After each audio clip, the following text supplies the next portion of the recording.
When a mortal body touches a forbidden object, even an ant can shake the heavens. The ninefold heavenly tower suppresses the ages.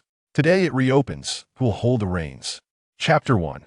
The disciples of menial tasks. The Qingshu sect is nestled among the towering mountains, with peaks soaring into the clouds, shrouded in mist, resembling a fairyland. However, even in such a grand sect, life at the bottom remains rough and cold. Lin Fan is one of those at the bottom, a 15-year-old menial disciple of the Qingshu sect. In the menial courtyard, the menials gather in small groups, whispering to each other or wearily wiping away their sweat.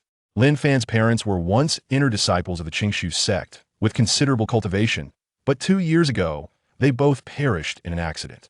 Since then, he has been raised by his grandfather. His grandfather is a steward in the outer sect of the Qingshu sect.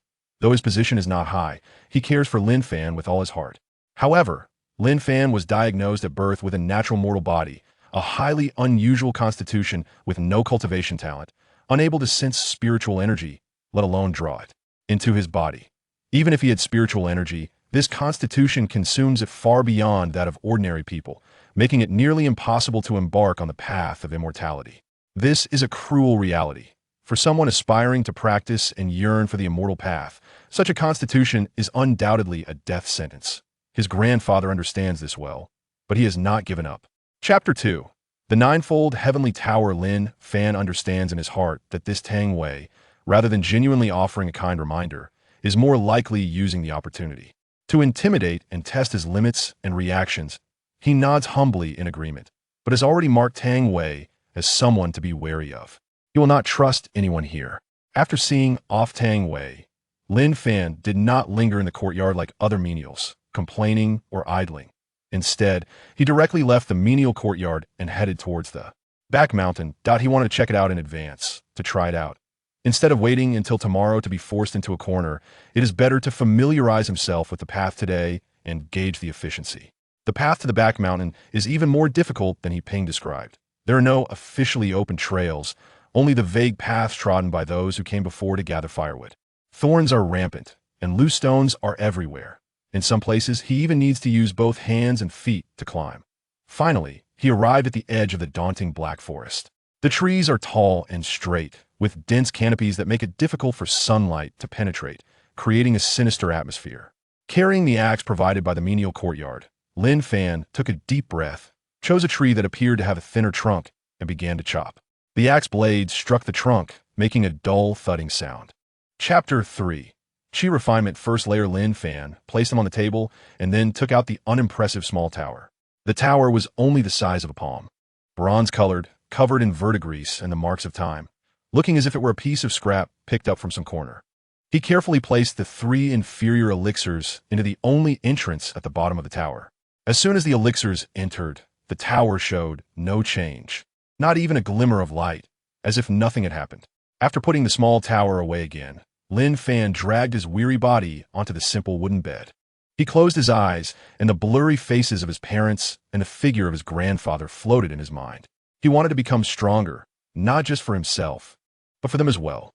Being an inner disciple of the Qingshu sect was the glory his parents once had and his current unattainable goal. But at least, being an outer disciple was no longer a distant dream. Drowsiness overtook him, and Lin Fan soon fell into a deep sleep. The next day, before dawn, Lin Fan woke up on time. Despite being tired, he felt good mentally. He turned over and immediately went to where he had hidden the small tower. The small tower lay there quietly, just as usual. Lin Fan took a deep breath, his heart pounding with a mix of anticipation and nervousness. He picked up the small tower, gently shook it, and then poured out its contents. Chapter 4. Survive and become strong. The voice seemed to come from the depths of his soul, weak yet clear. Immediately after, Lin Fan felt a cool and gentle stream of air forming in his dantian, then slowly flowing along a meridian he had never sensed before. This air current was so tiny, as if it could dissipate at any moment. But Lin Fan knew that this was spiritual energy, the spiritual energy of heaven and earth. Drawn into his mouth, refined and absorbed, condensing into power in his dantian. Qi Refinement. First layer. He succeeded. Lin Fan opened his eyes, a glimmer of brilliance flashing in them. He could feel that he had changed, not only in strength and endurance, but also in a subtle perception of the surrounding world. He could see the faint spiritual energy drifting in the air, but he still could not truly harness it. He clenched his fist, a feeling of power entirely different from before filling his body. This was a lighter, more agile, and more restrained power. He tried to control the spiritual energy in his dantian. Although it was very clumsy, he could indeed make it move a small distance within the meridians. This was the feeling of chi refinement first layer. He was no longer a mortal, but a true cultivator. After the ecstatic moment, Lin Fan quickly regained his composure. Chapter 5. Disciple Recruitment Conference. Before the first rays of dawn had completely dispelled the darkness, Lin Fan was already awake. He summoned the small tower from within himself once more. A flash of light appeared again, and 5 round and full, lightly fragrant top-grade, gathering chi pills appeared in his hand. Lin Fan carefully stored the elixirs, hiding them in his bosom. With a 9-fold celestial tower, he no longer needed to worry about cultivation resources. As long as he could find waste materials containing spiritual power, he could continuously produce top-grade elixirs. In the following days, Lin Fan continued to maintain his identity as a servant disciple, repeating the dull tasks of chopping wood and clearing debris day after day.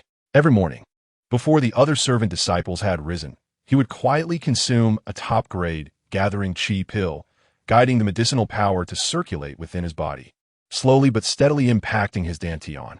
The transition from chi refinement first layer to chi refinement second layer was a small threshold that required more spiritual energy accumulation and deeper refinement of the meridians. At the same time, he also worked harder in the alchemy room to clear debris.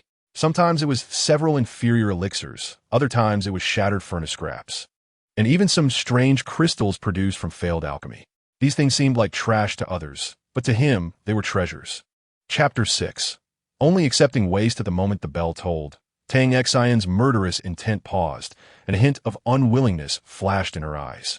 She glared at Lin Fan fiercely and said, "You're lucky. The inner sect elder is recruiting disciples, and I don't have time to waste here. This matter isn't over. After the recruitment conference, I'll settle the score with you." With that, she flicked her sleeve and disappeared into the distance in a few flashes. He Guanshi breathed a sigh of relief only after Tang Xian left, slumping to the ground with a pale face. He glanced at Lin Fan, his eyes filled with a mix of schadenfreude and fear. He hadn't expected that Lin Fan, who usually seemed unremarkable, would get into such big trouble. Lin Fan ignored Guanshi, feeling grateful in his heart. Fortunately, the bell rang in time. Otherwise, the consequences would have been unimaginable. He knew that Tang Xian would never let it go, but he now had a new opportunity: the Intersect Elders Disciple Recruitment Conference. He recalled a rumor circulating in the sect recently.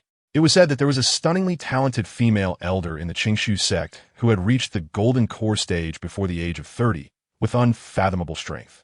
This elder was reluctantly recruiting disciples, but had made a shocking statement that she would only accept waste, not geniuses. It seemed she was very resistant to accepting disciples. To deal with the pressure from the sect, she deliberately set such a strange rule, claiming that teaching geniuses lacked a sense of achievement, and that she would only teach waste, showcasing her extraordinary skills that way. Chapter 7. Naturally ordinary body. There were outer disciples as well as servant disciples holding on to their last shred of hope. Low-grade golden spiritual root, eligible. Mid-grade fire spiritual root. Decent aptitude, eliminated. Low-grade earth spiritual root, eligible. No spiritual root, please return. No spiritual root, please return. The tests were proceeding in an orderly manner. Disciples with mid-grade spiritual roots, whether outer or servant, were directly eliminated. Only those with low-grade spiritual roots or those with extremely mixed and weak roots were allowed to qualify. Those without spiritual roots, regardless of their status, were directly asked to leave the high platform. Gradually, a group of people gathered in the waiting area on one side of the high platform. Most of them were outer disciples, with a few servant disciples, all possessing extremely poor spiritual root qualities, some barely lighting up the spirit stone. They wore expressions of joy at having survived a disaster, mixed with helplessness over their poor aptitude. Lin Fan watched all of this, and his doubts grew deeper. The rules for Elder Lu Qingzhu's disciple recruitment did not seem to be as simple as he had imagined. Those without spiritual roots were truly not being considered? Was the rumor wrong? Did he really have to go up with a spiritual root status? With this thought, Lin Fan frowned. as he did not know what kind of spiritual root he would exhibit in the presence of a ninefold celestial tower. Chapter 8. Reason for the fragment. What? Only accepting one person? What about the 10 who qualified? This servant disciple occupied the entire quota by himself.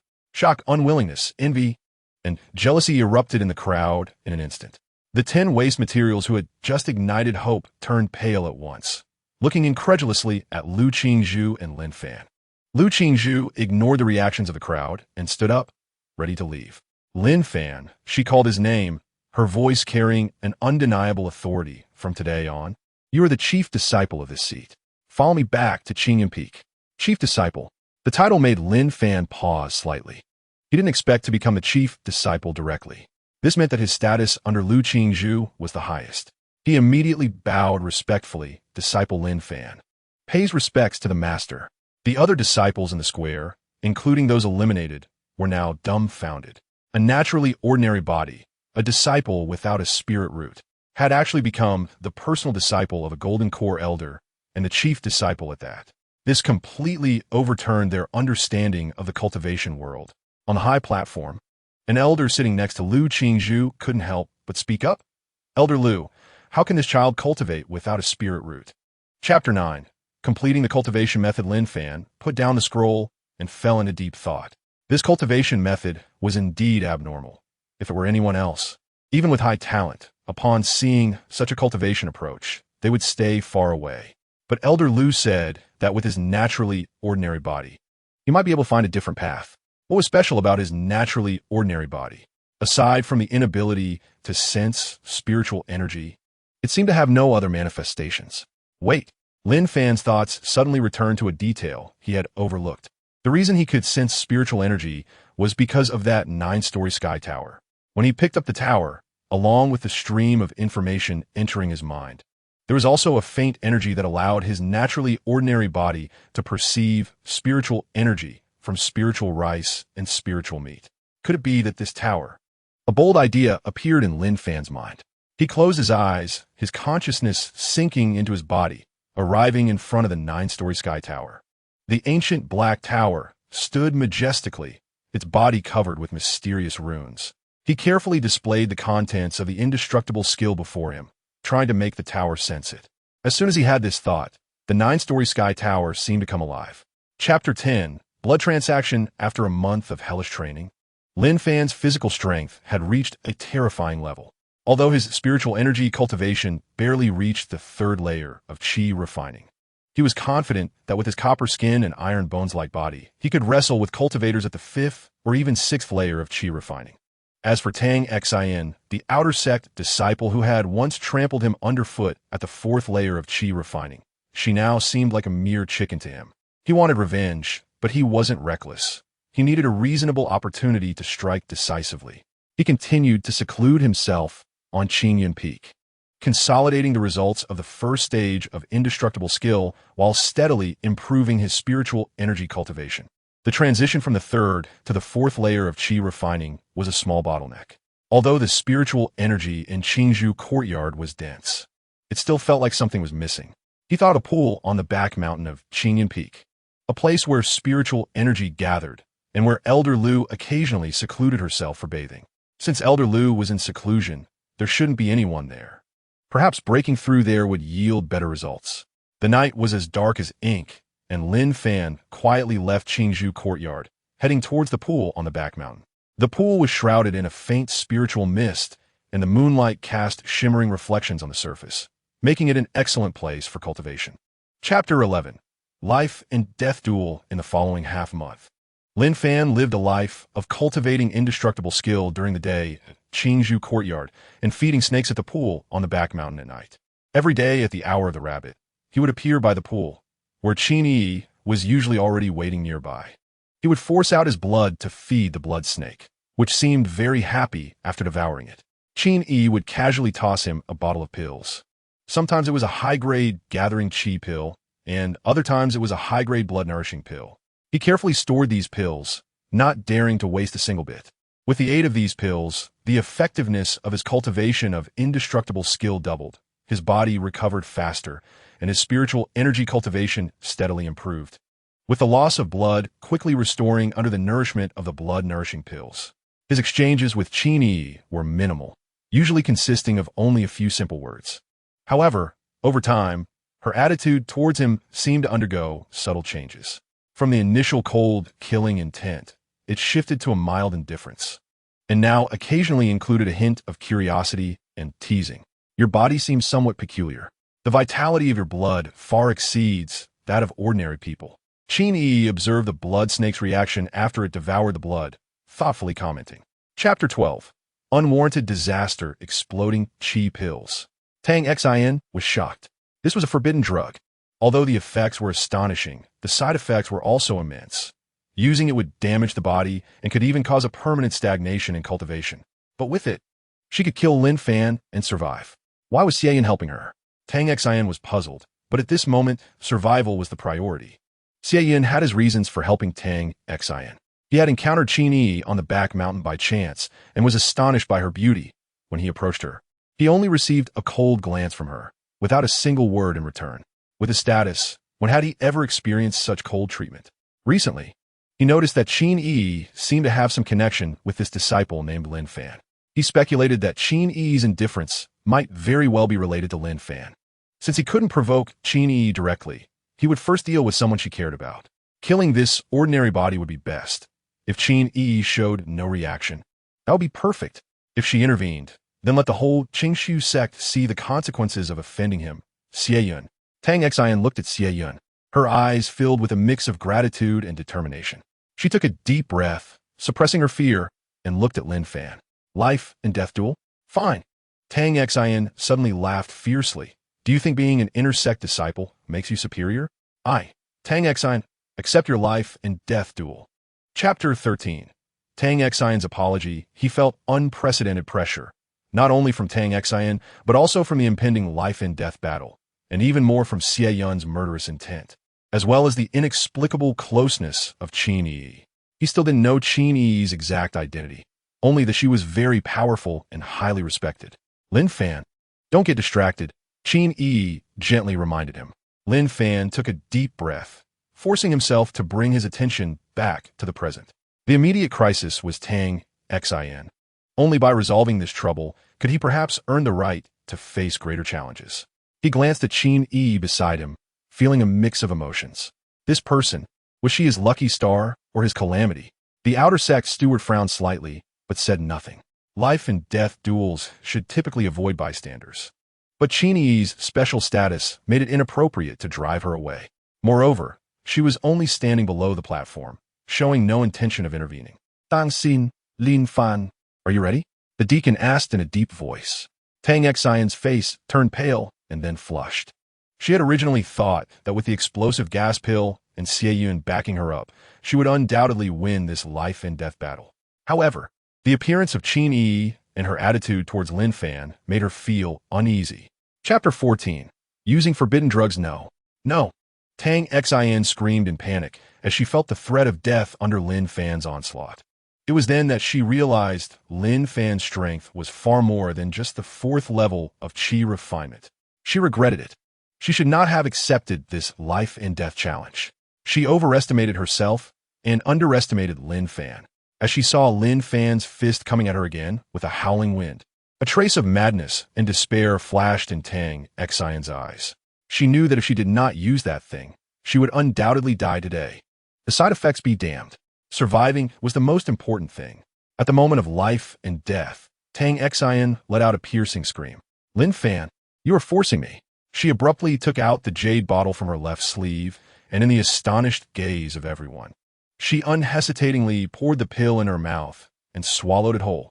It was a blood-red pill, exuding a rich medicinal aroma, accompanied by a wave that made one's heart palpitate. Explosive gas pill. This time, not only the outer sect disciples around, but even the outer sect deacon on the stage changed their expressions drastically. The deacon exclaimed, "Explosive gas pill?" He knew Xie Yan had given something to Tang Xin, but he didn't expect it to be this kind of forbidden drug. At the moment the pill entered her mouth, Tang Xin's body began to undergo a drastic transformation. Chapter 15. Over-level slaughter in the face of absolute power. The illusory strength brought by the explosive gas pill was utterly vulnerable. Tang Xion's claws, strengthened to be as tough as steel, crumbled like paper under the golden fist in an instant. Tang Xion let out a shrill scream as her right arm exploded under this strike, turning into a mist of blood. The golden fist continued unabated, striking fiercely at Tang Xion's chest with unmatched force. The sound of bones shattering was clearly audible. Tang Xion's body flew backward like a kite with a broken string, crashing heavily at the edge of the life and death platform. Her chest caved in, her eyes widened in disbelief and despair. She wanted to speak, but only spat out a mouthful of blood mixed with internal organs. Lin Fan stood in place, his breath slightly fluctuating, but his figure remained tall. He withdrew his fist, and the golden light on it slowly dissipated. Below the stage, everyone was petrified. The 4th level of Qi refinement, directly clashing with the 6th level of Qi refinement while using the explosive gas pill and achieving a one-hit kill. This completely overturned their understanding. Tang Xion, an outer sect disciple of the Alchemy Hall at the 4th level of Qi refinement, had temporarily advanced to the 6th level of Qi refinement after using the explosive gas pill and died at the hands of the provoked Lin Fan on the life and death platform. Chapter 16. Testing the night. Upon hearing this, Lin Fan's expression also became serious. He knew that Qin Yi was speaking the truth. He had already sensed Xie Yun's gaze in the square earlier. "I will be careful," Lin Fan said in a deep voice. Qin Yi looked at Lin Fan's determined eyes, feeling both worried and somewhat reluctant. "I will be in seclusion for a few days," Qin Yi said softly, aiming to break through to the mid-stage foundation establishment and to better control the power of the blood serpent. "During this time, I may not be able to be by your side." Hearing that Qin Yi was going into seclusion, a sense of loss surged in Lin Fan's heart. During this time, Qin Yi had been the best person to him since he arrived in this world, and the only one he felt close to. "It's okay. You can focus on your seclusion," Lin Fan said. "I will take good care of myself." Qin Yi looked at Lin Fan, her eyes filled with complex emotions. From the initial sympathy and curiosity, to later admiration and trust, and now, witnessing his strength and resilience today, she found herself developing an indescribable feeling towards this ordinary body. Similarly, Lin Fan, from his initial vigilance and gratitude to later dependence and warmth, also developed a special feeling towards Qin Yi. Chapter 17.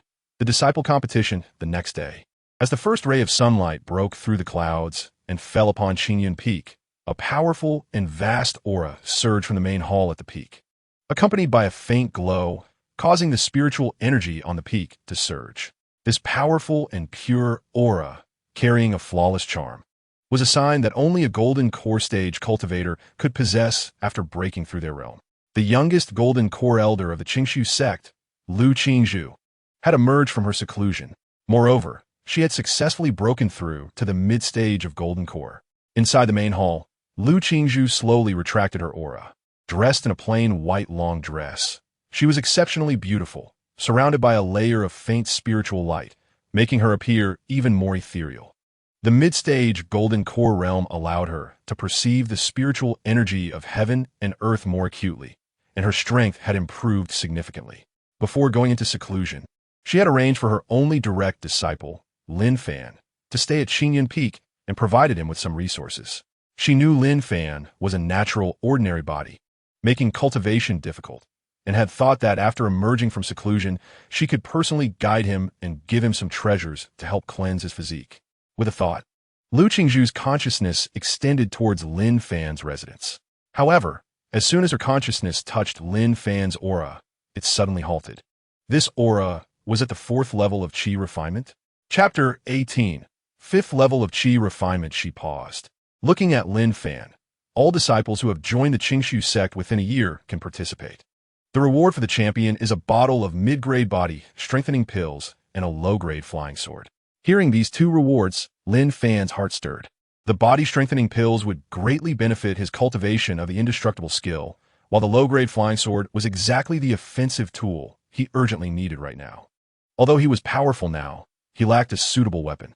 Lu Qingzhu observed Lin Fan's expression and continued, "The mid-grade body-strengthening pills can cleanse and strengthen your physique, which will help with your indestructible skill. The low-grade flying sword is already an extremely rare treasure for new disciples. Generally, New disciples don't even have a magic weapon, so the allure of a treasure is great for them. Lin Fan understood. It seemed that his master wanted him to participate in this competition. "You will participate in this competition," Lu Qingzhu directly ordered, her tone carrying a hint of expectation. "However, I do not require you to take the championship. Your safety is the most important. If you encounter an opponent you cannot match, or if your life is in danger, concede immediately. Do not be stubborn." After saying this, Lu Qingzhu waved her hand, and a green light flew towards Lin Fan. As the green light dissipated, it revealed a long sword that was entirely green, resembling a jade carving. Chapter 19. First Let 3 Moves. The new disciple competition of the sect was an annual grand event for the Qingshu sect. On this day, the martial arts arena was adorned with colorful flags, bustling with crowds. Inner sect disciples, outer sect disciples, and even many deacons and elders came to watch the battle. In the center of the martial arts arena, a huge platform rose high, surrounded by defensive formations to prevent the aftermath of the battles from harming the watching disciples. On the viewing platform of Qinyan Peak, Lu Qingzhu sat quietly in the front, dressed in a white gown. Her aura was restrained, as if she had merged with the heavens and the earth, but her cold, clear eyes occasionally swept toward the entrance. The competition had already begun for a while, but Lin Fan, her disciple, was still absent. Lu Qingzhu's brows slightly furrowed. She knew Lin Fan's character. He was not someone who would be late without reason. Was there a problem with his training?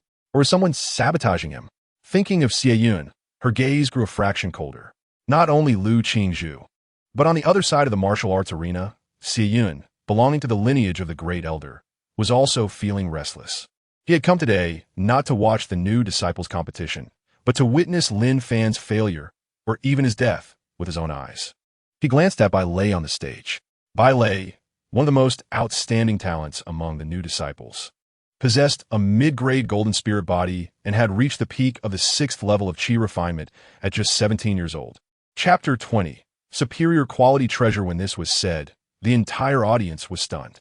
Bai Lei was a genius at the peak of the 6th level of qi refinement, possessing a mid-grade golden spirit body, and it was evident from the spirit armor on him and the long sword in his hand that they were extraordinary items. Yet, Lin Fan, merely a newly advanced practitioner at the 4th level of qi refinement, dared to give him the initiative, or even 3 moves. Was this arrogance or confidence? Xian's face grew even darker. Lin Fan's demeanor not only deflected his attack, but also won him the favor of many. What was even more infuriating was that he was offering 3 moves first. Was this a deliberate humiliation of Bai Lei? Bai Lei was also provoked by Lin Fan's words. He was already jealous that a mere mortal body like Lin Fan could be accepted as a disciple by Elder Lu, and having received benefit from Xie Yun, he was frustrated that he couldn't find a chance to retaliate. Unexpectedly, Lin Fan was so arrogant. "Good, very good," Bai Lei sneered, a hint of malice flashing in his eyes. He had no intention of holding back. Lin Fan was seeking his own death, and he could not be blamed. He did not directly take out the superior quality treasure flying sword given to him by Xie Yun, but instead retrieved an ordinary inferior quality treasure longsword from a storage bag, adopting a starting stance that appeared to be an ordinary attack. Since junior brother Lin was so modest, then senior brother would not stand on ceremony. Chapter 21. Abolishing cultivation. In a flash, the offense and defense reversed. Lin Fan stood tall, his figure unscathed. Aside from a shallow sword mark left on the spirit armor at his chest, and a layer of bronze light slowly fading away, he was completely unharmed. Even his breath remained steady. In contrast, Bai Lei looked as if he had been struck by a massive hammer, his body curled up like a shrimp, directly flying backward and crashing heavily at the edge of the arena. The inferior quality spirit armor on him had completely caved in at the chest, covered in cracks, clearly rendered useless. His face was as pale as paper, blood spewing from his mouth along with bits of internal organs, his eyes rolled back, and his breath faint. He had clearly sustained extremely serious internal injuries. The entire arena fell into silence. Everyone widened their eyes, staring in disbelief at the scene on the stage. A mere 4th level qi refinement mortal body had actually withstood a full force strike from a peak 6th level qi refinement practitioner, who possessed a mid-grade golden spirit body and wielded a superior quality treasure, and remained unharmed. What was even more terrifying was that while withstanding the attack, He was able to counterattack, delivering a punch that severely injured and nearly killed his opponent clad in inferior quality spirit armor. Was this still the chi refinement stage? This physical body was even more terrifying than that of a Foundation establishment body cultivator. The grim expression on Xie Yun's face was instantly replaced by shock. Chapter 22. Jealousy and resentment. With Bai Lei incapacitated, he was sent to the law enforcement hall. The private benefits he had given to Bai Lei and his instructions would likely be exposed. Once verified, as a true disciple and the grandson of the great elder, he would probably face severe punishment. Damn it, this Lin Fan. What kind of monster is he? For the first time, Xie Yun felt a tinge of fear. He had originally thought Lin Fan was merely a waste relying on Lu Qingzhu's protection, but unexpectedly, his strength was so terrifying, and he had someone as mysterious as Qin Yi backing him. After the dust had settled, Qin Yi returned to her seat in the viewing area. She glanced at Xie Yun's ugly expression, a faint mockery curling at the corner of her mouth. Those who dared to touch her must be prepared to pay the price. Lu Qingzhu retracted her oppressive aura, her cold gaze sweeping over Xie Yun before landing on Lin Fan on the stage, a hint of appreciation flashing in her eyes. Her disciple had indeed not disappointed her. Hidden well, the strength that erupted at a critical moment was beyond her expectations. The fact that a chi refinement practitioner could withstand a superior quality treasure.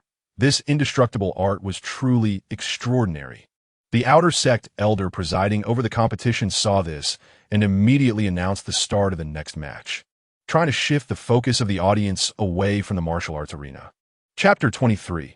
Responding to provocation, he had already instructed Jinlei to pay attention to Lin Fan during the competition. Originally, he just wanted Jinlei to teach Lin Fan a lesson or even publicly incapacitate him during the competition. But now, the murderous intent in Xie Yun's heart had completely erupted. He wanted not just a lesson or incapacitation, but death. If Jinlei could kill him during the competition, that would be the best outcome.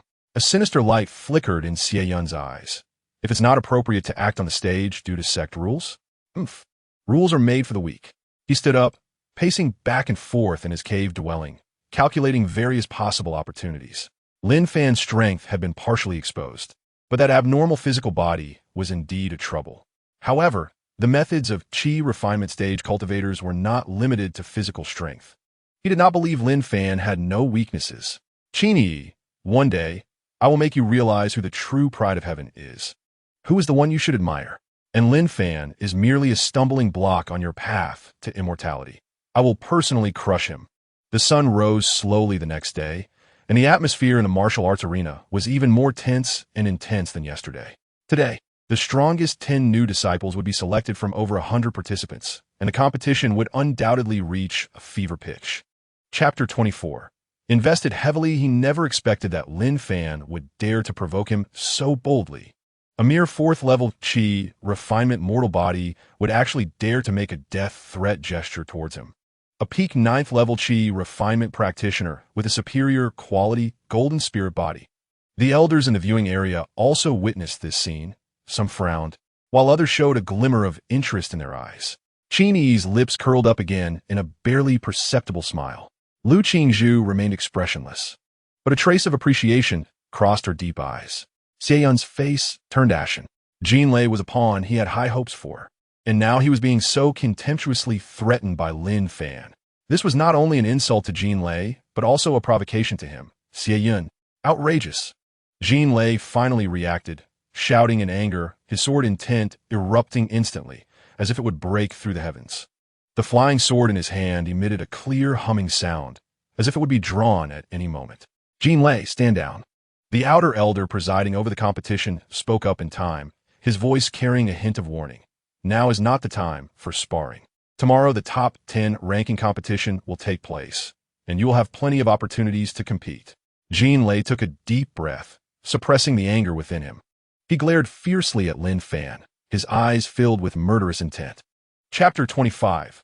Life and Death. A high-grade explosive pill can forcibly enhance the user's cultivation level by 3 small realms in a short period. Jinlei was already at the peak of the 9th level of chi refinement, and after taking this pill, his strength would be infinitely close to the great perfection of chi refinement, even able to briefly touch the threshold of the Foundation establishment stage.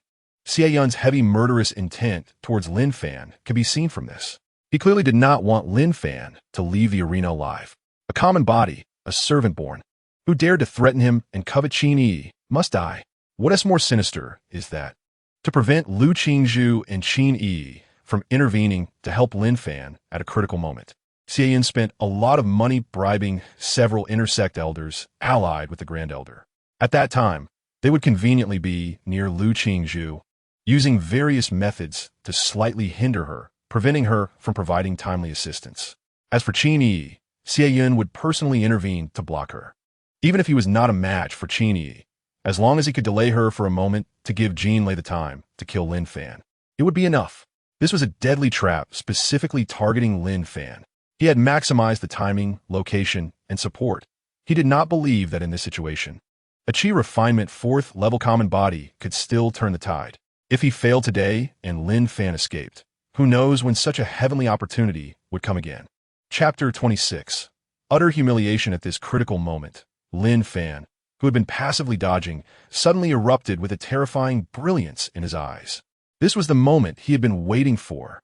He did not retreat, but took a step forward, his right hand reaching out fiercely, looking for death. Jin Lei saw that Lin Fan actually did not dodge or evade, but instead reached out to grab his flying sword, a cruel smile flashing in his eyes. A high-grade, treasure-level flying sword, infused with his full force of gold attribute sword intent. Even a Qi refinement 9th level cultivator would not dare to catch it barehanded. Was Lin Fan crazy? However, the next second, Jin Lei's smile froze. Lin Fan's hand was as if forged from gold and iron, beneath his bronze skin. Hot magma seemed to flow. His palm carried an unparalleled, domineering aura, directly catching Jin Lei's thrusting flying sword. Clang! A harsh sound of metal clashing reverberated throughout the arena. Sparks flying. An unbelievable scene occurred. Jin Lei's invincible flying sword, in Lin Fan's hand, could not advance even an inch. That extremely sharp gold attribute sword intent crashed against an immovable divine wall, instantly dissipating. How is this possible? Jin Lei's eyes widened, his face filled with horror.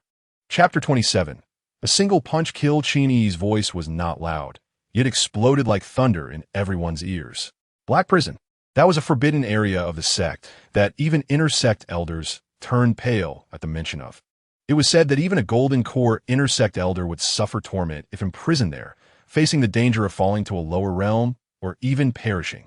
The deterrent power of Qin Yi's words was immense, enough to make the few intersect elders who originally wanted to reprimand Lin Fan turn pale instantly.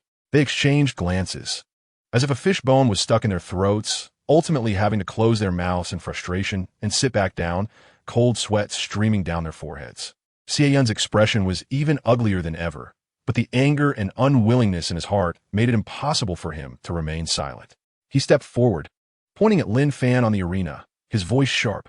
"Elders, this boy is ruthless and cunning, deliberately feigning weakness to lure junior brother Jin Lei in close, intending to strike with lethal force. He is not merely stopping a light spar, but is deliberately plotting to murder a fellow disciple. Such a monster must not be tolerated and should be severely punished, his cultivation abolished and expelled from the sect." His voice echoed in the competition venue, carrying a righteous tone, attempting to stand on a moral high ground to accuse Lin Fan. Qin Yi still stood in front of the observation seats, her beautiful brows slightly furrowed, seemingly impatient with Xie Yun's clamor. Chapter 28.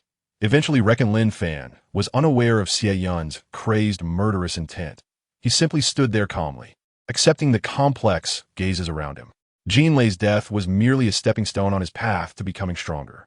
The ranking competition was not over yet. The atmosphere in the martial arts arena became even more tense due to Jin Lei's death, but the competition did not stop. The subsequent duels continued. Yet everyone's emotions were hard to calm. Jin Lei's death and Lin Fan's strength were like a boulder thrown into a lake, creating ripples upon ripples. Mu Vanya, Chen Feng, and other seed contestants also took to the stage one after another. Although they remained strong and won easily, their brilliance seemed somewhat dim compared to Lin Fan's. After winning her match, Mu Wana looked thoughtfully in Lin Fan's direction. She specialized in water-based techniques, emphasizing softness overcoming hardness and skill defeating brute force.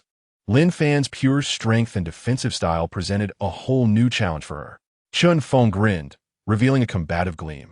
He excelled in earth-based spells and close combat, with equally robust physical defense. He was eager to spar with Lin Fan to see whether his thick earth body was harder or Lin Fan's indestructible body was stronger.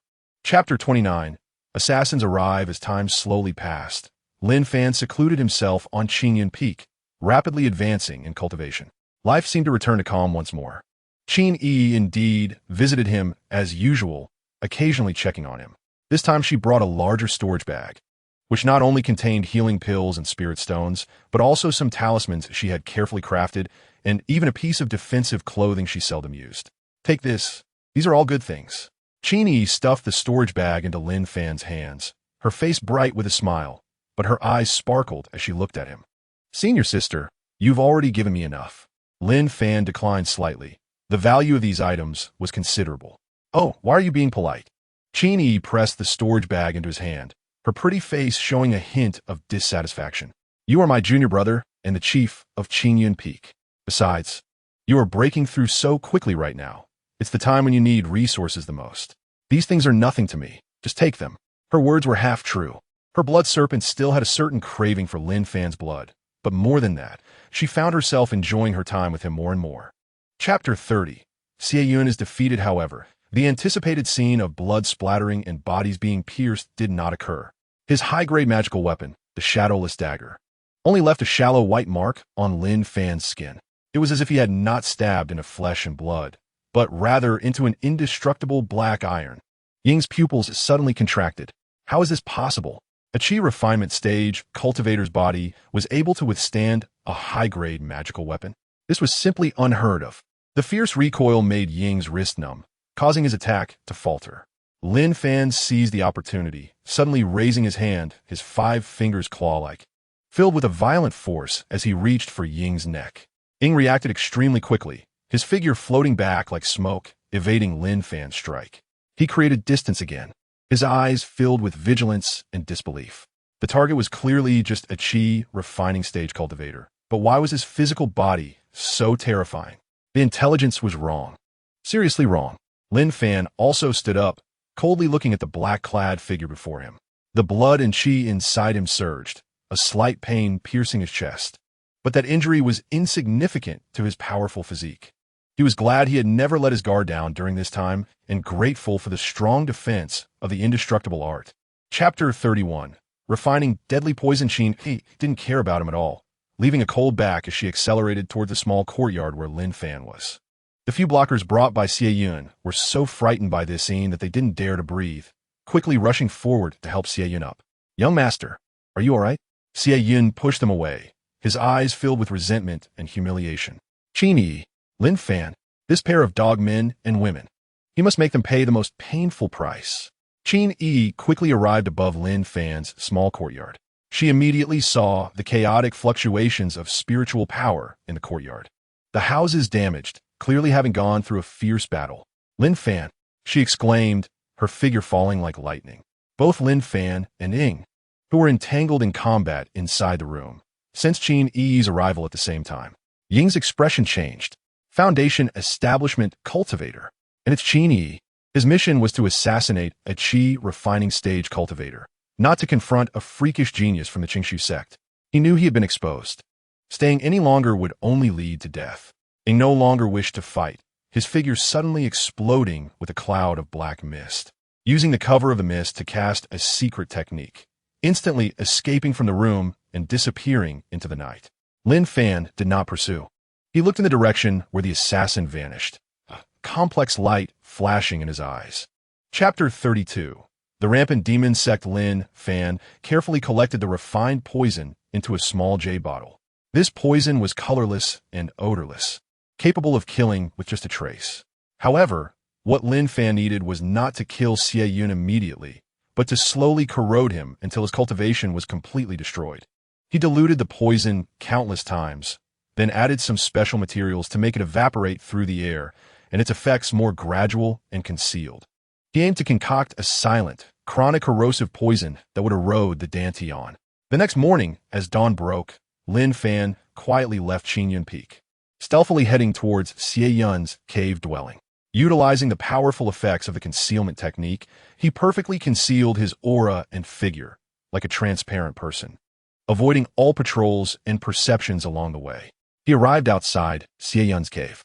Xie should still be inside healing. After all, being sent flying by Qin Yi would surely have left him seriously injured.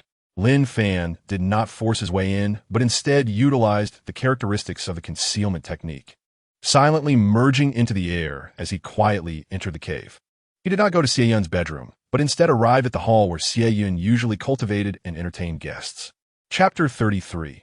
Using beauty as a scheme, Lu Qingzhu looked at Lin Fan with some surprise upon hearing his words.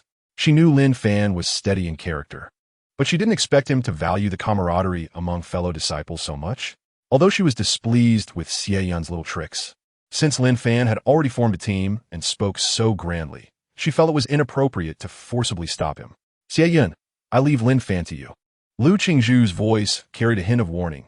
You must ensure his safety on this trip. If anything happens to him, I will hold you accountable. Xie heart tightened. This task was to eliminate Lin Fan. As long as it was done cleanly, who would know? No matter how powerful Lu Qingzhu was, she couldn't monitor Lin Fan at all times. He forced a smile on his face. Master Uncle, don't worry. I will take good care of junior brother Lin. But in his heart, he sneered continuously. Take care? Of course, I will take good care, ensuring he never reincarnates. Lu Qingzhu gave Lin Fan a deep look, then glanced at Xie Yun and said no more, transforming into a stream of light and leaving. She had a more important task: to hunt down the golden core demon who had infiltrated the sect's territory. After sending Lu Qingzhu off, Xie Yun's smile instantly disappeared, replaced by a cloud of gloom. He never expected Lin Fan would take the initiative to request to team up with him. This was simply delivering himself to his door. Chapter 34. Upside-down truth and falsehood. Lin Fan watched the back of junior sister Li, a hint of amusement flashing in his eyes. This show had just begun. He quietly followed behind junior sister Li, making no sound at all. He arrived outside Xie Yun's cave, seeing junior sister Li swaying as she walked inside. Xie Yun was sitting near the cave entrance, vigilantly observing his surroundings. Upon seeing junior sister Li approaching, he felt a surge of joy, thinking the plan had succeeded. What's wrong? Where's Lin Fan? Xie Yun asked in a lowered voice. Junior sister Li did not answer, only gazing at him with a dazed expression, her body leaning closer. The heat emanating from her body grew stronger, instinctively wanting to be near Xie Yun. Seeing her like this, Xie Yun understood immediately. Lin Fan must have been drugged. This woman was under the influence of the drug and mistakenly stumbled into his presence. Lin Fan stood outside the cave, watching the scene. He took out another small jade bottle from his storage bag, containing an aphrodisiac enhanced by the 9 layers heavenly tower. The effects of this drug were not only to induce desire, but also to emit a special fragrance that had a deadly attraction for certain demon beasts. He poured some of the powder from a small jade bottle into the campfire. With a soft, sizzling sound, the powder blended into the flames, transforming into an invisible, colorless gas that drifted towards Xie Yun's cave with a night breeze.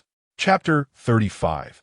Foundation Establishment Demon Cultivator. As the stream of light faded, Lu Qingzhu's cold and beautiful figure was revealed. She carried a faint hint of blood, clearly having just come from a fierce battle. Her appearance instantly solidified the atmosphere at the scene like a stabilizing anchor. Master Uncle, Xie Yun and the other 2 disciples quickly bowed. Lu Qingzhu's gaze swept over the grim scene on the ground, then looked at the disheveled Xie Yun and the calm Lin Fan, her delicate brows slightly furrowing. She did not ask much, only lightly said to Lin Fan, come here. Lin Fan walked to Lu Qingzhu's side, respectfully bowing, Master. Lu Qingzhu took out a jade bottle from her storage bag and handed it to Lin Fan. This is a healing pill. I just killed a golden core demon, and I have some gains, so I came to see you. She casually mentioned the killing of a golden core demon in a flat tone, but it carried a powerful confidence and deterrence. Hearing the words golden core demon, Xie Yun and the other 2 disciples were shaken in their hearts. Jinan realm. That is an existence they look up to. Lu Qingzhu handed the jade bottle to Lin Fan and glanced at Xie Yun. Although her gaze was calm, it seemed to carry an invisible pressure when it fell on Xie Yun. Chapter 36. Xie Yun's bloody battle. Although his cultivation was not high, he was still a demon cultivator. Killing demon cultivators was the duty of righteous disciples and a mission of the sect. Let's go together. Xie shouted and rushed out first. The other two disciples followed closely, summoning their respective magical artifacts. Lin Fan did not rush to the front, but stayed a few steps back, vigilantly observing his surroundings. The demon cultivator obviously did not expect them to arrive so quickly, but he reacted swiftly. He suddenly opened his eyes, which glowed with a blood-red light. "You trash from Qingshu sect," he roared, waving his hand to summon a pitch-black bone knife, filled with a chilling demonic aura, to meet Xie Yun. Although Xie Yun was injured and his cultivation was also damaged, he was still at the Foundation Establishment stage and felt confident in dealing with a demon cultivator at the early Foundation Establishment level. He summoned his flying sword and engaged in fierce combat with the demon cultivator. The other two disciples provided support from the periphery, trying to restrict the demon cultivator's range of movement. The battle erupted instantly, with the sounds of magical artifacts clashing, spiritual power surging, and the demon cultivator's furious roars echoing through the valley. However, just as Xie Yun was gradually gaining the upper hand, another figure suddenly burst out from the dense forest on the other side of the valley, dressed in a black robe and exuding early Foundation Establishment demonic energy. This person looked exactly like the demon cultivator he was battling. Chapter 37. Next step plan, he struggled to pull out an ancient jade talisman from his bosom. This talisman was engraved with mysterious patterns and emitted a powerful aura that could make one's heart race. It was a life-saving trump card given to him by his grandfather, containing a trace of the Elder's power, enough to instantly kill someone at the peak of Foundation Establishment. "Go die." Xie Yun's eyes reddened with fury as he crushed the talisman. Boom! As the talisman shattered, a dazzling white light shot up into the sky, and a powerful wave of spiritual energy swept through the entire valley like a tsunami. This force was immense and far surpassed the Foundation Establishment level. The demon cultivator brothers, caught off guard, changed their expressions drastically as they felt the terrifying power. No, they could only let out a desperate howl before being completely engulfed by the blinding white light. As the white light dissipated, a massive pit was left in the valley, along with residual powerful waves of spiritual energy in the air. The two early Foundation Establishment demon cultivators were obliterated in this strike, leaving not even a trace behind. The power of the Elder's talisman was terrifying. However, Xie Yun felt no joy at having survived, although he had killed two demon cultivators. The price he paid was far beyond imagination. The intense pain within him not only did not ease, but intensified due to the spiritual energy used to crush the talisman. Chapter 38. Deserved punishment, he quietly took out a small fragrance pouch from his storage bag. Inside the pouch was demon-attracting powder enhanced through the Nine Heavens Tower. This powder was originally a low-tier item, only capable of attracting low-tier demon beasts at the Qi refinement stage. But after being enhanced by the small tower, its effects became extremely bizarre and powerful. It was no longer a simple sin attraction, but could emit an aura that was like the most delicious food, the finest spiritual herbs, and the most enticing opposite sex to demon beasts. Moreover, this aura was colorless and odorless, extremely hard to detect, and could adhere to objects and even living beings. Lin Fan quietly opened the pouch, and a barely perceptible aura dispersed with the night breeze. He intentionally controlled the direction of this aura, allowing it to drift mainly towards Xie Yun.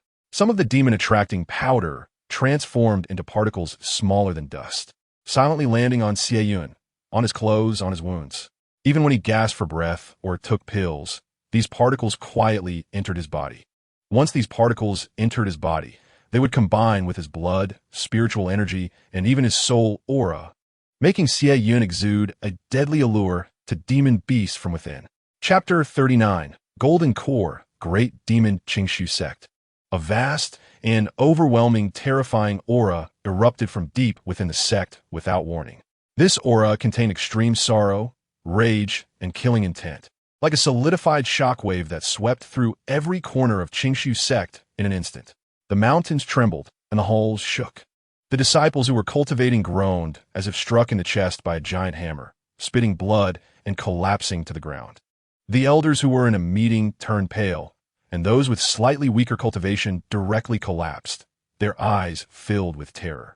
This aura was too terrifying. It felt as if the entire sect would be completely destroyed by this force in the next moment. "It's the elder," Someone trembled as they recognized the source of this aura. The Elder, the strongest figure in Qingshu sect after the sect master. At the peak of the late Golden Core stage, with one foot already stepping into the nascent soul realm and nascent soul embryo forming within the Golden Core, making him a half-step nascent soul existence. Why was he so furious?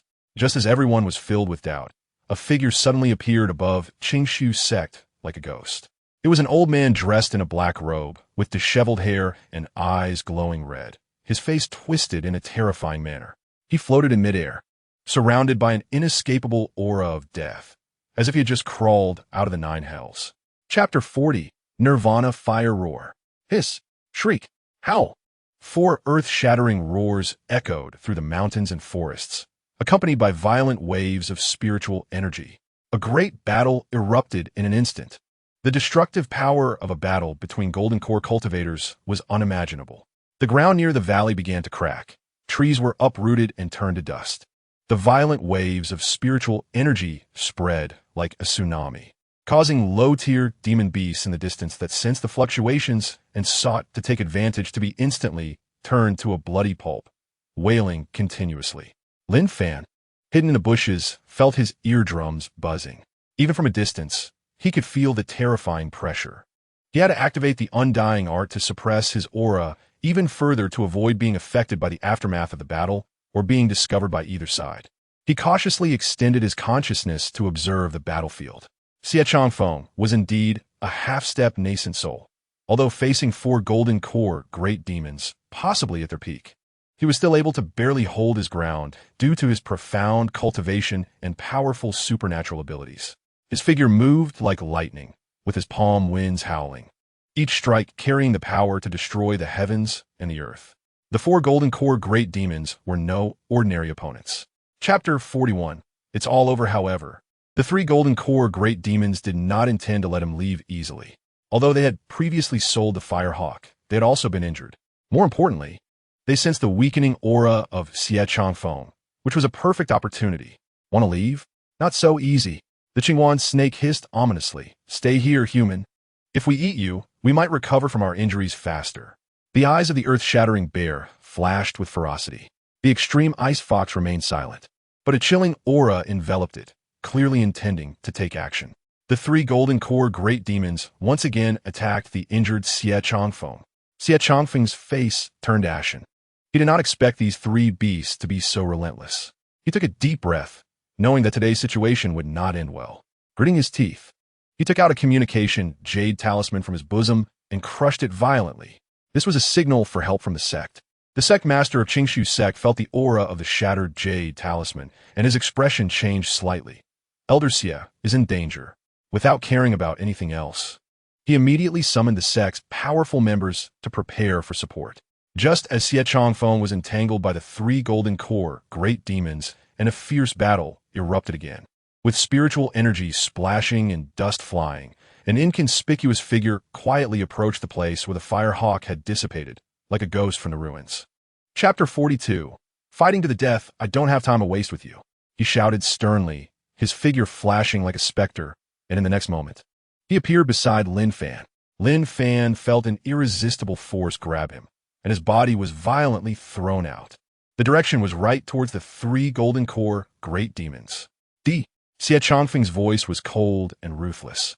He treated Lin Fan as bait or a stone to test the waters, directly tossing him to the 3 Golden Core great demons to buy himself a chance to escape. At that moment, Lin Fan's mind went blank, and then an overwhelming rage instantly engulfed him. Damn fear. Damn disguise. This old bastard is so ruthless. Xie Changfeng, you old bastard. Lin Fan cursed in midair, his voice no longer hiding a trace of fear, only pure anger and hatred. You actually threw me out? You won't have a good death.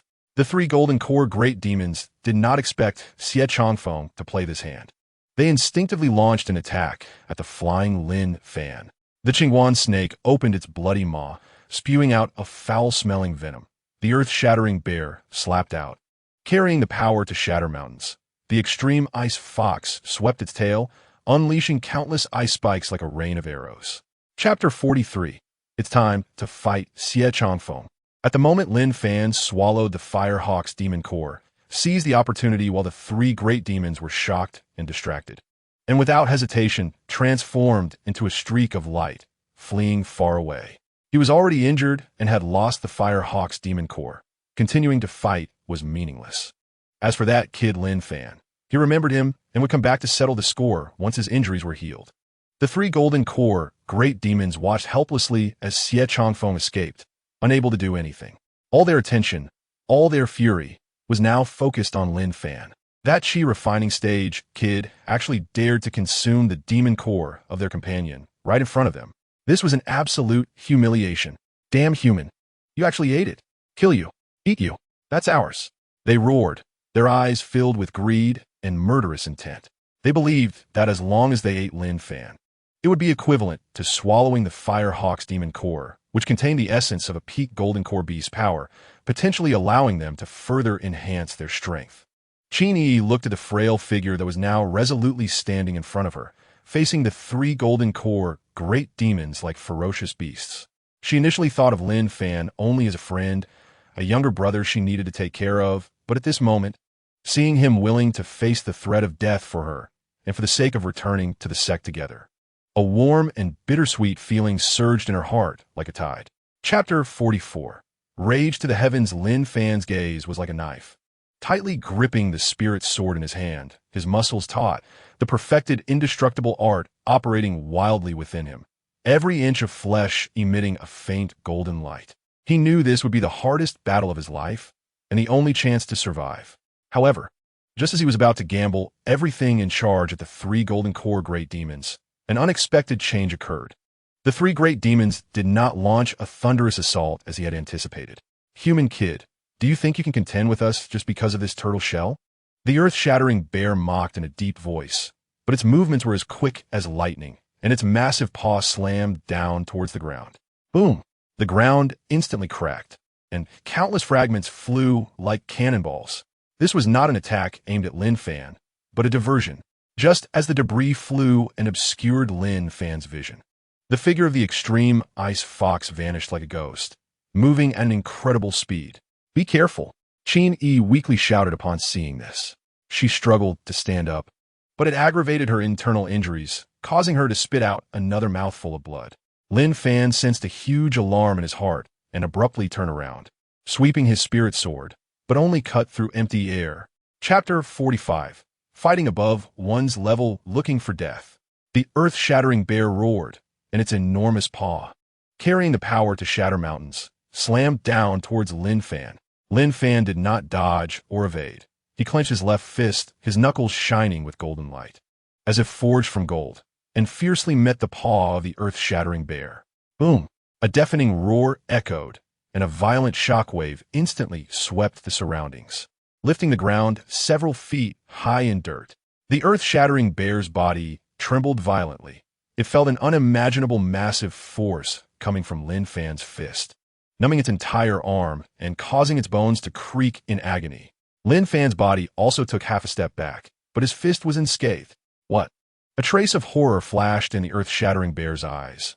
The strength it prided itself on was actually endured by a chi-refining stage human, even causing it pain. Seizing the opportunity, Lin Fan charged forward like a madman, his fists raining down on the earth-shattering bear's chest. Bang! Bang! Bang! Each punch carried the terrifying power of the perfected indestructible art, making the earth-shattering bear emit painful howls. Its fur was smashed into a bloody mess, its insides roiling violently, and every bone in its body was broken.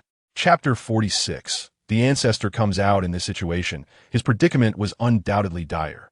Unless the beautiful master Lu Qingzhu personally came to rescue him, with the great elder watching the mountain gate, he would undoubtedly die. But Lu Qingzhu was far away in the sect. How could she know what was happening here? Even if she knew, how could she arrive in time? Lin Fan took a deep breath. He glanced in the direction where Qin Yi had disappeared, a complex look flashing in his eyes. Qin Yi had risked herself and shattered the small teleportation talisman to save him, suffering serious injuries, and he didn't know where she had been transported to. Fortunately, Lin Fan decided to continue his training. This mountain range was vast and boundless, with demon beasts rampant, making it an excellent place for him to enhance his strength. He took out a few healing pills from his storage bag and swallowed them. Then store the corpses of the 3 golden core level demons into the storage bag, as they were all rare materials for refining weapons. He discerned the direction and walked deeper into the mountains. After several days of training in the mountains, Lin Fan's injuries gradually healed, and the residual energy in his body was slowly absorbed and refined by the indestructible skill.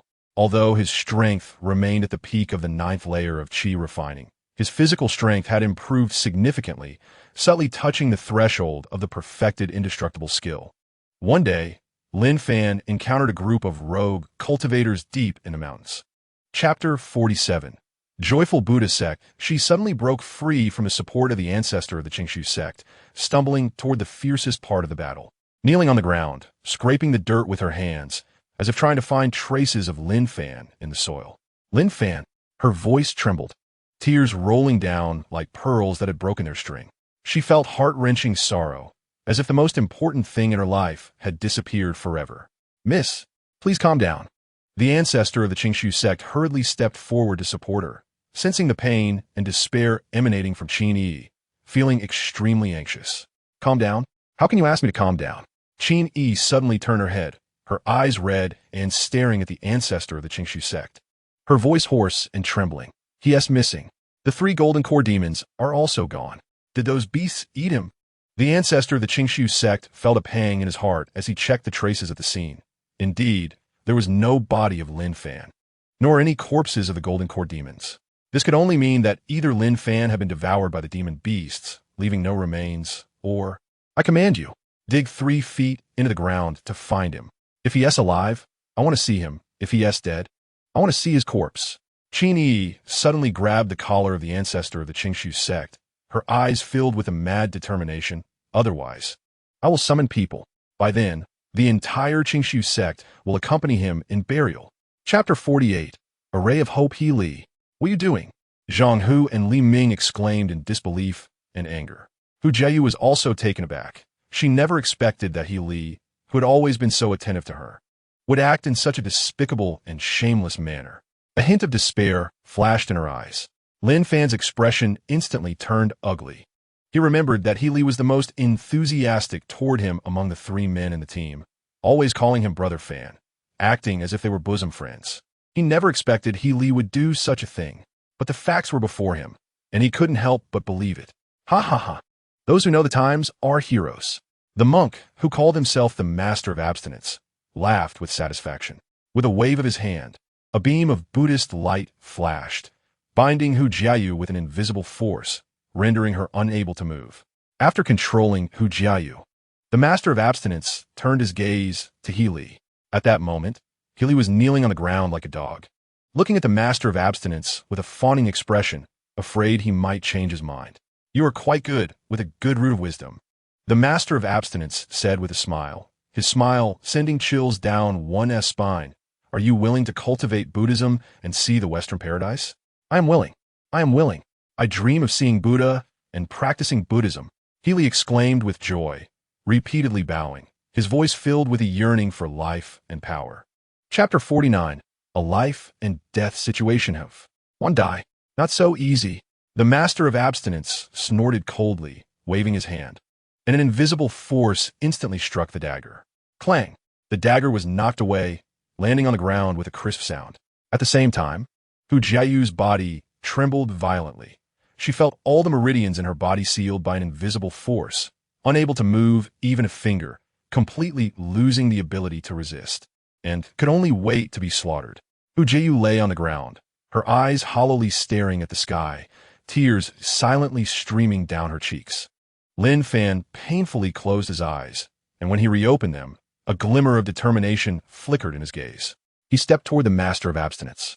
"Master, since Jiayu is already in your grasp, why not let me serve you?" Lin Fan's voice trembled. "I am willing to serve you and help you undress."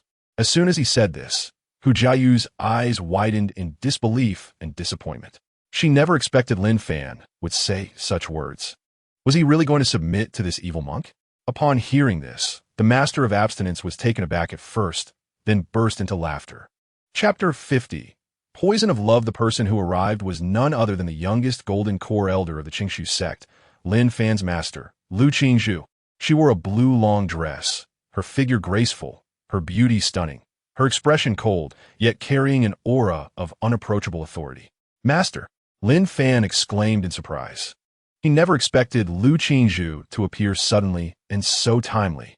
The Master of Abstinence was interrupted by this sudden turn of events, momentarily stunned. Then his gaze fell on Lu Qingzhu.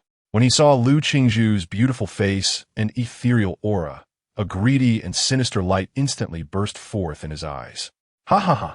Wonderful! Wonderful! This monk is truly blessed today. I never expected to find such a stunning fairy in this desolate mountain. It seems that Buddha has manifested, sending you here to discuss Buddhist teachings with me and ascend to the paradise."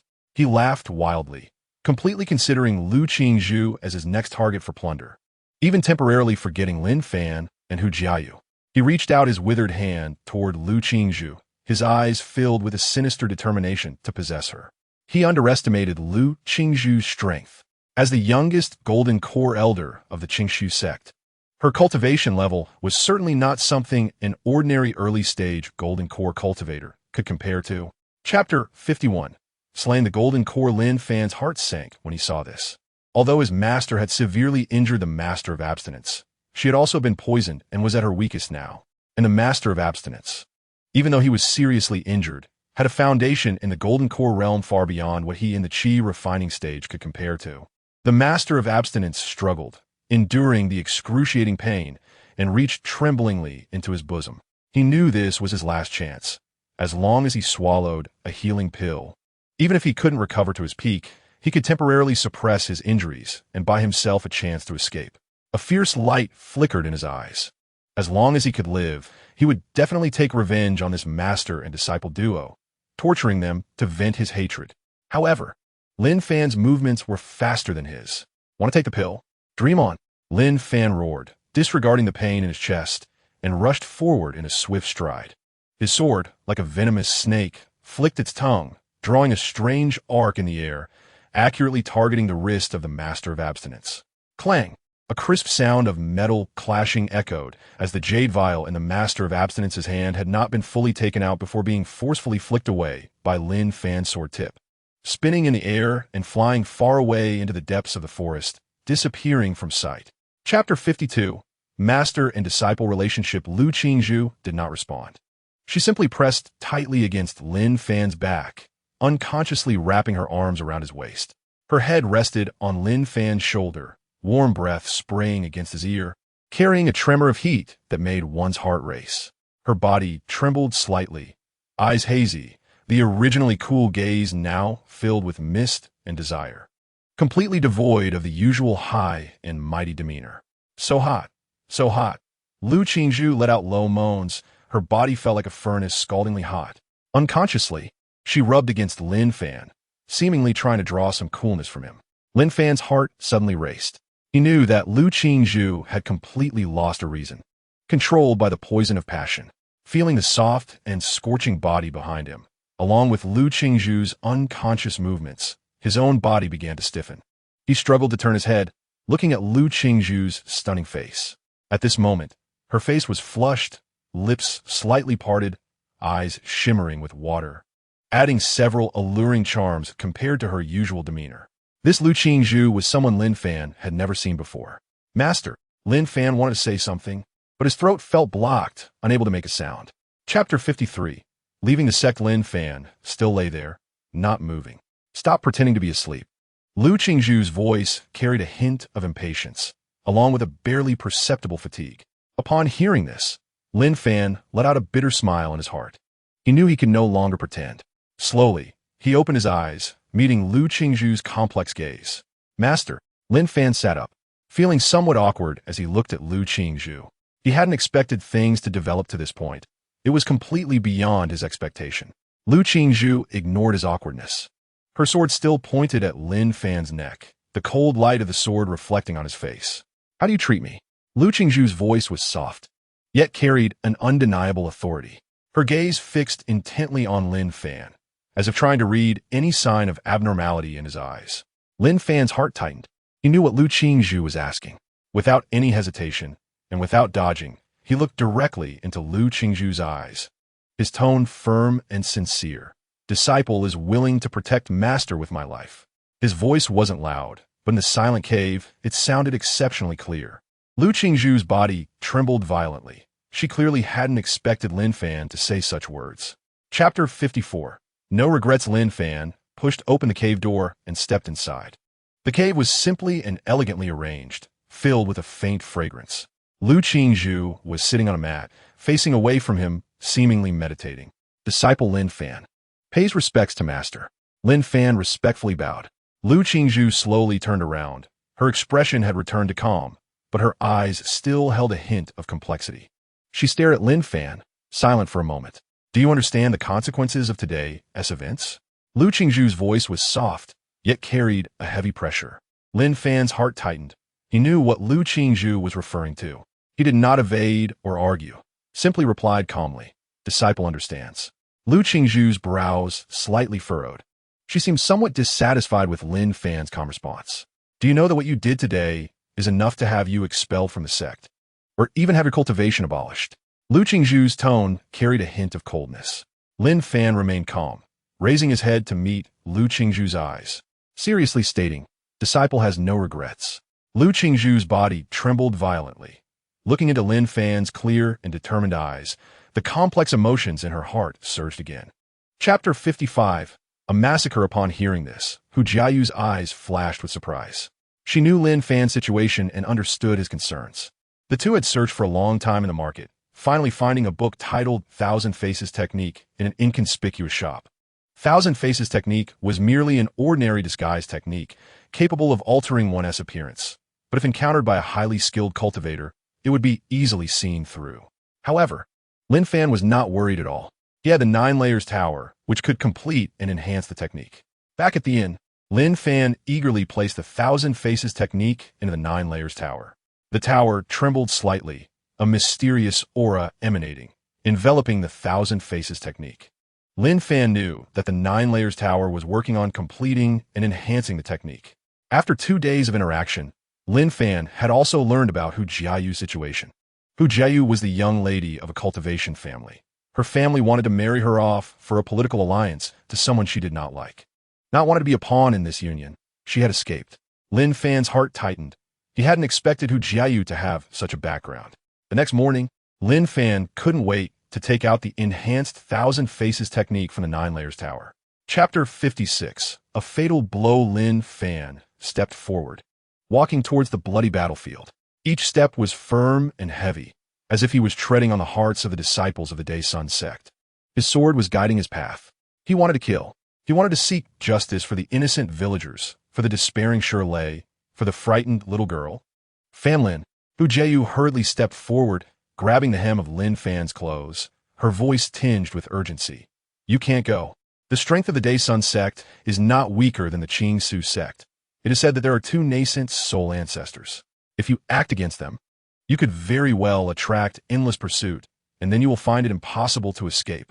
Lin Fan stopped, turning to look at Hu Jiayu, his eyes cold and determined, without a hint of wavering. Since you brought me here, I sent it to hope for me to take action. Lin Fan's expression was emotionless as he glanced at her, causing her heart to tremble. After saying this, he turned and continued forward. At this moment, the disciples of the Day Sun sect also noticed Lin Fan and Hu Jiayu's presence. Seeing that Lin Fan and Hu Jiayu had no demonic aura, they assumed they were passing cultivators, drawn in by Shirley's evil deeds. Chapter 57. Furious kill. Damn it. Damn it. Li Mingxiu cursed angrily in his heart. He hadn't expected to be pushed to such a state by a mere Qi refining junior. A ruthless look flashed in his eyes as he suddenly threw a jade talisman from his storage bag. This jade talisman was crystal clear, emitting powerful spiritual fluctuations. As soon as the talisman appeared, the surrounding air seemed to freeze, as if bound by an invisible force. Li Mingxiu's eyes were filled with madness.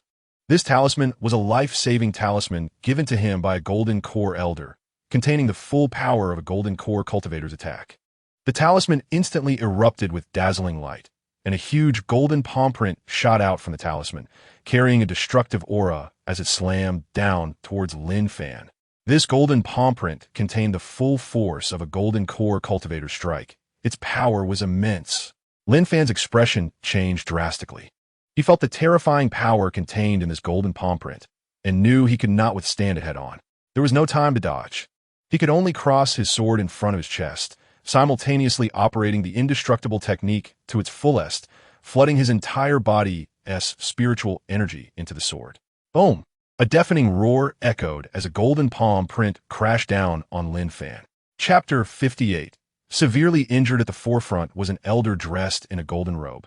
His face imposing, exuding an aura of authority without anger, with a cold, murderous intent flashing in his eyes.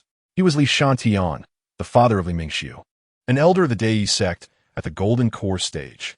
Behind him were 10 Foundation establishment cultivators in white robes, their auras steady, clearly Li Shantian's direct disciples. Li Shantian's gaze was like 2 sharp swords, instantly locking onto Lin Fan and Hu Jiayu. He sensed the lingering smell of blood and the fluctuations of spiritual energy in the air, and his murderous intent intensified. Without wasting words, he blocked the path of the two, his voice booming like thunder. "Who are you? Why are you here?" His voice carried the pressure of a Golden Core cultivator, pressing down on Lin Fan and Hu Jiayu like a tangible force. Hu Jiayu's face turned pale, nearly losing her balance. Lin Fan managed to hold on, but blood trickled from the corner of his mouth. Li Shantian looked at Lin Fan's pale face and disheveled appearance, a hint of doubt flashing in his eyes. But more rage surged within him. If it weren't for Lin Fan's weak aura and the absence of any demonic energy on him, he would have likely slain both Lin Fan and the little girl on the spot. Chapter 59. Silver pendant all the way, Lin Fan continued to circulate the undying art, slowly healing his internal injuries. But the wounds inflicted by a full-force attack from a late Golden Core cultivator were far from something that could be healed in a short time. After about half a day, a small town nestled by the mountains and rivers appeared in their sight. The town was not large, but it had all the essentials: taverns, inns and shops. The streets were bustling with people, mostly mortals, with the occasional Foundation establishment cultivator spotted.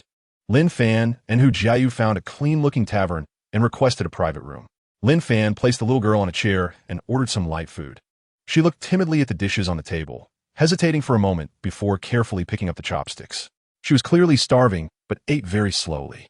Lin Fan and Hu Jiayu did not rush to eat, but quietly listened to the commotion in the tavern's main hall. "Have you heard? Li Mingxiu of the Dai sect was actually harmed by a demon." A rough voice rang out in the hall, filled with a mix of regret and anger. Lin Fan and Hu Jiayu exchanged glances, their hearts sinking. Another voice followed up, "Isn't that right? I heard that the demon is extremely vicious and powerful." Li Mingxiu fought bloodily to protect the mortals and ultimately fell in battle. What a pity. Chapter 60. The silver pendant he did not refuse, but gently accepted it. Linger stood on her tiptoes, trembling hands, and personally put the pendant around Lin Fan's neck. "Thank you, Linger," Lin Fan said softly. "Linger, I will take good care of this pendant. In the future, I will definitely come to see you, okay?" Linger's tears welled up again, tightly hugging Lin Fan's leg, trembling and making soft whimpering sounds.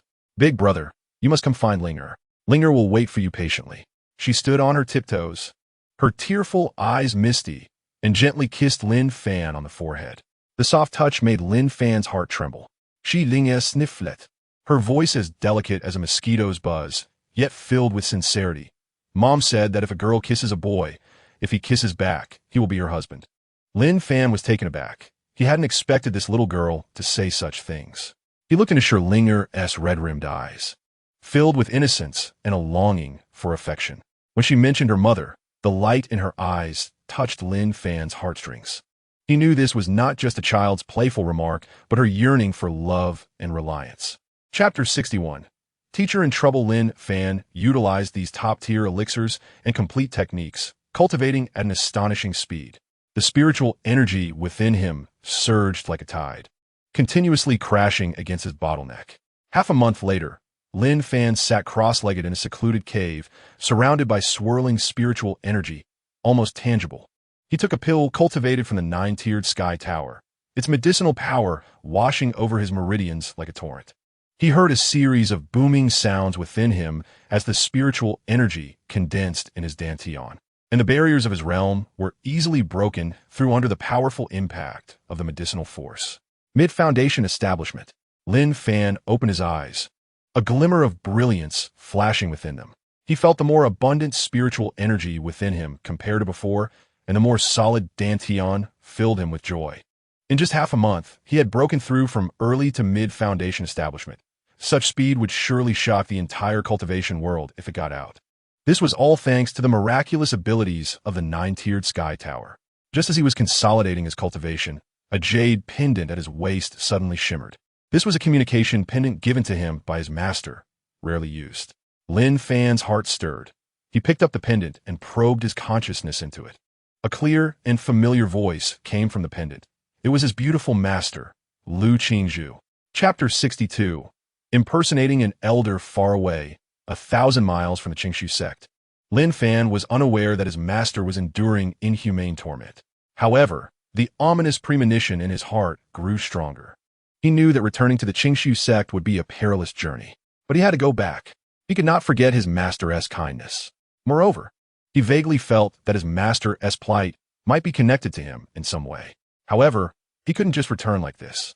He utilized the disguise technique recorded in the Undying Art to alter his appearance and form, disguising himself as an ordinary loose cultivator. Then, he hurried towards the nearest large city to the Qingshu sect, Tianyuan City. Tianyuan City was a famous trading center in the cultivation world, bustling with people and rich in information. After entering the city, Lin Fan did not rush to gather information, but first found an inn to stay in. He knew that such sensitive information would not be casually spread on the streets. He needed to use some special channels or overhear conversations in taverns and tea houses from those cultivators to gather intel. In the following days, Lin Fan wandered around the city during the day and frequented various taverns and tea houses at night, pretending to listen casually to the conversations of the surrounding cultivators. Chapter 63. Searching for the cave abode before him lay a valley shrouded in rich spiritual energy, with an ancient, weathered stone tablet standing at the valley's entrance, inscribed with the 4 powerful characters Qingshu Ancestral Land, exuding a sense of historical weight and majesty.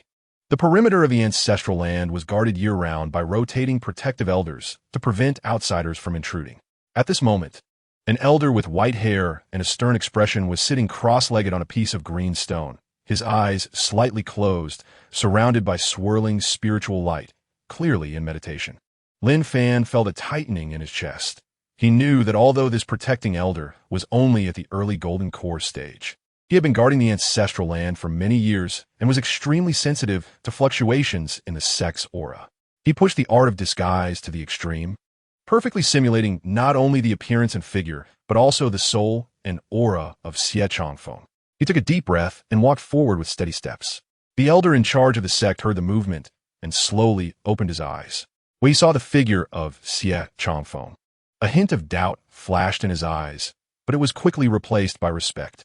The Grand Elder Xie Changfeng was usually arrogant and seldom came to the Ancestral Land, let alone in such a hurried manner. However, he did not ask more questions and merely nodded slightly to Lin Fan as a greeting. Lin Fan only cast a cold glance at him, showing no signs of stopping, and directly passed through the valley entrance, entering the depths of the Ancestral Land. Chapter 64. The sect leader is struck. Lin Fan stood deep in the bamboo forest, his gaze firmly fixed on the cave dwelling. He knew this was his only hope, and no matter what, he had to give it a try. He began to rapidly deduce in his mind how to cleverly bring up the matter of Lu Qingzhu while posing as Xie Changfeng, convincing the third supreme elder Yinqing of his words instead of being regarded as a madman or a tester with ulterior motives. However, deep within the Ancestral Land, facing a supreme elder at the half-step nascent soul stage, any disguise could be seen through in an instant. Lin Fan took a deep breath, a hint of determination flashing in his eyes. He abandoned the idea of continuing to disguise himself as Xie Changfeng and decided to reveal his true self. He quickly operated the technique of indestructible art, circulating the spiritual power around him, and the outer shell of Xie Changfeng dissipated like flowing water, revealing his original handsome and resolute youthful face. Without any hesitation, he walked straight toward the cave dwelling. When he was 10 zhang away from the cave, he stopped, bowed, and spoke in a tone that was neither servile nor overbearing, but carried a hint of urgency. Junior Lin Fan, disciple of Qingshu sect's Qingyun Peak, chief disciple under Elder Lu Qingzhu. May I ask if the esteemed elder is the third supreme elder Yunqing of Qingshu sect? Chapter 65. Shocking words, however. Although Yunqing was furious, she also knew restraint. Every strike appeared fierce, but was actually reserved, not truly harming the sect leader fundamentally. Uncle Master, calm your anger. The sect leader wiped the blood from the corner of his mouth and said with a bitter smile, "This matter is not solely my intention. There are hidden circumstances." Yunqing withdrew her offensive, but still emitted a terrifying spiritual pressure. She coldly said, "Speak. If there is a single falsehood, do not blame me for cleansing the door." The sect leader took a deep breath, not daring to hide the truth, and recounted the events. "It's like this. Elder Lu was suspected of being plotted against by a demonic cultivator during her external training, falling under a love poison, and her body was defiled by the demonic cultivator. Grand Elder Xie Changfeng was enraged by this, believing that Elder Lu had already been corrupted by demonic energy and could bring disaster to the sect.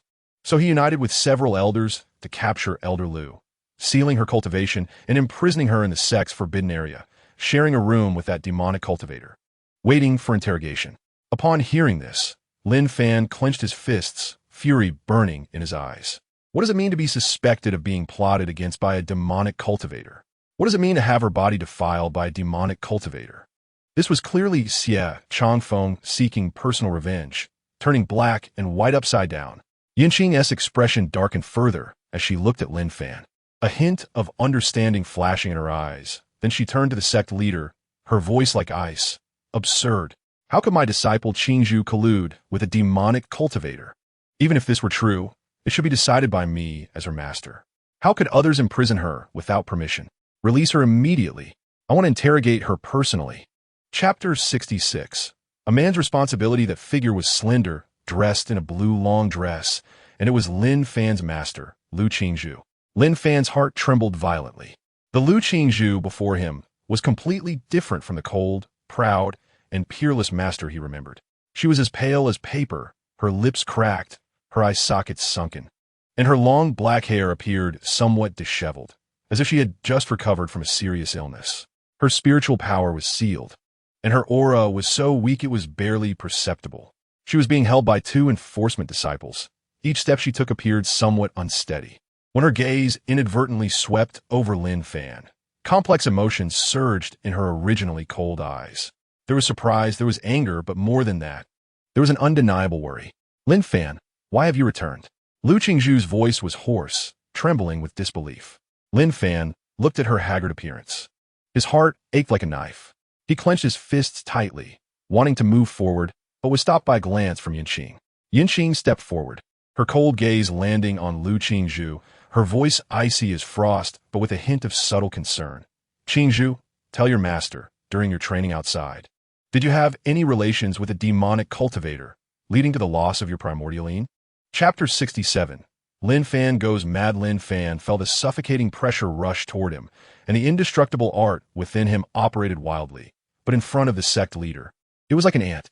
His face turned pale, and his legs felt as if they were filled with lead, unable to move. Yunqing stood by, watching the scene coldly, showing no intention of intervening. Lu Qingzhu was completely shattered by Lin Fan's words. She looked at the sect leader's palm wind, carrying killing intent, at Lin Fan's frail yet determined figure, and her heart was instantly filled with endless regret and despair. No, she absolutely could not let Lin Fan die. At that moment, the spiritual power sealed within her erupted with unprecedented potential. She suddenly broke free from the restraints of the two enforcement disciples, using the last bit of her strength to lunge toward Lin Fan, positioning her body in front of him as a shield. "Lin Fan, run!" Lu Qingzhu shouted hoarsely, but her body was struck hard by the sect leader's palm power, which contained the might of a late-stage golden core. Poof! Lu Qingzhu spat out a mouthful of blood, her body flying back like a kite with a broken string. The sect leader's palm power was immensely powerful, even if he held back. It was enough to severely injure a golden core cultivator. She felt her internal organs violently tremble, and excruciating pain swept through her entire body. Chapter 68. Flesh and blood combat. He raised his hand and summoned an ancient bronze bell that instantly flew out from his body, expanding in the wind to become taller than a person. The surface of the bell was engraved with countless mysterious runes, exuding an ancient and desolate aura. "Suppress." Tai Ching-Da shouted explosively, and that bronze bell instantly descended upon Lin Fan with the momentum to destroy heaven and earth. Before the bell body arrived, the terrifying suppressive force had completely solidified the space around Lin Fan, as if it were going to crush him along with this space. Lin Fan's eyes turned red. He felt the terrifying pressure capable of completely erasing him, yet he did not retreat at all. All that filled his heart was endless rage and sorrow. He wanted revenge. He wanted Tai Ching-Da to pay in blood for his debts. Roar! Lin Fan let out a furious roar, and the indestructible art in his body operated wildly. Reaching its peak at this moment, a blinding golden light erupted from his entire being, and his flesh and bones underwent astonishing changes at a visible speed under the golden light's enveloping. His body became more solid, the muscle lines as twisted as steel, and the surface of his skin radiated a faint golden sheen, as if coated with divine gold. Chapter 69. A great humiliation, he suddenly pulled back the distance, his hands forming seals again as he chanted incantations. The bronze bell once again soared into the air, hovering above his head, emitting an even more brilliant light. The Wuxiang Town demon suppressing bell, suppress. Tai Ching-Da shouted angrily, and the bronze bell instantly erupted with a terrifying suction force, like a giant vortex, wanting to completely suck Lin Fan in and then suppress and refine him. Lin Fan felt an irresistible suction coming from the bronze bell, as if the spiritual power within him was being pulled out, and his body began uncontrollably flying toward the bell. He knew that once he was sucked into the bell, he would undoubtedly die. Break from me! Lin Fan roared, and the indestructible skill in his body operated wildly again, the golden light becoming even more dazzling. He kicked hard with his legs. His body shot forward like a released arrow, rushing toward the center of the suction force of the bronze bell. He wanted to attack instead of defend. He wanted to completely destroy the bell before it could fully suck him in. Seeking death. A cruel smile flashed in Tai Ching-Da's eyes. He did not expect Lin Fan to be so foolish as to rush toward the Wuxiang demon-suppressing bell. It was simply walking into a trap. Lin Fan's speed reached its peak, transforming into a golden afterimage, instantly reaching beneath the bronze bell. Chapter 70. Yun Qing takes action. You are a disgrace. You overestimate yourself. Yun Qing's expression darkened, a hint of ruthlessness flashing in her eyes. Lin Fan felt his internal organs churning violently, as if they were about to explode. The intense pain overwhelmed him like a tide, but in his golden eyes, there was no sign of retreat. Instead, an even fiercer anger burned within him. Lu Qingzhu's cold corpse, the faint smile on her lips, the worry in her eyes before her death, were like a brand engraved in his heart, pushing his killing intent to an unprecedented peak. He wanted to live. Only by living could he avenge his master. Lin Fan let out another earth-shattering roar.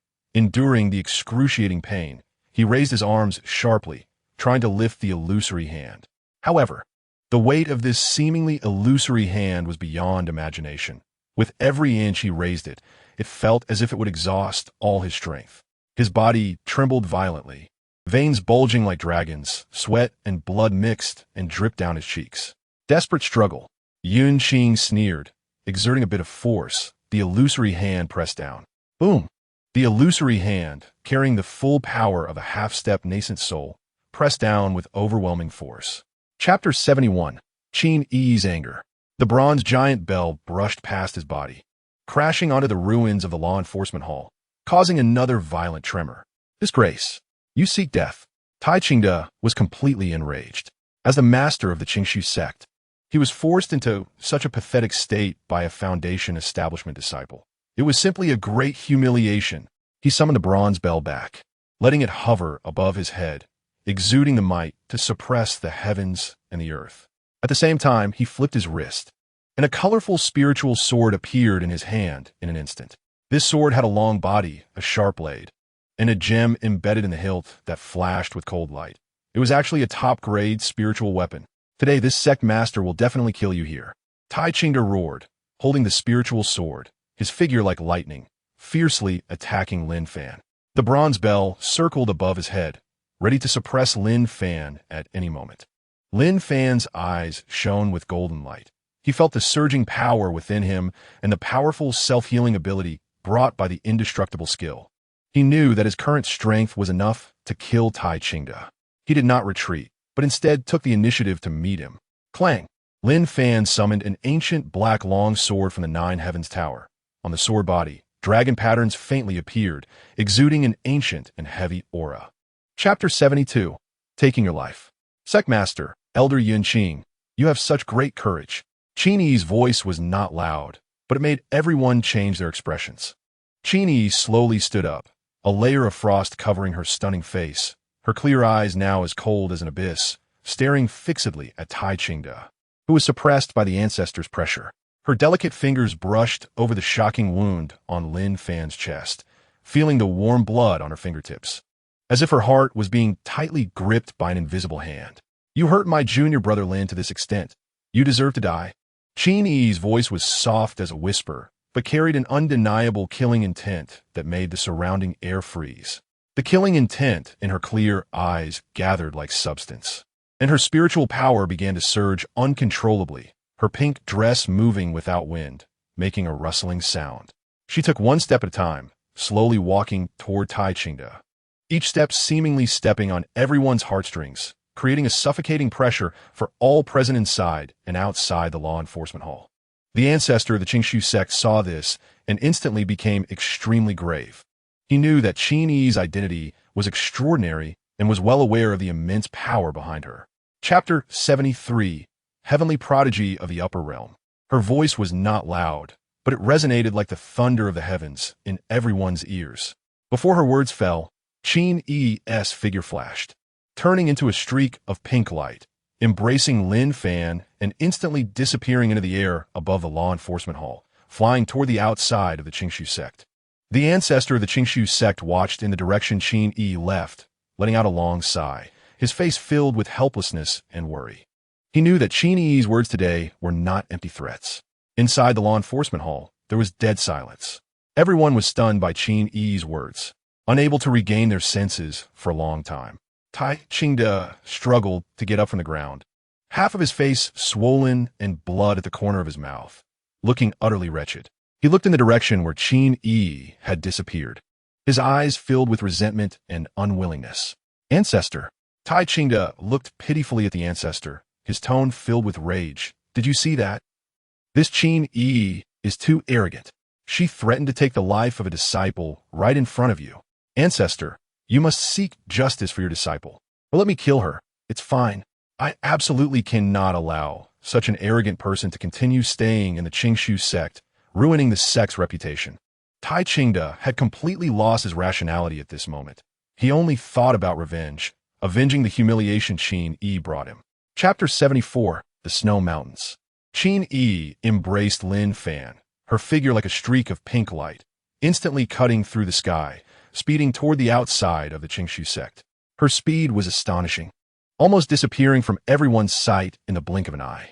She did not hesitate at all, nor was there any reluctance, as if the Qingshu sect was just a temporary stop for her. Her departure from the Qingshu sect was not aimless.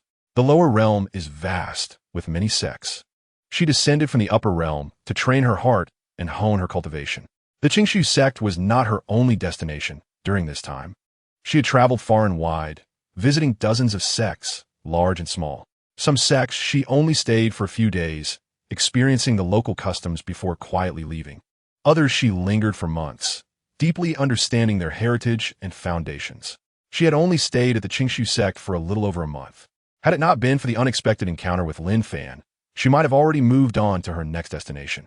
She still remembered the scene when she first met Lin Fan.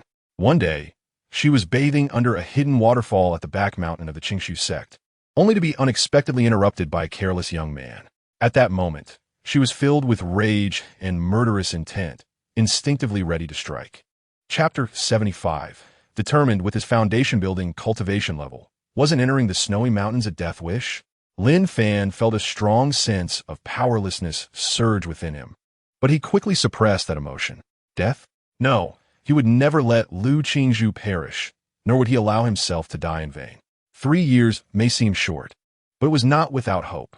His ninefold sky tower was his greatest support and gave him the confidence to face any predicament. He looked at Lu Qingzhu, who lay quietly on the bed, her complexion still pale and her breath so weak it was almost undetectable. Lin Fan reached out, gently caressing her cold cheek, a glimmer of determination flashing in his eyes. For her sake, he had to fight. Junior brother Lin, do you understand? The head of the Biflower sect noticed Lin Fan was lost in thought and thought he was intimidated by the dangers of the snowy mountains. So he reminded him again. The snowy mountains are no joke. Even a nascent soul expert would not dare to venture deep. Master, I understand. Lin Fan suddenly raised his head, interrupting the sect leader. His eyes filled with unprecedented determination, his tone resolute. Thank you for the information, Master. I will set off for the snowy mountains right away. Chapter 76. Golden Core Conflict Boom. Boom, boom. 3 deafening explosions rang out, accompanied by 2 distinctly different powerful auras. One was cold and sinister, carrying a strong scent of blood. The other was sharp and domineering, imbued with pure, thunderous power. Lin Fan's heart tightened, and he immediately halted, warily looking ahead. He knew this was the sound of a conflict between Golden Core experts. Moreover, judging by the intensity of the spiritual energy fluctuations, both parties were not weak. He cautiously concealed his aura, hiding his figure behind a cloud, gazing toward the source of the spiritual energy disturbance. He saw 2 figures fiercely entangled in midair, each collision erupting with earth-shattering sounds. One was clad in a black robe, surrounded by swirling demonic energy, wielding a blood-colored long knife that tore through the air wherever it passed. This was indeed the means of a demon cultivator. The other wore a white Taoist robe, brandishing a long sword that flickered with lightning, each swing accompanied by booming thunder. This was clearly a righteous cultivator. The 2 exchanged deadly blows, clearly fighting for their lives. They bore varying degrees of injuries, their breaths somewhat disordered, indicating they had been battling for a long time. Chapter 77. No choice. Just as Lin Fan felt heavy-hearted and contemplated a strategy, a piercing shriek suddenly pierced the sky, a sound that seemed capable of tearing through eardrums and shaking souls. Following that, a more overwhelming and ferocious evil aura than during the conflict between Man Yun and Lung Yang surged like a tide, instantly enveloping the area. This was a Golden Core Great Demon. Lung Yang's complexion turned ashen, a hint of disbelief and terror flashing in his eyes. Having fought fiercely with Man Yun for a long time, he had already exhausted much of his spiritual energy. Sensing this aura now filled him with despair. Man Yun also reigned in his previous ferocity, replaced by a grave expression. His hand, gripping the blood-colored long knife, trembled slightly, a quiver stemming from primal instinct. This aura was stronger than any Golden Core Great Demon he had encountered before, and it carried a nauseating scent of blood, clearly formed from the countless lives it had devoured. A massive shadow tore through the sky, accompanied by a stench of blood and wind, instantly appearing above the 3. It was a bat the size of Small Mountain, its wings spread out for dozens of feet, its wing membranes a bizarre blood red, covered in black veins resembling blood vessels. Chapter 78. Lin Fan's Secret Humph. You know your place. Man Yun snorted coldly, then turned his gaze back to the blood slaughter demon bat. Demon, we each have our roles. Do not hide anything. Lin Yang also shouted sternly. The blood slaughter demon bat seemed to lose patience as well, letting out a deafening roar, its massive body lunging towards the 3. A wave of foul wind and a strong scent of blood almost suffocating. Kid, you go first. Man Yun suddenly yelled, swinging his blood-colored long knife fiercely. A blood-colored blade light instantly slashing towards Lin Fan, not to attack, but to push Lin Fan towards the blood slaughter demon bat. Lung Yang also struck at the same time, a bolt of lightning sword energy following closely, although aimed at the blood slaughter demon bat. Its angle subtly blocked Lin Fan's escape route.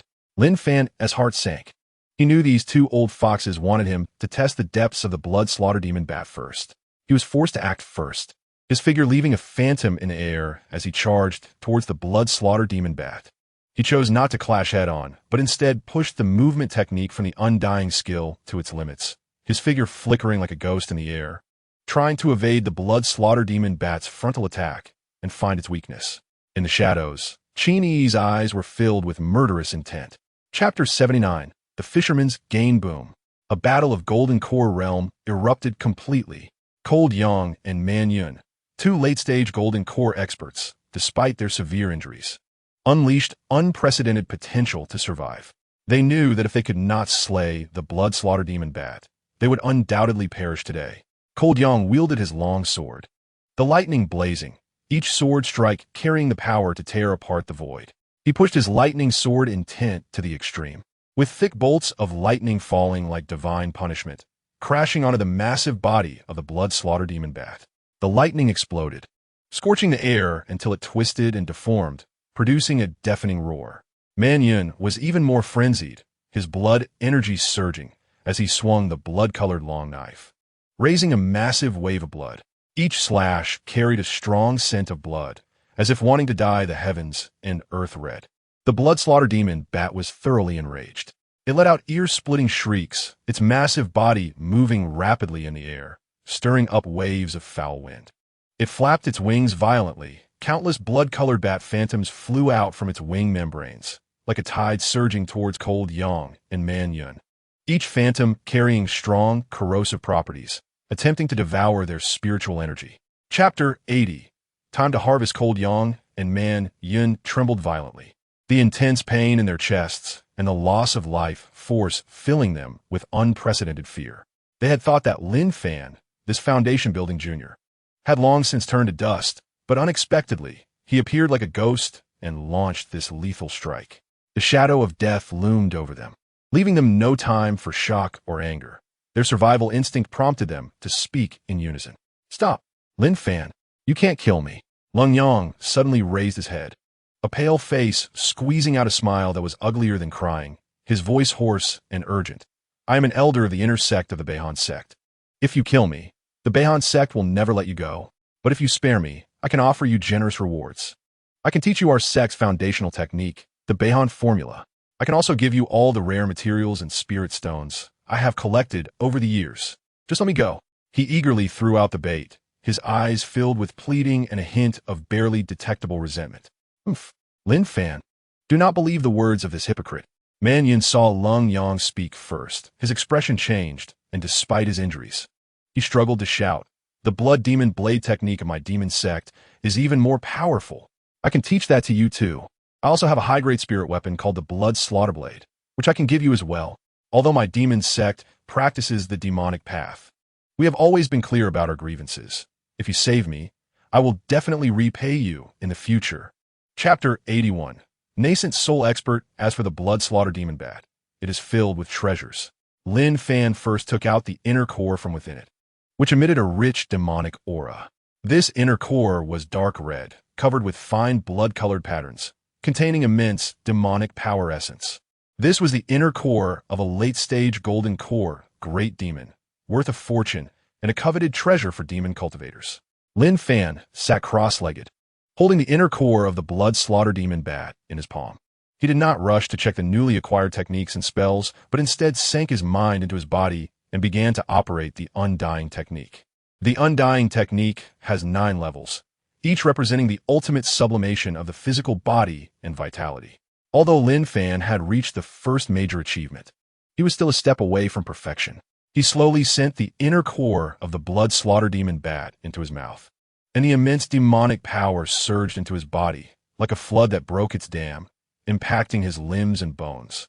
However, Lin Fan's physical body had long been tempered to be extremely resilient by the Undying Technique.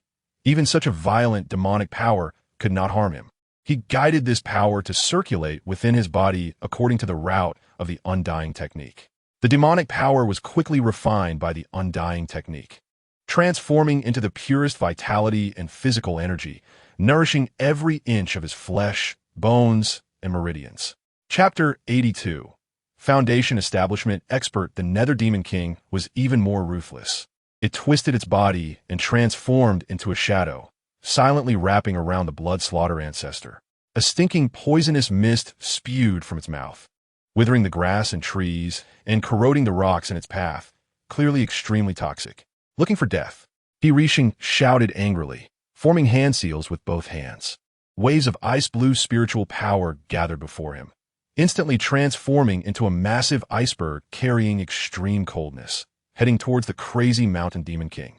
The iceberg collided with the giant ape's fist with a thunderous roar, creating a tremendous sound that sent shockwaves outward, completely destroying the ruins and debris.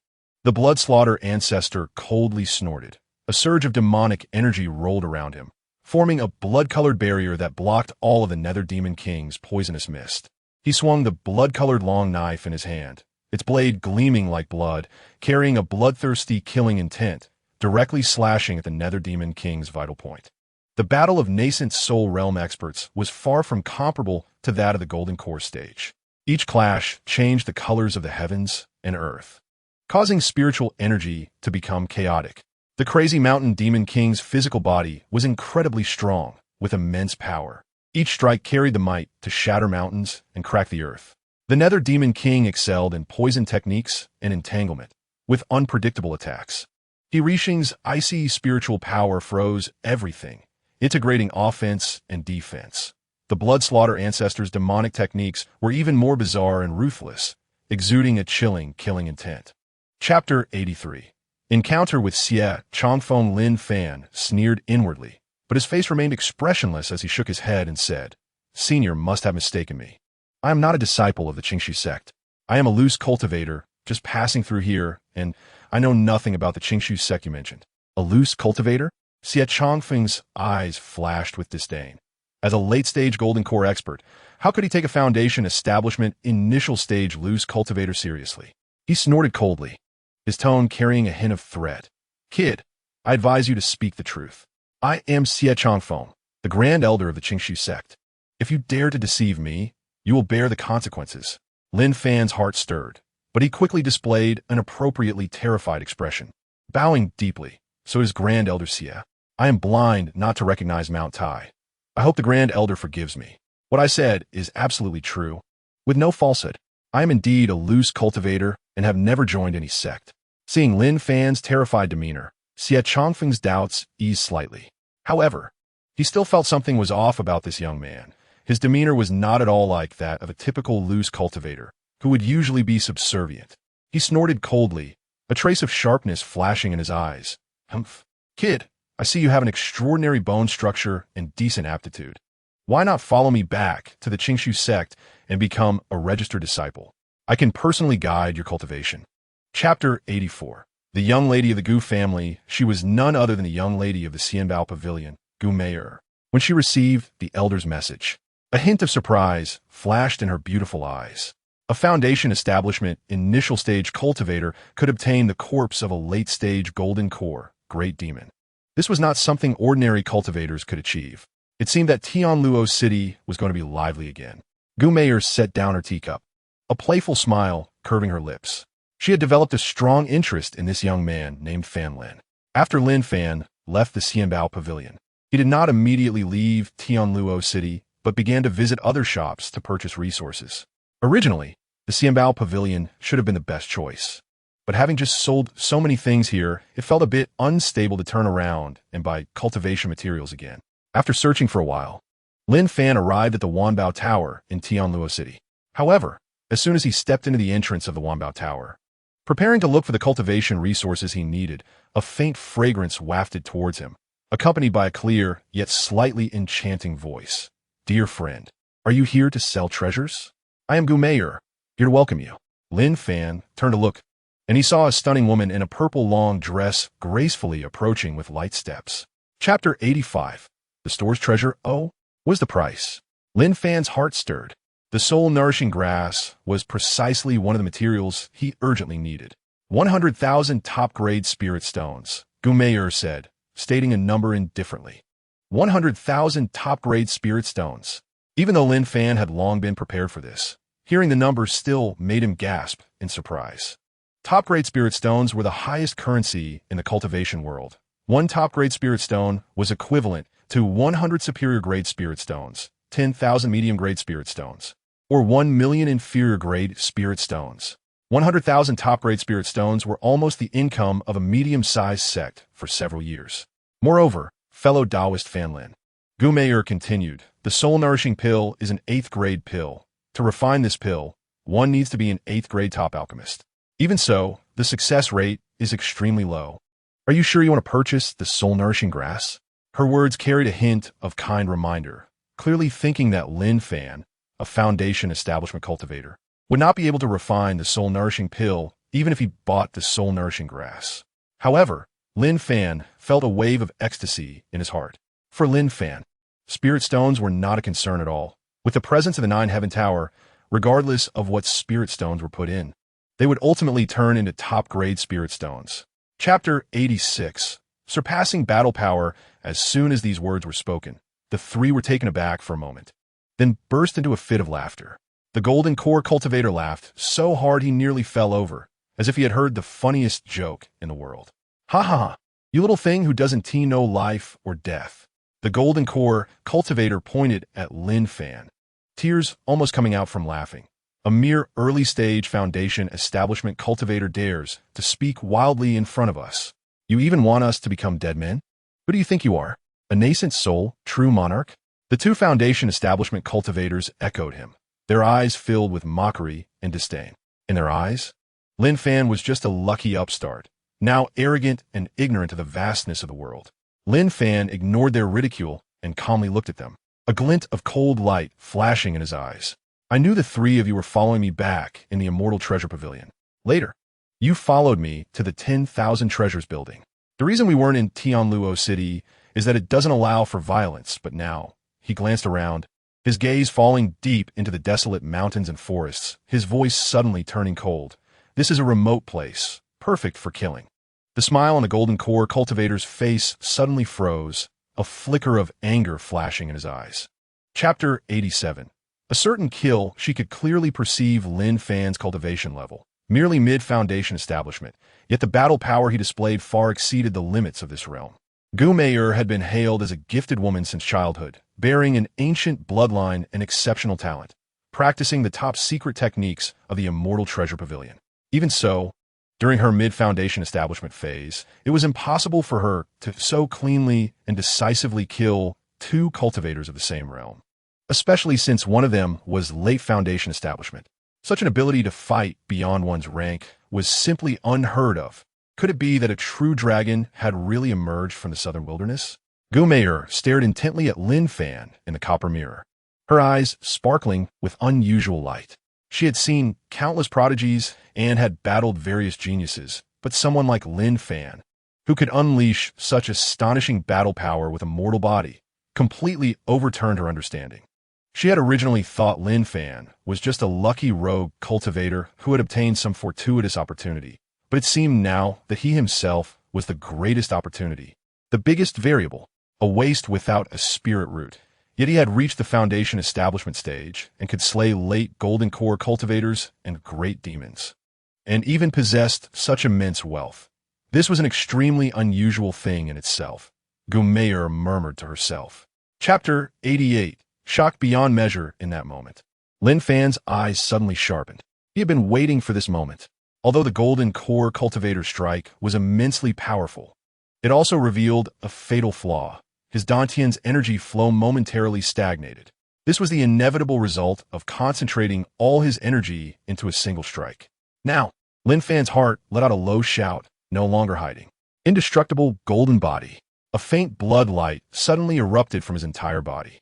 This blood light was not ordinary red, but bore an ancient and sacred golden hue, as if it were a form of ultimate sublimation. This was the indestructible golden body that could be activated after mastering the indestructible technique.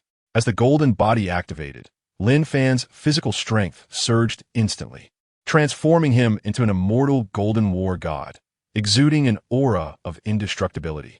The moment the golden body was activated, Lin Fan charged forward instead of retreating, rushing straight at the fiery giant python. Boom! The fiery giant python collided violently with Lin Fan, producing a deafening roar. The violent flames completely engulfed Lin Fan's figure. The Golden Core cultivator revealed a sinister smile, as if he had already seen Lin Fan being burned to ashes. Chapter 89.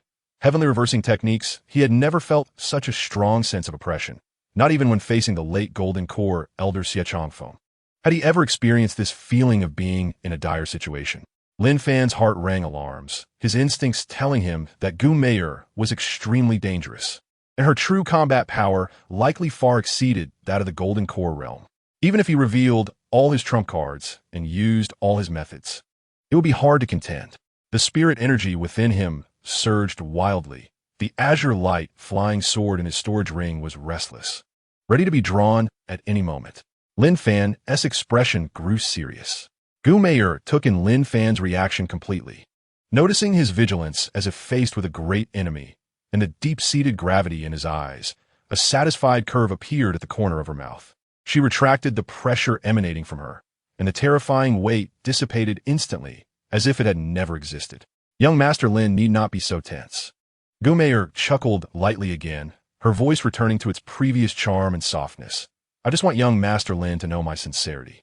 Since young Master Lin does not wish to be my guest, we can also be friends.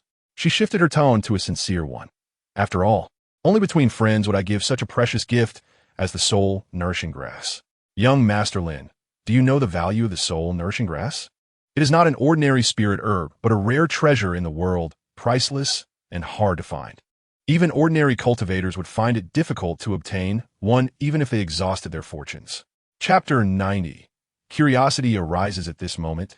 Qin Yi's clear, water-like eyes were filled with icy coldness.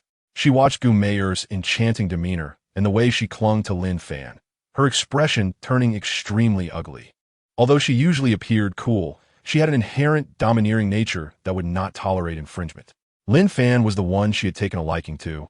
How could she allow other women to seduce him like this? Hiss! A faint hissing sound rang in Qin Yi's ears, accompanied by an ethereal voice that seemed to emerge directly in her mind. Master, should I kill this woman? Her aura makes the blood serpent feel uncomfortable. This voice came from Qin Yi's companion spirit beast, the blood serpent. The blood serpent was naturally sensitive to certain charm techniques and demonic auras.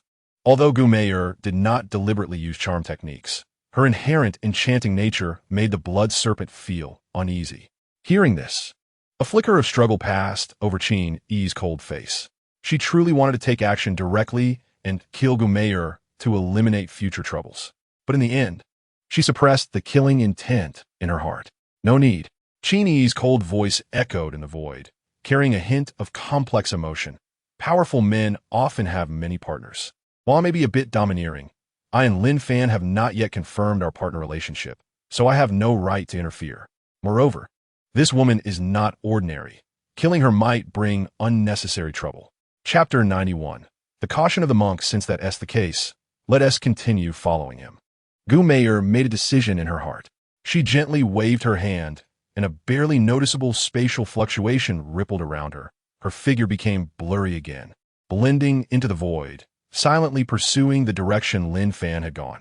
She was confident that as long as she did not harbor any killing intent towards Lin Fan, the mysterious woman would not take action against her again. After all, she also had her own trump cards, but unless absolutely necessary, she did not want to expose them. Meanwhile, Lin Fan was like a streak of azure light, darting through the mountains and forests at an astonishing speed. He let out a sigh of relief in his heart. Gu Meier's departure lifted a lot of pressure off him. That woman was too enchanting, with countless schemes, and being around her always made him feel uncomfortable. Little did he know, behind him, two figures were silently following him like ghosts, one in front and one behind. Lin Fan was rushing at full speed when suddenly, a chilling and evil aura spread from the front, instantly enveloping him. His heart sank, and his body suddenly halted as he cautiously looked ahead. He saw a thin figure slowly emerging from the void, not far ahead.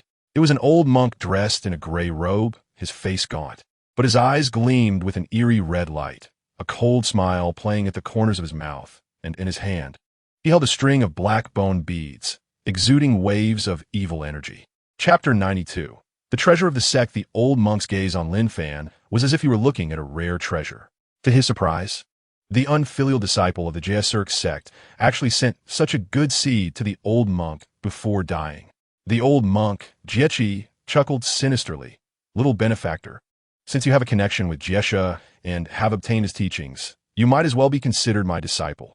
From now on, you shall follow me, and I will surely impart the supreme secret methods of the joyous sect to you, allowing you to delve deeper into the evil path and become a generation of evil sovereign. Lin Fan's heart surged with joy, knowing his deception had worked.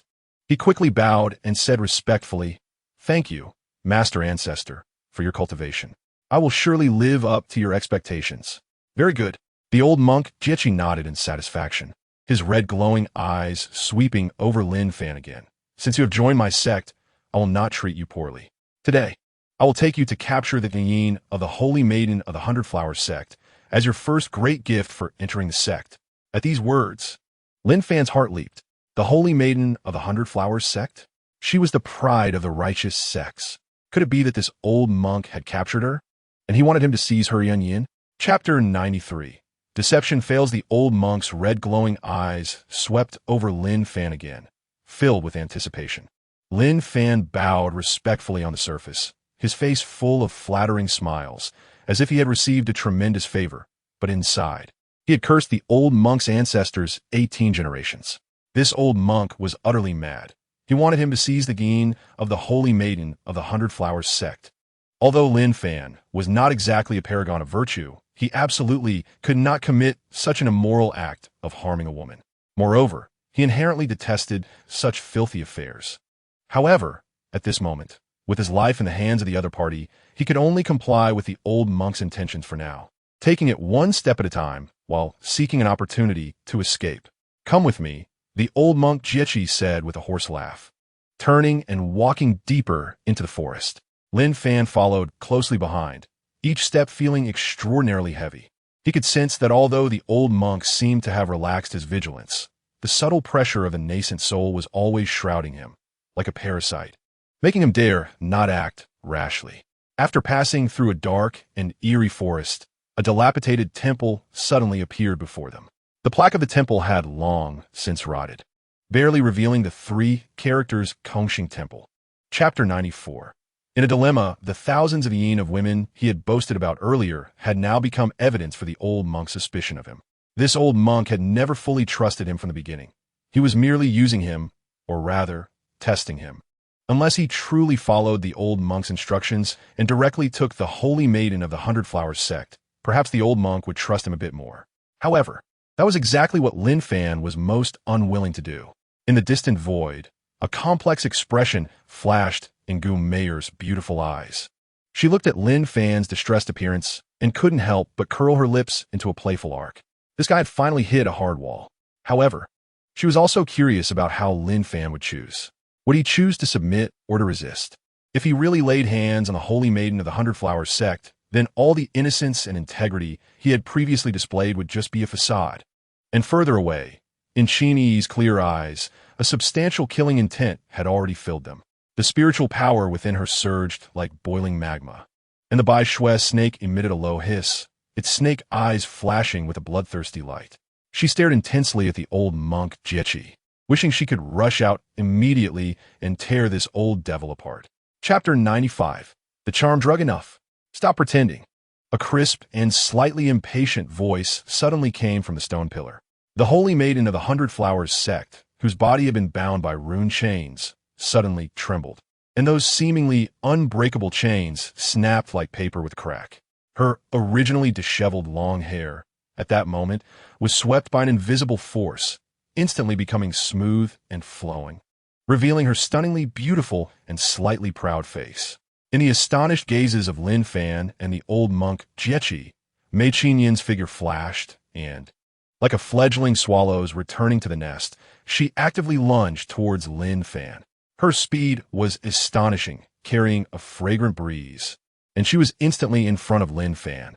Lin Fan's pupils suddenly constricted. He had no time to react or dodge. The intense, instinctive resistance surged again, making his whole body stiff, but Mei Qinyan's speed was too fast for him to avoid. However, just as Mei Qinyan was about to leap into Lin Fan's arms, the old monk Jiechi's hoarse and eerie voice, tinged with a hint of indulgence and amusement, rang out again. Qing'e, stop messing around. Quickly capture this boy, and after absorbing him into a human dry, you can serve me sooner. Chapter 96. If you want to kill, then kill. Mei Qinyan's enchanting figure lunged toward Lin Fan again. She thought Lin Fan had been completely controlled by the charm drug, and that his current frenzy was merely a manifestation of the drug's effects.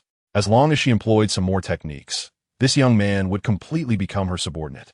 Laughing sweetly, she extended her delicate hand, her fingertips gathering a trace of the joyous sex's unique soft, true energy like invisible threads.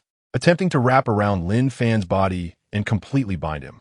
Lin Fan's eyes retained their beastly intensity, but his heart was icy cold.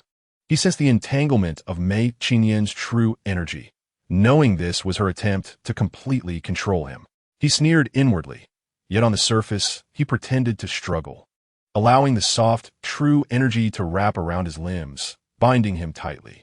The more the true energy entwined, the more Lin Fan felt his body becoming more resilient under the tempering of the indestructible technique, as if this binding force had become a part of his physical refinement.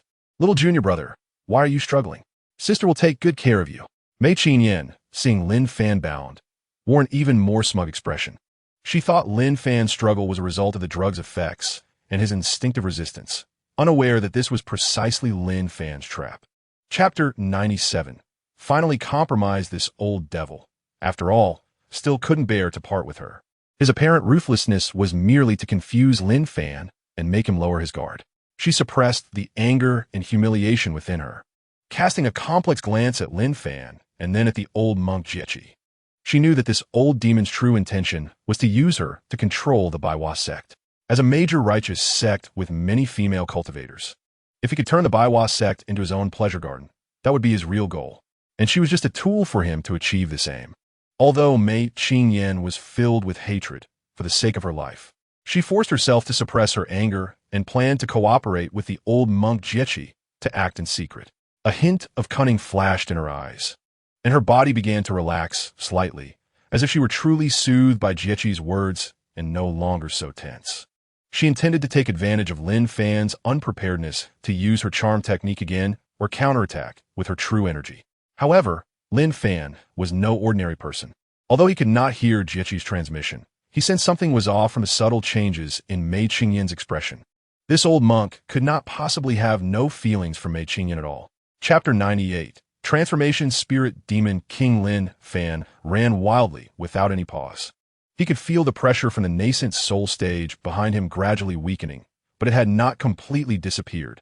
When Lin Fan had run 30 miles away from the ruined temple, he finally slowed down. Lin Fan, that's enough. He can't catch up. Mei Qingyan, being held by him, spoke in a weak and hoarse voice, laced with urgency. Let me go. If you let me go now and leave immediately, there might still be a glimmer of hope. Otherwise, once he catches up, we will both die. Her words carried a hint of persuasion, as if she were genuinely thinking of Lin Fan. However, Lin Fan ignored her words completely. He sneered in his heart. This woman was indeed not well-intentioned.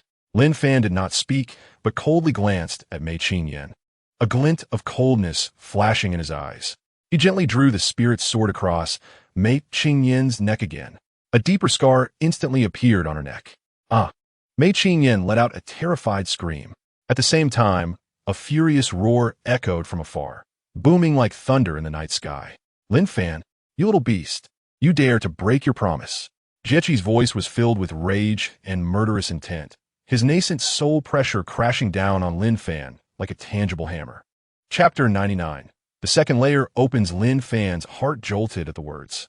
He had already guessed that the middle-aged man in the black robe was most likely the sun-eating Serpent King, but he could not discern the true identity of the noble woman in court attire.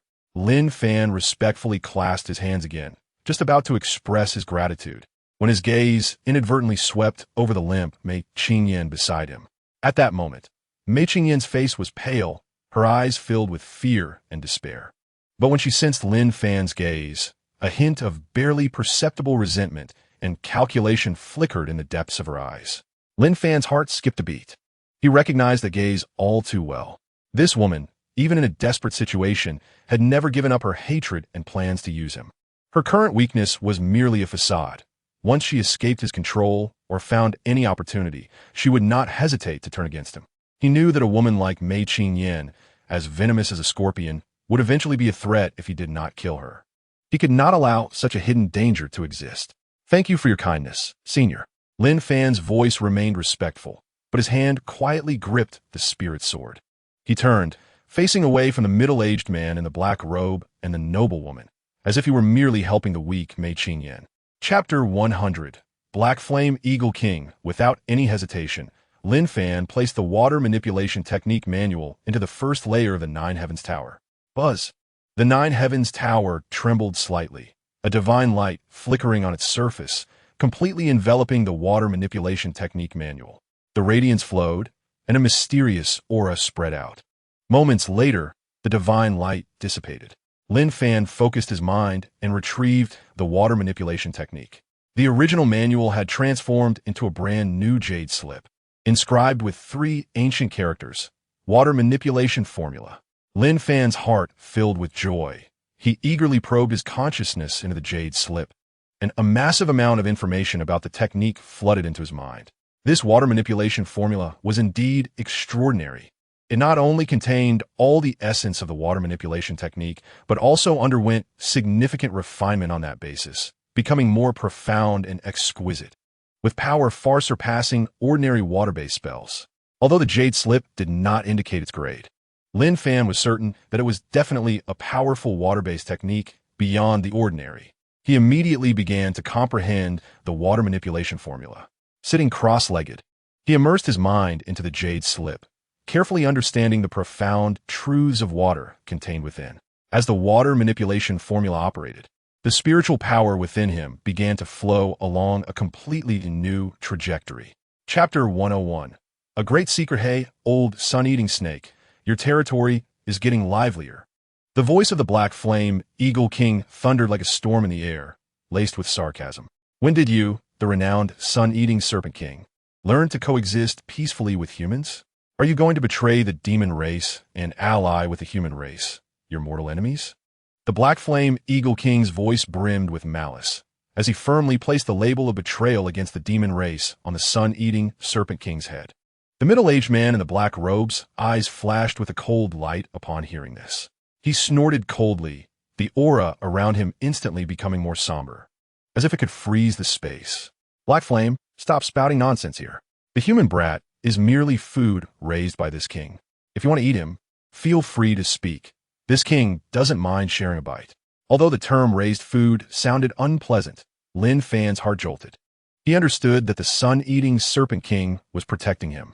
In front of the Black Flame Eagle King, the sun-eating Serpent King was willing to diminish him to the status of food to avoid solidifying the accusation of colluding with humans, thus providing him with a reasonable identity to prevent the Black Flame Eagle King from attacking him. Chapter 102. His trump card. He knew that the sun-eating Serpent King's wife was in labor, and the aftershocks caused by a Demon King-level expert unleashing their full power could reduce a 100-mile radius to ashes. If it exerted its full strength, the noblewoman in the wooden house might suffer from intense vibrations and die in childbirth. The Black Flame Eagle King was taking advantage of the sun-eating Serpent King's concerns, attacking ruthlessly each time and unleashing its violent power to the fullest, while the sun-eating Serpent King could only passively defend, unwilling to retaliate and instead having to focus on protecting the latter. Old sun-eating snake, you will undoubtedly die today. Your spawn is destined to die in the womb. The Black Flame Eagle King let out a piercing laugh, its voice sharp as a blade, ruthlessly stabbing at the heart of the sun-eating Serpent King. Its double claws, like hooks, tore through a piece of the sun-eating Snake King's scales with a fierce gust of wind, instantly staining its pitch-black body with blood. Hiss! The sun-eating Snake King let out a painful hiss, its massive body trembling violently. Although it was injured, the fury in its eyes burned even more intensely. But that concern still shackled it like a heavy chain. It knew that it couldn't fight with all its might at this moment. Otherwise, its bloodline would truly be lost. Chapter 103. The Rage of the Monk Jichi. What a reckless little brat. The old monk Jichi sneered coldly. He didn't rush to attack, but instead watched Lin Fan with amusement, like a cat playing with a mouse. In his eyes, a junior in the Foundation establishment stage was nothing but an ant before his mid-core formation strength, easily extinguishable. He wanted to thoroughly torment this good disciple who had taken away his furnace, making him experience pain before dying. Kid, do you think you can be arrogant in front of me just because of that demonist protection? Today, no one can save you.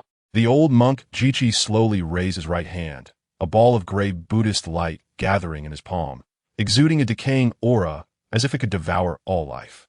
Lin Fan said nothing. His spiritual power surged wildly within him, the power of his perfected indestructible art erupting instantly, surrounding him with a faint golden light. And his muscles became more solid, At the same time, with a thought, top-grade spiritual armor instantly covered his body, protecting him securely. A dying struggle. A trace of disdain flickered in the old monk Jichi's eyes as he forcefully pushed the Buddhist light in his palm. A gray energy ripple instantly expanding outward at an astonishing speed towards Lin Fan. Chapter 104. The death of Jichi, he no longer held back his strength. Quickly forming seals with both hands and chanting incantations. In an instant, obscure and incomprehensible symbols flew from his fingertips, coalescing in the air into a massive golden Buddha phantom. The Buddha phantom towered dozens of feet high, its face hideous, with 3 heads and 6 arms, each hand holding a different magical tool, emanating a terrifying pressure that suppressed heaven and earth. The old monk Jichi roared, the golden Buddha phantom suddenly raising a gigantic palm.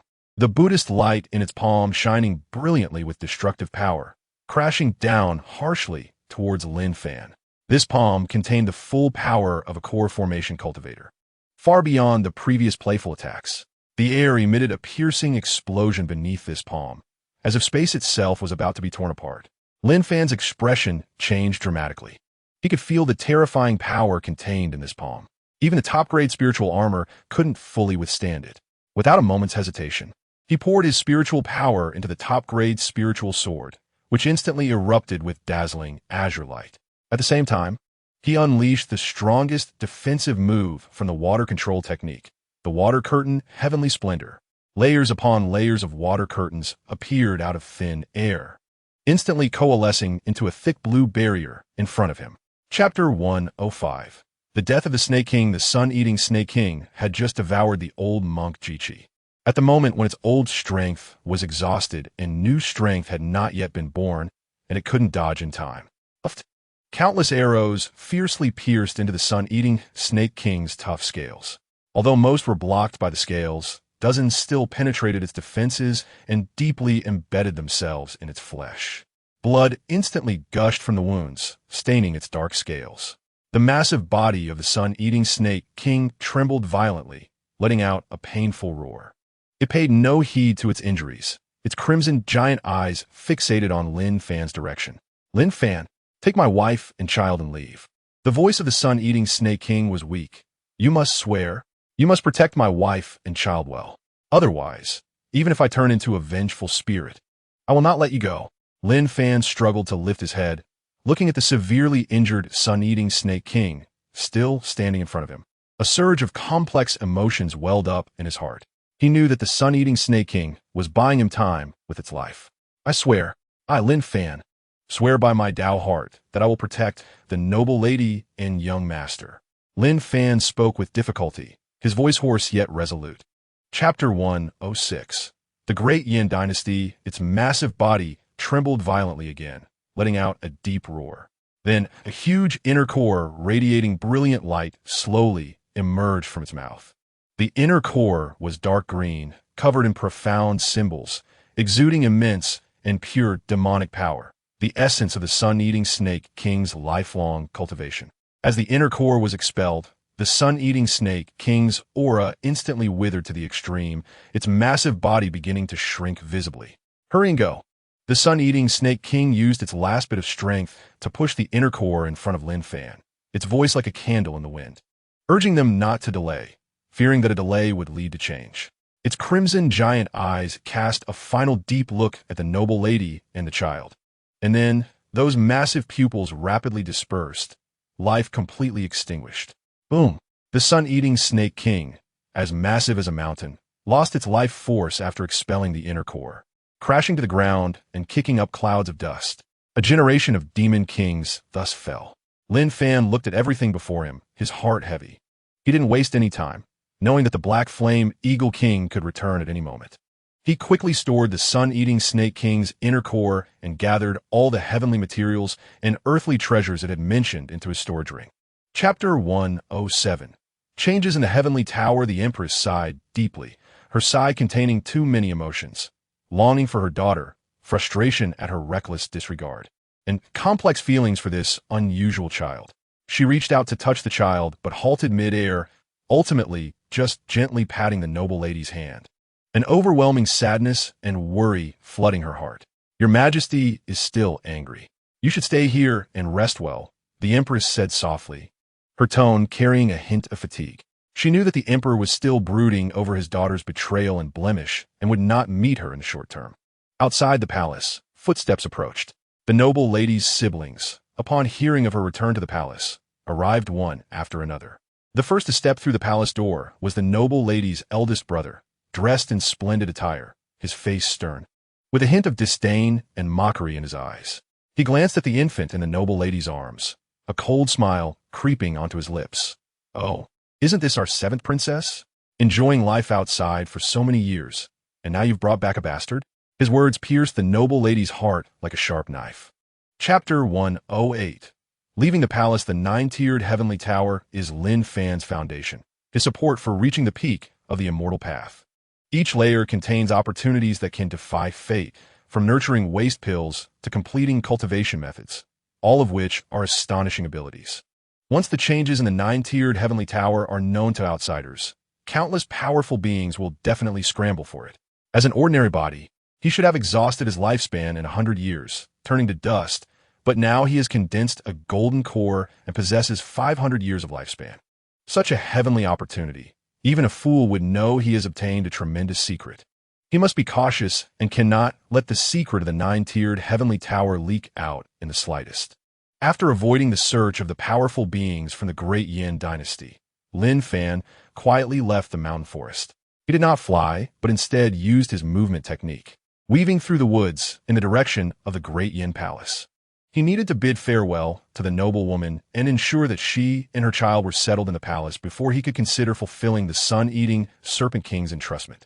When he arrived outside the Great Yin Palace again, the sky was already nearing dusk. The afterglow of the setting sun cast a sacred light over the magnificent palace complex. Lin Fan concealed his aura, appearing like an ordinary foundation establishment cultivator as he walked towards the palace gates. Chapter 109. Second layer of the sky tower. Lin Fan did not delve into the secrets of the parchment scroll. His current focus was on the sky tower itself. Ever since he successfully condensed his golden core, the second layer of the sky tower seemed to be nurturing something, emanating a mysterious and powerful aura. An invisible barrier enveloped the second layer, preventing him from peering inside. His intuition told him that once this layer of mysterious power dissipated, the second layer of the sky tower would open. This change made him both expectant and vigilant.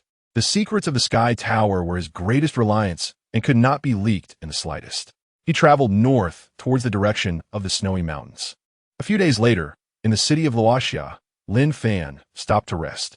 Luoxia city was small but bustling with many cultivators. Lin Fan entered a tavern, ordered a few small dishes, and listened to the discussions of the surrounding cultivators while eating. Have you heard? The secret realm of the Cold Crow Venerable is about to open. A rough voice reached Lin Fan's ears. Lin Fan paused slightly as he held the wine cup.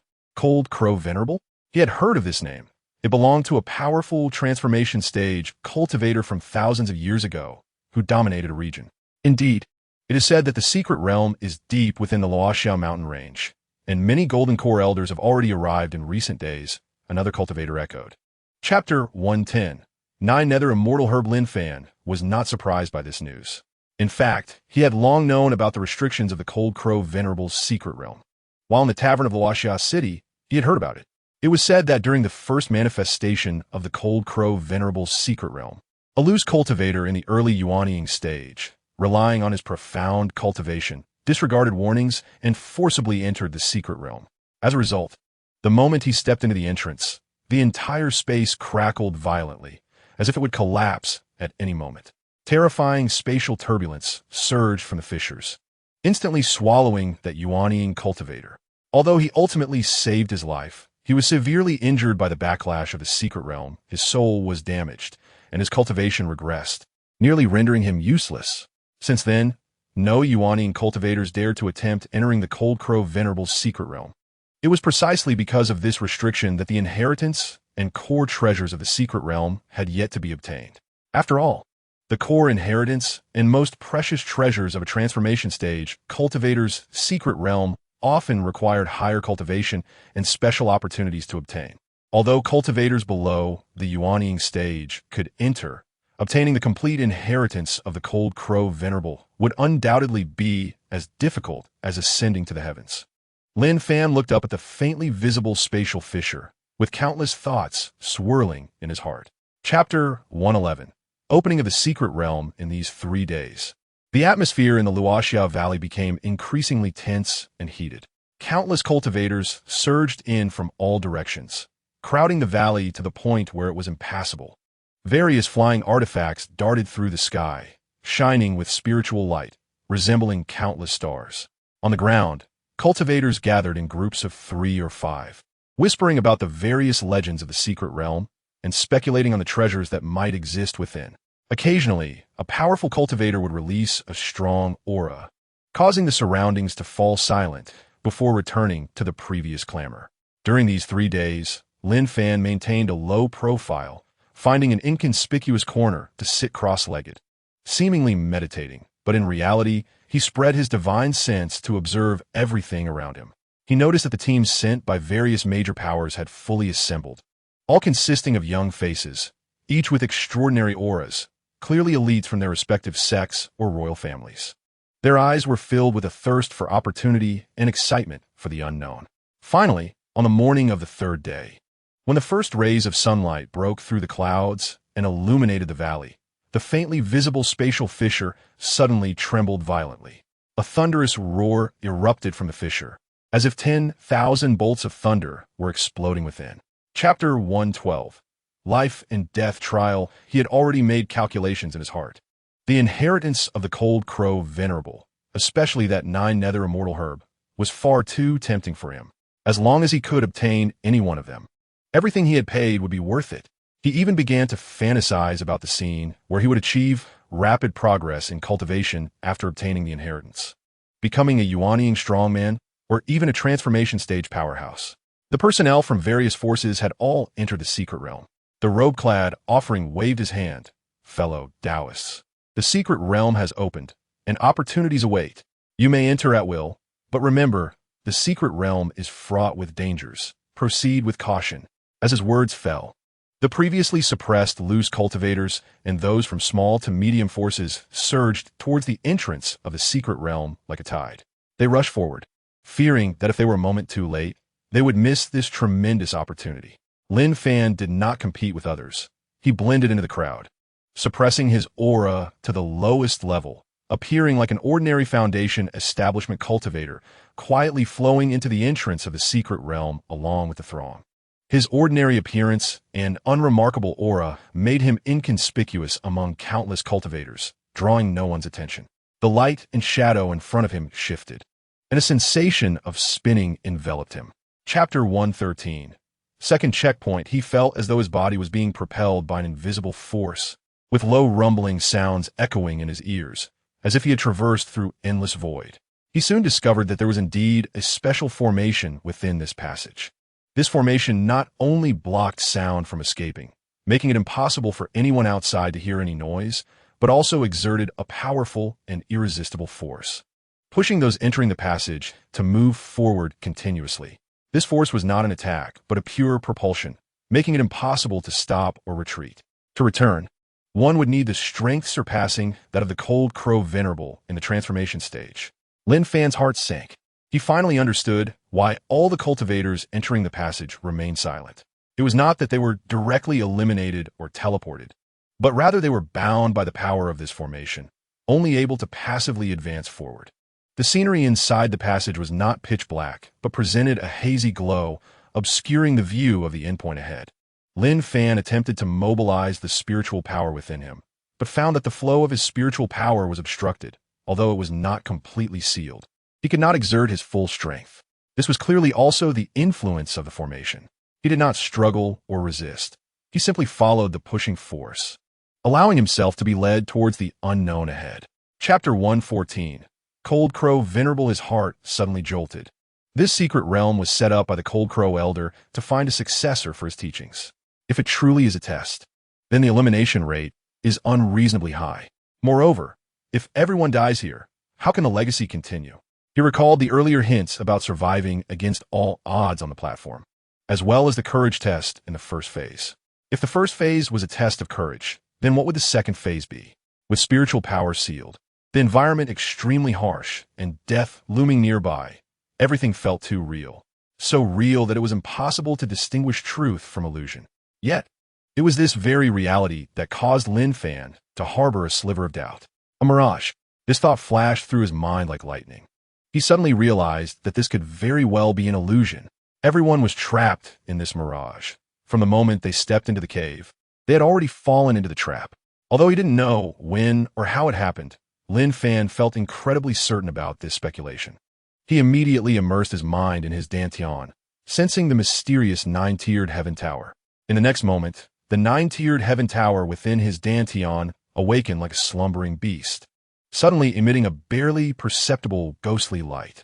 Chapter 115. 5 Golden Elixirs. The phantom of the Cold Crow Elder smiled slightly, a hint of gratification and satisfaction in his expression. He looked Lin Fan up and down, his gaze revealing approval as he slowly spoke. No need for excessive courtesy. To pass through my illusion test and reach this place, you are indeed the most outstanding among this batch of cultivators. His voice was old and calm, yet carried a penetrating power, as if it could reach deep into one's soul. You are quite impressive. Your will is resilient, and your mental strength is extraordinary. My illusion combines all I have learned in my life. Even a nascent soul cultivator would find it difficult to escape without great will and wisdom. It is rare for you to grasp that flaw in your consciousness with your golden elixir stage cultivation. The Cold Crow Elder praised, his tone filled with admiration for Lin Fan. Lin Fan humbly responded, Elder's praise is unwarranted. I was merely lucky. The Cold Crow Elder smiled indifferently, saying, luck is also a part of strength. I have sat here in meditation for 10,000 years to seek a fated person to pass on my teachings. Since you have passed the test, you are indeed that fated person. He paused, his gaze falling on Lin Fan with a hint of anticipation. I see that your root bones are extraordinary, your nature is pure, and you possess great fortune. Would you be willing to be my disciple, inherit my teachings, and carry forward my path? Chapter 116. Instant kill. As soon as he finished speaking, the main hall erupted in laughter. The laughter was filled with disdain and contempt, as if Lin Fan had just told an enormous joke. Ha ha ha, a fated person obtains it. Xie Changfeng laughed sinisterly, his eyes gleaming with cold light. Kid, you are too naive. If I obtain it, then naturally it belongs to the fated person. But if it's not obtained by me, then it will be decided by strength. What virtue and ability do you, a mere early golden elixir junior, have to dare to monopolize the inheritance of the Cold Crow Elder? An elder in a dark robe, a mid-golden elixir cultivator, also snorted coldly, saying, exactly. In this cultivation world, strength is the greatest principle. If you have the ability to keep the treasure from us, then that is your skill. If you don't, then hand it over obediently or suffer the consequences. That's right. Kid, don't think that just because you've gained a bit of opportunity, you can be arrogant in front of us. The last early golden elixir cultivator, the only one of the same cultivation level as Lin Fan, also grew arrogant, relying on the support of the other 4 golden elixir experts. Hand over the treasure and self-destruct your cultivation. Perhaps we can spare your life. Chapter 117. In order in the main hall, spiritual light burst forth, and the sound of booming echoed endlessly. Xie Changfeng and the 3 mid-golden elixir cultivators had completely surrounded Lin Fan, each unleashing their signature skills. Xie Changfeng was enveloped in a thick green poison mist, clearly having cultivated a certain sinister technique. Wherever the poison mist went, even the hard stone slabs sizzled and corroded. With a pitch-black bone staff in hand, he conjured countless ghostly figures that screamed mournfully, attacking Lin Fan from all directions. The other 2 mid-golden elixir cultivators included one wielding a massive mountain-splitting axe, with runes swirling on the blade. Each swing carried a momentum that seemed to split heaven and earth, tearing the air and creating sharp, explosive sounds. The other was a female cultivator, her figure flickering unpredictably, wielding dual blades that transformed into countless blade shadows, with the light of the blades cold as the moon, sealing off all of Lin Fan's escape routes. The 4 joined forces, their attack overwhelming. Even a peak-late golden elixir cultivator would likely have to retreat temporarily. However, Lin Fan remained unmoved, like a reef standing firm against the storm. shining with a brilliant golden light, a manifestation of the undying light emitted after mastering the undying skill. Chapter 118. Layered changes. Xie Chongfeng's pupils suddenly constricted. You, it's you. Xie Chongfeng's voice was hoarse, filled with disbelief and resentment. You killed Yin'er. How dare you kill my grandson? He finally understood. This young man before him was the one he loathed to the bone, but had never been able to find. Yes, it was me, Lin Fan coldly admitted, his eyes filled with killing intent. That waste, Xie Yun, brought this upon himself. You old fool. It's time for you to go accompany him. Xie Chongfeng's face twisted with extreme hatred and madness. He knew he was destined to die, but he absolutely could not allow Lin Fan to have an easy time. A glint of determination flashed in his eyes, and the golden elixir within him suddenly began to swell, a violent wave of spiritual energy erupting from within. He was going to self-destruct, even in death. He would drag Lin Fan down with him. However, Lin Fan had anticipated this. He sneered and thrust the Qingming sword like lightning, precisely piercing into Xie Chongfeng's dantian. With a pft, the golden elixir had not fully expanded before it was instantly pierced by the Qingming sword.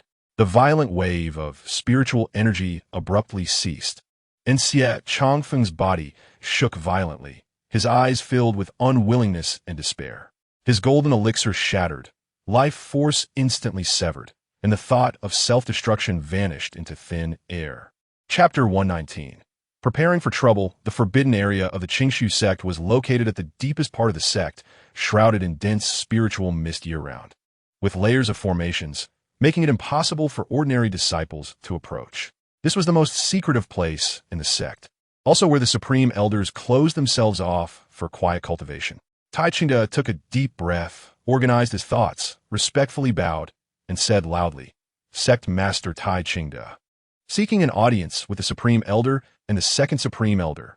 As soon as he finished speaking, the stone hall's door creaked open slowly. A suppressive and powerful aura emanated from within, causing Tai Qingde's heart to tighten.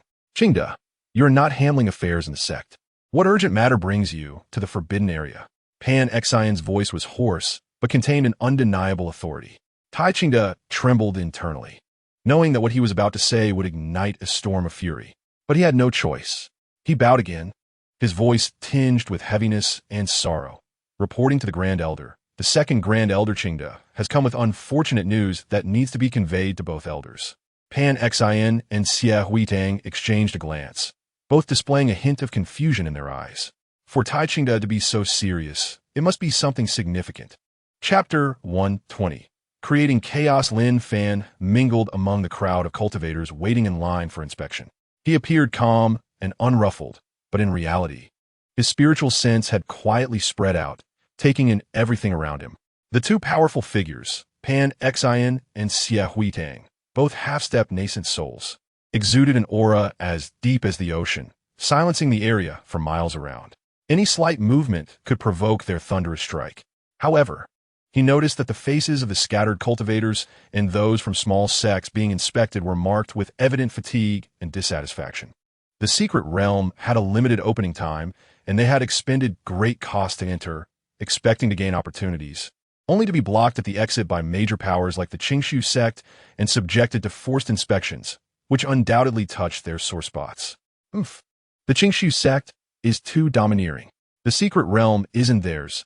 Why are they blocking the exit? Exactly. They say Elder Xie has fallen. What does that have to do with us? We barely escaped the secret realm with our lives, and we still have to endure this nonsense. I think they just want to take the chance to snatch our opportunities. Which big sect doesn't devour people without spitting out their bones? They talk about righteousness, but who knows how many dirty deeds they've done behind the scenes. Low murmurs of complaint rose and fell in the crowd, like sparks jumping on a dry thatch pile. Chapter 121. Being targeted. This was a relatively small city named Evil Man City. The city was situated in a desolate mountain range with a harsh surrounding environment. Yet the city itself appeared extraordinarily solid. The towering city walls were made of unknown black giant stones, exuding a severe and oppressive aura. As the name suggests, there was hardly anyone who dared to cause trouble here.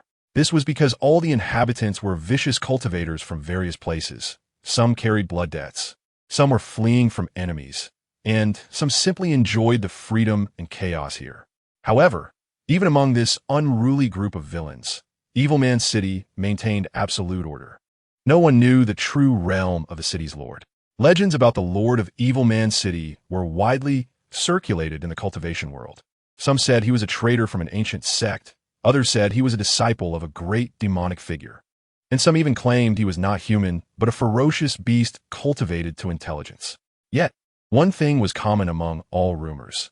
The Lord of Evil Man City was powerful enough to be terrifying. It was said that a peak nascent soul cultivator once ran amok in Evil Man City, ignoring the city rules due to his profound cultivation, but was effortlessly slain by the city lord with a single strike, unable even to self-destruct, his soul scattering. Chapter 122. The fish takes the bait. A playful curve appeared at the corner of her mouth as she softly murmured to herself, "This little one is more cautious than I imagined." She turned around and instructed a bowing shopkeeper beside her, "Keep an eye on him. Report every move he makes to me promptly." "Yes, young lady," the shopkeeper replied respectfully, then quietly withdrew. Gumayer withdrew her gaze, her eyes sparkling with an unusual light. She did not linger in the immortal treasure pavilion, but vanished from her spot in a flash. When she reappeared, she had already arrived at the core area of Evil Man City, the city lord's mansion. The mansion was vast and imposing, contrasting sharply with the rugged style of Evil Man City, exuding an air of antiquity and majesty. Within the mansion, pavilions and towers were arranged in a harmonious layout, with artificial mountains and flowing water, brimming with spiritual energy, resembling a paradise. Gumayer faced no obstruction as she passed through numerous restrictions, reaching a tranquil courtyard deep within the city lord's mansion. In the center of the courtyard, a middle-aged man in a gray robe was sitting cross-legged on a large stone, his aura restrained, appearing like an ordinary person, yet giving off an unfathomable feeling. His features were rugged, and his eyes were bright and penetrating. He was the city lord of Evil Man City. Tuesday, Chapter 123.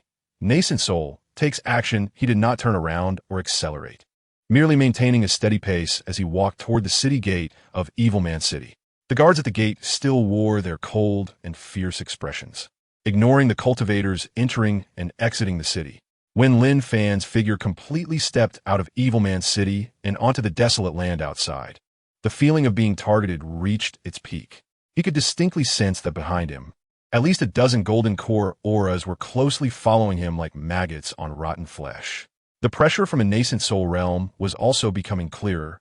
Evidently, that nascent soul cultivator had also exited the city and was hiding in a more distant shadow, waiting for the perfect moment to strike.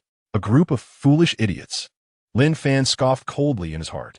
He stopped pretending and did not move forward any longer, just as he had walked about 100 feet out of the city gate, confirming that those golden core cultivators had completely entered his attack range. While the nascent soul cultivator remained hidden in the shadows, not fully revealing himself, Lin Fan abruptly halted. His figure flickered like a ghost, instantly disappearing from his spot. He stopped. Attack! Those golden core cultivators, seeing this, had greedy and excited expressions flash across their faces, emerging from their hiding spots and pouncing toward the direction Lin Fan had vanished. Chapter 124. My man, however, just as he made his move, a ghostly figure appeared silently behind the black-robed, nascent soul cultivator. It was a middle-aged man in a gray robe, rugged in appearance, with bright and penetrating eyes. He was none other than the city lord of Evil Man City, 2. City Lord 2 appeared without any warning, as if he had always been there, unnoticed by anyone. He did not utter a word or make any unnecessary movements. Just as the black-robed nascent soul cultivator raised his palm to strike Lin Fan, City Lord 2 lifted his hand, seemingly casually, and gently patted the black-robed nascent soul cultivator's back.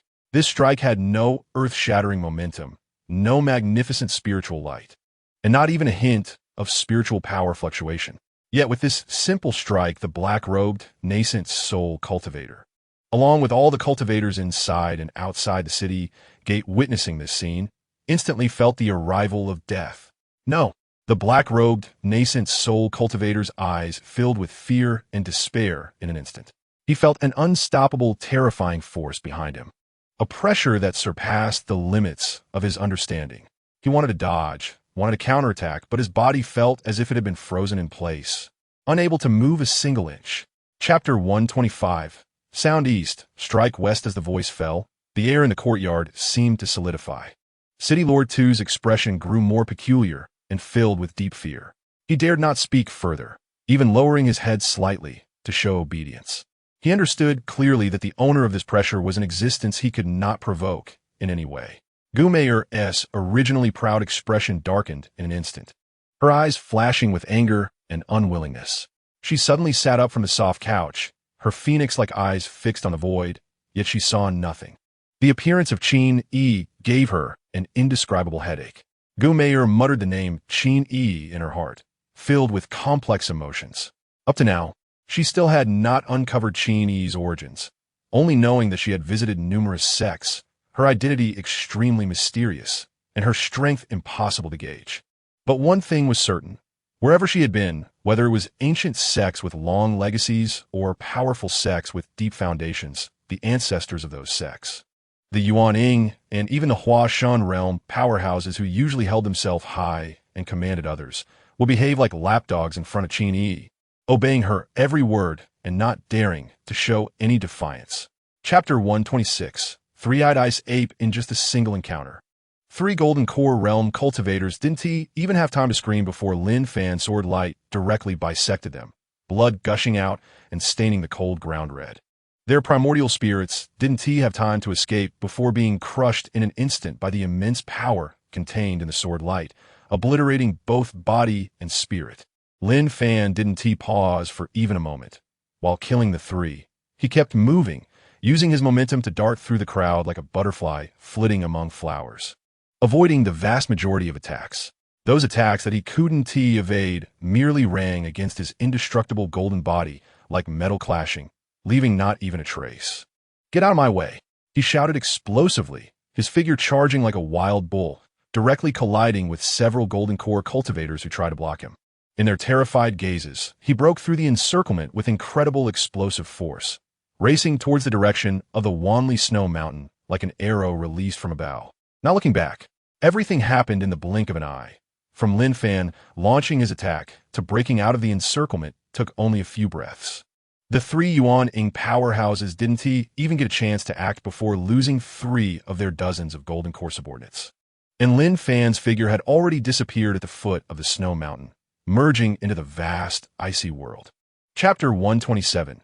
Tenacious and unyielding. Although the 3-eyed ice ape had been tricked, it was still a Yuan Ying realm snow demon and couldn't possibly stop for no reason. Almost reflexively, it also halted its steps, its gaze vigilantly directed towards the same direction the 3-eyed ice ape was looking. Suddenly, the massive body of the 3-eyed ice ape dropped to the ground, its 3 eyes filled with awe and fervor.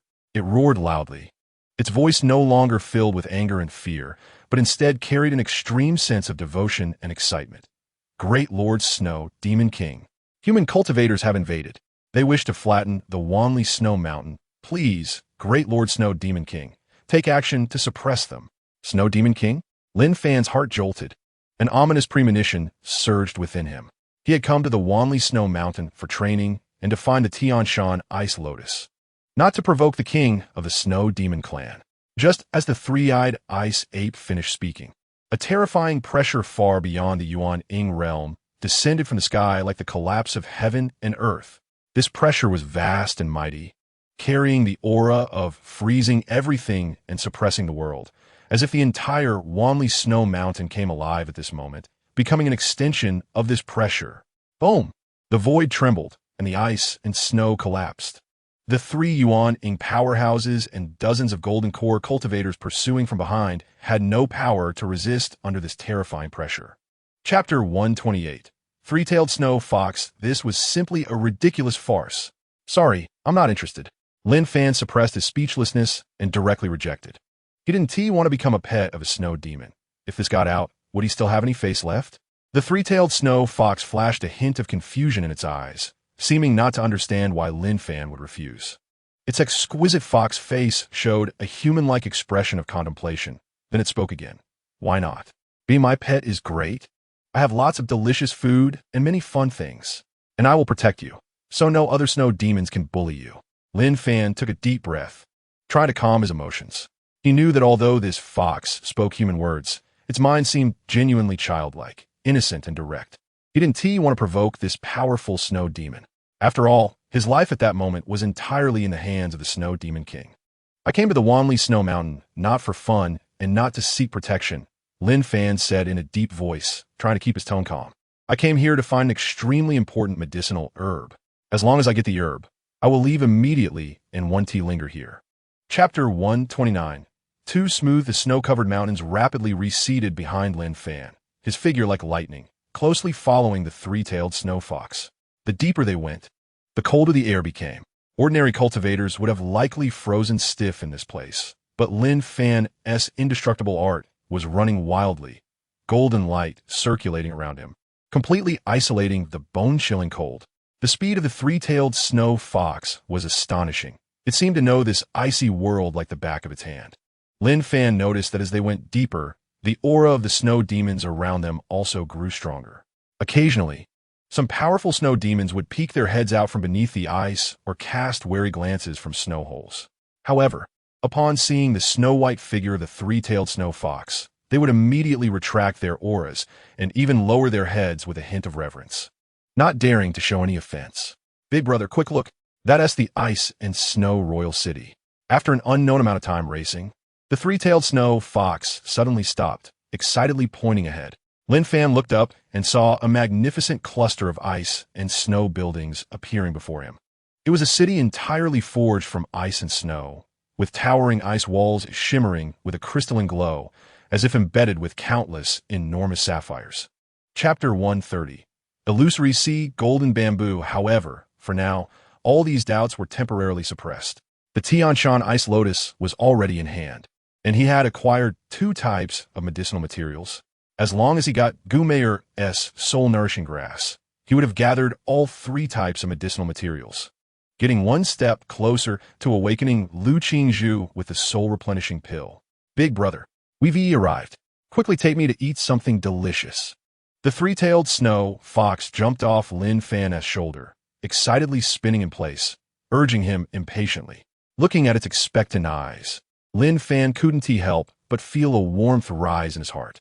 Though this little fox had a simple mind, it was indeed a great contributor to this action. All right, let us go. Lin Fan nodded with a smile, leading the three-tailed snow fox into the evil man's city. As soon as they entered the city, the three-tailed snow fox's lively eyes were captivated by the dazzling array of shops lining the streets and various peculiar sights. It curiously looked around, eager to take in all the new experiences. Lin Fan took it to a seemingly busy restaurant, ordering a large table of delicious food. Fragrant roasted meat, sweet jams, exquisite pastries, and various uniquely named snacks were instantly laid out on the table. Chapter 131. Taking initiative to acknowledge master. After hearing this, Lin Fan felt both excited and serious. Excitedly, he finally found the 3rd type of medicinal herb to refine the soul supplement pill. Heavily, the appearance of the illusory sea golden bamboo will inevitably attract competition from various forces, including powerful beings in the transformation stage. Now, he not only has to face these unknown strong enemies, but also has to shake off the entanglement of the blood lotus poison mother. Meanwhile, in the void above the evil city, 2 figures flickered in and out of sight.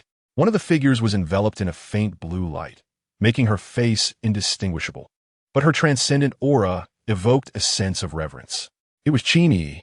Beside her was a woman dressed in a luxurious palace outfit, with stunning beauty and noble demeanor. Gumayer. Qingyi, since you want to help him, why not show yourself directly? Gumayer looked at Qingyi, her tone laced with confusion. With your strength, you could easily fetch the illusory sea golden bamboo for him, or even directly suppress that blood lotus poison mother. The face of Qingyi, shrouded in blue light, seemed to sketch a faint smile. What you don't know is that Lin Fan has his own path to walk. If he cannot break free from the cage of the lower realm and rise with his own strength, how can he appear before me? Chapter 132. The fortune of heaven and earth. Her voice was as cold as ice, carrying an uncontainable fury. A terrifying pressure erupted from her body, instantly filling the entire ice crystal palace, causing the air within to solidify as if even time had come to a halt. Damn it! How dare a mere human cultivator make my son acknowledge him as master? The Snow Demon King abruptly stood up, her beautiful eyes burning with fury. She could not accept that her daughter, the princess of the Snow Mountain lineage and the future Snow Demon King, would bow down to a human. Although the presence of that unknown powerful being deterred her from easily attacking Lin Fan, she could not tolerate the master-servant contract. She absolutely could not let her daughter become a servant to a human. I will go to Evil City and tear that young man to pieces, breaking the master-servant contract on my daughter. The Snow Demon King was furious, her cold aura soaring, and she stepped forward, intending to tear through the void and directly descend upon Evil City. However, just as she was about to move, boom, the entire Snow Mountain, and even the surrounding tens of thousands of miles of heaven and earth, suddenly trembled. Chapter 133, Blood Lotus Poison Domain behind her. The roar of the Blood Lotus Poison Mother shook the heavens and earth, her blood-colored spiritual lights surging, transforming into a blood-red rainbow, pursuing Lin Fan at a suffocating speed. The other powerful beings in Evil City also used their escape techniques, turning into streaks of light and following closely behind. They were not there to help the Blood Lotus Poison Mother, but were purely enraged by Lin Fan's dog-like behavior, wanting to see a good show and even take advantage of the situation. Lin Fan did not stop at all. He held Ling Long and pushed the undying technique to its limit, perfectly merging the spiritual power within him with the demon power lent by Ling Long, transforming it into a vast thrust that made his speed reach an unprecedented limit. He streaked across the desolate land of the southern region like a meteor, leaving a straight afterimage behind. He knew that if he had to fight, it should not be in front of everyone, but rather at an opportune moment, preferably luring the battlefield to a remote place to avoid unnecessary trouble. 100 miles outside Evil City, on a desolate gravel plain, the wild wind howled, whipping up clouds of yellow sand. No matter how fast Lin Fan was, he ultimately could not shake off the pursuit of a transformation stage expert. The figure of the Blood Lotus Poison Mother suddenly appeared in front of Lin Fan, blocking his path as if she had teleported. Chapter 134, Killing and Seizing Treasures Inside the Poison Domain. Lin Fan felt a cold and corrosive force attacking from all directions, trying to penetrate his skin and erode his spiritual power. However, the undying technique within him was activated to its peak at that moment, golden light surging, forming an indestructible layer of protective golden light that kept all the poisonous mist at bay. At the same time, the demon power lent by Ling Long surged within him, perfectly merging with the power of the undying technique, making his aura even stronger and purer. A mere poison domain thinks it can trap me? Lin Fan scoffed coldly. With a shake of his long sword, golden light surged on the sword's edge, and his figure flickered, advancing instead of retreating, directly charging towards the Blood Lotus Poison Mother. Although this poison domain was formidable, as long as he could defeat the user, the poison domain would naturally collapse. His figure moved like a ghost within the poison domain, astonishingly fast, and the blood-red petals shooting towards him could not even touch the hem of his clothes. Each time he swung his sword, overwhelming sword energy tore through the poisonous mist, creating golden cracks in the blood-red space. The Blood Lotus Poison Mother had thought her poison domain was enough to suppress Lin Fan, but she did not expect him to remain completely unharmed, becoming more and more vigorous in battle, his offensive even more ferocious. Chapter 135, A Windfall Kid, You Run Pretty Fast. The leading nascent soul cultivator sneered at Lin Fan, his eyes filled with greed and murderous intent. Hand over the white fox in your arms and all the treasures on you, and I might consider leaving you with a whole corpse. Lin Fan frowned slightly. He did not expect to be targeted so quickly again. These people were clearly other powerful beings from Evil City, attracted by the treasures he had previously displayed and had followed him all the way. Killing and seizing treasures? Lin Fan coldly scanned the 6 of them, his eyes showing no ripples. Just you? Arrogant. One of the Golden Core cultivators shouted angrily, swinging his magical artifact, a sharp blade of light heading towards Lin Fan. Lin Fan did not waste words. He knew there was no point in talking too much with these people. The spiritual power within him surged, and a vast demon power instantly poured in from Ling Long, causing his aura to rise again. Though it did not reach the peak of the out-of-body stage, it was infinitely close to the early nascent soul stage. Undying heavenly skill, he shouted softly, golden light surging around him. At the same time, he gripped his right hand tightly and the top-grade spirit sword instantly came out of its sheath, its edge shimmering with golden light, exuding an indomitable sharpness. Chapter 136. The Life Lotus Seed. Although these golden core cultivators were not as wealthy as nascent soul experts, their wealth was still enough to make ordinary cultivators envious. A large amount of spirit stones, magical artifacts, talismans, and elixirs piled up like a mountain. Lin Fan also collected those magical artifacts. Weapons for cultivators are generally divided into magical artifacts, treasures, spiritual artifacts, spiritual treasures, and the celestial artifacts obtained by top figures in the cultivation world through luck. Celestial artifacts are extremely rare, and possessing spiritual artifacts is already quite remarkable, while treasures and magical artifacts are the mainstream for golden core cultivators. Although these magical artifacts were of little use to him now, their abundance and exceptional materials might be improved through the Nine Heavens Tower in the future or used as materials for refining. After counting all the spoils and confirming there were no omissions, he gently held the weak Ling Long tighter in his arms. Ling Long let out a faint whimper in his embrace. Clearly exhausted and had fallen into a deep sleep, Lin Fan tenderly stroked her fur, his eyes filled with gratitude. If it weren't for Ling Long's assistance, he would have never been able to kill a nascent soul expert today. After doing all this, Lin Fan did not linger at all. He knew that this place was not suitable for staying long, and the fluctuations from the previous battle would undoubtedly attract the attention of other cultivators. Chapter 137. Unwarranted trouble. The city of the other shore loomed like a slumbering primordial beast, stretching between heaven and earth. The city walls towered into the clouds, the mottled bluestone engraved with the scars of time, yet still exuding a heavy and heart-stirring aura.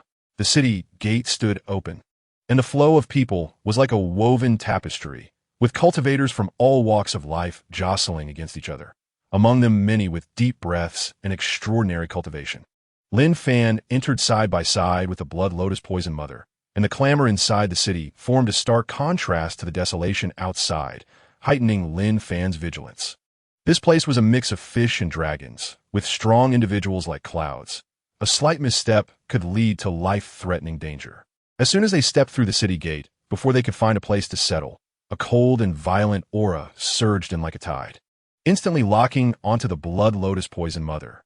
"Bitch, you dare to appear in the city of the other shore." A furious roar silenced the entire street. Lin Fan turned to look, and not far away, under a huge bluestone tavern sign, a towering figure stood like an iron tower. The man wore a blood-red robe, his face rugged, and the most striking feature was the hideous scar that slashed diagonally down from his forehead to his chin, resembling a twisted centipede coiling on half of his face, exuding a nauseating ferocity. Chapter 138. Strange Rules 2. Sanshur. "You dare!" A delicate shout came from behind Lin Fan, carrying a hint of weakness but an unwavering anger. The Blood Lotus Poison Mother's previously wilted aura exploded once more at this moment. Although it was far from her peak, it still carried a desperate determination. Her blood light surged again, and an unusual flush appeared on her originally pale face, clearly forcing the use of some secret technique. She flashed, disregarding her severe injuries, and transformed into a streak of bloodlight, charging directly at Tu Sanshur. This scene caught everyone off guard, including Lin Fan and Tu Sanshur. Tu Sanshur's attack had to pause.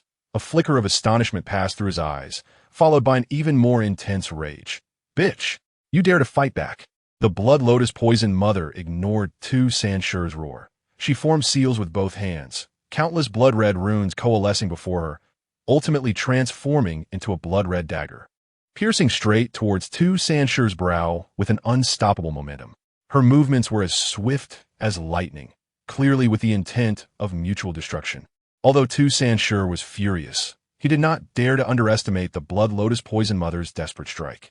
He roared, swinging his giant axe once more, and the blood-red axe light clashed violently with the blood-red dagger in midair, erupting into dazzling light and deafening booms. Chapter 139. The shackles of the great Tao. The middle-aged man put away the spirit stones, leisurely making a mark in the account book. Then his figure flashed and disappeared from the spot, as if he had never been there. On the street, the dust gradually settled, leaving behind a huge, deep pit and the wreckage of the tavern in disarray. Tu Sanshur stood rigidly in place, cold sweat still dripping down his forehead. On his scarred face, only the relief of having survived and deep fear remained. He glanced at Lin Fan in the deep pit, then at the blood lotus poison mother not far away, whose aura was wilted. His expression was complicated, but in the end he said nothing, only grunted and turned to leave. Lin Fan struggled to crawl out of the deep pit. His whole body was in excruciating pain. His bones felt like they had been shattered, and the spiritual energy within him was in disarray. He operated the immortal body technique, golden light circulating around his body, repairing his damaged meridians and bones. He knew he was gravely injured, if it were not for the immortal golden body reaching perfection. That previous axe blow would have been enough to turn him into mush. He looked up at the blood lotus poison mother, only to see her also struggling to stand, blood seeping from the corner of her mouth, her face pale as paper beneath the veil. She did not look in the direction Tu Sanshur had left, but instead turned her gaze towards Lin Fan, her eyes complex and hard to decipher. Chapter 140. Promising the city, Lord Xiao Zizai's gaze was hot and direct, like two tangible flames, piercing into Lin Fan's heart. Lin Fan felt somewhat uncomfortable under his gaze. Although the other party spoke very calmly, Xiao Zizai's strength was unfathomable. The Blood Lotus Poison Mother had said that Xiao Zizai was very likely a powerful being at the fusion stage, or even above it. If that were the case, what qualifications did he have to refuse? Moreover, being the current master of the Heavenly Machine sect, he was a legendary figure capable of calculating the heavenly secrets and peering into the future, his cultivation and abilities far beyond ordinary imagination. And he, Lin Fan, was actually the one prophesied by the master of the Heavenly Machine sect to break the limits of the mortal body. This sudden celestial responsibility made Lin Fan feel a bit absurd, but he had to admit that Xiao Zizai's appearance was certainly not coincidental. Does the senior mean that I am the one who will break the limits of the mortal body? Lin Fan tentatively asked. Xiao Zizai smiled slightly, not answering directly but instead asking in return, "What do you think, young friend?" A mid-gold core cultivator can remain unscathed under the full force of a mid-transformation god strongman and even counterattack. Isn't that breaking the limits of the mortal body? Chapter 141. The Sea of Suffering opens. Lin Fan did not need to turn around to know it was the Blood Lotus Poison Mother.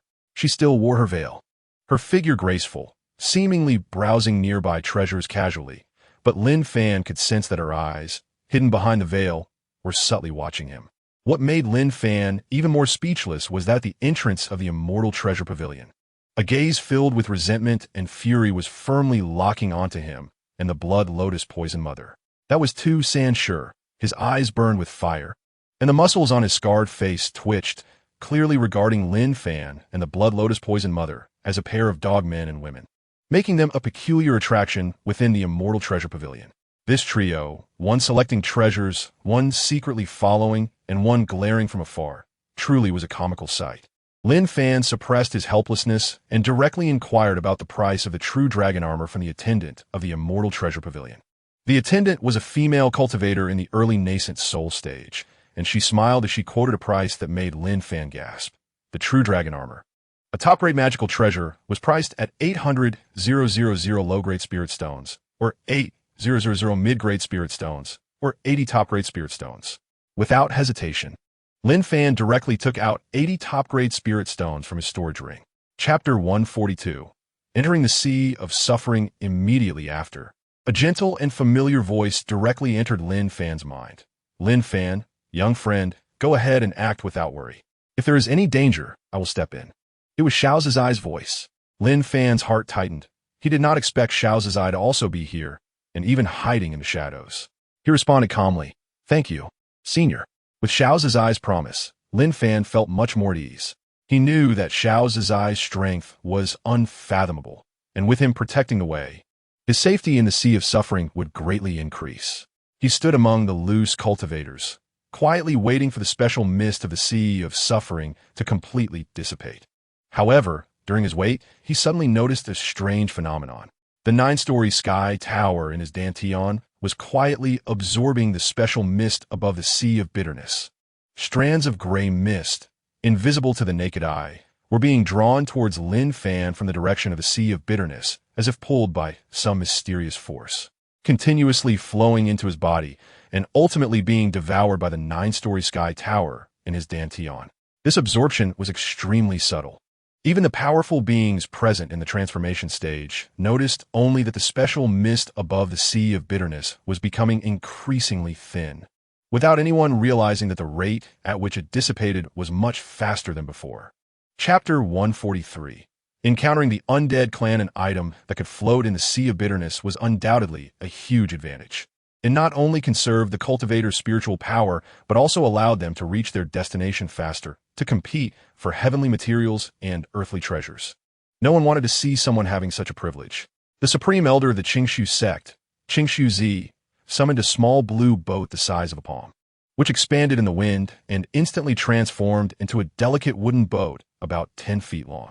Qingshu-zi stood at the bow, exuding an ethereal aura, ready to lead the disciples of the sect into the depths first. However, just as he was about to set off, several powerful auras swept in from all directions, targeting Qingshu-zi's ferry boat directly. Friend Qingshu-zi, it seems a bit inappropriate to monopolize such a treasure, doesn't it? A gray-robed old man in the late nascent soul stage sneered, flicking his dust whisk, sending a sharp blue sword chi straight towards the ferry boat. Immediately after, several loose cultivators in the nascent soul stage also made their moves. Their target was not Qingshu-zi himself, but that ferry boat. Although these nascent soul cultivators were individually weaker than Qingshu-zi, the combined assault made him feel quite challenged. Chapter 144. The path to immortality cut off, he no longer attempted to use physical attacks to touch that ethereal body, but instead concentrated his spiritual power in his palms, transforming it into golden runes that surged towards the soul fluctuations of the undead clan. At that moment, a familiar voice echoed in Lin Fan's mind, carrying a hint of surprise and understanding. Lin Fan, you really are bold. This is the undead clan unique to the Sea of Bitterness, known as the Horn Catfish. They're the lowest level of the undead clan, with low intelligence and a single method of attack, usually acting on instinct, which is why you think they seem foolish. Their true form is ethereal, and physical attacks have little effect on them, but their soul attacks can directly erode the spiritual power and vitality of living beings. Generally speaking, horn catfish are at the golden core stage. The strongest one I've seen was merely at the nascent soul stage.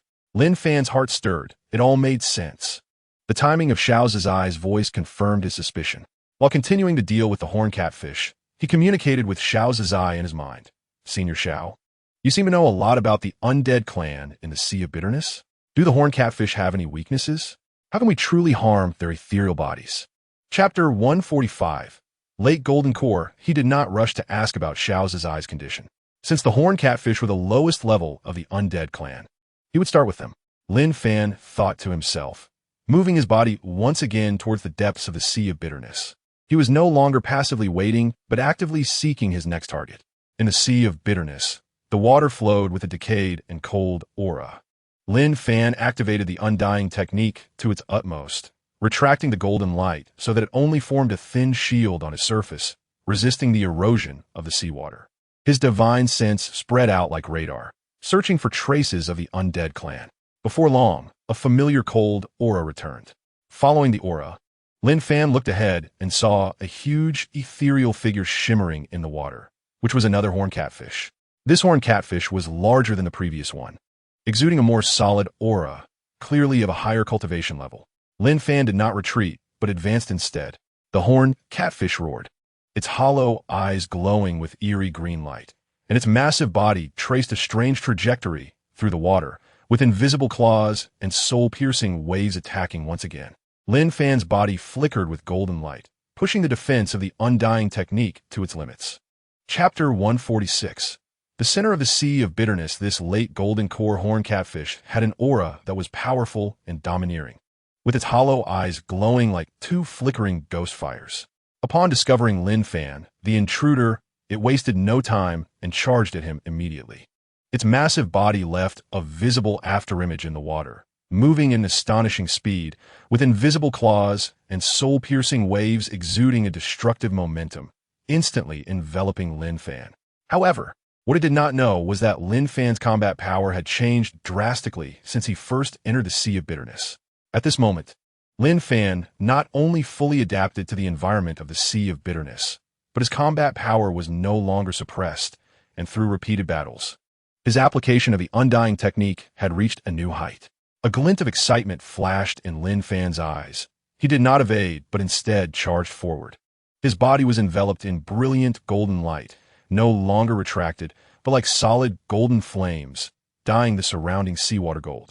He clenched his fists, and golden spiritual power gathered in his fists like magma, carrying an overwhelming and vigorous aura, and struck fiercely at the late golden core horn catfish. Boom! A deafening explosion erupted in the sea of bitterness, and the terrifying energy fluctuations spread outward, causing the surrounding seawater to churn violently. Chapter 147. Innocent bystander Lin Fan sneered inwardly. He had already anticipated this. An innocent man is not guilty, but possessing treasures brings suspicion. His unusual performance in the sea of bitterness would naturally attract the covetous eyes of others.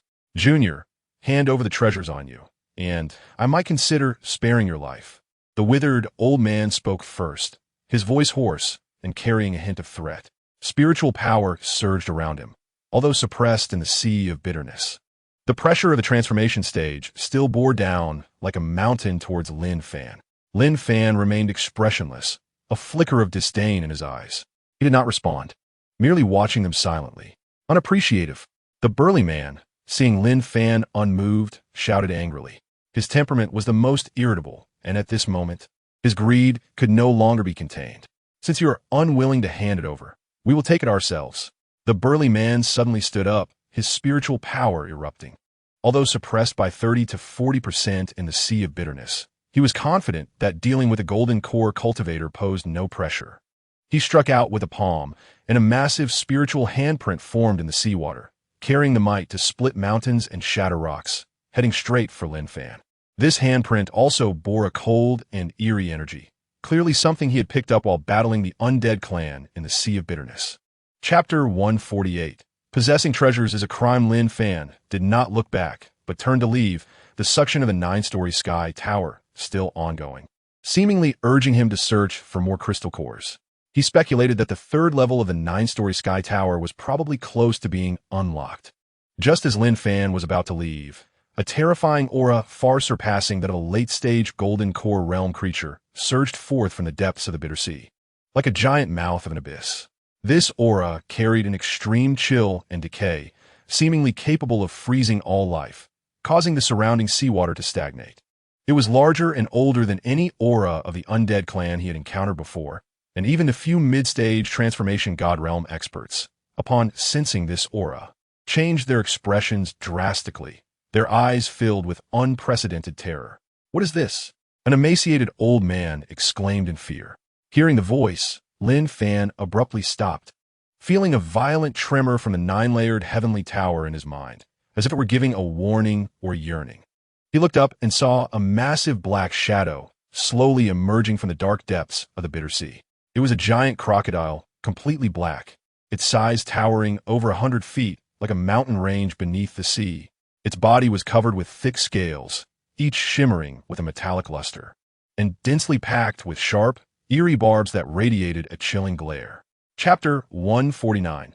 The Consequences of Provocation. Boom. The giant crocodile's massive body slammed against the copper mirror, producing a deafening roar. The copper mirror trembled violently, its light instantly dimming, and finally, with a crack, it shattered into countless fragments. The force of the crocodile's impact was terrifying. The mid-stage transformation god realm cultivator was sent flying along with the copper mirror, rolling several times in the seawater before crashing heavily against a rock on the seabed. He spewed a mouthful of blood, his face pale as paper, clearly injured. The giant crocodile gave him no chance to breathe. Its massive body pressed down, and its sharp barbs pierced into his flesh. The mid-stage transformation god realm cultivator let out a piercing scream, feeling a cold and strange energy like a venomous snake invading his body through the barbs, frantically eroding his life force and spiritual power. His body stiffened at a visible speed, and his skin began to turn blue. The giant crocodile opened its massive mouth and devoured the cultivator again. Lin Fan coldly observed all of this. He knew that these transformation god realm experts had become the crocodile's prey and could not escape. Chapter 150. highway robbery, he did not hesitate at all. Spiritual power surged within him, and with his hands forming seals, a strange fluctuation emanated from him. Water manipulation technique. Lin Fan silently shouted in his heart. Earlier, when he was not restricted by the bitter sea, he had discovered that his water manipulation technique could control the waters of the bitter sea. It is known that the waters of the bitter sea can suppress a cultivator's power, slowing their movements and hindering the flow of spiritual power. Yet now this water, which could suppress cultivators, had become his ally. With a thought, the surrounding waters of the bitter sea seemed to respond to some summons, instantly becoming violent. Vortexes of visible water surged forth like countless water dragons, rushing toward the backs of those late-stage transformation God realm experts. Although these water vortexes did not possess strong offensive power, they carried the unique weight and suppressive force of the bitter sea. They wrapped tightly around the late-stage transformation God realm experts, further slowing their already sluggish speed, even greatly obstructing the flow of spiritual power within them. What is this? The emaciated old man and the others suddenly felt a powerful resistance coming from all directions, as if their bodies were being pulled by countless invisible hands, making every step forward exceedingly difficult. Chapter 151. Taming the crocodile. You are taking advantage of the fire. The middle-aged cultivator in the blue robe shouted angrily, his eyes filled with resentment. They had never imagined that one day they would be extorted by a mere Golden Corel Jr. Lin Fan sneered, unfazed. He simply watched them quietly, his eyes showing no ripples. The giant crocodile's roar echoed again, its massive body accelerating as it locked onto the emaciated old man who had cursed the most fiercely. No, I will give.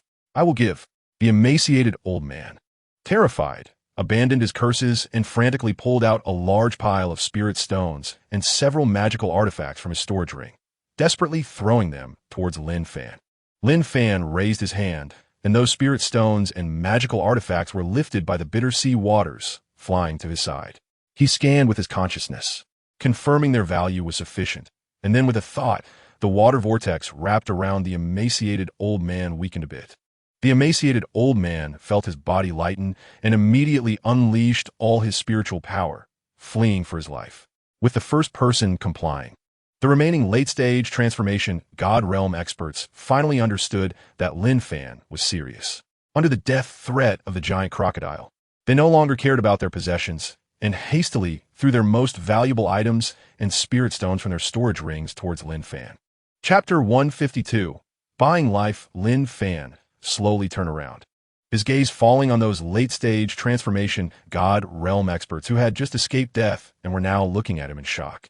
Their pale faces were filled with the relief of having survived and a deep wariness towards Lin Fan. Fellow Taoists, it seems you have not fully escaped danger yet. Lin Fan's voice sounded particularly clear in the bitter sea, carrying a hint of a barely perceptible smile. He raised his hand and gently patted the hard scales of the giant crocodile beneath him.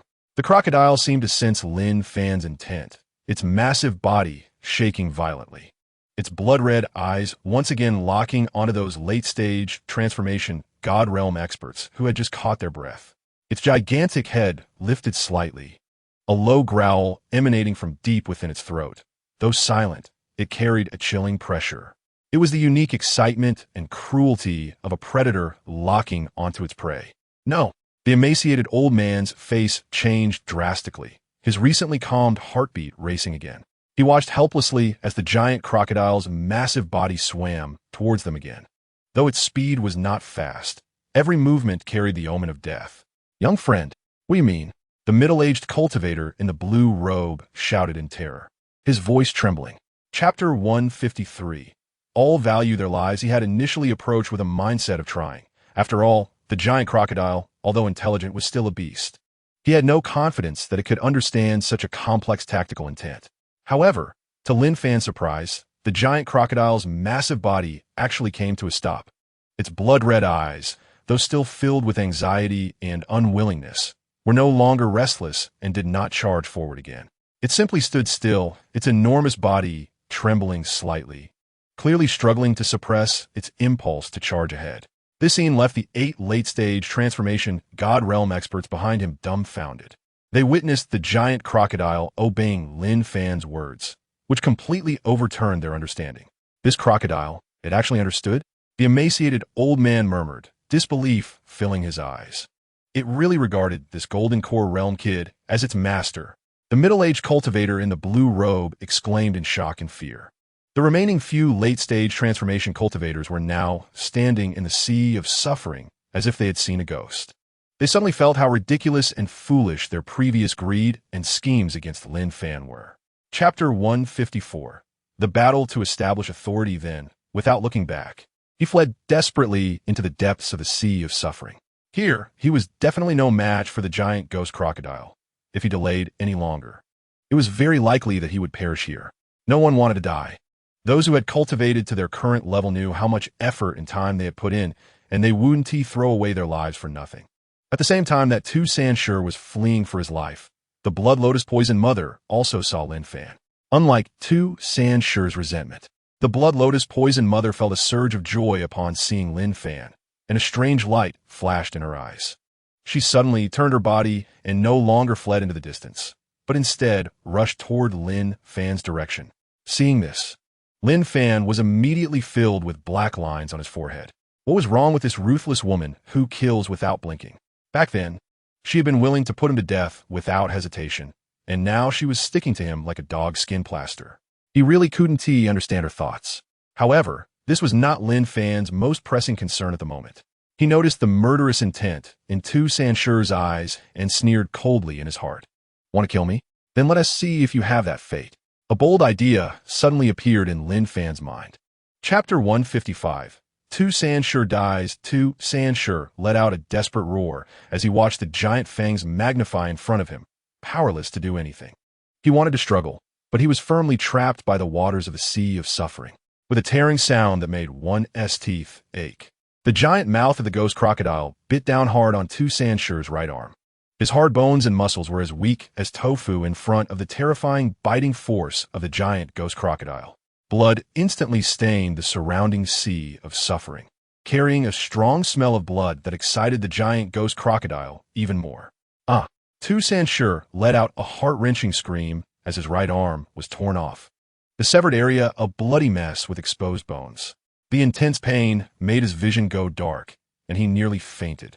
He struggled to escape, but having lost his right arm and restricted by the waters of the sea of suffering, he could no longer muster any strength to resist. Lin Fan sat on the back of the small ghost crocodile, quietly watching this scene, his eyes showing no sympathy. He knew that being merciful to the enemy was being cruel to oneself. Everything Tu Sanshur had done to him, along with the murderous intent in his eyes, had determined today's outcome. Through the small ghost crocodile, he clearly conveyed his thoughts to the giant ghost crocodile. Don't swallow him in one bite. First, bite off his limbs. After I take his storage bag, then completely finish him off. Chapter 156. Master of the Sea of Suffering. The Blood Lotus Poison Mother's figure eventually disappeared into the dim depths of the sea of suffering. Her complex and strange gaze settling like ripples on the surface of the sea, eventually returning to calm. Lin Fan paid no attention to her departure at this moment. He was sitting on the broad back of the giant ghost crocodile, feeling the extreme speed brought by this master of the sea of suffering. The small ghost crocodile nestled beside the giant ghost crocodile, occasionally letting out cheerful low growls, as if it had returned to a long-lost home. The giant ghost crocodile's massive body traversed the sea of suffering, creating huge waves, only to be smoothed out by an invisible force in the next moment. As if this sea was bowing to it, Lin Fan closed his eyes, feeling the rich and pure spiritual energy of the sea of suffering around him. His heart devoid of sorrow or joy.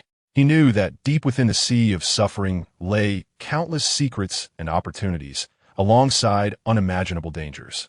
But at this moment, with the giant ghost crocodile by his side, he felt confident. Days passed, and the giant ghost crocodile's speed never slowed down. It carried Lin Fan and the small ghost crocodile deeper into the sea of suffering. The waters around them grew increasingly dark and profound, the oppressive atmosphere becoming more intense, as if even the light had been completely swallowed. Occasionally, huge shadows would pass through the deep sea, carrying an ancient aura that inspired awe. Chapter 157. The ghost flood dragon gives, and the roar of the pitch-black giant python echoed through the sea of suffering, filled with undeniable greed and rage. However, before it could finish speaking, Xiao's eyes gaze had already turned as cold as ice. He had no intention of wasting words. Any dialogue with such a stubborn and bloodthirsty creature of the sea of suffering was unnecessary. Unaware of its impending doom, Xiao's eye lightly uttered 4 words.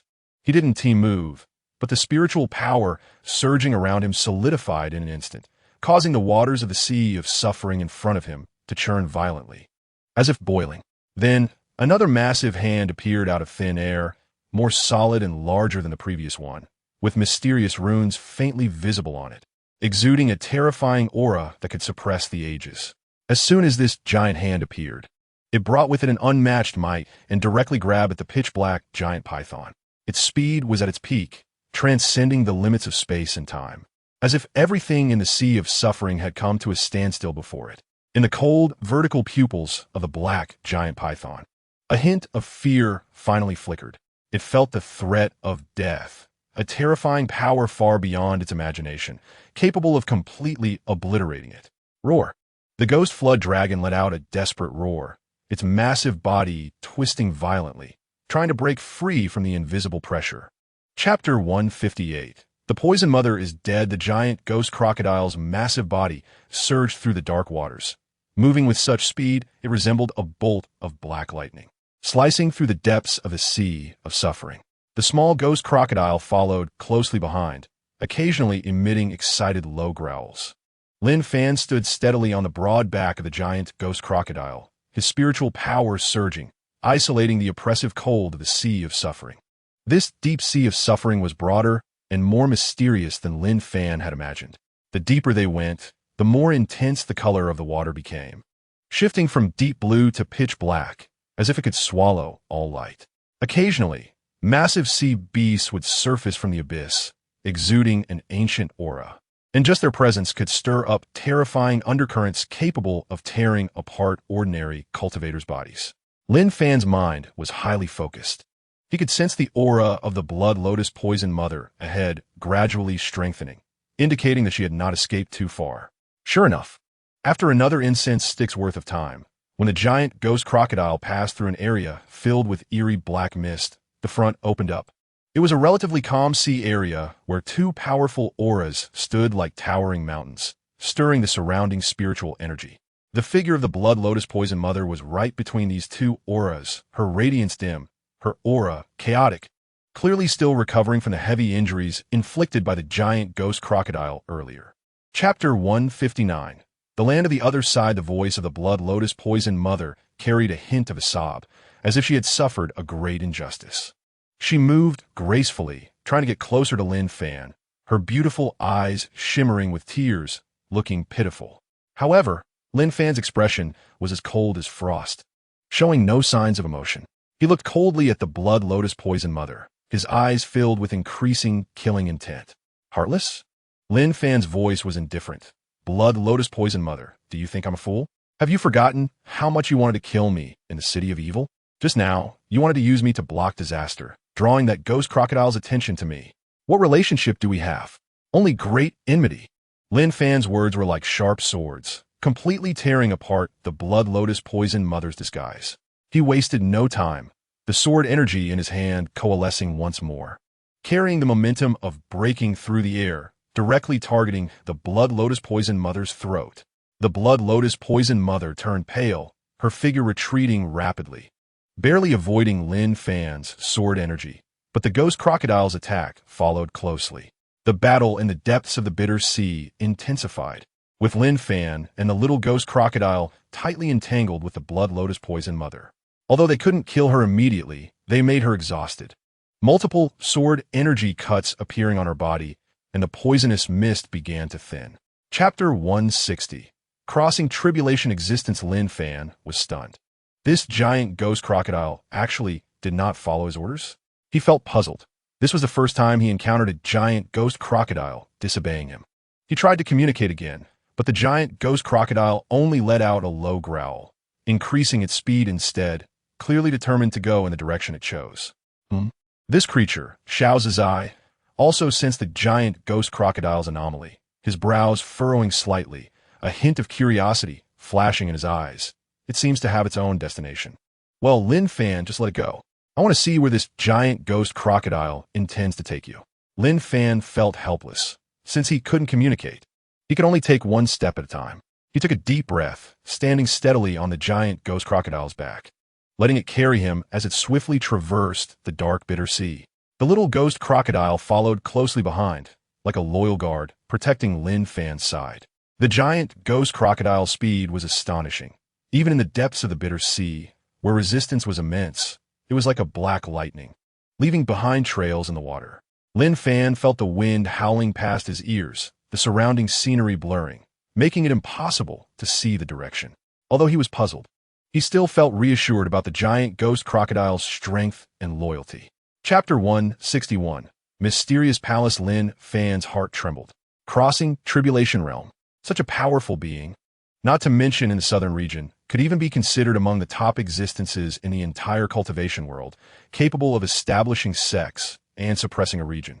And this ghost crocodile king was even stronger than the great Ascension Realm cultivators, which was beyond his imagination. No wonder it could command such a large group of ghost crocodiles.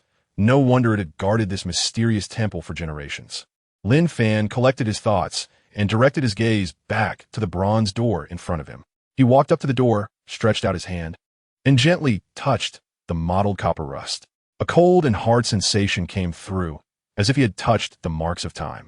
However, how should this door be opened? He stood before the door, carefully observing the carvings of the 4 sacred beasts and the profound runes on it. He knew that since this temple was the palace of the previous generation of the mortal body, the method to open it might be related to the identity of the mortal body. Mortal body, mortal body, Lin Fan murmured, and suddenly a flash of inspiration struck him. The Ghost Crocodile King had said he was the current generation's mortal body, and the Ghost Crocodile clan had been the servants of the mortal body since ancient times. Therefore, could the key to opening this temple be the blood of the mortal body? Chapter 162. Spirit of the Temple. The 9-colored deer continued to graze leisurely. The celestial cranes still danced in the air, and even the sleeping Chilan beast had yet to open its eyes. Lin Fan felt as if he had perfectly merged into this fairyland, like a transparent existence, completely undetectable to them. This feeling was strange, yet incredibly real. He attempted to approach a 9-colored deer drinking water, even reaching out his hand to touch its antlers. However, his hand passed straight through the 9-colored deer's body, as if the deer were merely a phantom. The 9-colored deer did not notice his presence at all, still lowering its head to drink. Lin Fan was taken aback. Was this an illusion? He tried to activate the undying technique, the blood and chi within him surging, feeling a strong sense of power, proving that he was not in an illusion. So why did these divine beasts and celestial birds ignore him? Were they some kind of special energy entities? Or was the flow of time in this space different from the outside world, and what he saw was just a projection of a specific time period? Filled with questions, Lin Fan wandered aimlessly in this fairyland. He passed through lush, spiritual herb gardens, crossed clear spiritual streams, feeling the rich vitality and aura of the great Tao in this world. Chapter 163. 3 treasures as the provider of essence blood in the Taoist theory. He seemed to be merely an indirect donor, rather than a direct party in the transaction.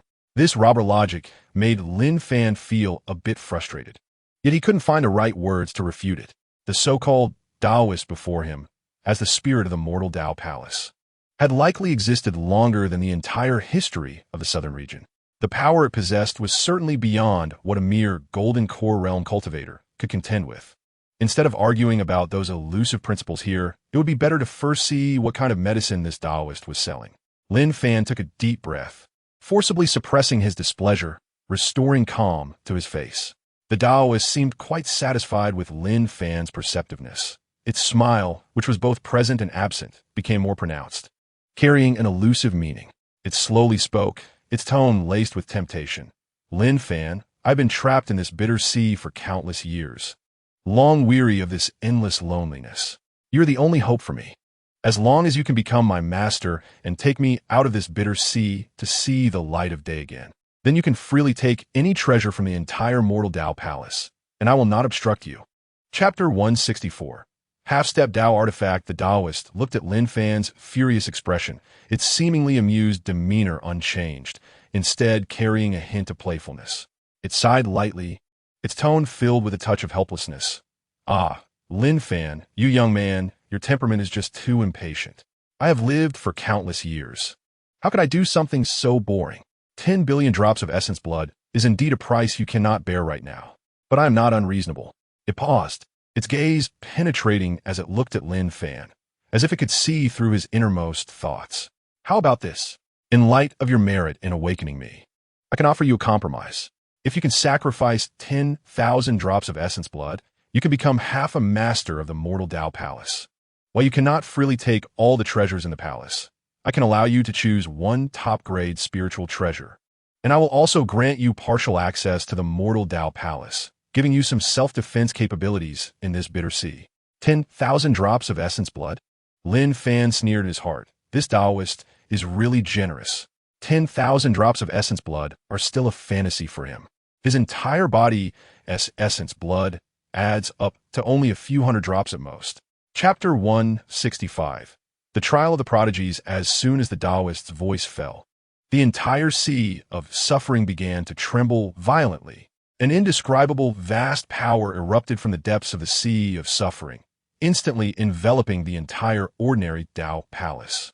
This power surpassed everything Lin Fan could comprehend. It was ancient, majestic, and supreme, as if it were the fundamental law of the universe. The ordinary Tao Palace shook violently. Countless runes lit up on its body, trying to resist this great power. However, in the face of the power of the Tao, the defenses of the ordinary Tao Palace appeared so fragile, like a candle flickering in the wind, about to extinguish at any moment. Damn it! Has the Tao gone mad? It actually spent its origin force to forcibly open the ordinary Tao realm. The Taoist's face was filled with anger and unwillingness. Its body radiated brilliant light, attempting to mobilize the power of the ordinary Tao Palace to resist. However, it was merely a spirit of a tool, and its power seemed insignificant in front of true Tao. Crack! Crack! The void of the ordinary Tao Palace began to twist and shatter, with enormous cracks appearing out of nowhere, as if it wanted to tear the entire ordinary Tao Palace apart. Deep within these cracks, a brand new world could be faintly seen, rich in spiritual energy and vibrant with life, which was indeed the independent space of the ordinary Tao realm inside the ordinary Tao Palace. Chapter 166. Gathering at the Heavenly Ladder. Sure enough, as soon as the Taoist's voice fell, Lin Fan felt powerful auras rushing in from all directions, speeding towards the sea of suffering. Countless cultivators, some riding swords, some controlling magical treasures, and some boarding flying boats, gathered densely like a swarm of locusts. Their eyes were filled with fervor and desire, clearly all coming for the entrance ticket to the Heavenly Ladder. This entrance ticket was not so easy to obtain. The Taoist's voice carried a hint of schadenfreude. The trials set by the Tao are not something ordinary cultivators can withstand. Those who forcefully climb have already suffered serious injuries, and some have even damaged their Tao foundation, losing their chance at the Tao. Those self-righteous prodigies, if their temperament is unstable, are likely to fall here and completely ruin their path to immortality. Lin Fan's gaze swept over the rushing cultivators, and a sense of vigilance rose in his heart. He knew that although he possessed an ordinary body, practiced the undying technique, and had a strong physical body, he could not afford to be careless in the face of such trials set by the Tao. I was just thinking about climbing the Heavenly Ladder, Lin Fan said in a deep voice, his eyes flashing with eagerness for a challenge. He longed to improve himself through trials. Chapter 167.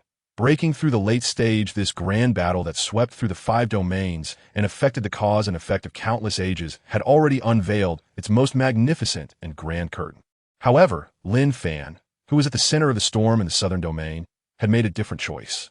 He did not immediately plunge into the tumultuous competition for the Heavenly Ladder, but turned around, and under the Taoist's meaningful gaze, his figure flickered and disappeared back into the ancient and unadorned door of the ordinary Tao Palace. The next moment, above the sea of suffering, that ancient palace that had been floating for several days and driving countless cultivators mad began to become illusory, its light and shadow twisting, and finally disappeared completely in a ripple of space, as if it had never existed at all. At the same time, deep in the sea of suffering, a giant beast as massive as a mountain, with an extremely fierce aura, slowly surfaced. It had a single horn on its head, covered in black armor, and its pair of crimson eyes held a trace of human-like respect. It was one of the overlords of this sea, the Ghost Crocodile King.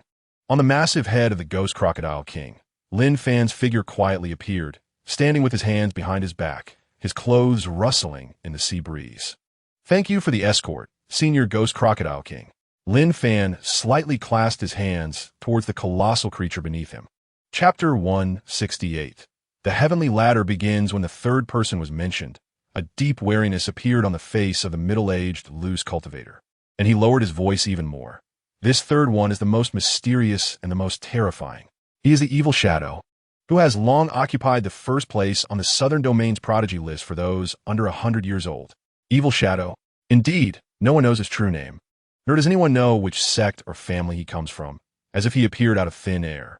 But his battle achievements are enough to make all the forces in the Southern Domain tremble in fear. The middle-aged, loose cultivator paused, seemingly recalling something terrifying, and a hint of fear flashed in his eyes. 3 years ago, the medium-sized sect in the Southern Domain, the Blackshaw sect, inexplicably provoked him. Overnight, the entire Blackshaw sect's mountain gate was blood-washed, with over 3,000 people, not a single survivor. It is known that the Blackshaw sect had 3 transformation God Realm ancestors stationed there. What? One person wiped out a sect? Including 3 out-of-body realm powerhouses? In the tavern, a dead silence instantly fell. Everyone was shocked by this news, their scalps tingling and backs cold. One person's strength wiped out a sect with 3 transformation God Realm powerhouses. What a cruel method, and what a heaven-defying power. Chapter 169. The 5-Ridge Fairy in the Southern Domain, especially for those cultivators who are familiar with the major sects. This name is certainly not unfamiliar. You may not know this person, but among the crowd, an experienced old cultivator spoke with a serious expression. Li Ryu is the current #1 genius of the Barbarian God Sect, one of the top 10 sects in the Southern Domain.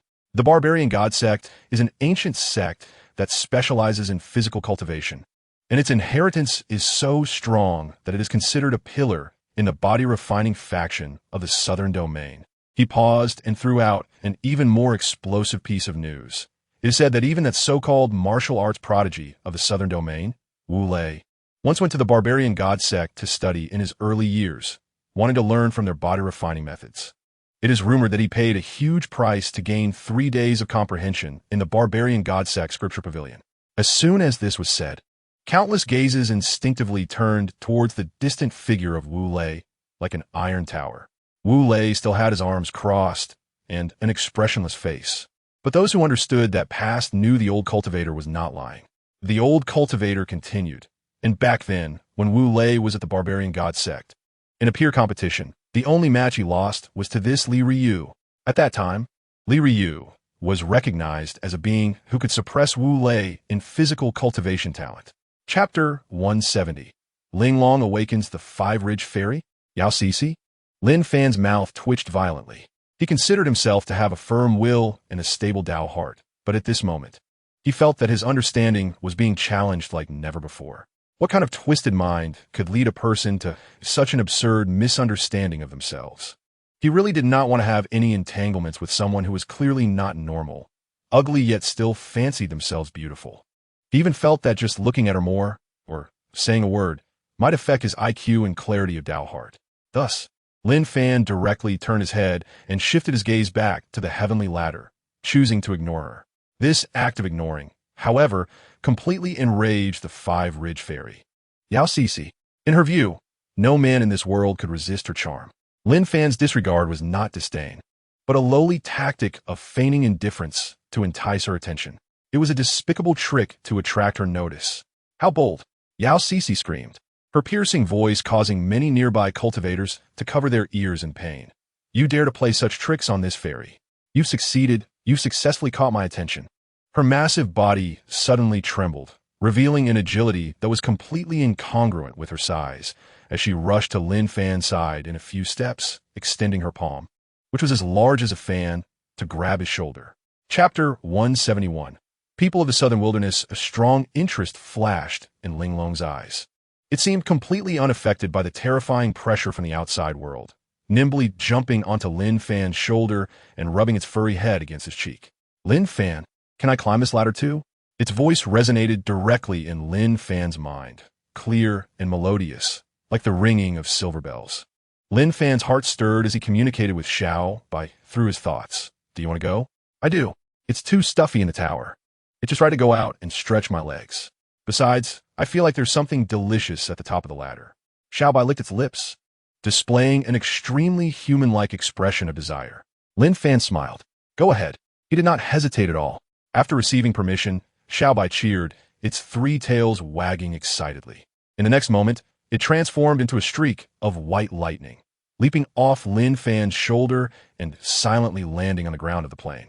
It did not start from the front of the heavenly ladder like others. Instead, it took off with its four short legs, its figure like a fleeting shadow, directly charging toward the side of the first step amidst the astonished gazes of countless people. Chapter 172. Lin Fan takes action. His words left Wu Lei in silence as well. This was a sorrow and unwillingness that stemmed from the entire region. They were the top geniuses of the southern region, beings admired by countless people, yet on this grand stage encompassing the 5 regions, they seemed so insignificant. The higher Li Ryu's ranking, the more it served as a mirror, clearly reflecting the despairing gap between the southern region and the other 4 regions. This was the reason for their prolonged inaction. What they wanted to see was not how high Li Ryu could climb, but to use Li Ryu, a benchmark of the southern region's top combat power, to estimate the upper limit of the entire southern region and measure their own positions in this grand competition of the world. The third day arrived quietly. On the heavenly ladder, Li Ryu appeared frenzied. His body was drenched in blood, not from external wounds, but from the internal energy and blood force pushed to the extreme, seeping out in droplets from his pores. His eyes were bloodshot, his expression fierce, and with each step he took, the entire ladder seemed to be engaged in a fierce struggle against his will. Finally, at dusk, he let out a deafening roar, using the last bit of his strength to step onto the 569th step. Chapter 173. Summit reward. A stick of incense's worth of time passed quietly. He had walked over 500 steps, arriving at the place where Linglong was sleeping. He bent down gently to pick up the little furry creature that was still snoring lightly, adjusting it into a comfortable position, then straightened up and continued to climb. The entire process was smooth and natural, as if his ascent of this heavenly ladder was simply to bring his pet home.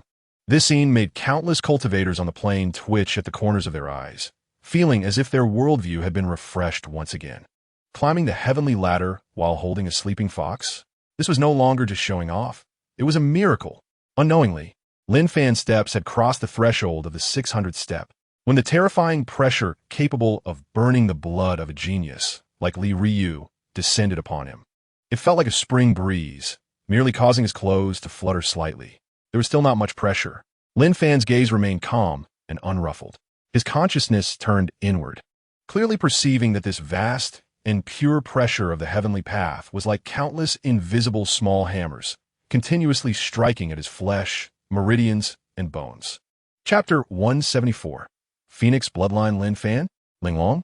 A voice that could not be distinguished by gender, laced with a hint of hoarseness, gently transmitted from beneath the black robe, carrying a playful tone. The rankings of the overall list did not concern the evil shadow much. In the vastness of the 5 regions, with so many hidden talents, it was expected to have more than 30 existences ahead of her. What truly surprised her was the ranking on the Southern Region sublist. She was unexpectedly only 3rd. Before her, there were actually 2 individuals, no, 1 person and 1 fox, who reached the summit first. This was an unforeseen variable in her plans. Interesting. Wu Lei and Yixian were just flowers in a greenhouse, having the reputation of geniuses, but lacking the ruthless determination to fight to the death. It was destined for them to be defeated by me. She initially thought that there was no one in the younger generation of the southern region capable of putting up a fight, making it too lonely, but unexpectedly, there was this pleasant surprise. She murmured to herself, "I hope you won't disappoint me." As her words fell, a similarly mysterious beam of heavenly power descended from the void, merging into the evil shadow's body. She did not even pause for a moment to refine it. That thread of heavenly origin that countless cultivators yearned for was instantly devoured and assimilated by a more domineering force within her. Chapter 175. Direct confrontation. Lin Fan's pupils instantly constricted to the most dangerous pinprick. This giant bird was actually a fire eagle with an extremely high bloodline concentration. Moreover, it was an ancient relic species that had awakened a trace of thin phoenix blood. Its terrifying power was far beyond what the so-called demon kings of the outside world could compare to. This was the true test of the mortal realm. As soon as he entered, he encountered such a strong enemy, the breath of the human intruder. A cold wave of consciousness directly resonated in Lin Fan's mind. You have a scent on you that I find detestable, but also the heavenly fortune that I desire. Die and become the nourishment for my evolution. Before the words fell, the phoenix fire eagle suddenly opened its massive beak. Boom! A thick crimson golden fire pillar, like the divine light of punishment, tore through the sky, bringing with it a terrifyingly high temperature capable of boiling mountains and seas, crashing down towards Lin Fan. Before the flames arrived, the canyon walls below had already begun to melt, turning into flowing red magma. This was the introductory gift of the mortal realm. In the face of this world-destroying strike, the golden core within Lin Fan spun at an unprecedented speed, and his immense magical power surged like a breached dam, instantly flowing through his limbs and bones. Chapter 176. Mortal Path Prodigy Escape. Since Lin Fan embarked on the path of cultivation, he had never shrunk back in the face of strong enemies. Rankings? He did not care. What he wanted was to use this life and death battle to probe his limits, to squeeze out all of his potential, and to truly elevate his combat power through this baptism of blood and fire. What he sought was not to survive in a miserable state, but to stand tall and then slay the divine beast. Thank you, Tao Master, for enlightening me. Lin Fan calmly responded in his heart, and then his gaze turned once again to the phoenix fire eagle, which had already dived close, radiating endless ferocity. In his eyes, there was no longer a trace of seriousness or fear. Instead, it was replaced by an unprecedented fighting spirit and fervor. Come on, let me see how strong a being with the phoenix bloodline truly is. Boom! At this moment, Lin Fan's momentum surged rather than retreated, climbing steadily. The golden blood within him seemed to be burning, and a domineering, ancient, unyielding will awaken from the depths of his soul. The indestructible art was not just a body-refining technique, but also a supreme method for tempering will and sharpening the battle spirit. Fight! Fight! Chapter 177. Four-tailed celestial fox. Immediately, the molten sea of lava beneath his feet was forcibly split apart by an invisible force in the cold. Primordial underground water from the depths was forcibly drawn up by him with great magical power, drowning the divine fire. Lin Fan swung his sword. No longer was it just a simple sword light, but rather a vast river of heavenly water that spanned the heavens and the earth. The heavenly river water appeared in a strange dark black color, with every drop weighing as much as 1,000 pounds, containing the essence of extreme cold, as if it could freeze the soul. For the first time, a look of disgust and irritation appeared in the noble eyes of the phoenix fire eagle. Water. Even the divine fire had an instinctive resistance and rejection against something that was completely opposite to its own attributes. Boom! The dark black heavenly river collided with the crimson golden true fire of origin in midair. There was no earth-shattering explosion, but instead a series of hissing sounds. An unimaginable torrent of water vapor instantly rose up, transforming into a thick fog that obscured the sky and sun, completely enveloping the battlefield. In this thick fog, there was both the domineering heat of the phoenix true fire and the bone-chilling cold of the dark heavy water, creating a deadly domain of extreme temperatures. Chapter 178. Strong as smoke. After doing all this, the white fox moved with a thought, transforming into a beam of white light, darting out from the nine-tiered celestial tower, lightly landing beside Lin Fan, rubbing its small head against his arm, as if seeking praise. Lin Fan opened his eyes, looked at it, and revealed a hint of smile. He could sense the white fox's breakthrough clearly. Indeed, it knew how to hide its strength. He smiled and stroked the white fox's smooth fur. Just then, the ground trembled violently again, and a cold, violent, primal aura surged up from a distant valley. Hiss!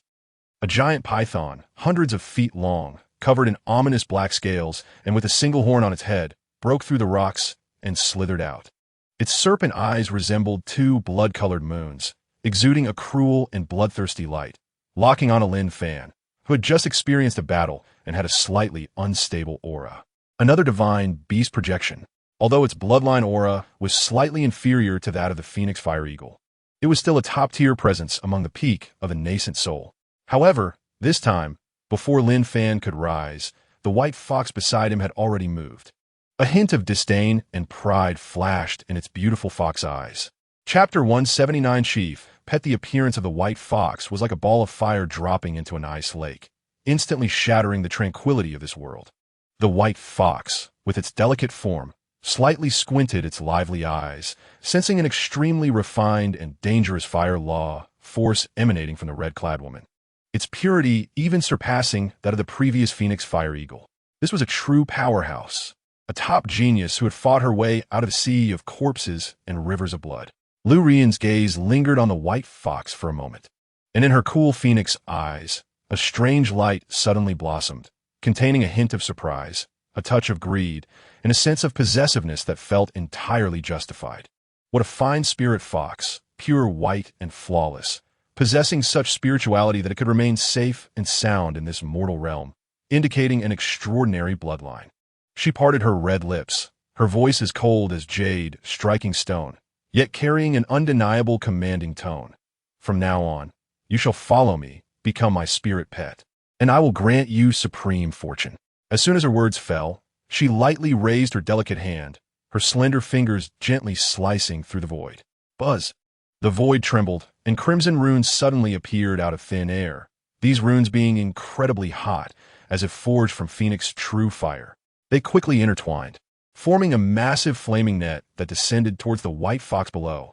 Chapter 180 Soul-Eating Insect Emperor Wang Xihong, the direct descendant of the Chongshan Wang family in the western regions, a unique individual who practiced the family's emotional path and one of her most fervent pursuers, having clung to her for decades, like an unshakable piece of chewing gum. Although this person was not weak, ranking 79th on the genius list, he was completely insignificant in her eyes. Most importantly, there was no burden in her heart when it came to using him as a pawn. In a valley filled with strange flowers, a young man dressed in luxurious clothing, handsome in appearance, always wearing a self-satisfied smile, sat on a large rock, holding a flower and murmuring to himself, "Ruyan, my beautiful Ruyan, you are like this flower, beautiful and fragrant. Without you, my world is darkness.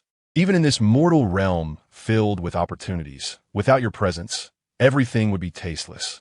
This person was none other than Wang Xihong of the Chongshan Wang family.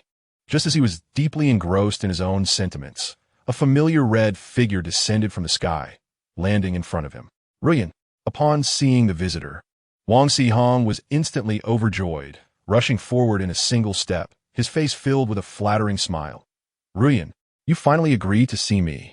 I knew it. Our hearts are connected. You must have sensed my deep love for you, and specially come to find me." Chapter 181 Pet Army Buzz.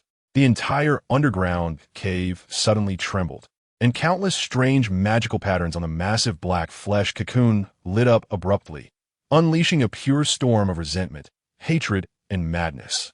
Like a flood that had broken its dam, erupting violently, this storm was formless and intangible, yet it penetrated everywhere, directly affecting the soul.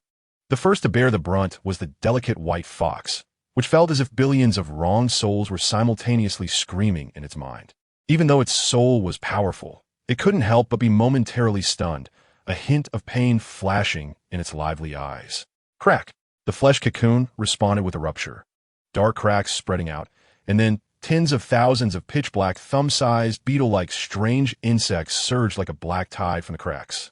Every bug exuded the aura of the golden core stage, their compound eyes flickering with a scarlet glow, and the sound of their mandibles clicking together created a teeth-grinding chirping, merging into a symphony of death. Soul-eating bugs. Tens of thousands of soul-eating bugs. Their target was singular, the beings before them who dared to disturb their king's metamorphosis. Not good. Lu Ruyan's complexion changed. She felt the residual waves of that psychic storm, her primordial spirit aching with pain. Chapter 182 The qualification for ascension on the ninth day, when the first rays of morning light pierced through the clouds and illuminated this ancient trial ground. A grand and magnificent Tao sound resonated throughout the entire mortal Tao realm. The golden list of top talents suspended in the sky shone brightly, and the names on it finally settled at 1,000. The first round of selection in the mortal Tao realm had come to an end. At this very moment, in the cave, dwelling shrouded by layers of prohibitions on the back mountain of Qingyun Sect's Qingshu Peak, Lin Fan, sitting cross-legged in the second layer of the Nine Heavens Tower, slowly opened his eyes. Outside, 9 days had passed, but inside the tower, 90 days had elapsed. He exhaled a long breath, which coalesced and did not dissipate, resembling a small white sword that shot out several feet before gradually fading away. His aura had become more restrained and profound than before his seclusion, like an unfathomable ancient well, calm yet containing enough power to overturn everything. The aura of the golden core stage had vanished, but the pressure of the nascent soul stage had yet to manifest. He was at a peculiar critical point, as if he could step out at any moment, attracting a heavenly tribulation and achieving the nascent soul. Half a step into the nascent soul. But that was not his limit. Chapter 183. Striking again in his view, being the first to enter was undoubtedly risky, likely resulting in direct regret under unknown rules. After all, on this path to ascension, death meant true death, with the soul extinguished, leaving no future. However, conversely, the first entrant could also gain the greatest first-mover advantage, obtaining certain hidden benefits unknown to others. Fortune lies in danger. Cultivating immortality is inherently against the heavens, contending with heaven, earth, and people. Without a heart unwavering in pursuit of the Tao, how could one talk about competing for that ethereal qualification for ascension?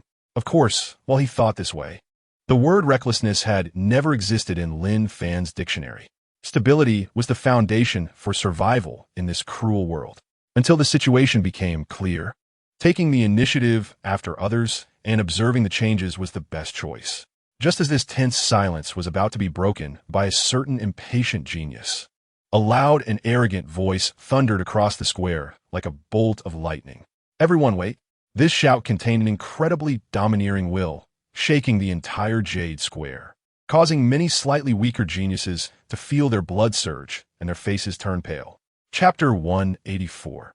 Slaying Zheng Biao. That seemingly ordinary push appeared understated, lacking any hint of violence, forming the starkest contrast with Zheng Biao's earth-shattering, seemingly capable of tearing apart the heavens, barrage of punches. One side was overwhelmingly tyrannical, with strength capable of collapsing mountains.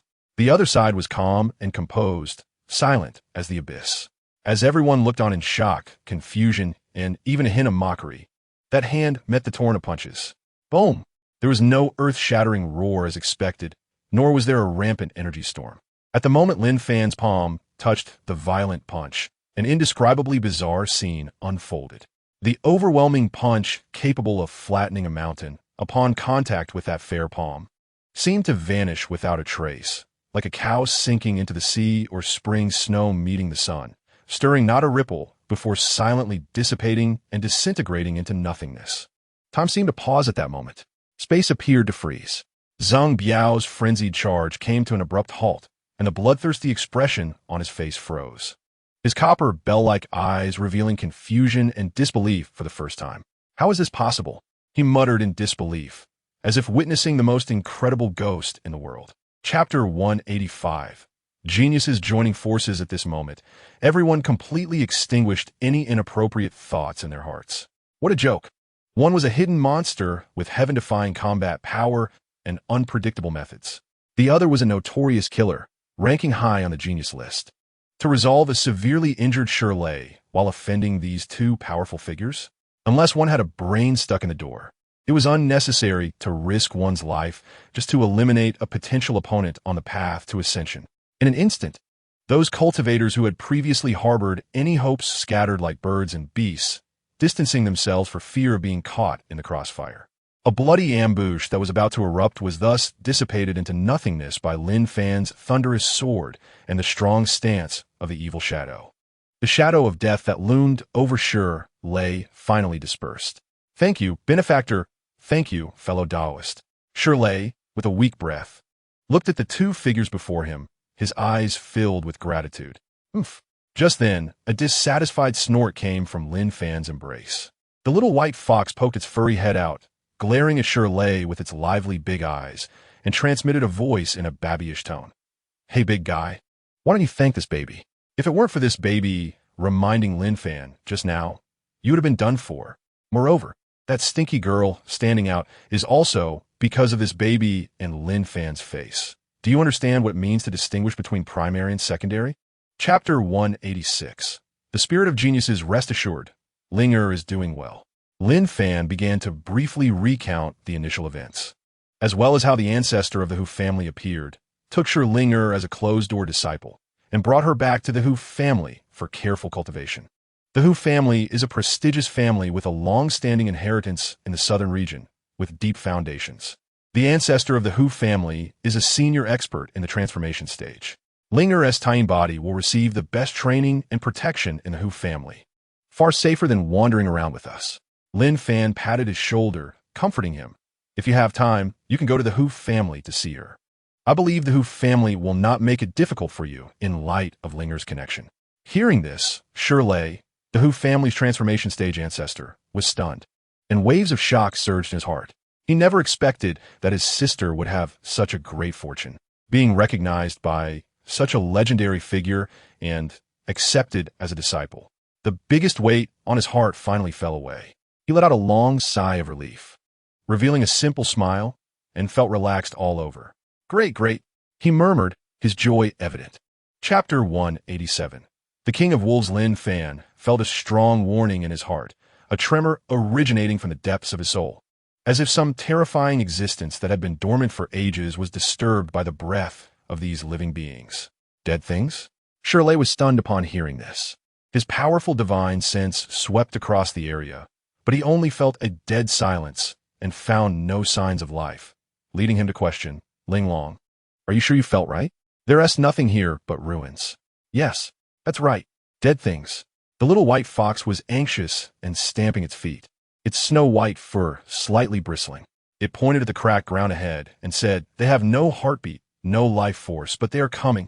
Before the words could finish, a sudden change occurred. Cracks in the gray, desolate ground began to tremble violently, as if they were alive. From the deep, bottomless ravines came the sickening sound of bones grinding against each other, as if countless skeletons were crawling up from the depths of the earth. Following that, hundreds, and thousands of pale, dry skeletal hands suddenly burst out of the cracked earth. They clung tightly to the ground, and with a powerful push, broken skeletons struggled to claw their way out. Chapter 188. Siege of the Pack. Shirley's face turned pale instantly. There were over 100 giant wolves at the nascent soul stage, and a wolf king at the transformation stage. What a terrifying lineup. Even a mid-stage transformation expert would likely meet their demise here. Oh, whoa. As if to confirm Lin Fan's words, the silver-white giant wolf king suddenly threw its head back and let out a long howl that could shatter gold and crack stone. The howl rolled across the area, containing unabashed orders to kill. Oh, whoa. Over 100 dark blue giant wolves roared in unison upon receiving the king's command. Their already blood-red eyes turned even redder, as if they would bleed, their reason completely devoured, leaving only the primal instinct to shred the invaders before them and devour their flesh and blood. Boom! The ground rumbled violently as over 100 giant wolves charged forward simultaneously, the scene resembling a black torrent of steel, surging towards Lin Fan and the others with a momentum that threatened to annihilate everything in its path. The wind howled, and a murderous aura soared to the sky. Faced with such a dire situation, Lin Fan's eyes became exceptionally calm. He didn't say a word because he knew that any words now were superfluous. Chapter 189. Enlightenment. Crystal. Shirley had already fought hard for a long time, heavily injured, his true essence nearly exhausted, relying solely on a burst of courage. Just then, being swept by the residual force of the laws, his proud rock body crumbled like paper, his chest caving insignificantly, the sound of bones breaking clearly audible. He was hurled like a broken sack, crashing heavily to the ground, unconscious. Roar! The surrounding dark blue giant wolves seemed to have received some signal. Instantly abandoning their fight with the evil shadow, like a frenzy of sharks smelling blood, They pounced towards the unconscious Shirley, opening their jaws wide enough to tear steel. Shirley! Lin Fan's eyes were bloodshot as he struggled to rise, but the intense pain in his chest made his vision blur. Just then, at this critical moment, a flash of white lightning shot out from Lin Fan's shoulder. It was the little white fox. Its small body traced a graceful arc in midair, its hind paws suddenly pushing against the void, exploding with terrifying speed that was completely inconsistent with its size. It reached Shirley before the giant wolf's fangs could close, biting down on the collar of Shirley's clothes and pulling with all its might. Chapter 190. The final gift: silence, a deathly silence. The wind on the grassland seemed to have frozen, leaving only the heavy breathing of the 3-in-1 fox, echoing with the cold breath of the silver wolf king. The wolf king did not attack immediately. Its silver eyes, devoid of any impurities, resembled two solitary moons hanging in the sky, coldly examining its prey. Its gaze swept over Lin Fan, over Shirley, and finally landed on the evil shadow. That was where it felt the strongest threat. However, it too had paid a price. In the chaotic slaughter, just now, even it had not emerged unscathed. Its left front leg showed a bizarre twist, the stark white bone protruding through the flesh. Exposed to the air, a result of Shirley's desperate self-harm tactic at the last moment, breaking it by sacrificing his shoulder to the claws. Blood dripped slowly down its leg, blooming into strange blood flowers on the grass. It was injured and heavily. This ignited a flicker of hope in the hearts of the three, who had already fallen into despair. Lin Fan's chest heaved violently, the undying skill running wildly within him, repairing the shattered meridians and bones. Chapter 191. Priceless treasure. This was a brutal and extreme encirclement. The evil shadow was the absolute main attacker, her figure flickering on the battlefield. Each time she appeared, she would unleash a deadly black sword light, sharp and ruthless, continuously adding new wounds to the Wolf King. The price she paid was also enormous. Several times she was swept by the Wolf King's violent residual force, blood spurting from her mouth, her breath weakening, but her eyes grew brighter and colder. Lin Fan and Shirley became two solid barriers. They used their bodies time and again to block deadly attacks for the evil shadow, using their most violent postures to restrain the Wolf King's energy. The little white fox, like a ghost on the battlefield, caused just the right amount of disturbance at crucial moments, creating minor troubles for the Wolf King that were enough to distract it. Time lost its meaning at this moment.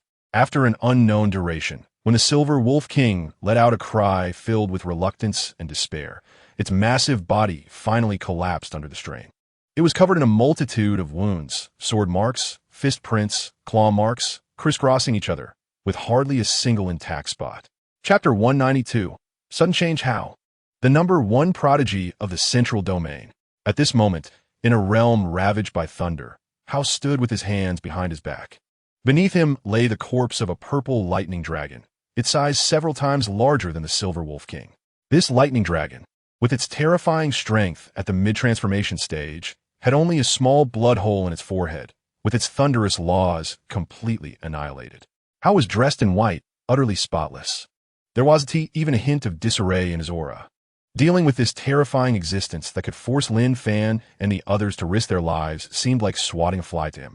He raised his head and glanced at the purple enlightenment crystal formed from the lightning dragon's corpse, which was larger than the one Lin Fan had obtained, showing no ripple of emotion as he casually pocketed it. Peak nascent soul. His cultivation at the peak of the nascent soul stage was so solid and unfathomable that the power contained within him even surpassed that of an ordinary early-stage transformation practitioner. The laws he comprehended surpassed those of his peers, and with every gesture, the great Tao was present.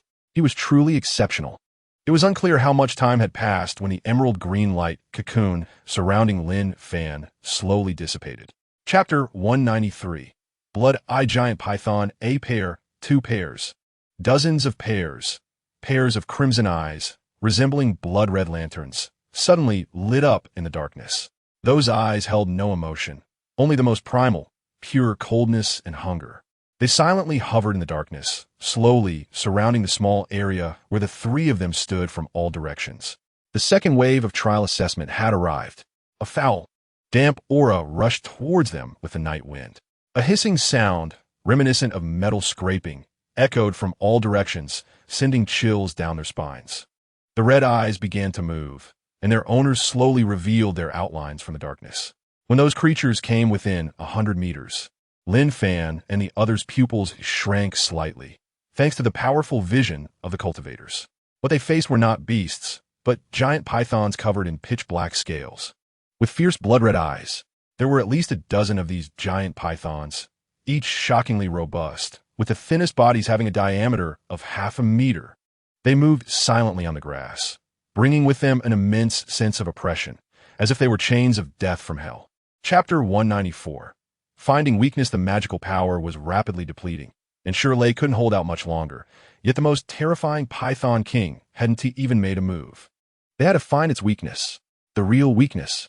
At that moment, the shadow that had been lurking at the edge of the battlefield suddenly flashed a glimmer of brilliance in her cold eyes.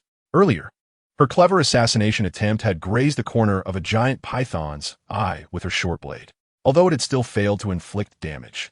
She clearly noticed a moment of stiffness and confusion in the python's movements, and a hint of fear different from its previous reckless demeanor appeared in its blood-red pupils. It was the eyes. Their weakness was the eyes. The shadow's cold and urgent voice, like a celestial sound, clearly reached Lin Fan and Shirley's ears. This discovery was like a lightning bolt, splitting the gloom that enveloped the three. Good. Lin Fan's spirits lifted. Shirley, cover me. No problem. Shirley let out a thunderous roar. He crossed his arms in front of him, abandoning all attacks, and activated the defense of the rock body to its peak state, standing firm against the frenzied bites and charges of three giant pythons like a towering mountain. Chapter 195. The final strike, however, just as the light burst forth. The suffocating silence of the battlefield where Lin Fan and the others stood was shattered by an even more terrifying will. The Python King of the Transformation realm moved. It did not launch a physical attack with the thunderous force everyone imagined. Its mountain-like head remained raised, but too strange. Soul-sucking whirlpools suddenly lit up in the depths of its blood moon-like pupils. Buzz. There was no sound, yet it was more powerful than any earth-shattering roar. An invisible, irresistible, terrifying impact originating from the deepest level of life struck fiercely at the souls of Lin Fan, Shirley, and the shadow. Shirley was the first to bear the brunt. His unmatched rock body was utterly ineffective at this moment. He felt as if a red-hot iron rod had been brutally stabbed into his brain, then violently stirred, causing his soul to tremble and wail. He cradled his head, letting out a painfully muffled groan, his eyes losing their brilliance, and the brilliant golden light around him flickered uncertainly, nearly causing him to fall from midair. Chapter 196. Defeated foes. The little white fox flashed and appeared beside the crystal, extending its little paw to embrace the somewhat large enlightenment crystal for it. Shirley and the shadow's gazes slightly tightened. Indeed, in terms of credit, had it not been for Ling Long demonstrating her unfathomable strength at the last moment, the three of them would likely have already become three cold corpses. This loot rightfully belonged to her. However, the next action of the little white fox Ling Long once again surprised everyone. It clutched the precious enlightenment crystal and scampered over to Lin Fan, then leaped onto his shoulder, affectionately rubbing the crystal against Lin Fan's cheek, as if presenting him with its most beloved treasure. Here, this is of little use to me. Lin Fan was slightly stunned, looking at the little white fox in his arms, then at the crystal. This crystal contains pure origins of the wood and water laws, complementing your indestructible skill.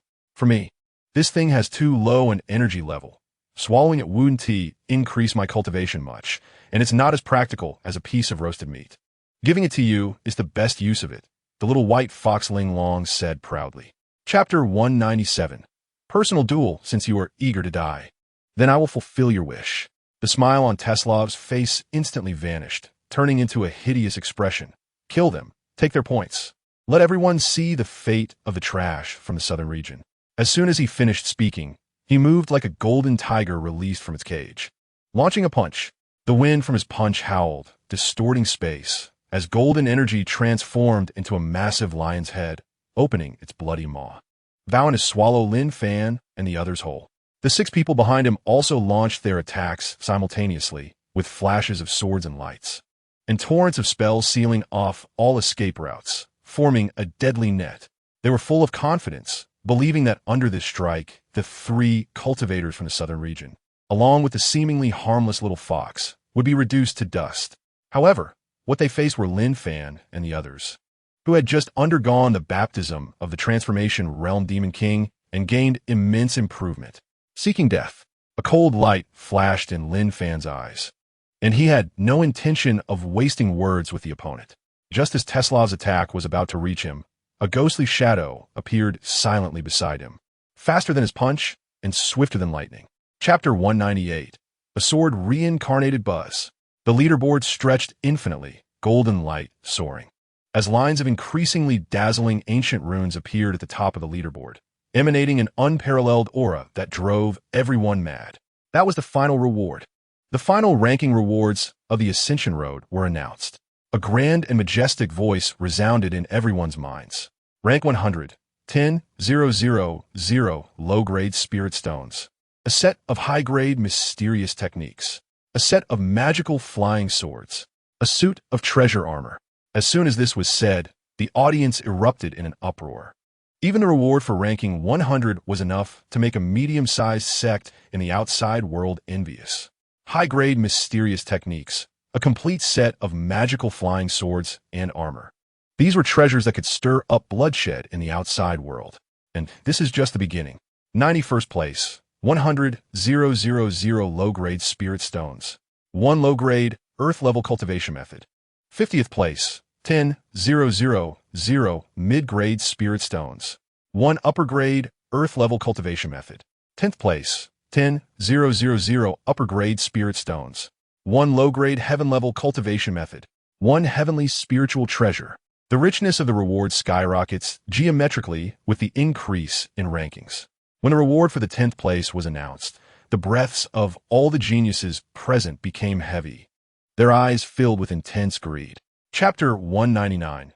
Second round of duels. The light screen above the arena slowly dissipated as Habalangpu's vitality was completely extinguished.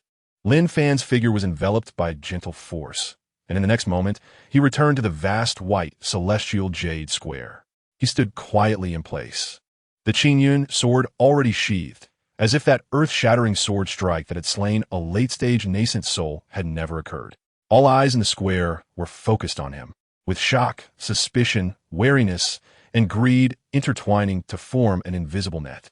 Especially those geniuses from the western regions, each sporting wild hair in shades of yellow or red.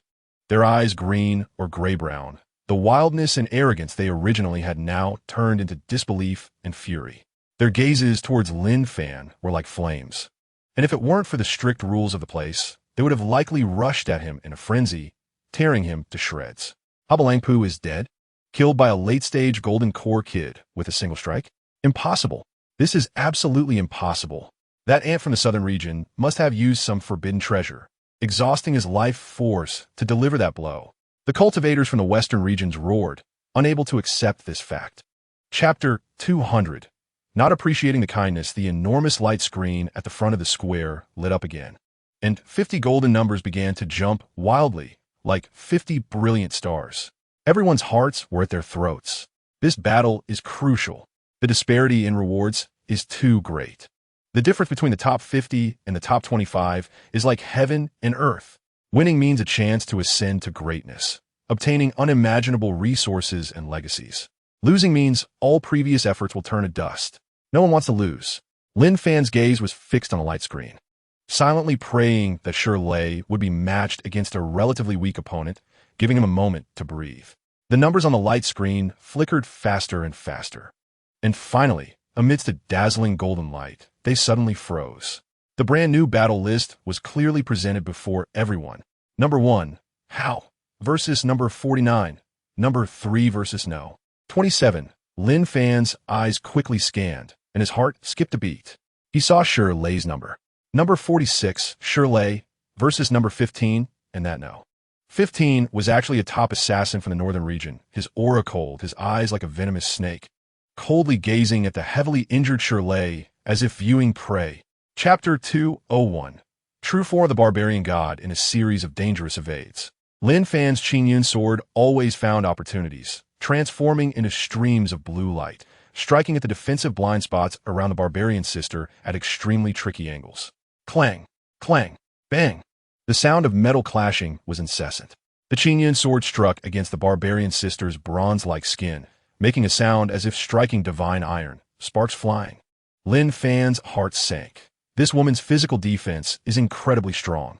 His top-grade spirit sword, sharp and unmatched, was enough to easily cut through the protective mana of ordinary late-stage nascent soul cultivators. Yet when it struck her, it only left a shallow white mark. In contrast, although the barbarian sister was hit multiple times by Lin Fan, she seemed to regard it as mere mosquito bites, completely unconcerned. The excitement on her face only grew, and her attacks became even more ferocious. Ha ha ha, so refreshing. Come again. She laughed heartily, completely disregarding those trivial attacks, her iron fists creating a fierce wind, enveloping the entire arena in the shadows of her punches. The spectators outside gradually sensed something was off. What's going on? That kid's attacks seemed to have no effect on the barbarian sister. Chapter 202. To the extremes amidst the discussions, the barbarian sister, transformed into a giant, moved. She casually lifted her foot and then slammed it down heavily. Boom! A loud noise erupted, as if a divine mountain from the heavens had fallen to the mortal world. The entire arena suddenly sank, and the indestructible barrier's surface showed spiderweb-like cracks, seemingly on the verge of shattering. Terrifying. Incomparably terrifying. The power of this stomp was more shocking than any punch she had thrown before. However, Lin Fan's pupils brightened at this moment. It has grown larger. The power has become purer and more terrifying, but her speed has slowed down, although still fast, compared to the extreme explosiveness before. She now had a hint of undeniable sluggishness and heaviness in her movements. This is an opportunity. Kill. The barbarian sister clearly realized her change. She abandoned the chase and chose the most direct, most domineering way to attack. She raised the war hammer in her hand high. Dark golden blood, energy, wildly surged into it. And the size of the war hammer expanded, transforming into a massive hammer capable of blocking out the sun, carrying destructive power, and smashing down towards Lin Fan. Chapter 203. Top 25 with Lin Fan's victory. The last battle in the square finally came to a close. Shirley, covered in blood, leaned on his giant axe, half kneeling on the arena, gasping for breath. Opposite him, the number 15 Northern Region assassin lay in a pool of blood. Shirley has also won. Though the victory was incredibly brutal, he ultimately stood until the end. Thus, the second round of elimination matches ended completely. The top 25 were finalized. When the advancement list appeared on the light screen above the celestial jade square, the entire square erupted in cheers. Because everyone saw an unbelievable result. The four from the Southern Region, Lin Fan, Evil Shadow, White Fox, and Shirley, were all on the list. For participants, all four advanced to the top 25. This was the only instance among all teams. No other region, including the most profound Central Region, could achieve this level. In an instant, countless gazes filled with shock, suspicion, jealousy, and seriousness converged on the four from the Southern Region.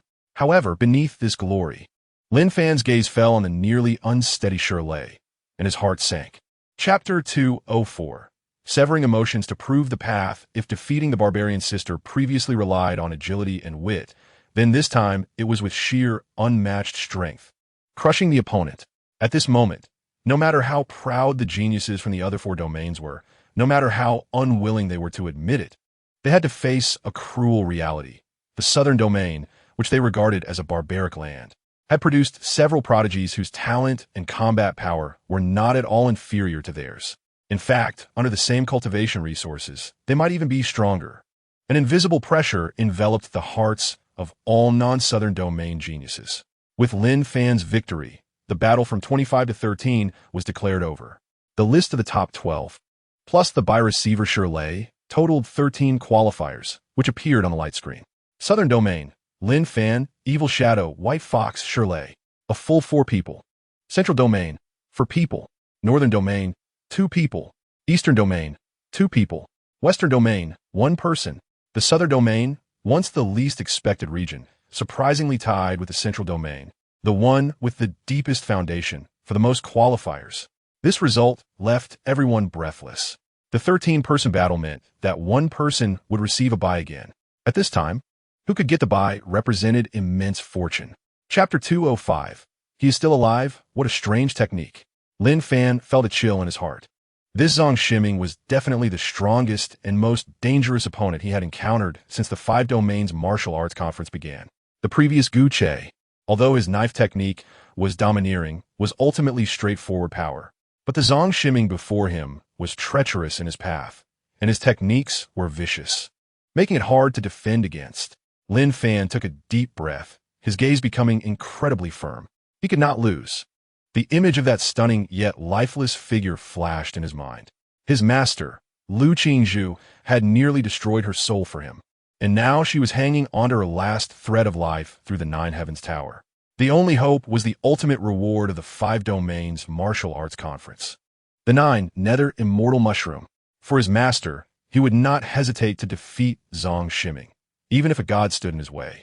He would slash through with a single sword. His time was running out. If he could not refine a soul recovery pill within the stipulated time, his master would have no chance of awakening.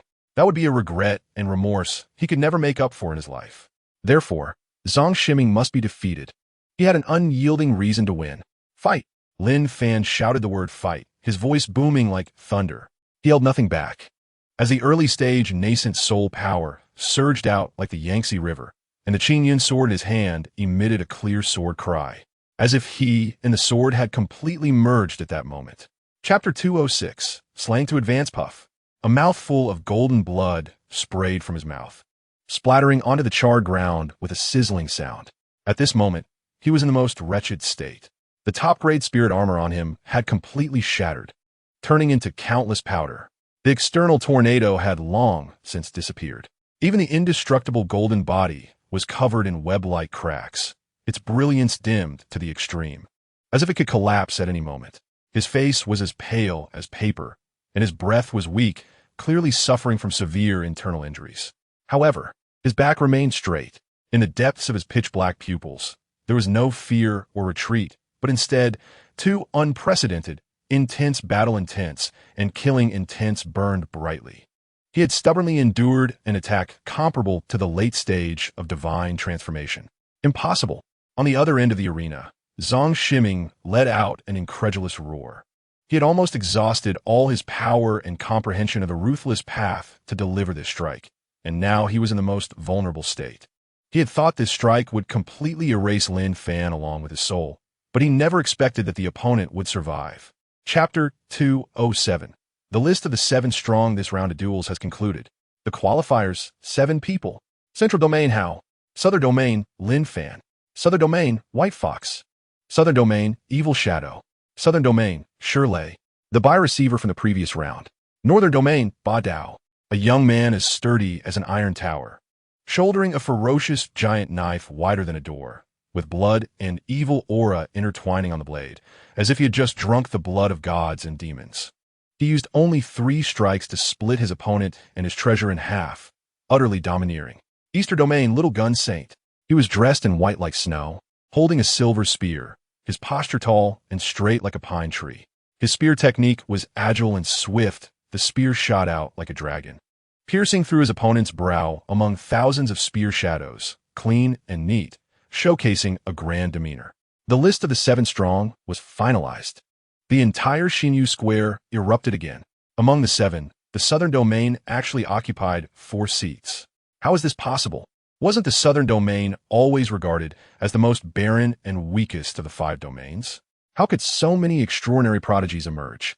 Lin Fan defied the odds to slay Zhang Shiming. White Fox was mysterious, Evil Shadow was ruthless, and then there was Shirley, who had yet to make a move, but had made it to the 7 strong. Is the Southern Domain about to change its fate? Chapter 208. The 4 strong are set under the watchful gaze of the masses. Only the last arena remained beneath the vast sky. The atmosphere in the ancient Xinyu Square was tense to the extreme, as if even the flowing wind had come to a standstill. 3 of the 4 strong were already determined, and the last spot would emerge between 2 equally dazzling names. Southern Domain, Lin Fan. Eastern Domain, Little Gun Saint. On the arena, the 2 stood opposite each other, their energies colliding invisibly, creating visible ripples. Little Gun Saint, dressed in spotless white, stood tall like a divine spear piercing the sky. He held a silver spear, its tip angled toward the ground, as if he and the spear had merged into one, exuding an aura that could pierce through anything and shatter the toughest defenses. His cultivation was solidly at the late stage of a nascent soul, just one step away from glimpsing the secrets of divine transformation, making him the undisputed leader of the younger generation in the Eastern Domain. Lin Fan, while not particularly tall, gave an impression of being as stable and heavy as a mountain. Early-stage nascent soul. The gap of two small realms was a chasm that could determine everything in the eyes of ordinary cultivators. In the duel of geniuses, such a gap would be infinitely magnified. Being able to reach this point as an early-stage nascent soul was enough to be proud of. Little Gun Saint spoke, his voice cold and devoid of emotion, yet carrying a pride that came from his bones, but this is where it ends. Chapter 209. The final battle. Lin Fan's voice was hoarse and deep, yet sounded like a divine decree from the heavens. The spiritual power within him had already been nearly exhausted in the earlier clash. However, he still had a physical body comparable to an ancient ferocious beast. Boom! Apure. Immense physical force erupted from his arm, crashing violently into Little Gun Saint's chest. Crack! The sound of bones fracturing clearly reached everyone's ears. Little Gun Saint's chest caved invisibly. He was like a kite with a broken string, flying backwards, and in midair, he spat out several mouthfuls of blood mixed with fragments of internal organs. Finally, with a loud bang, he crashed heavily onto the edge of the arena, struggled a few times, and could no longer stand up. His eyes remained wide open, filled with disbelief. He had lost, in his area of utmost confidence. With a cultivation level far surpassing that of his opponent, he had lost, not due to divine abilities, not due to magical artifacts, but because of his opponent's ruthless determination to drag him down even at the cost of his own life. He had exhausted all his mana and delivered his strongest strike, yet ultimately failed to kill his opponent. Chapter 210. Powerful as how a grand voice announced the final rule. No rules. Life and death are irrelevant. These simple words instantly heightened the tension in the arena to its peak. Whoever is eliminated first will be in fourth place. Whoever can laugh until the end will be the only victor. Swish, swish, swish, swish. For figures almost simultaneously, transformed into streaks of light and landed on the black ceiling stage, positioning themselves at the four corners, confronting each other from a distance. The great battle is about to erupt.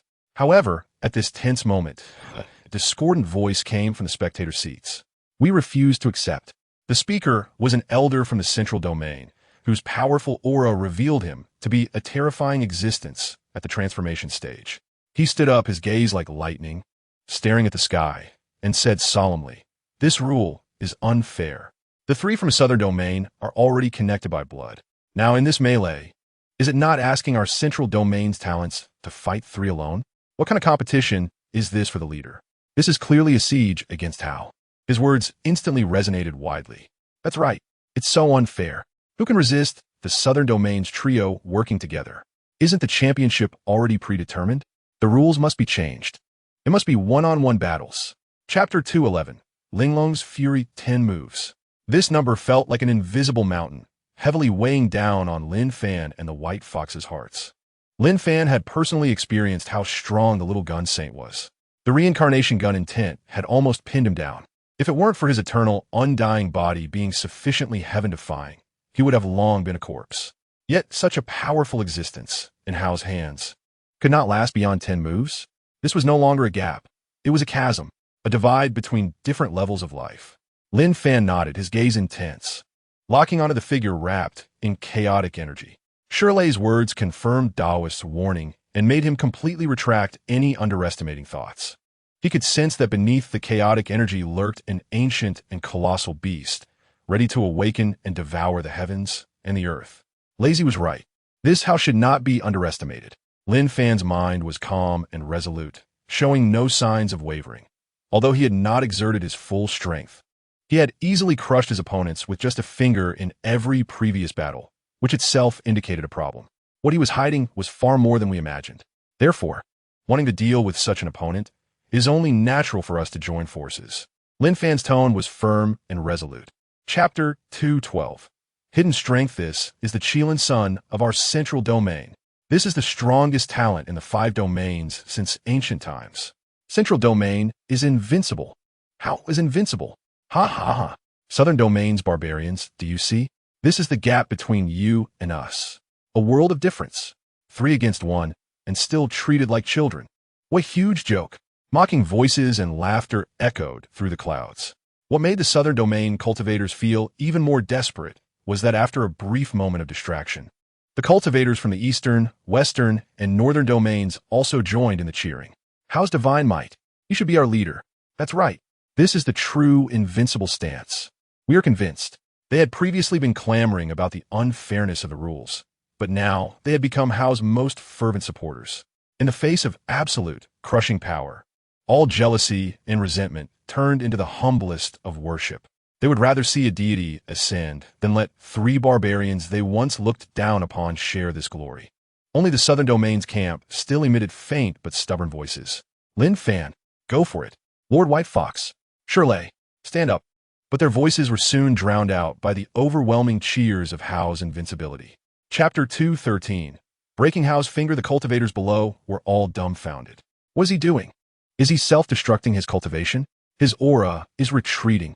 Is this a sign of going astray? It's over. Has he been crushed by Hao to the point of a collapsed heart, and is about to self-destruct his foundation? However, in the spectator seats of the central domain, several elders with unfathomable auras suddenly stood up, staring intently at Lin Fan, their murky eyes filled with shock and confusion, because they could sense that Lin Fan's spiritual energy was not dissipating but transforming, a transformation they had never seen before, even never imagined.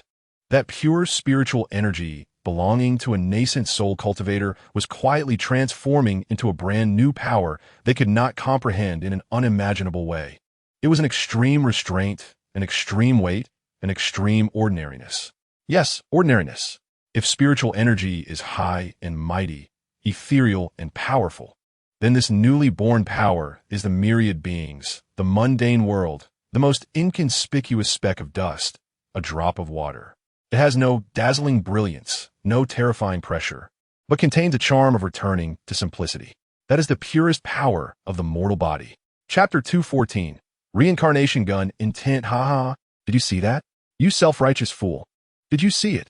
Silence was torn apart by a crisp and wild laughter. White Fox Linglong had completely changed from her previous seriousness. Her silver fox tail excitedly waved behind her. She transformed into a blood-red lightning bolt, continuously launching harassment attacks around the retreating Hao. Each time her claws slashed out, they carried an indomitable power capable of breaking the laws. Though they could not inflict substantial damage on the fully alert Hao, they made him extremely annoyed. Aren't you invincible? Don't you want to overlook eternity? Come on, show me your invincibility in front of my Lin Fan again. Do you think you're worthy to be my sidekick? Today, let you know how terrifying our combined force is. Lin Fan, kill him. Completely suppress this arrogant guy. Linglong's shouts echoed through the sky, filled with the joy of having raised her head. However, Lin Fan, the focus of it all, remained silent. His calm eyes gazed at the opponent, who for the first time looked extremely grave from 100 feet away. Then he moved, without earth-shattering momentum, without space-rending escape techniques. He simply took a step forward. Chapter 2:15. The master was wrong. Hao's body, like a kite with a broken string, flew backward once again. This time, he flew hundreds of zhong and crashed heavily into the light barrier at the edge of the function platform, then slid down helplessly. A finger hole had appeared in his chest, piercing through from front to back, and the terrifying mortal force was frantically eroding his vitality. He lay on the ground, his body like shattered porcelain, covered in cracks, with blood gushing out, but he did not lose consciousness. He simply lay quietly, looking at the sky.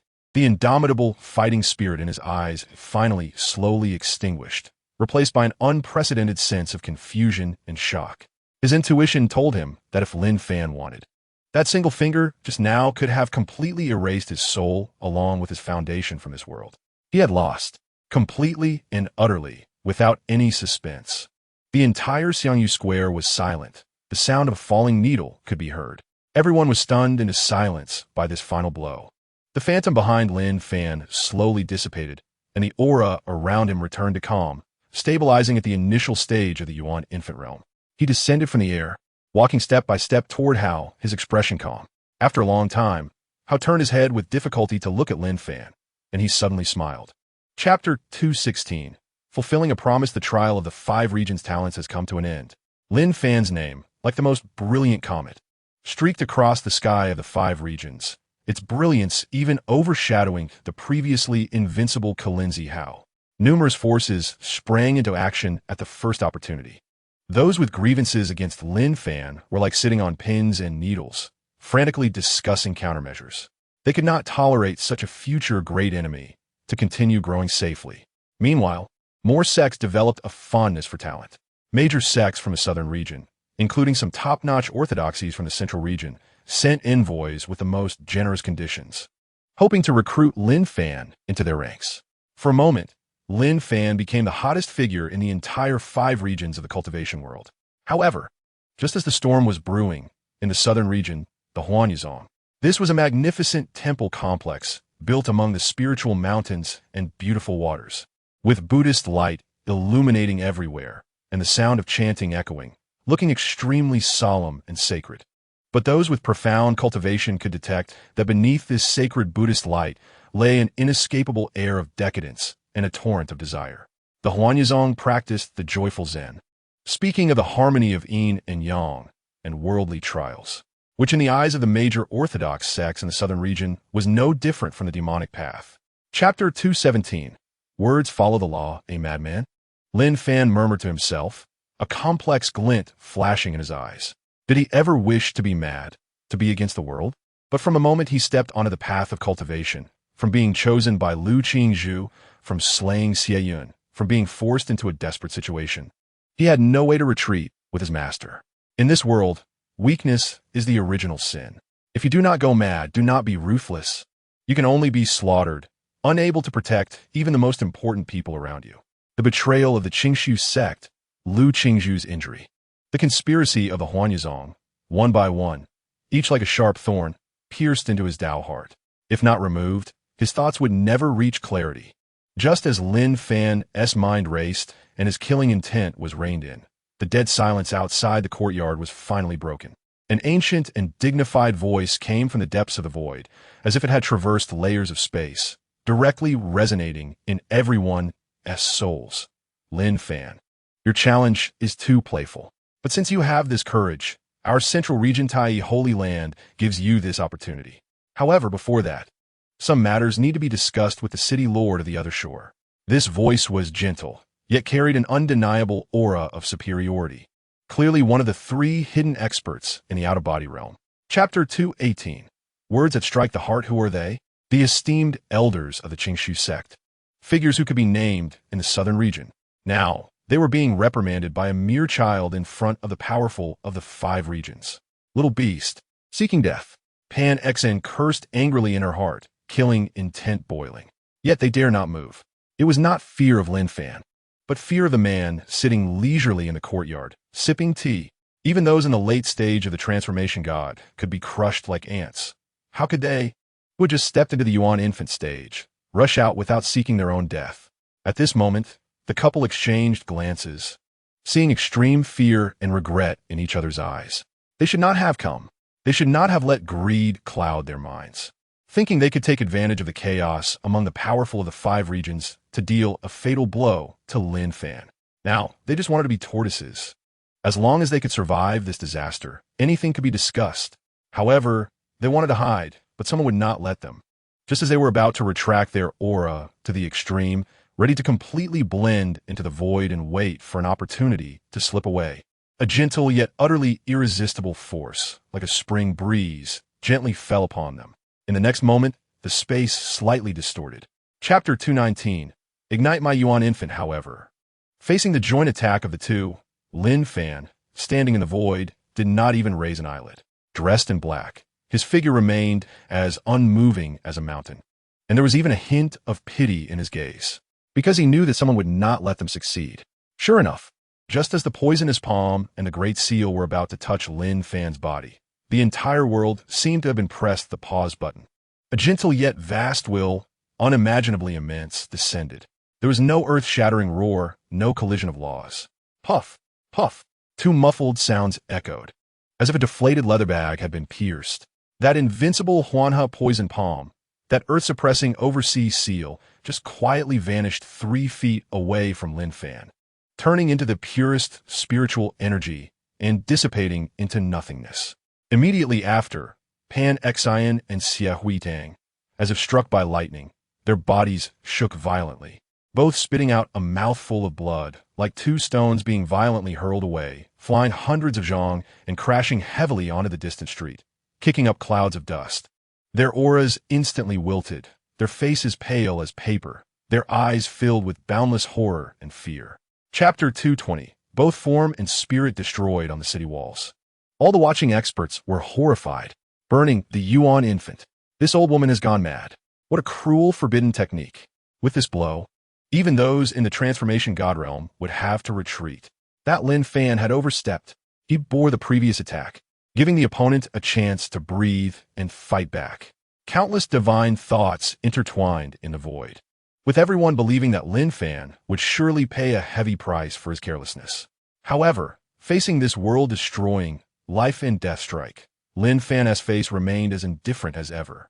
He did not even raise an eyelid, only casting his gaze toward the bloodlight that was about to disappear on the horizon. In front of me, none of you can leave. He spoke softly, as if stating an unchanging truth. The moment his voice fell, he moved.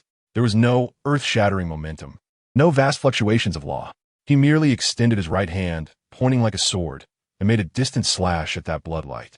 With a faint sound of something slicing through the air, a black thread, purely condensed from sword intent, disregarded the distance of space and the passage of time, as if cleaved from another dimension, arriving first and instantly catching up with that bloodlight. Chapter 221. Who dares to respond to?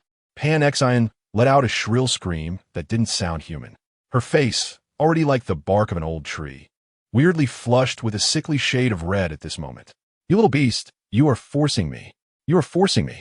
She bit her tongue fiercely and spat out a mouthful of essence blood again. But this time, it was no longer purplish-black, but a brilliant golden essence blood. This was burning her foundation. This was overdrawing her life. Boom! That golden essence blood exploded in the air, transforming into countless intricate blood-red runes, like bloodthirsty spirit snakes, instantly drilling back into Pan Xian's body. Her breath, after plummeting to the golden core stage, unexpectedly surged again in a shocking manner. Mid-golden core, late golden core, peak golden core, crack. It was as if some invisible shackles were broken, and her cultivation was forcibly pushed back to the nascent soul realm by this desperate resolve of mutual destruction. Although this was just an ephemeral glory, a moment bought by burning everything, this power was indeed the genuine power of the nascent soul. Husband, you and I have been married for hundreds of years. Today, let us use your 3 souls and 7 spirits to kill this little beast, and then we shall go to the Yellow Springs together. Pan Xian's voice was piercing and resolute, looking at the already deceased Xie Huitang. A flicker of final tenderness and madness flashed in her eyes. Let us join forces and perform the blood demon's sacrifice to the heavens. Kill him. For my son. For the Xie family lineage. Clear the obstacles. Chapter 222. Betraying the master and destroying the ancestors, he raised his voice and shouted, Master Tai, since you are here, why hide your head and show your tail? Or is it that my current identity is no longer worthy of seeing the master? As soon as these words were spoken, the crowd was in an uproar. Master Tai, the master of Qingshu sect, Tai Qingda, he actually came to, and has been hiding in the dark all this time? Everyone's gaze followed the direction Lin Fan was looking, but they saw nothing. However, just as everyone was in doubt, the space in that direction rippled like water. A middle-aged figure, dressed in a Master S ceremonial robe, with a scholarly face but an extremely ugly expression at this moment, slowly emerged. It was indeed the master of Qingshu sect, a peak golden core powerhouse, Tai Qingda. His appearance instantly ignited the entire venue. It really is Master Tai. He really came. When did he arrive? Why has he been hiding? Watching his sect's elder being killed? Is there even a need to ask? He was scared. He didn't dare to show himself. If he had come out earlier, the ones lying on the ground now might have been 3 corpses. TSK, a dignified sect master, actually scared to show himself by a disciple of his own sect. This Qingshu sect has truly become a huge joke. Chapter 223 Struggle for the Throne, and that bitch Lu Qingzhu. She deserves it. Losing herself to her own disciple. This is simply against ethics, intolerable by heaven and earth. I kindly let her marry the master, but she refused. Otherwise, how would she end up in such a fate? She died, and she deserves it. She cursed vigorously, venting all the pent-up grievances and fears of these days. However, she did not notice that when she mentioned Lu Qingzhu's name, especially when she said those two words about losing herself, Lin Fan's calm eyes suddenly stirred up a monstrous wave. An indescribable aura of terror slowly awakened from Lin Fan's body. It was a killing intent that seemed to want to freeze this world completely, dragging all living beings into an abyss of hell. Are you done? Lin Fan suddenly spoke, interrupting Yun Qing's curses. His voice was light, yet it made Yun Qing's heart suddenly contract, and the words stuck in her throat. She saw Lin Fan's face reveal a strange smile. Originally, there was indeed no more entanglement between us. But now Lin Fan slowly raised the desolation sword in his hand, the sword tip pointing distantly at Yun Qing's forehead. And it was there. Chapter 224 The third layer of the heavenly tower. Lin Fan's gaze was like two ancient ice swords, locking onto the distant, disheveled figure. Yun Qing struggled to rise from the ground, her jade arms already crippled, hanging limply by her side, pain shooting from the broken bones. Blood continuously surged from her mouth, staining her plain robe red, and her beautiful face was now filled with terror and resentment. She had lost, utterly and completely, without a hint of suspense. It was over. Lin Fan's voice had no ripple at all. He raised his hand, pointing like a sword. A purged and refined sword energy of metal was swirling at his fingertip, tearing through the void with a piercing scream. This finger would completely end the past causality. The sword energy at his fingertip had already shot out fiercely. Whoosh! That golden sword energy reached its peak speed, as if it had crossed the distance of space, instantly appearing before Yun Qing's forehead. The shadow of death completely enveloped Yun Qing. The last bit of resentment in her eyes transformed into endless despair and fear. She wanted to dodge, but Yun Fan's aura locked onto her, and she couldn't even move a finger. In an instant, Yun Qing's consciousness extinguished, her life extinguished. Lin Fan surveyed the surroundings, looking at the crowd, not saying much, and glanced in the direction of the sea of suffering. Chapter 225 The peerless killing weapon. This time, he couldn't completely dodge. A blade light grazed his shoulder, leaving a trail of blood.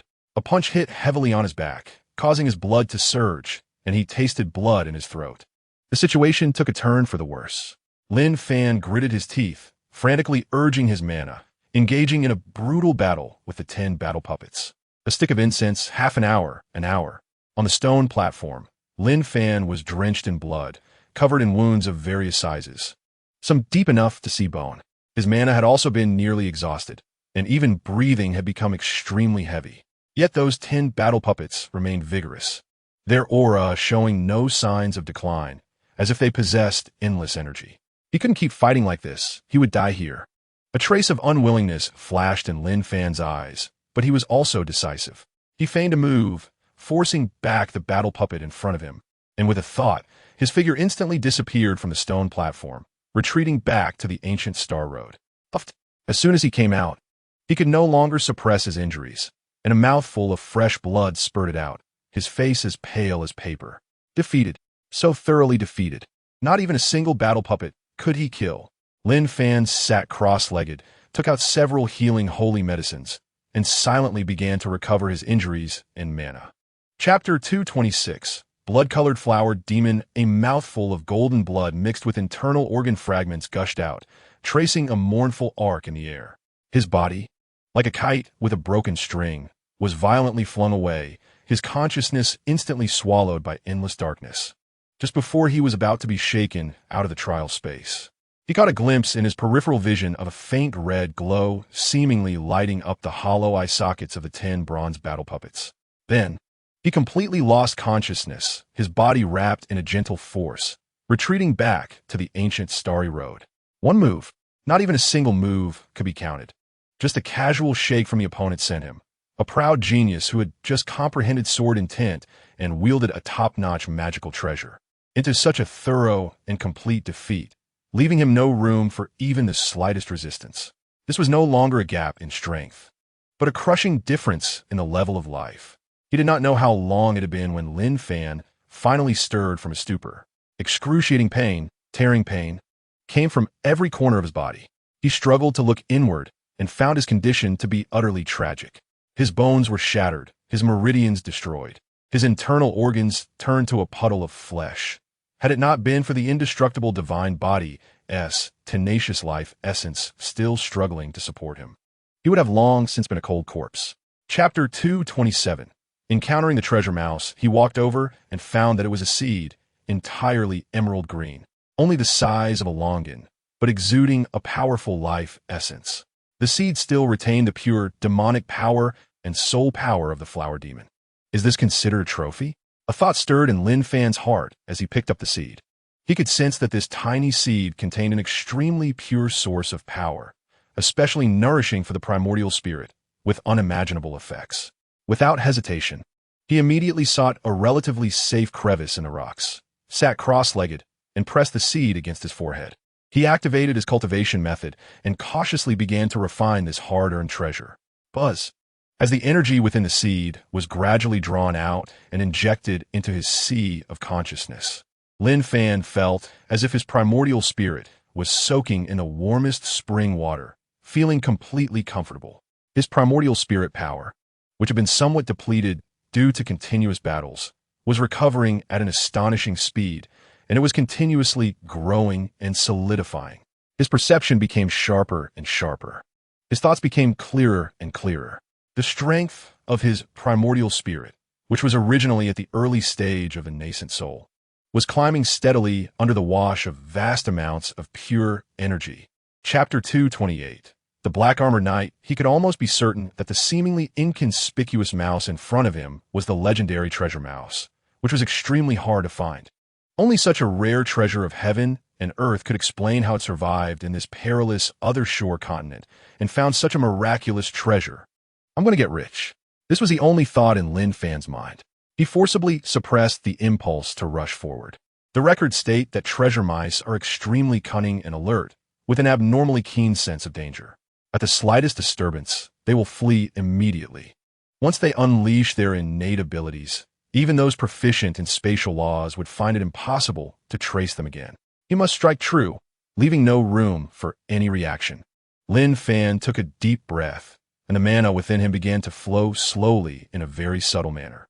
He felt as if he had completely merged with the black earth beneath his feet and the strange rocks behind him, giving off no trace of killing intent or aura.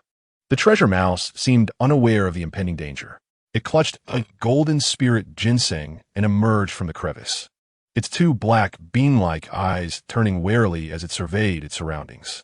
Chapter 229. The stunning woman Lin Fan's heart sank to the bottom in an instant.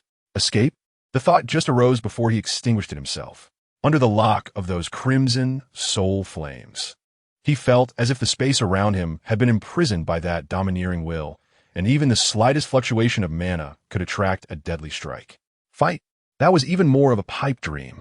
He could clearly sense that his once proud primordial spirit power was as insignificant as a firefly in the presence of the black-armored knight. Which is a thought. The opponent could crush his soul to dust. At this critical moment of life and death, the treasure mouse Lin Fan held suddenly began to tremble violently. The fear reflected in its black bean-like eyes was no longer the previous grievance and anger, but a profound terror originating from the depths of its bloodline. Squeak! A shrill scream, sharp enough to almost rupture eardrums, erupted from the treasure mouse's mouth.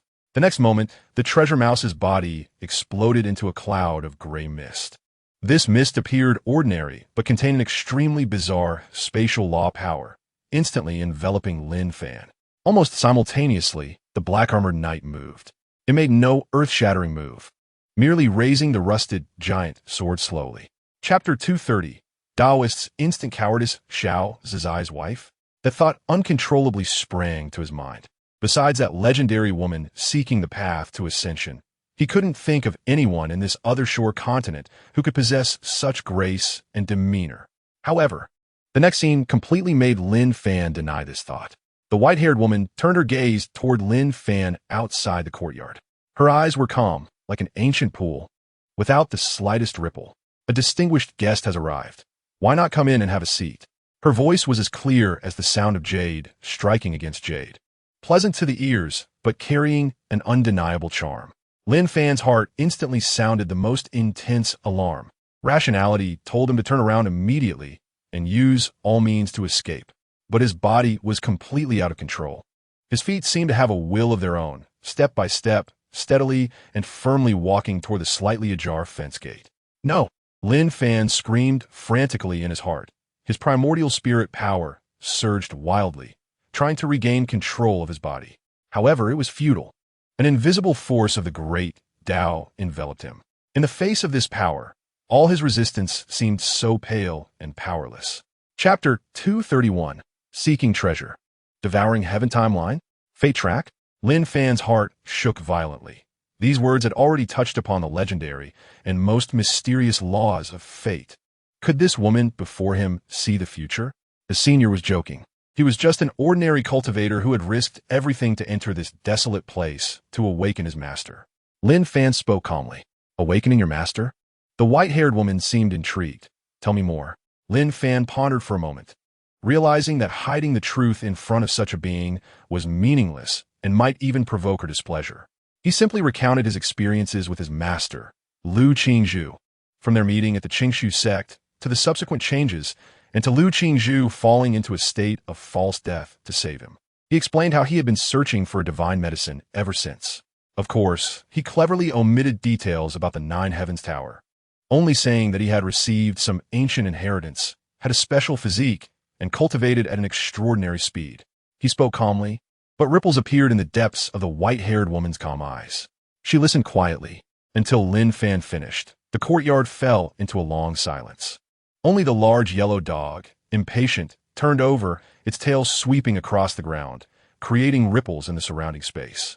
Chapter 232, Senior Xian Air Yip. It extended its pink little tongue and affectionately licked Lin Fan's cheek. Then it bit its own claw tip, and a drop of golden blood containing pure energy floated before Lin Fan. At the same time, its little head kept nudging Lin Fan's fingers, indicating that Lin Fan should also drop a drop of blood. This was the oldest recognition ceremony of spirit beasts. Once completed, they would be inseparable for life, with no possibility of betrayal. Lin Fan watched this dramatic scene before him, feeling a mix of emotions. He glanced at the treasure-seeking mouse on his shoulder, full of expectation, then at the calm, white-haired woman, finally understanding her intention. This was not just a gift of assistance, but also a way to show him the incredible value contained within the so-called mortal body. He no longer hesitated and pricked his fingertip to draw a drop of crimson blood. The two drops of blood merged in the air, transforming into a mysterious rune that split into two, each entering the foreheads of Lin Fan and the treasure-seeking mouse. In an instant, a feeling of bloodline connection surged in Lin Fan's heart. He could clearly sense the emotions of the treasure-seeking mouse, its desire, its excitement, and the terrifying power deep within its bloodline that seemed capable of swallowing the heavens and the earth. Chapter 233. Return to the other shore. It was a giant dog the size of a small mountain. Its entire body was covered in black scales, and most terrifyingly, it had 3 savage heads. The middle head's eyes were tightly shut, seemingly asleep. The heads on either side occasionally opened their crimson eyes, scanning the surroundings with black smoke, carrying a sulfurous smell, spewing from their nostrils, corroding the surrounding rocks with a hissing sound. A terrifying pressure emanated from this 3-headed demon dog. The pressure was heavy as a mountain and vast as the sea, far exceeding any opponent Lin Fan had encountered before. Transformation? Out of body? No. This pressure surpassed even that of the city Lord Xiao Zizai of the other shore. It was the integration realm. Lin Fan's heart sank. This guardian beast was actually a great demon of the integration realm. There were 3 major realms separating the nascent soul, transformation, out of body, and integration. This was no longer a gap, but a chasm, a gulf. Forget about fighting. Just a sneeze from it could annihilate him completely. Yep. The treasure-seeking mouse hidden in Lin Fan's arms seemed to sense the terrifying aura that made its soul tremble, its small body shaking like a leaf. Chapter 234. The destruction of the other shore city. There was no longer the majestic, solemn, towering city standing at the continent's edge, like an immortal monument. Gone were the bustling scenes of cultivators coming and going, with treasures soaring into the sky. What came into view was an endless expanse of ruins. The towering city walls had collapsed by more than half, with huge black bricks scattered across the ground, covered in spiderweb-like cracks and dried dark red bloodstains. The city gate tower had been wiped away by an unimaginable force, leaving only a gaping, hideous opening. The entire other shore city had been almost leveled to the ground, and beyond the crumbling city walls, in the vast wasteland, stood thousands of newly made graves. Simple earthen mounds and rough tombstones crowded together, piercing the sky like a silent and tragic forest. A thick sense of sorrow and death enveloped this land. Lin Fan's pupils suddenly contracted. The other shore city, this city, which had once sheltered him and protected him from being hunted by Transformation Realm experts, this stronghold of humanity guarded by City Lord Xiao Zizai for countless years, had actually been destroyed. For Lin Fan, the other shore city held special significance. He had always remembered Xiao Zizai's kindness. Chapter 235. The arrival of the immortal weakness is the original sin. Xiao Zizai's voice seemed to come from the ancient sadness. The southern region had been silent for too long. Long enough for the other regions to forget that true powerhouses had once emerged from here and that there had once been a brilliant and splendid cultivation civilization. The central region looked down from above, indifferent to who was the strongest, as they were always the ones setting the rules. The eastern region was always straightforward, self-contained, and although there was competition with our southern region, there was no enmity. The northern and western regions were even more arch-enemies, restraining each other, with no time to spare. Only the western region. Xiao Zizai's voice suddenly rose, filled with deep hatred for those wolves in monks' robes, the vultures hiding their demonic hearts. They coveted the resources of the southern region and feared its rise. They would never allow, on some future day, the southern region to produce powerhouses who could contest the fate of heaven and earth with them. Your emergence is merely a pretext, a fuse. Even without you, they would eventually find another excuse. Xiao Zizai took a deep breath, as if he wanted to inhale all the sorrow from this ruin into his lungs. To let that immortal descend and tear apart the barriers between the two regions, the price the western region paid was equally unimaginable. Chapter 236. The great behemoth of integration. He turned around, facing west, the direction of the Western Army's descent. His gaze seemed to penetrate endless voids, seeing those high and mighty, self-righteous enemies. From today onward, I, Lin Fan, shall be the banner of the southern region. If they want to fight, then let them fight. If they want to kill, I will kill. I, Lin Fan, vow here, as long as the Western Alliance endures, I shall not become an immortal. The resounding words echoed like the clash of metal and stone in the silence of this desolate ruin, lingering for a long time. Xiao Zizai looked at the young man before him, and for the first time, a misty moisture welled up in his grayish eyes. He seemed to see himself from 100 years ago, full of vigor, sword in hand, daring to call for a new dawn in the sun and moon. He smiled. On that face, marked by wind and frost, and filled with pain, a genuine, heartfelt smile blossomed. Good, good, good. He repeated the word 3 times, and with a sudden wave of his remaining right arm, a powerful momentum surged into the sky, temporarily suppressing his internal injuries. I, Xiao Zizai, am not dead yet. My old bones can still fight for hundreds of years. The southern region will not perish. Even at the end of a hero's journey, he has not lost his pride. Chapter 237. Establishing a realm buzz. A barely perceptible ripple in space spread gently from Lin Fan as the center. City Lord, please do not resist, Lin Fan said softly. The next moment, Xiao Zizai felt a flash of light before his eyes, and the surrounding scenery changed instantly. No longer was it the mournful ruins, nor the oppressive sky. He found himself in a strange space. The sky here displayed a chaotic color, with countless mysterious and unfathomable da symbols flowing like stars across the firmament, emanating an ancient and majestic aura.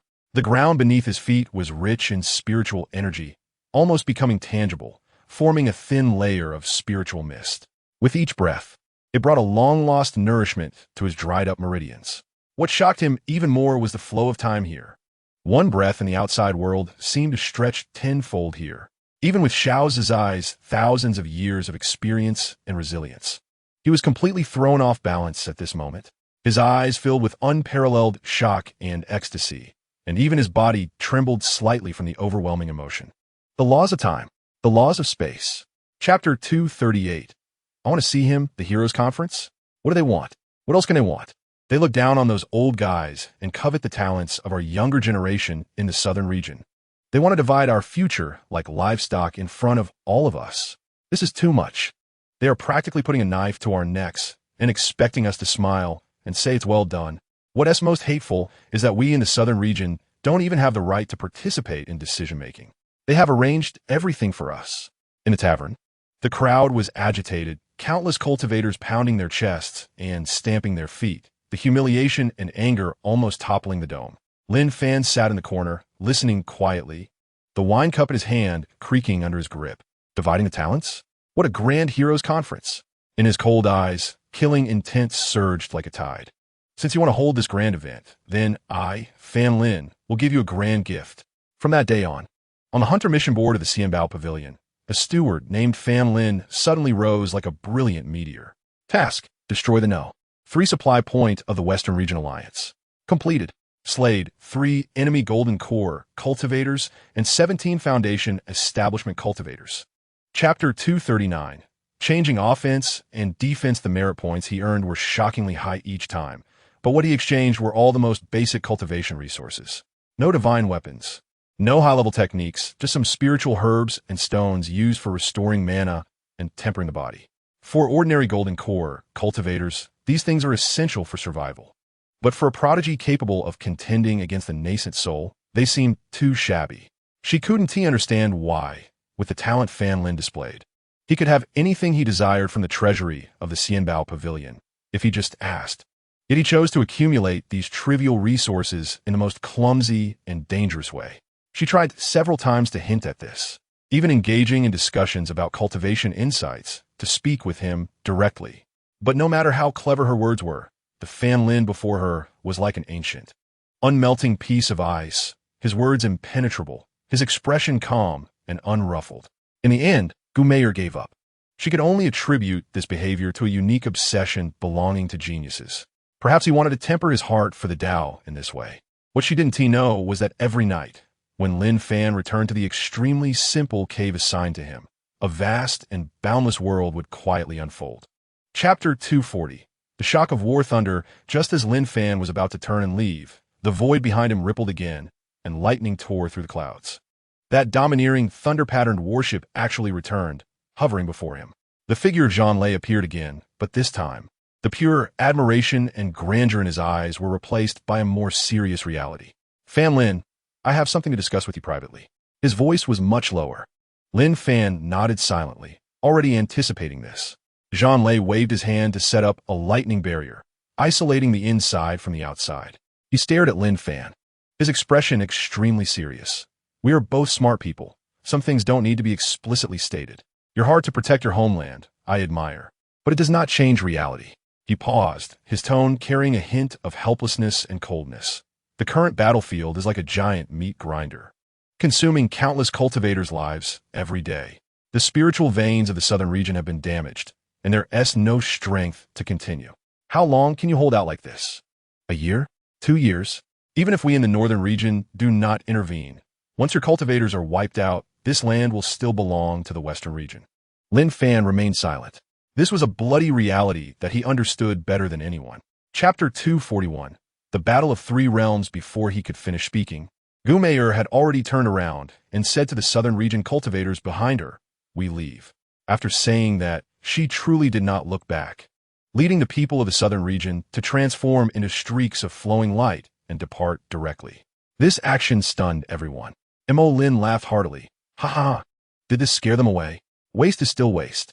Zhang Lei looked at Gumayer's departing figure, but a sense of ominous premonition surged in his heart.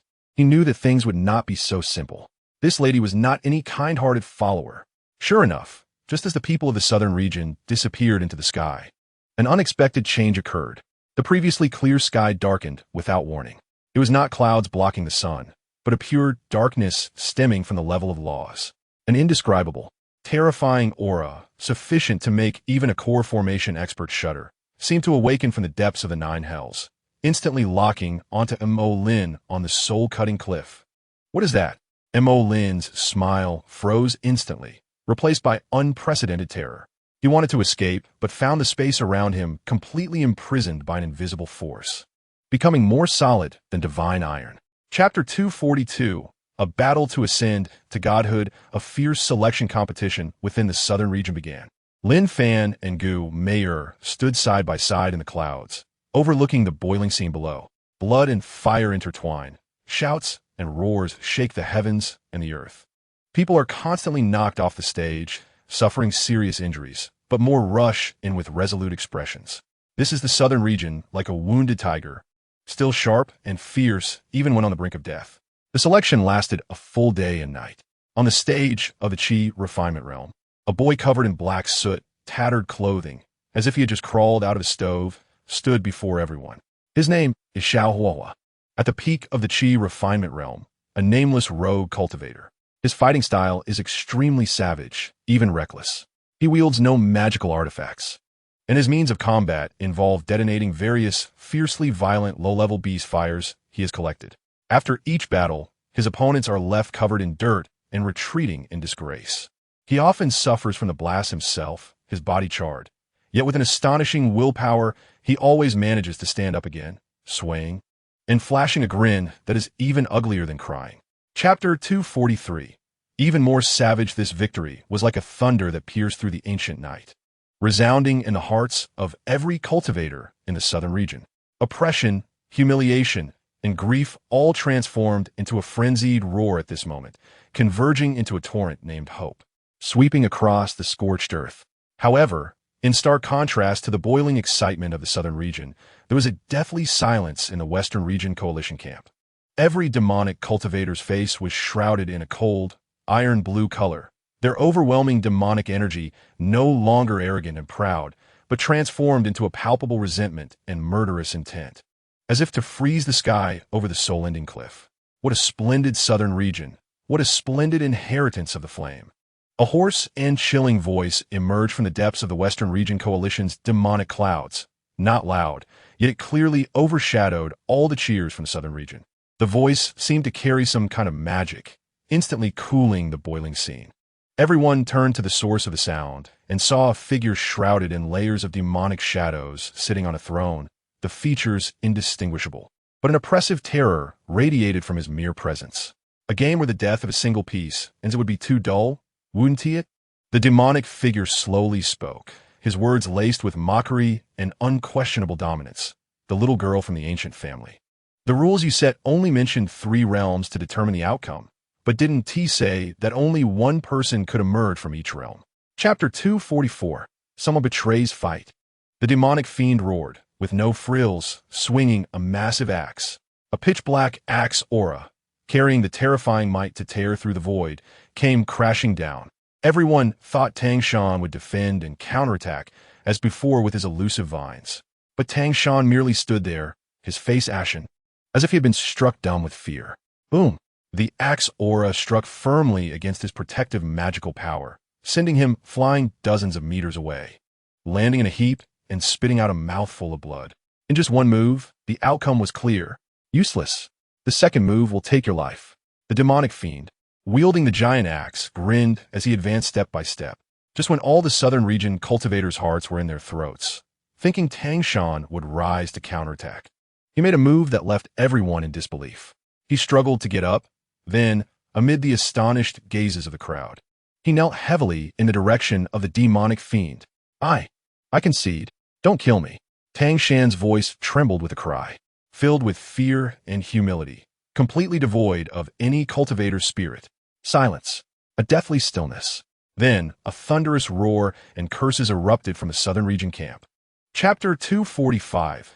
Descendants of divine birds under the mixed gazes of countless cultivators in the southern region, filled with anticipation, tension, and even a hint of tragic solemnity.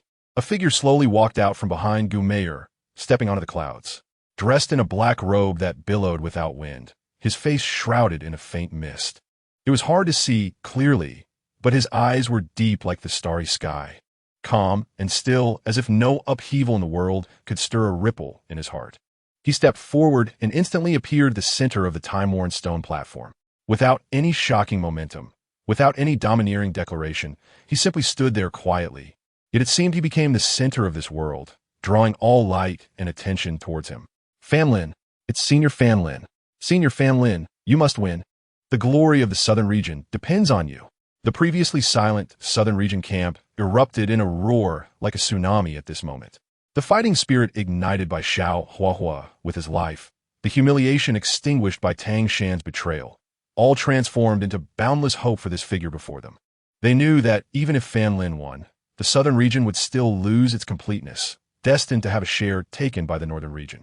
But this was already the best outcome. Chapter 246, really going to self-detonate, faced with what seemed to be an unstoppable attack. Lin Fan neither summoned magical artifacts nor employed any defensive techniques. He simply moved. His feet shifted within a small space, following an unfathomable trajectory.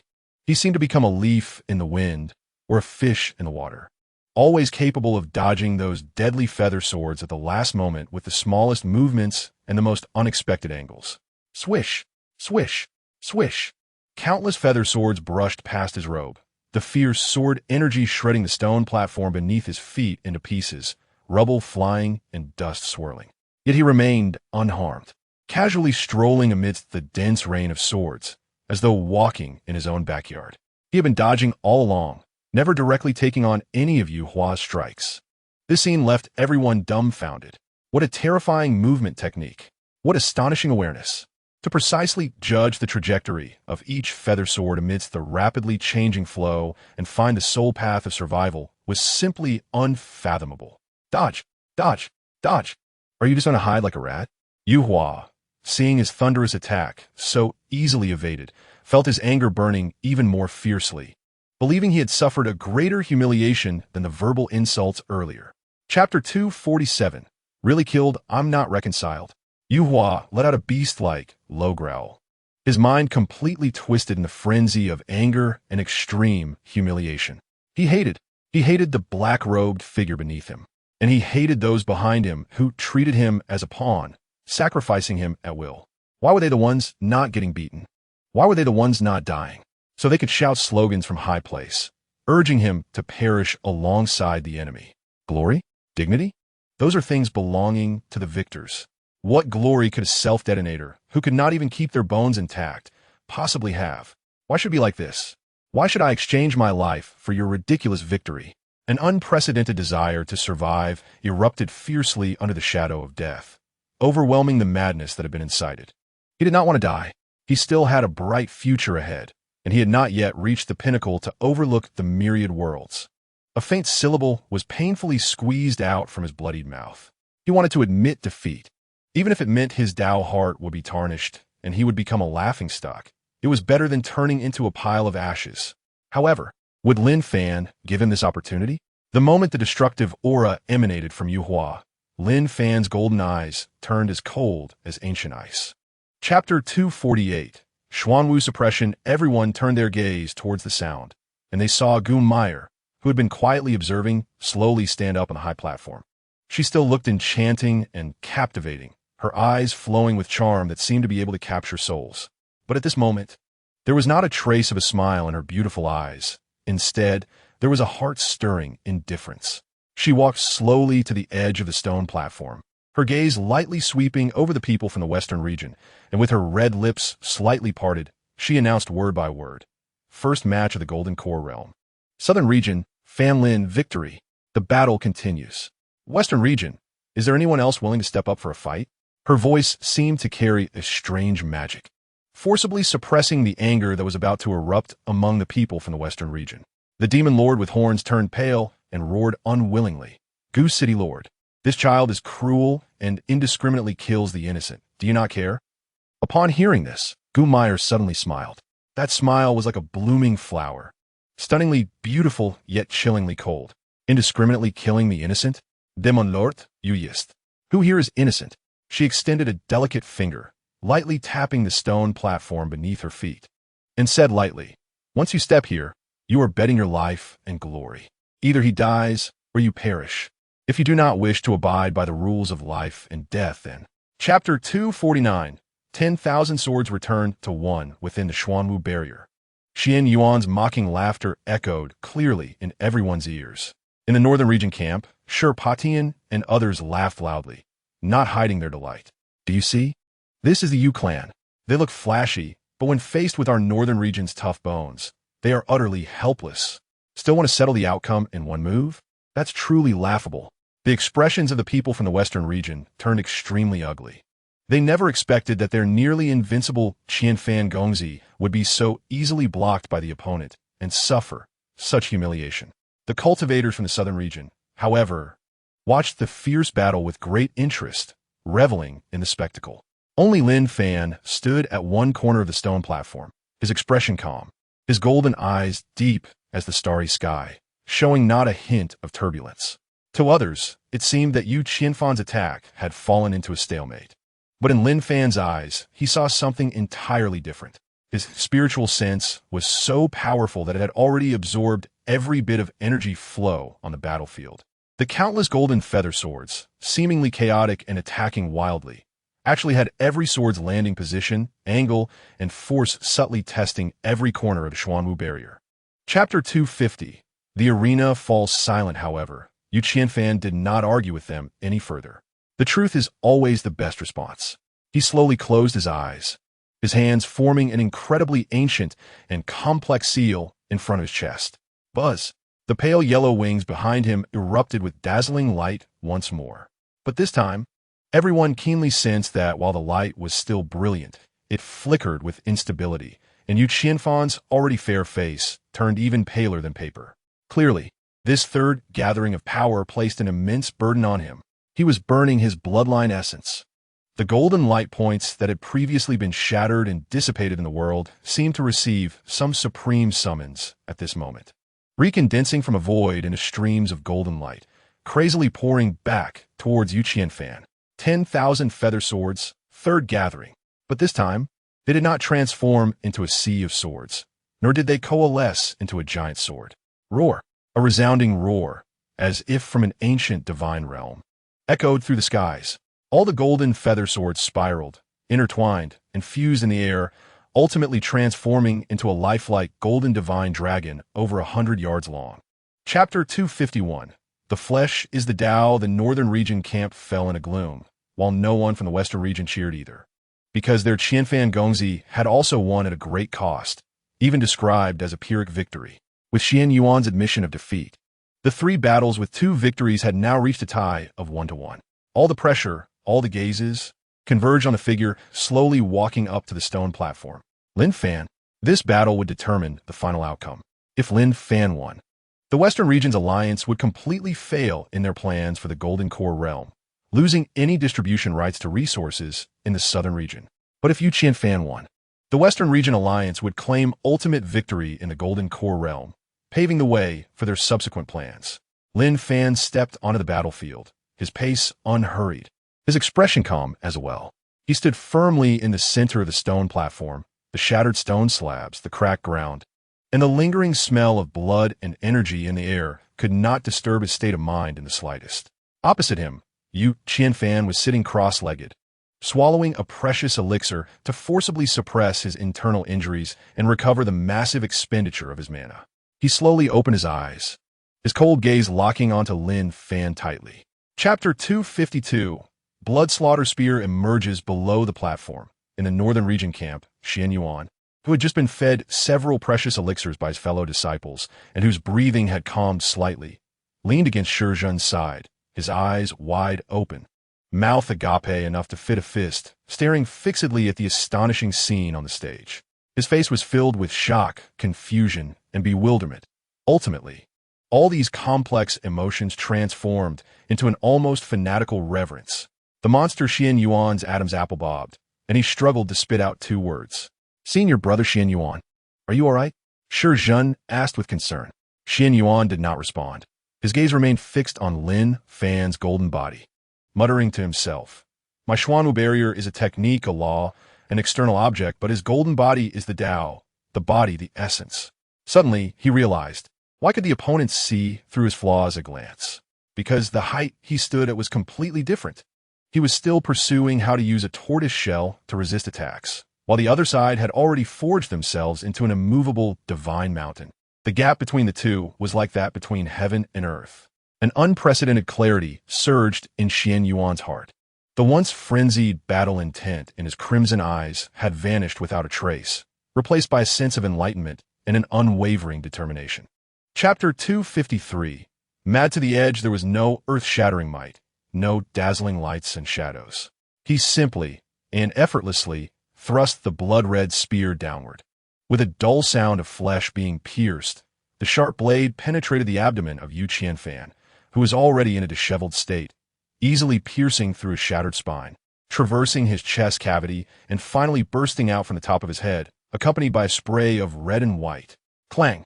The spear tip was firmly pinned into the hard stone platform below, nailing Yu Qianfan to the center of the massive pit, like a string of prey strung up. The last thread of his life was completely crushed and extinguished under this spear, obliterated by the violent, bloodthirsty aura. Yu Qianfan, the #1 prodigy of the Western regions, a genius of the Yu clan who had not emerged in 10,000 years, was hereby annihilated in both body and spirit. After completing all this, Lin Fan slowly raised his head, his eyes shimmering with a faint golden light, coldly meeting the gaze of the furious elder from the Yu clan across the space. Noise. He parted his thin lips and uttered 2 words. Chapter 254. The Son of Destiny, Heaven's Wrath. This was the omen of heaven's wrath. The elder from the Yu clan felt a chill run through him, clearly sensing that a supreme will had locked onto his soul. As long as he dared to harbor even a trace of murderous intent toward Lin Fan on the battle platform, that sword of Damocles hanging above his head would instantly strike down, obliterating him completely, leaving no chance for reincarnation. What's going on? Another transformation stage powerhouse from the Western regions exclaimed in horror, as he too felt the overwhelming malice coming from heaven and earth. The heavenly path of the southern domain is targeting us. Impossible. Absolutely impossible. We had previously slaughtered countless mortals and killed over 1 million cultivators of the southern domain border without provoking such a strong backlash from the heavenly path. Why today? Just for wanting to kill Amir Jr., would we summon heaven's wrath? This statement left all the Western region powerhouses feeling as if they had fallen into an ice cave. Yes, why? Their Western region army had pressed against the borders, treating the lives of the southern domain as mere grass, burning, killing, and plundering without bounds. And the will of the heavenly path in the southern domain seemed to be asleep, showing no reaction.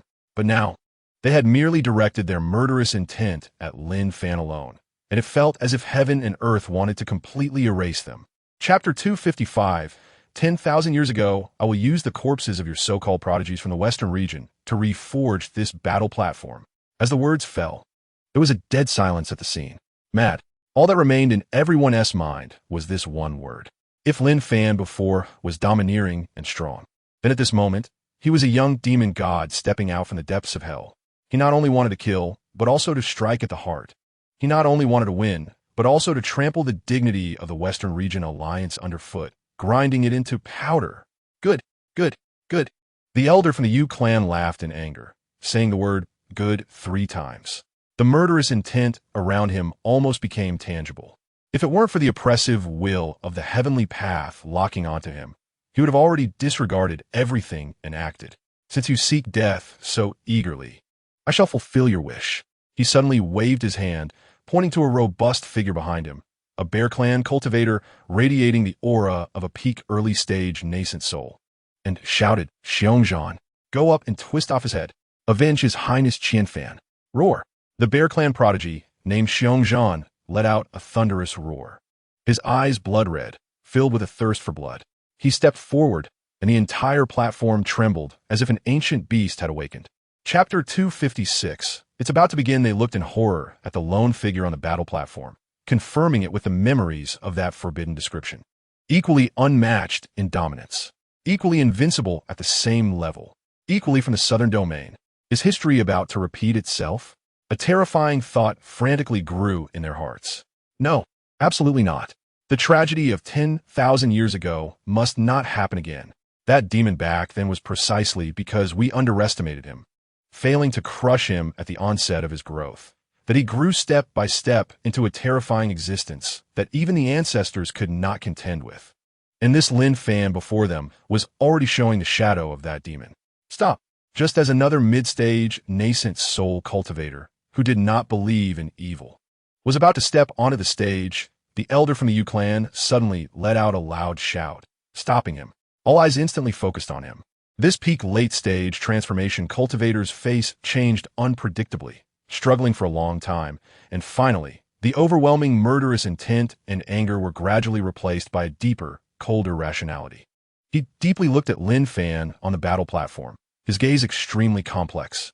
There was deep-seated hatred, endless humiliation, but more so, an unprecedented resolution. Chapter 257.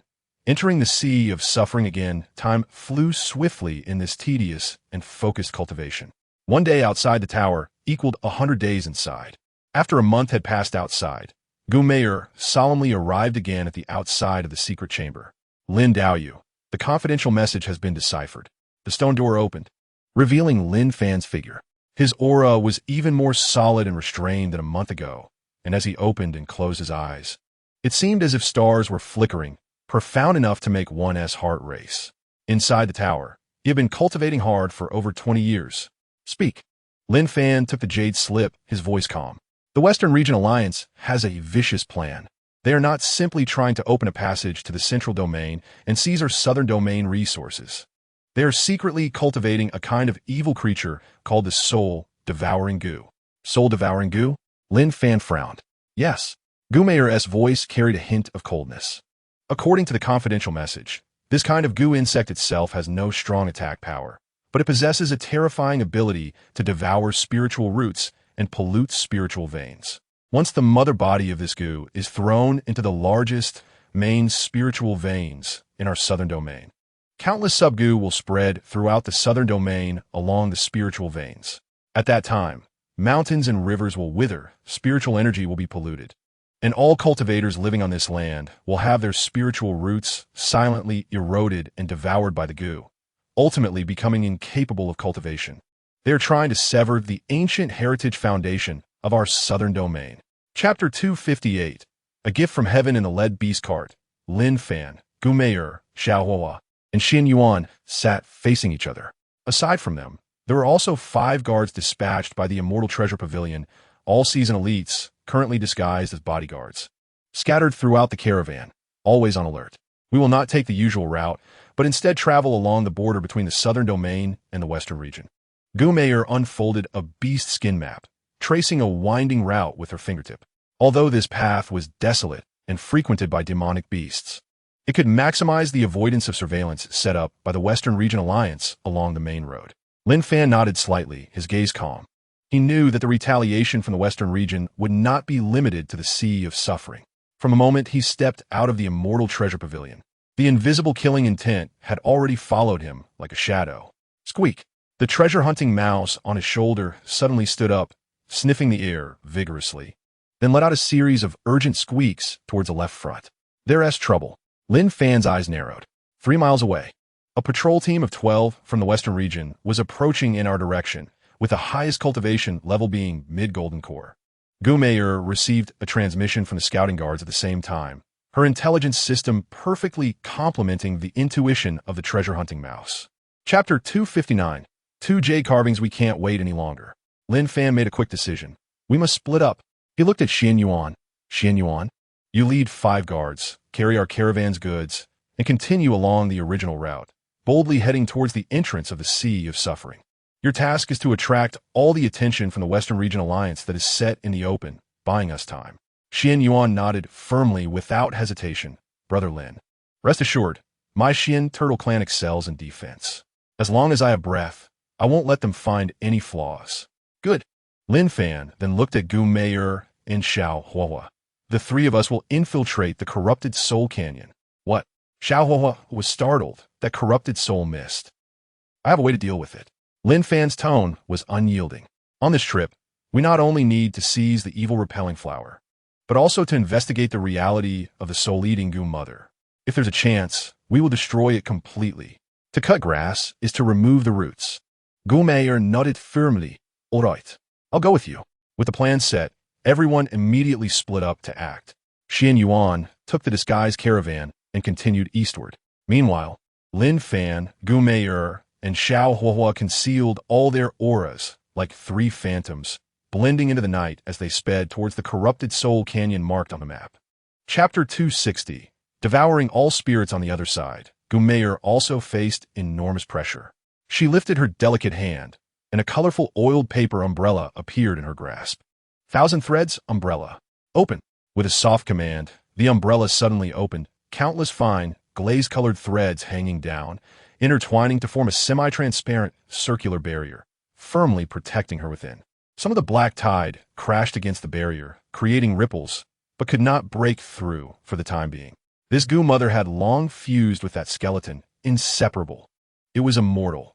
As long as the skeleton existed, it could be reborn infinitely.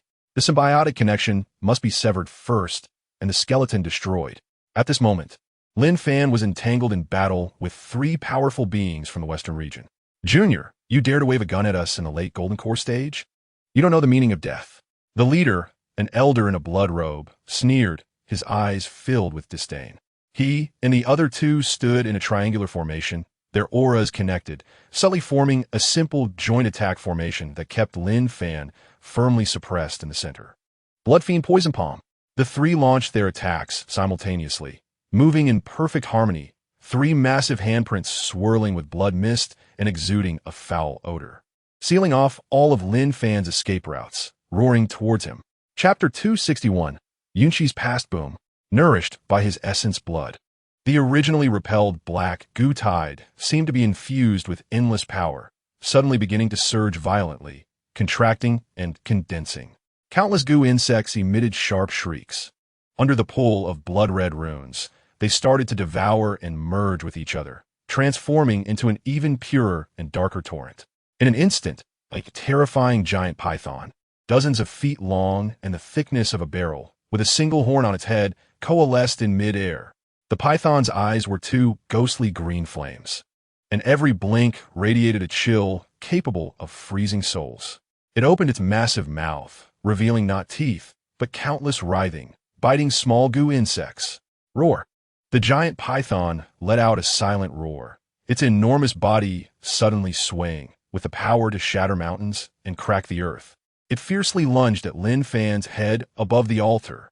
The stench, the resentment, the overwhelming pressure that could destroy heaven and earth made the entire space solidify. In a critical moment, Gu Mei'er moved. She flipped her jade hand, and 7 shimmering talisman papers appeared between her fingers. High-grade treasure, 7 stars, exploding spirit talisman. Swift.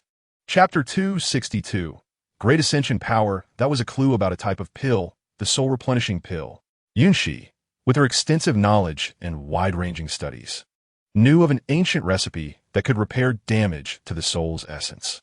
The core and rarest main ingredient for refining the soul-replenishing pill was called the nether flower, a peculiar entity that only grows in places of extreme yin and resentment, absorbing the purest yin energy from heaven and earth to bloom. And this flower could only possibly exist at the end of the sea of suffering in the entire southern region, in the fabled forbidden place that connects to the underworld. The Rebirth Cliff. Rebirth Cliff, nether flower, Lin Fan murmured, a flame of hope rekindling in his eyes. Master Lu Qingzhu's soul can be saved. In that moment, as Lin Fan unleashed his true cultivation level, Gu Mei'er recognized him. Her gaze towards him was incredibly complex, but she did not say much. She was holding the black orb suppressed by the jade carving, her beautiful brows furrowed. Although this Gu mother was suppressed, she could sense a faint, obscure energy thread from its core, crossing the endless void, connecting to an incredibly powerful existence. She paused, her expression serious, according to our family's records. In the Western Region Alliance, there's only one person capable of such means, controlling and nourishing the Gu mother remotely with a split thought. That is their ancestor, a legendary great ascension power who has been in seclusion for 1,000 years, striving for a higher realm. Chapter 263. The truth revealed. The rebirth cliff vanished. The dead silence of the black mist disappeared, and the strange figure in the black robe also disappeared. In its place was the familiar, yet strange mountain gate of the Qingyan sect. However, the mountain gate was draped in white flags, emanating a killing intent. Fanner, why have you chosen this path? A weak and sorrowful voice came. Lin Fan turned abruptly, seeing his master Lu Qingzhu lying on the cold jade bed. Her breath was like a candle in the wind, her stunning visage filled with death, and her once bright eyes now only reflected endless sorrow. Master! Lin Fan's heart shook violently. Lin Fan, junior brother, you must leave quickly. It's all because of you that the entire southern region is finished. On the other side, Qin Yi was covered in blood, holding a long sword, standing in front of him, her eyes filled with fear and determination. Boom! The sky was torn apart, and countless powerful auras descended. They were terrifying beings from the western region, northern plains and eastern sea, expressionless, like judges overlooking the land. Fan's body is an anomaly of heaven and earth. It must be eradicated. Where this child passes, living beings suffer, and to quell the calamity, the southern region must be a sacrifice. A cold and ruthless voice echoed through heaven and earth. Chapter 264. The Burial of the Nether Flower. A spear thrust out. This spear fused Lin Fan's raging fury, combined with Xiao Zizai's century-long sorrow, and also integrated the last wish for liberation from Elder Yunshi. The blood-colored dragon shadow roared, carrying the determination to purify all evil and sever all causality, piercing straight towards the black-robed man's heart. Roar! The tip of the blood dragon spear, even before reaching its target, had already pierced the void with a destructive will, violently crashing against the protective demonic aura of the black-robed man. Hiss! Like boiling oil splashed on snow, the dense demonic aura, which could withstand the strikes of ordinary magical treasures, was as fragile as thin paper in front of this vengeful spear infused with the remnants of a hero's soul, instantly torn apart and evaporated. For the first time, a look of fear appeared on the face of the black-robed man, which was identical to Lin Fan's. What he felt was not just the impact of power, but a restraint coming from the very source of life. It was the restraint of a mortal body against the heart demon, the restraint of heroic will against the sinister demon head. A mere remnant soul dares to oppose me. The black-robed man roared, and the golden tower gate pattern imprinted on his chest by the Nine Heavens Tower shone brightly, the intense burning pain almost driving him insane. He clasped his hands together fiercely, and the 9 phantoms formed by the remnants of his enemies let out a sharp shriek at this moment, transforming into 9 streams of black light that charged towards the blood-colored dragon's spear without hesitation. Chapter 265. Secrets of the Ancient Family. He frowned slightly, but soon his gaze regained its determination. No matter what lay ahead, he only knew that the path was beneath his feet. Only by continuously growing stronger could he break through all illusions and obstacles. His gaze turned to the center of the abyss below. There, countless roots of a nether flower entwined around Elder Yunshi's remnant soul were slowly wilting, having lost their source of power after the death of the black-robed man. Lin Fan took a deep breath, suppressing the distractions in his heart, and moved his body, descending into the abyss. He approached the struggling, transparent phantom. Looking at the soul body that was pierced by countless roots and was on the verge of dissipating, a hint of respect and compassion flashed in his eyes.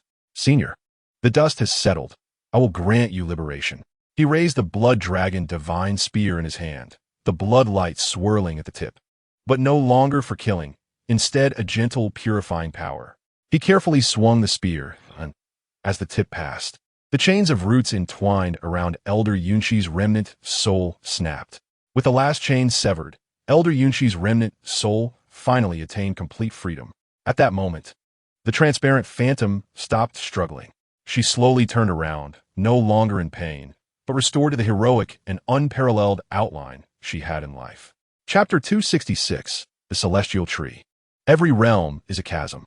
For Lin Fan now, even the transformation stage was still far away, let alone the great Shijing, which stood at the pinnacle of humanity, just one step away from ascending to immortality. Xiao Zizai's words undoubtedly opened a door for him to the realm of supreme power. Lin Fan took a deep breath, suppressing the turmoil in his heart, solemnly storing the jade pendant, and deeply bowed to Xiao Zizai. The city lord's generous gift, Lin Fan will remember. After handling this matter, Lin Fan did not delay any further. With a thought, he collected the over 100 purified nether flowers and the soul-nourishing grass gifted by Gu Meyer into the Nine Heavens Tower. Both of these were heavenly materials and earthly treasures containing immense soul power, especially the nether flower transformed from Elder Yunshi's remnant soul. Its medicinal potency was exceptionally rare in the world. Buzz.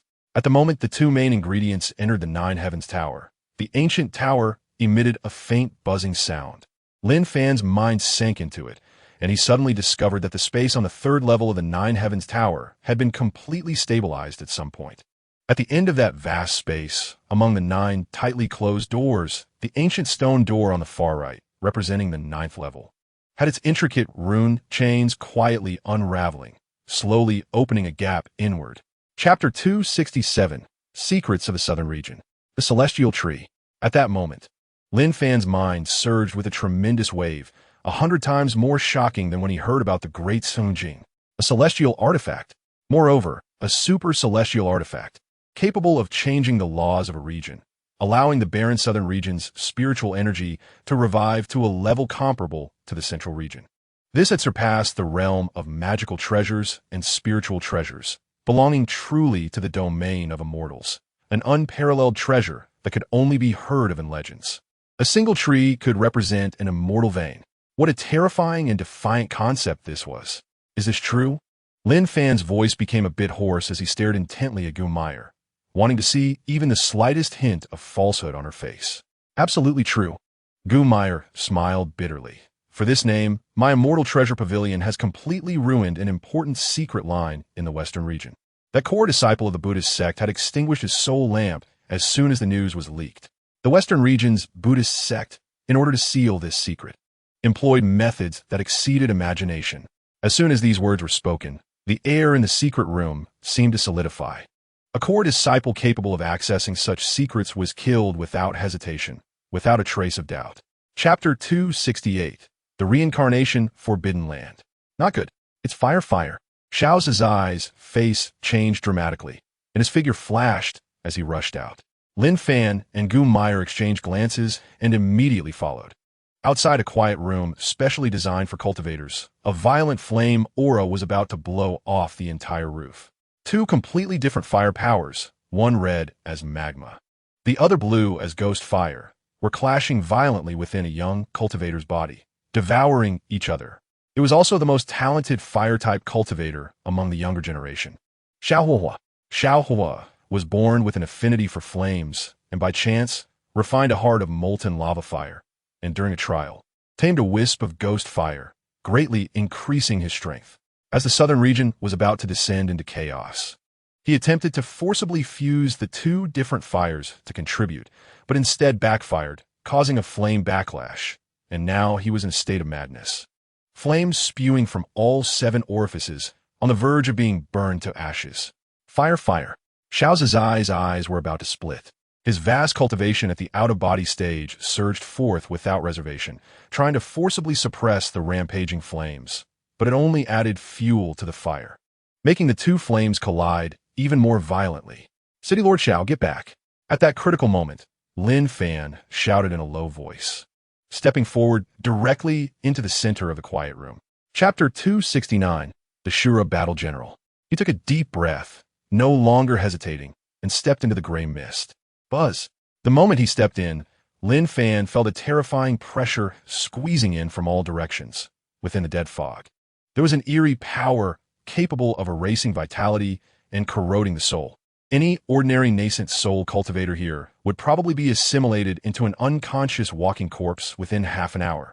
But Lin Fan's indestructible skill had already reached great perfection, making his physical body incredibly strong. The golden aura of vital energy erupted from within him, forming a faint halo that isolated all the deathly energy outside. He remained vigilant while urging his divine sense to probe deeper into the abyss. The deeper he went, the denser the aura of death became, and the surrounding rock walls grew increasingly strange. They exhibited a jade-like texture, yet were as black as ink, covered in countless naturally formed patterns, profound and ancient. Lin Fan suddenly stopped, his gaze fixated on a section of the rock wall. The patterns on it seemed chaotic, yet he caught a glimpse of an incredibly familiar aura. He focused his mind and sank his consciousness into the Nine Heavens Tower. That's right, the structural principles of the patterns on these rock walls. and the way their Tao rhythms flowed actually originated from the runes inside the Nine Heavens Tower. Chapter 270. The source of the mortal Tao in the southern region. This abandoned land, the depth of its waters had long exceeded everyone's imagination. Outside the fallen immortal abyss, the mountains sprawled like dragons upon the earth. Tu! Xian Yuan suddenly spat out a mouthful of blood, splattering it onto the array in front of him. His originally handsome face was now pale as paper. His eyes filled with blood vessels, and he seemed to have aged decades in an instant. He stared fiercely at the towering peak that was utterly tainted by black gas. His eyes filled with unwillingness and despair. Why did Wan Lu Gui Su, based on the Earth's veins, draw all laws into nothingness like this? Why was it being eroded in reverse?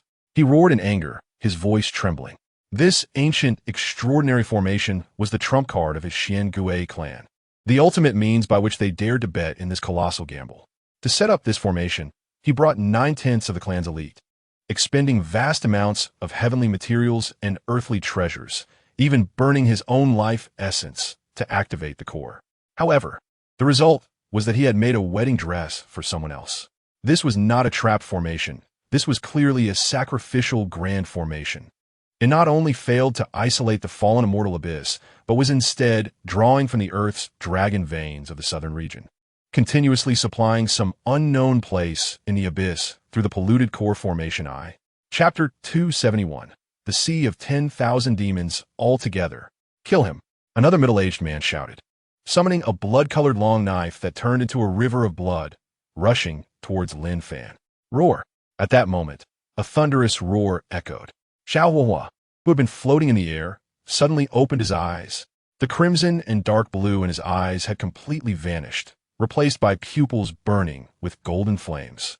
The magma fire from the Earth's core and the ghostly fire of the underworld within him had finally completed their ultimate transformation and fusion under the nurturing of celestial spiritual energy and the baptism of the Tao rhythm of immortal bones. A brand new golden flame, carrying the power to burn the heavens and boil the seas, as if it could incinerate all things in the world, erupted from within him. Heaven-burning strange fire. Facing the oncoming river of blood, Xiao Huahua opened his mouth and unleashed a golden fire dragon that roared out, instantly evaporating the blood river into nothingness. The middle-aged man holding the blood knife let out a scream, his life treasure destroyed, his mind damaged. Before he could react, the golden fire dragon had already wrapped around his right arm. Sila. After a sound that made one's teeth ache, the entire right arm of this late-stage transformation god expert, along with its bones and flesh, was burned into nothingness. Chapter 272. Fortunate misfortune, he tried to struggle to sit up, but the slight movement startled the woman beside him. Her long eyelashes fluttered gently like butterfly wings, and a pair of emerald-green eyes slowly opened, resembling the purest jade, reflecting Lin Fan's face filled with shock and confusion. Their eyes met, and the air seemed to freeze at that moment. Lin Fan thought she would scream or panic, but the woman simply looked at him quietly, her emerald eyes first flashing with a hint of joy, which then turned into a faint shyness and calmness. "You're awake." Her voice was like a mountain stream, ethereal and pleasant. She did not rush to get up and cover herself, but lay there quietly, as if everything was natural. "Who are you?" Lin Fan's voice was somewhat hoarse. He forced himself to look away, but the shocking scene had long been imprinted deep in his mind. "My name is Eliza," the woman said softly. She slowly sat up, her silver hair cascading down like a waterfall, perfectly covering her bosom. But the smoothness of her back and perfect curves added a touch of hazy allure. She picked up a green, long dress woven from vine leaves, elegantly putting it on, the entire process natural and without any awkwardness. Chapter 273. Life Sacrifice Dong. Dong, dong. A heavy and arrogant knocking sound, or rather a banging sound, came from outside the tree hole. "Eliza, open the door. This young master has come to see you." An arrogant and sharp voice penetrated the thick tree trunk and clearly reached inside. Eliza's face instantly turned pale, all blood drained from it. She panically covered her mouth, her eyes filled with extreme fear. "It's Yalaki. How could he come here?" Outside the tree hole, the footsteps were chaotic, clearly not just one person. Powerful auras were released recklessly, among which one was particularly strong, carrying the pressure of the early-stage nascent soul. Search carefully. Eliza is this young master's future wife. Her safety is the most important. Any suspicious male creature, whether human or demon, must be killed without mercy. Yulaki's arrogant voice rang out again, filled with undeniable dominance. It's over, it's over. Eliza's body trembled like a leaf in the wind. She looked at Lin Fan, her eyes full of despair and apology. They were here to search for you. The noise you made when you fell from the spatial rift was too loud, alarming them. Chapter 274. Today, I will slay you. She was going to detonate the source of her life within her, perishing together with Yulaki to create an opportunity for Lin Fan to escape. Let me see a world without oppression. Her final words, filled with endless sorrow and hope, exploded in Lin Fan's ears. Foolish woman, Lin Fan shouted angrily, his eyes filled not with emotion, but with towering rage. His path was to face difficulties head-on, to pave through all obstacles. He never needed a woman to use her life to clear a path for him. In the blink of an eye, his left hand shot out like lightning, pressing down on Eliza's fragrant shoulder. The power of the source of mortal Tao surged into her body like a vast river, forcibly suppressing the life energy that was about to explode. At the same time, he moved. There were no unnecessary actions, only one shot. A shot that was fast to the extreme, tyrannical to the extreme. Pucci, the tip of the blood slaughter gun, seemed to ignore the distance of space, disregarding the layer of protective spiritual light from the nascent soul realm on Yulaji's body. With a terrifying power that could penetrate all things, it accurately pierced through his brow. Time seemed to stand still at that moment. The sneer on Yulaji's face froze, and the disbelief in his eyes turned into a hollow void of life slipping away. Chapter 275. I will return, old bastard. Today, I will slay you. Lin Fan's voice roared like thunder from the heavens, each word transforming into a tangible sound wave that shook the entire Yuzu County city. Beneath the high platform, countless members of the Yu clan turned ashen-faced. Under the pressure of that overwhelming blood aura that seemed capable of collapsing the ancient sky, even standing became a luxury, and they knelt on the ground, trembling uncontrollably. On the high platform, the muddled Yu Lai let out a reluctant roar. He had his spine and wings shattered by Lin Fan's punch, suffering severe injuries to his essence. But as a late-stage nascent soul hero, his vitality was incredibly tenacious. His eyes turned crimson, filled with venomous hatred, locking onto Lin Fan. The remaining spiritual power within him burned wildly, intending to self-destruct his nascent soul and perish together with Lin Fan. You little beast, even if my Yu clan perishes, I will drag you down with me. A destructive aura surged from his dantian, causing the entire high platform to begin cracking. However, at this critical moment, Alicia, who had been controlling the situation with elven secret techniques at the edge of the square, suddenly changed her expression. Her gaze pierced through layers of palaces, fixating on the innermost part of the county city, where the heavily guarded Yu clan ancestral hall emitted an ominous aura. Chapter 276. Bounty on the Slayer. These 4 words landed heavily, a promise he made to her. Alicia tightly grasped the still warm bell, nodding heavily. The mist in her eyes could no longer be held back and slid down her cheeks.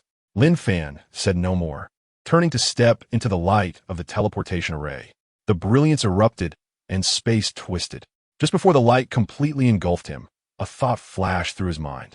What Alicia belonged to was merely a small branch of the Elven clan in the sea of 10,000 demons. According to the Grand Elder, the true Elven royal clan hides outside the world, their power far exceeding imagination.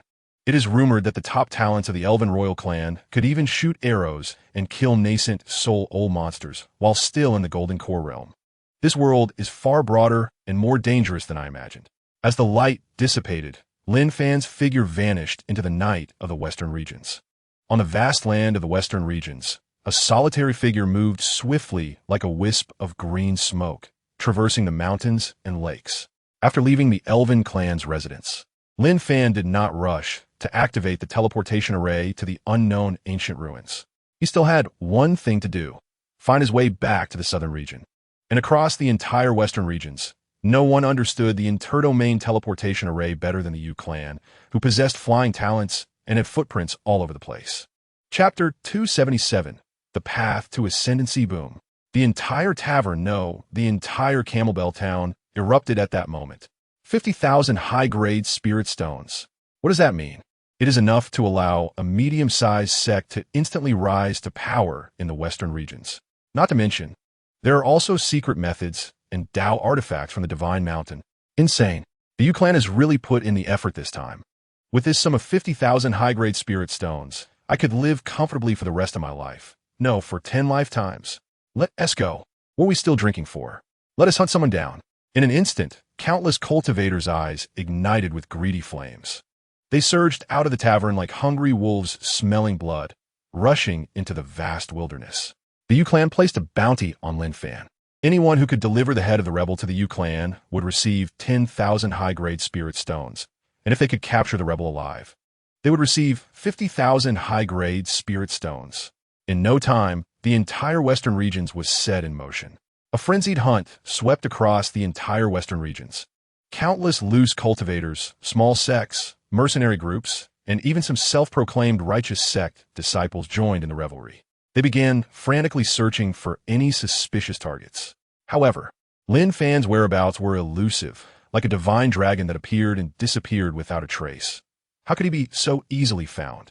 Chapter 278. The traitor in the central region, the desolation of the western regions, is a kind of loneliness that seeps into the bones.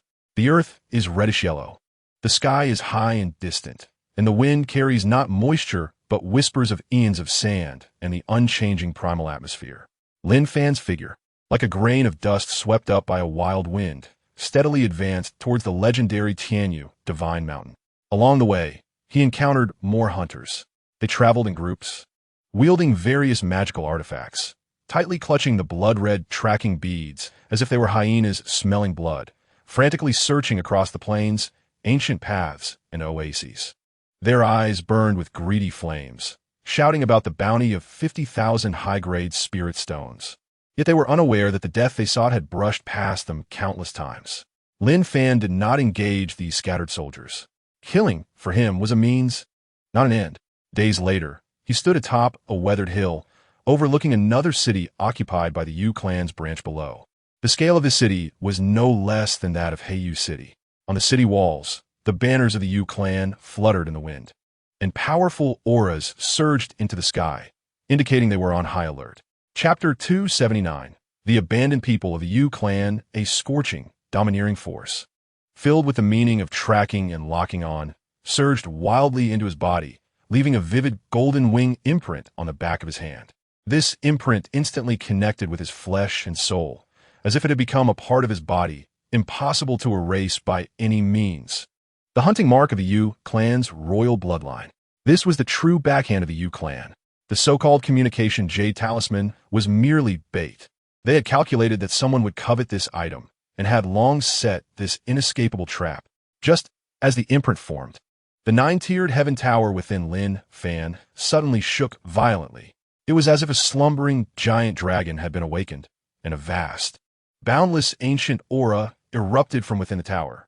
In the center of the tower, the sapling of the tree of life, rooted in chaos, swayed violently.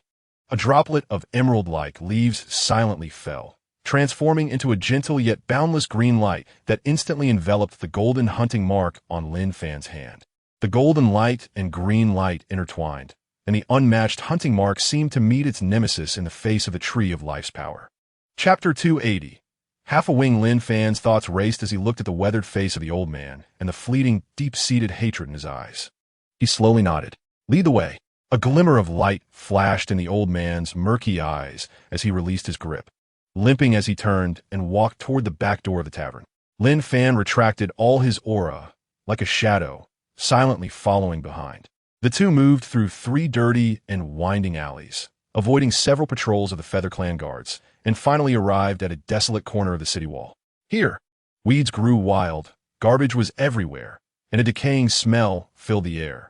The old man knocked 9 times on an inconspicuous bluestone slab in a peculiar rhythm. With a crack, the ground silently split open a gap, revealing a dark underground passage. Let's go. The old man entered first, and Lin Fan followed closely without any hesitation. The passage was deep and long. After an unknown amount of time, they suddenly came to a broad area. A desolate and mournful aura rushed over them.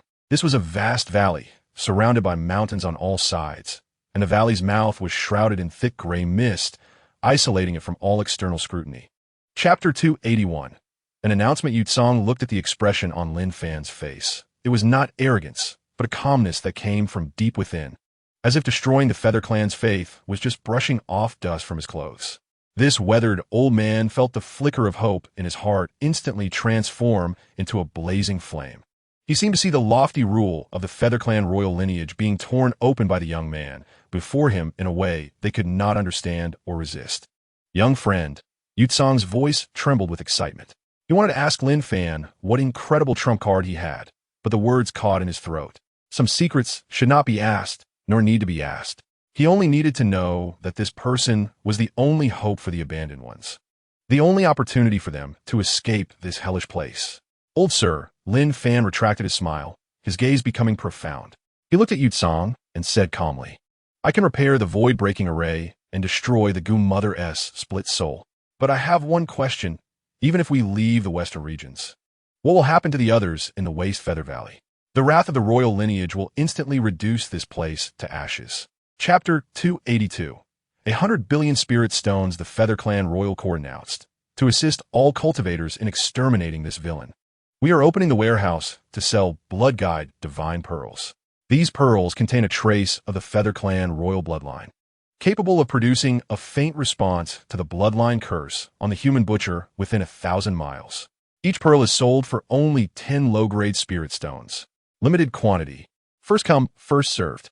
Below the announcement was a long queue, countless cultivators scrambling to pull out spirit stones to buy the so-called Blood Guide Divine Pearls. Yu Tsong looked at this scene with extreme disdain and mockery. How ridiculous. This so-called Blood Guide Divine Pearl is merely a waste made from the blood of the lowest-grade Feather Clan slaves, mixed with some mind-bewitching drugs. It won't even work on a chicken. The royal lineage's actions are just a way to make a fortune under the guise of hunting you down. Lin Fan looked at the frenzied crowd, a hint of coldness flashing in his eyes. He could sense that the so-called Blood Guide Divine Pearls contained no royal bloodline at all. Instead, they harbored a faint toxin that would erode the foundation of cultivators over time, creating a pathological dependency on the Feather Clan. What a clever two birds with one stone poison scheme. Chapter 283. Returning to the source, Yu Tsong's heart trembled violently. He sensed determination in Lin Fan's words. He understood that this young man's resolve was far beyond his imagination. He was not recruiting the abandoned people of the Feather Clan as his own force. Rather, he was conducting a pure and equal transaction. He offered hope without imposing any shackles. This broad-mindedness and spirit made Yu Tsong feel a sense of reverence. Good. After a long time, Yu Tsong nodded heavily. He deeply bowed to Lin Fan, saying, Old man understands. Young friend, please take care on your journey. If there is ever a task in the future, the Waste Feather Valley will not hesitate to sacrifice everything. He knew this might just be an empty promise, but it was the only commitment he could make. Lin Fan nodded slightly in response. He did not say more, and with a flash, turned into a stream of light, instantly disappearing at the horizon's edge. When Yu Tsong returned to the Waste Feather Valley with wealth capable of overturning the entire western region's landscape, the whole valley erupted in excitement. When the river of spiritual energy, transformed from 100 million top-grade spirit stones, was drawn into the valley's gathering array by Yu Tsong using secret methods, everyone was stunned. It was a purity and grandeur they had never felt before, as if they were soaking in the source spiritual liquid from the time when heaven and earth were first opened. Chapter 284. Late stage of yuanying on the third level of the Nine Heavens Tower. Time flowed 100 times faster than in the outside world. The mountain of top-grade spirit stones, transformed from tens of billions of spirit stones, had now shrunk by nearly half, turning into an endless torrent of spiritual energy. Like a river of stars rolling back, flooding into Lin Fan's body. His body seemed to transform into a black hole that devoured heaven and earth.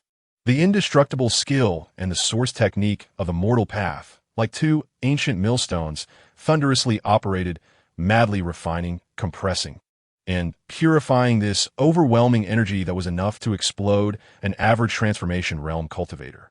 The yuanying sat cross-legged above the purple palace's spiritual sea majestic and solemn, with both hands forming seals.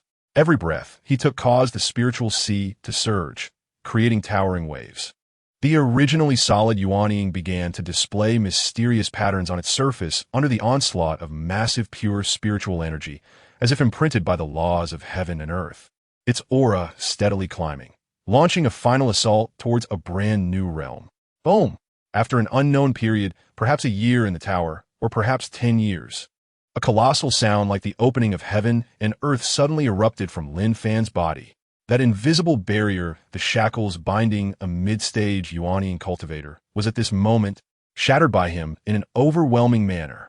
Chapter 285. Just as he wished, sending women is a common tactic used by many powers to win over geniuses.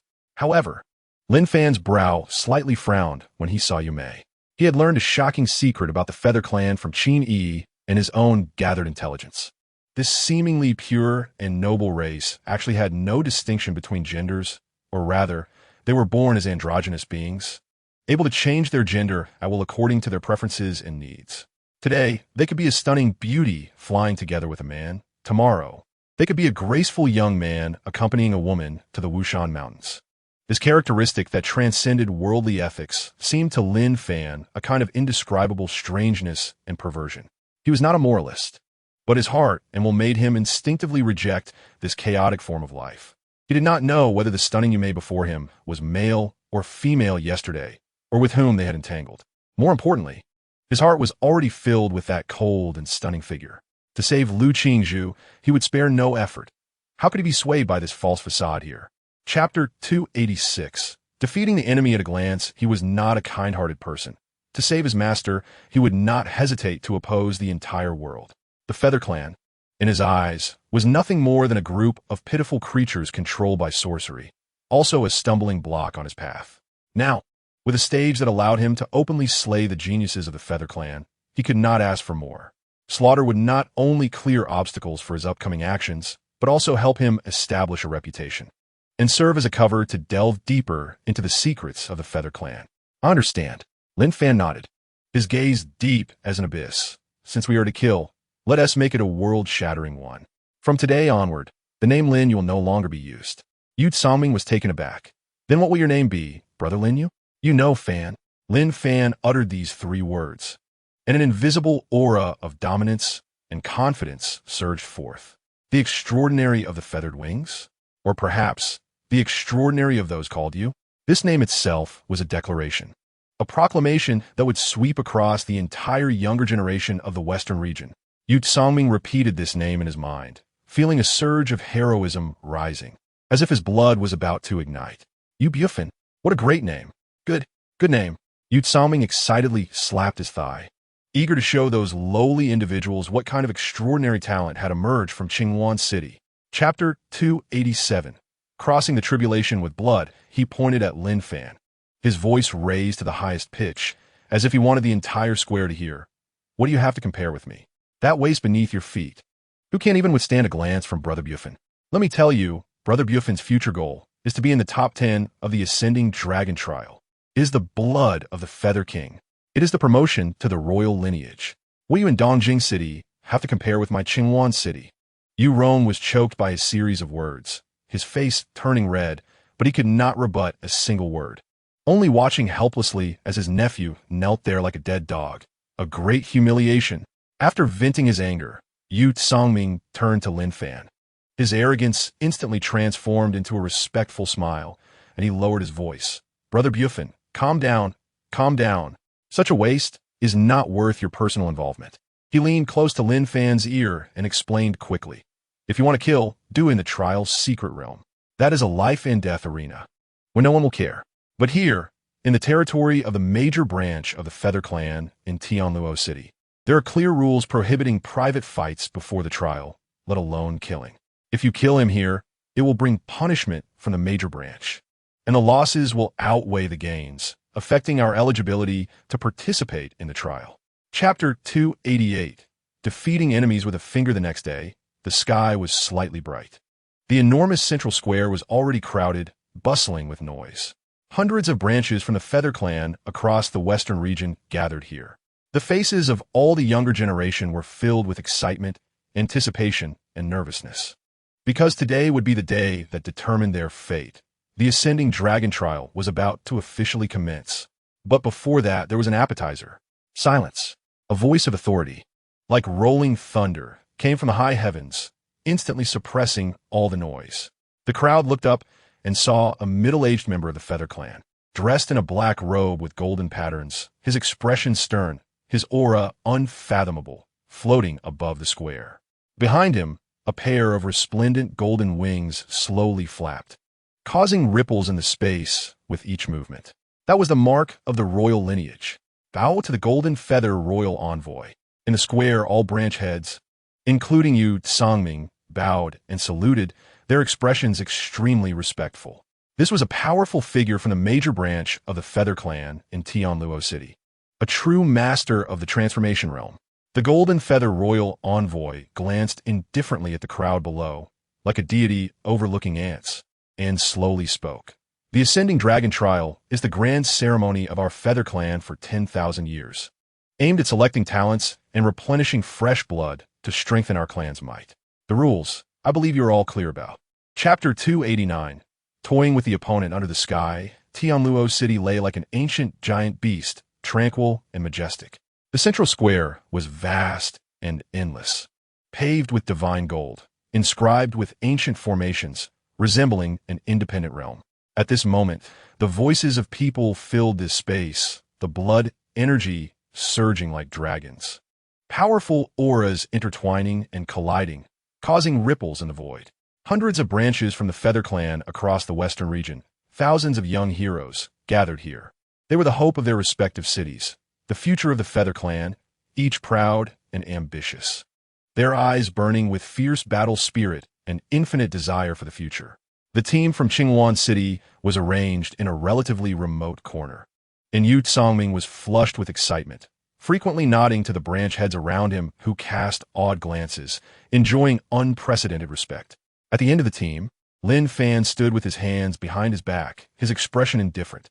His alias, Yu Bufin, at this moment, had his aura retracted to the utmost, with no fluctuations of spiritual power around him, as if he were a mortal who had not yet embarked on the path of cultivation.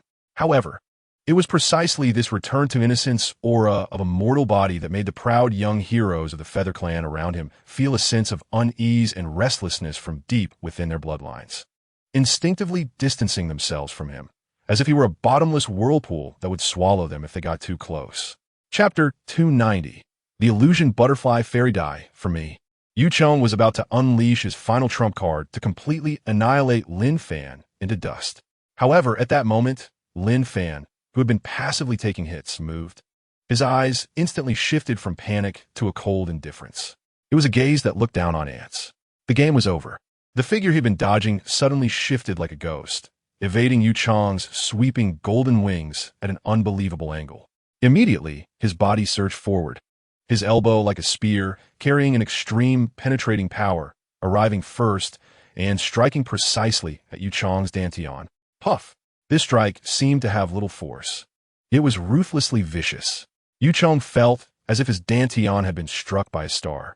The medicinal power that had been surging wildly inside him instantly lost control, like a flood breaking a dam, surging back violently through his meridians.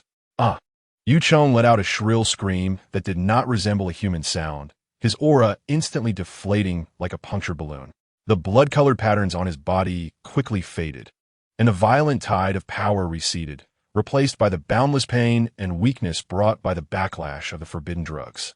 Chapter 291. The leader of this session, the source of the ordinary path, quietly operated within him, a wave of returning to simplicity, an essence that was immune to all methods flowing through his limbs and bones. He was an ordinary body, rooted in the ordinary, a terminator of all illusions. The so-called 7 emotions and 6 desires, the so-called illusions, were merely reflections in front of his foundational essence, just a fleeting dream, a bubble in the wind. Break. Lin Fan silently chanted this word in his heart. The illusion before him did not collapse with a shocking crash, but rather, like a stone thrown into a calm lake. It stirred up ripples, the figure of Lu Qingzhu, the tranquil bamboo forest. Everything began to distort, blur, and eventually dissipate like light smoke. Outside, Yu Mei saw Lin Fan's dazed expression, the corners of her mouth curling up into a charming smile that suggested she had the upper hand. Her figure floated like a butterfly among flowers, silently approaching Lin Fan, her slender fingers already gathering a pink divine light strong enough to pierce gold and stone, ready to deliver a fatal blow to this ignorant boy. Just as her fingertip was about to touch Lin Fan's brow, those originally hazy and unfocused eyes suddenly regained clarity, deep and profound like the ancient starry sky, exuding a chilling indifference that made one's heart race. What? Yu Mei was struck with terror, an overwhelming sense of danger enveloping her, making her soul tremble. Chapter 292, betting everything 3 days later, the ancestral dragon secret realm opened. A massive spatial rift spanning heaven and earth unfolded above Tianluo City, emitting an ancient and desolate aura. Lin Fan, holding the headman's decree, along with Yufeng, Yu Mei, and the other 9 powerhouses, as well as dozens of talented individuals for various cities who qualified to enter the secret realm, transformed into streams of light and plunged into that unknown world. After a whirl of the heavens and the earth, Lin Fan felt his feet touch solid ground. He opened his eyes and found himself in an expansive, boundless primeval forest. Towering ancient trees blocked the sun, and the air was thick with an overwhelming spiritual energy, along with a faint hint of dragon might. This was a secret realm resembling a small world. Beside him were 7 talented individuals from the Yu clan, not among the top 10, but from various branch cities, all looking at Lin Fan with awe. We pay our respects to the extraordinary young master. The 7 bowed in unison, their postures extremely low. It is our honor to enter the secret realm alongside the extraordinary young master. A clever-looking young man flattered with a smile. They had all witnessed Lin Fan's invincible stance during the grand competition, and in their eyes, this Yu Bufan was destined to become a core figure of the main lineage, even a big shot challenging the legendary royal lineage. Chapter 293. 7-leaf holy fruit. Their gazes involuntarily shifted toward Lin Fan, who stood at the forefront. According to previous rules, this holy fruit, capable of changing their destinies, should belong to Lin Fan. No, absolutely not. This thought ignited like wildfire in the hearts of the 7. Why should it be? No matter how strong he is just one person. He might not even be one of our clan, just a freak that popped up from who knows where. Such a holy object of the Yu clan cannot fall into the hands of an outsider. A ruthless determination flashed in Yu Jiao's eyes. He quietly conveyed his thoughts to the other 6. Everyone, the opportunity is right before us. This is the holy object of our Yu clan, and it should be shared among us. No matter how strong he is ultimately flesh and blood. If we 7 work together and set up the 7-star soul lock array, we might be able to subdue him here. Once successful, we will share the holy fruit equally and vow blood oaths. This matter will be known to heaven and earth, and we will know it. Let us do it. Let us gamble. Wealth and honor come from danger. He has hoarded so many treasures. It's time he gave some back. The other 6 had no hesitation and quickly reached a consensus. In the face of the deadly temptation of the 7-leaf holy fruit, their fear of Lin Fan had been completely overwhelmed by greed. Chapter 294. Gathering the flock for the Western Region Yu clan. These 4 words represented not a wise race, but a group of beasts clad in human form. The so-called compassion and mercy were, for such a race, tantamount to betrayal of their ancestral souls and irresponsibility toward future generations. Birds and beasts have no humanity. If you reason with them, they will respond with sharper claws and fangs. Only blood and fire, only fear and death can make them understand that some bottom lines must not be crossed. Therefore, Lin Fan never felt that his methods were excessive. When dealing with beasts, one must use methods that make even beasts tremble. What he did today was merely to preemptively strangle the tragedies that might replay in the southern domain in the future within this secret realm. Finding a secluded cave, Lin Fan set up several arrays to conceal his aura and flashed into the internal space of the 9-tiered tower. Inside the tower, chaotic energy flowed, and the flow rate of time was drastically different from the outside world. With a thought, the uprooted 7-leaf holy fruit appeared before him. The holy fruit floated in the air, with 7-colored radiance swirling around it, the wing-like patterns clearly visible, exuding a deadly allure to the Yu clan's bloodline. Chapter 295. dead, but no corpse in the following 7 days. Lin Fan led this ever-growing vengeful army to conduct a thorough search throughout this vast secret realm. Their team acted like a gigantic magnet, attracting those clan geniuses who scattered in fear. From an initial 20 or so, they quickly expanded to 30, 40, and by the 5th day, had gathered over 50 elite members of the clan. This was a powerful force capable of sweeping away any faction within the secret realm, with 7 or 8 being cultivators in the nascent soul stage, and the rest were all formidable golden core great perfection experts. They followed under the banner of Yu Bufan, morale high, believing that the dawn of victory was right ahead. However, the shadow of death had never left, instead growing heavier like a festering wound. Not good. The 3 junior brothers sent ahead to scout have met their demise. A pale-faced clan disciple responsible for communication rushed back, his voice trembling. Everyone's hearts sank, and they hurried to the scene. In a dense forest only 10 miles ahead, they found the 3 cold bodies. The death scenes were identical to all previous victims. Their essence blood had been completely consumed, leaving behind desiccated corpses. And the wings, symbolizing glory and power, had been brutally torn off, scattered on the ground, stained with dirt and blood. Chapter 296. One word. Kill Lin Fan had to admit that he felt somewhat grateful toward this group of clan members who had unwavering faith in him. They truly recognized him. This heavy trust made him feel a bit embarrassed to use those painful methods to slaughter them anymore. As a person who values gratitude, Lin Fan felt that he should repay their trust. Next time he has to kill one of them, he should give him a quick end, so they wouldn't feel the pain of death. After all, they supported him so much. Thinking this, Lin Fan's gaze became a bit strange. He seemed to be seriously contemplating whether it would be less painful to cleave them in half from head to toe with a single sword or to directly cut off their heads, allowing their souls to be obliterated instantly for a quicker death. The former was clean and neat, symmetrical and beautiful. The latter was efficient and direct, with no future troubles. It was a thought-provoking question. As for Lin Fan's current plans of repayment, the 20 or so clan geniuses behind him, who held him in high regard, were completely unaware. They simply gazed at their leader's lofty and magnificent back, filled with peace and admiration. Chapter 297. Ruthless suppression. The voice was not loud, yet it was like a divine decree descending from the heavens, carrying an irresistible will, clearly reaching everyone's ears. Before the words fell, the person had already vanished from spot. There was no earth-shattering momentum, no dazzling display of magical brilliance. Only a stream of light that was so extreme and pure it was too fast for the naked eye to capture. Yu Yuxian's pupils suddenly contracted. He didn't even manage to finish the second word before a shadow of death had completely enveloped him. His proud, mid-yuan Ing cultivation seemed as fragile as paper at this moment, unable to produce even the most basic reaction. Boom! Lin Fan's figure appeared before Yuxian like a ghost, a seemingly unremarkable fist, yet wrapped in terrifying power capable of shattering mountains and rivers, tore through the air and directly slammed towards Yuxian's head. This punch was simple, direct, and extremely domineering. At that moment, a cold and aloof voice exploded in everyone's souls like rolling thunder. When did ants gain the qualification to question the Azure Dragon? This sentence was filled with endless indifference and condescension, as if a deity walking among mortals was pronouncing the sins of commoners. Chapter 298. You are the butcher in the rocky canyon. The terrain was desolate, with jagged boulders, as if a remnant from an ancient battlefield of gods and demons, each rock exuding an aura of eternal death and coldness. Yuxian plunged deep into the canyon, drenched in blood, his breath in complete disarray.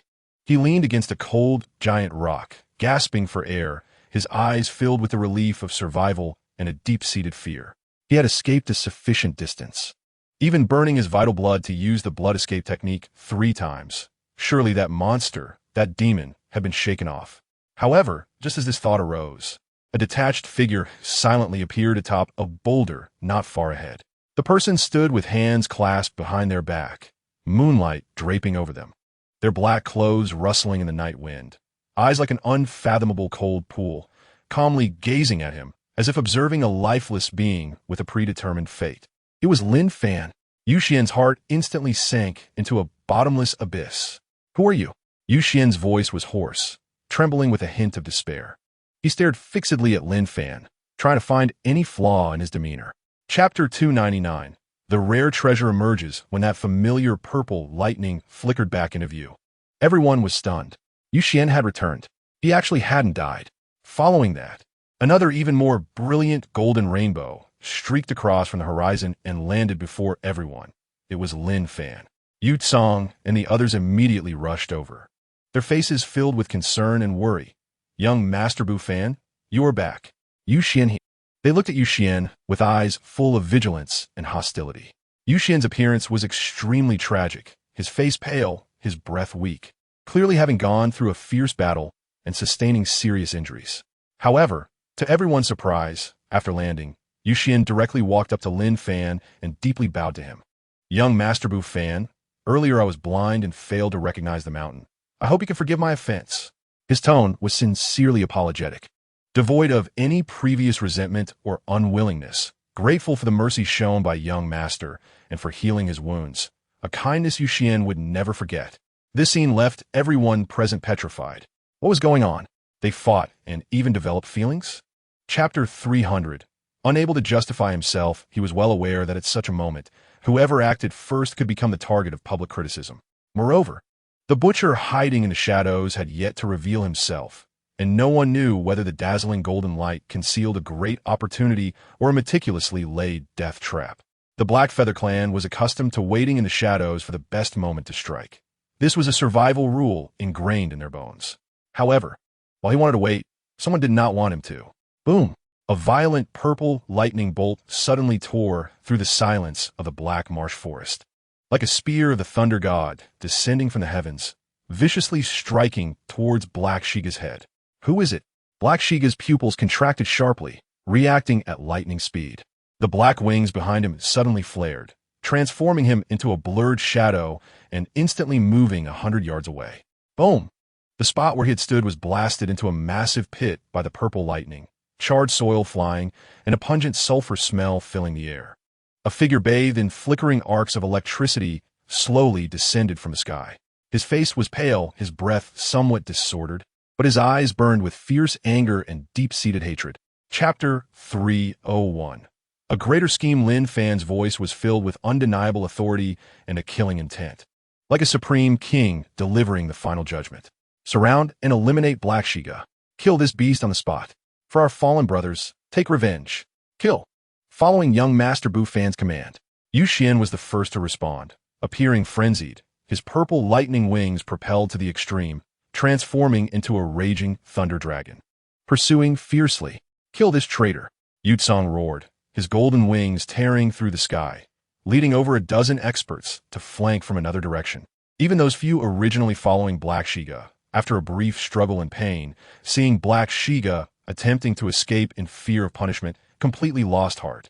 Resolute expressions flashed in their eyes as they also spread their wings and joined the hunt. In an instant, the entire Black Marsh Forest was filled with an overwhelming, killing intent. Dozens of streams of light, adorned with various dazzling supernatural powers, formed a heavenly net from all directions, madly surrounding that solitary, desperate black figure. Black Shiga had no way to express his grievances. He had done nothing, yet in an instant, he became the public enemy of the Feather Clan. Chapter 302. The crushing of the Tao. He was covered in mud, his wings broken, his breath at its lowest, and an unusual force sealed within him, rendering him immobile. Following this, dozens of figures streamed in, their powerful auras instantly filling the entire valley. At the forefront, clad in a golden robe, with a cold expression, was Lin Fan. Behind him, Yu Xian, Yu Tsong, and others surrounded him, each wearing a fierce expression, their eyes fixed maliciously on Yu Qing and others in the valley. The atmosphere instantly solidified to a freezing point. Yu Bu Fan. Yu Qing slowly straightened, the sword in his hand emitting a faint hum, a sharp sword intent rising to the sky, opposing Lin Fan's domineering aura from a distance. His voice was as cold as frost. What do you mean by this? It means nothing. Lin Fan is gaze commonly swift or Yu Qing Lei Shi Finglinge.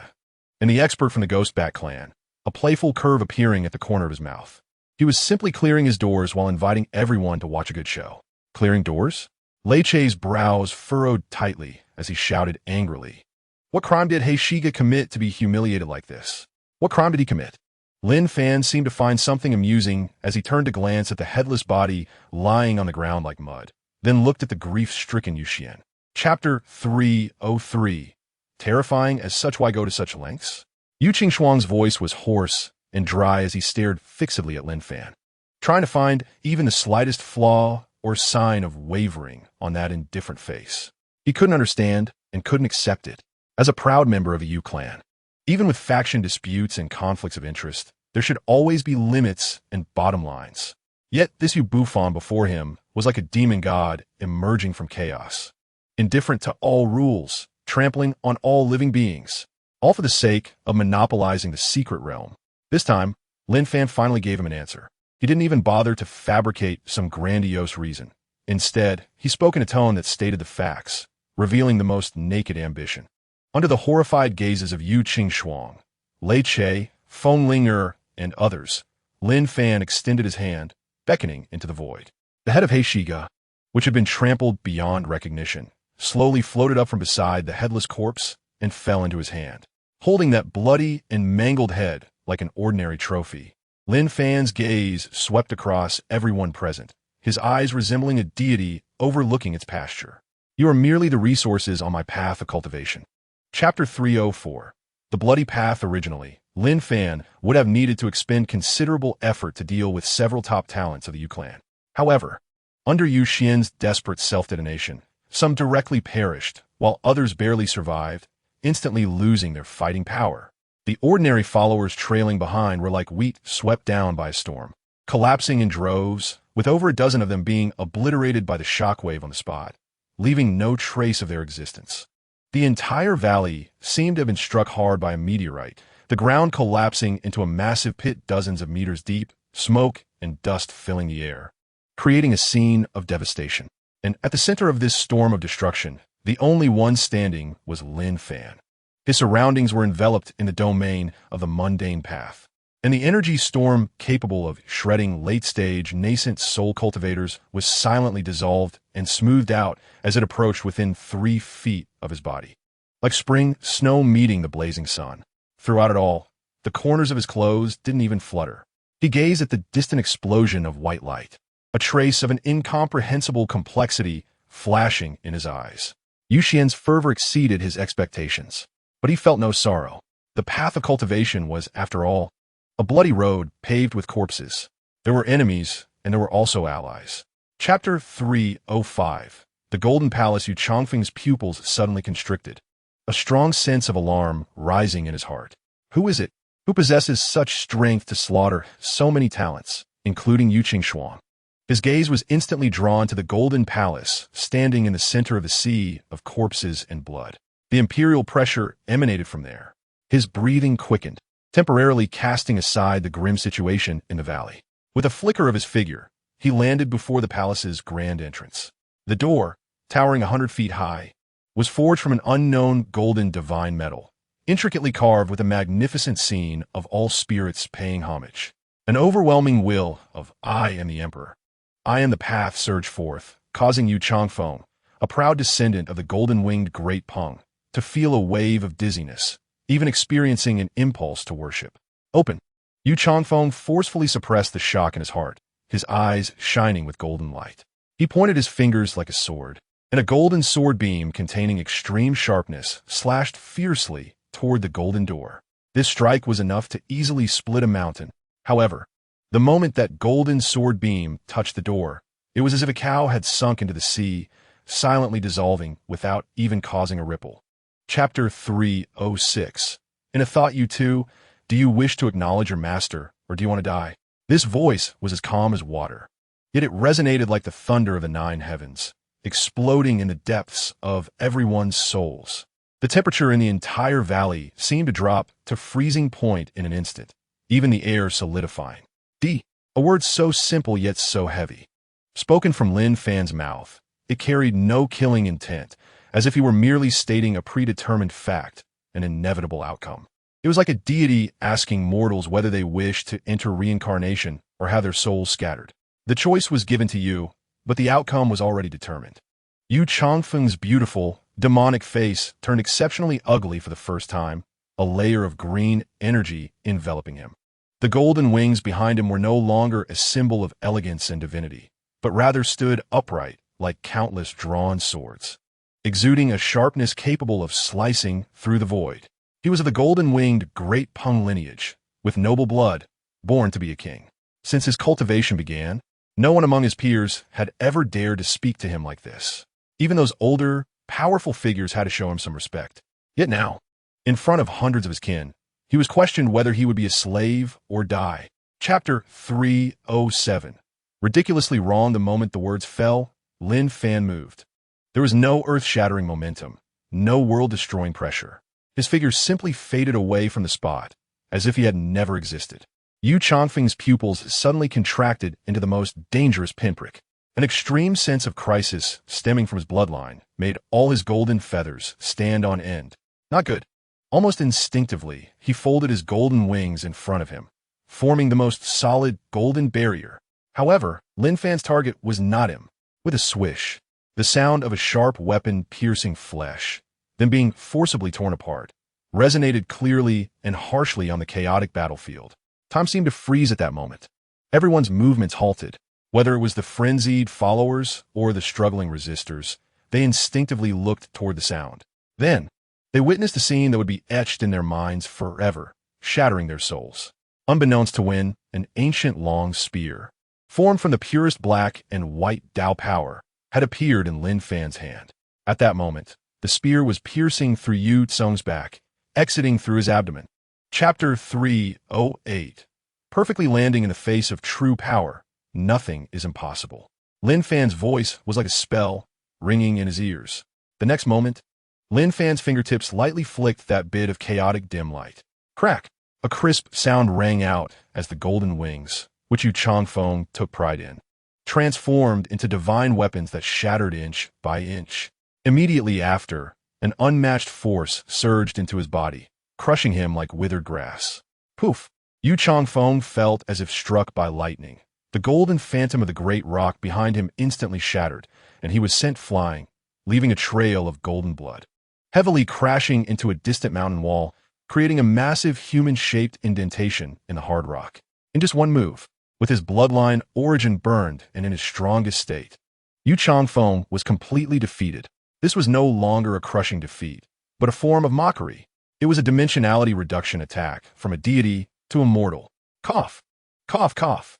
Yu Changfeng struggled to slide out of the indentation, his bones shattered, meridians severed, and golden blood stained his robes, his breath reduced to the utmost weakness. The aftereffects of burning his origin, combined with Lin Fan's devastating finger strike, had left him exhausted. He raised his head to look at the figure in white slowly approaching him, and the last traces of madness and defiance in his eyes finally extinguished, leaving only endless despair and hopelessness. Chapter 309. The trial of the Feather Emperor, a new game has begun. Lin Fan's figure silently merged into the crowd, following the main force as they slowly moved towards the ancient palace that bore the rise and fall of the Feather Clan.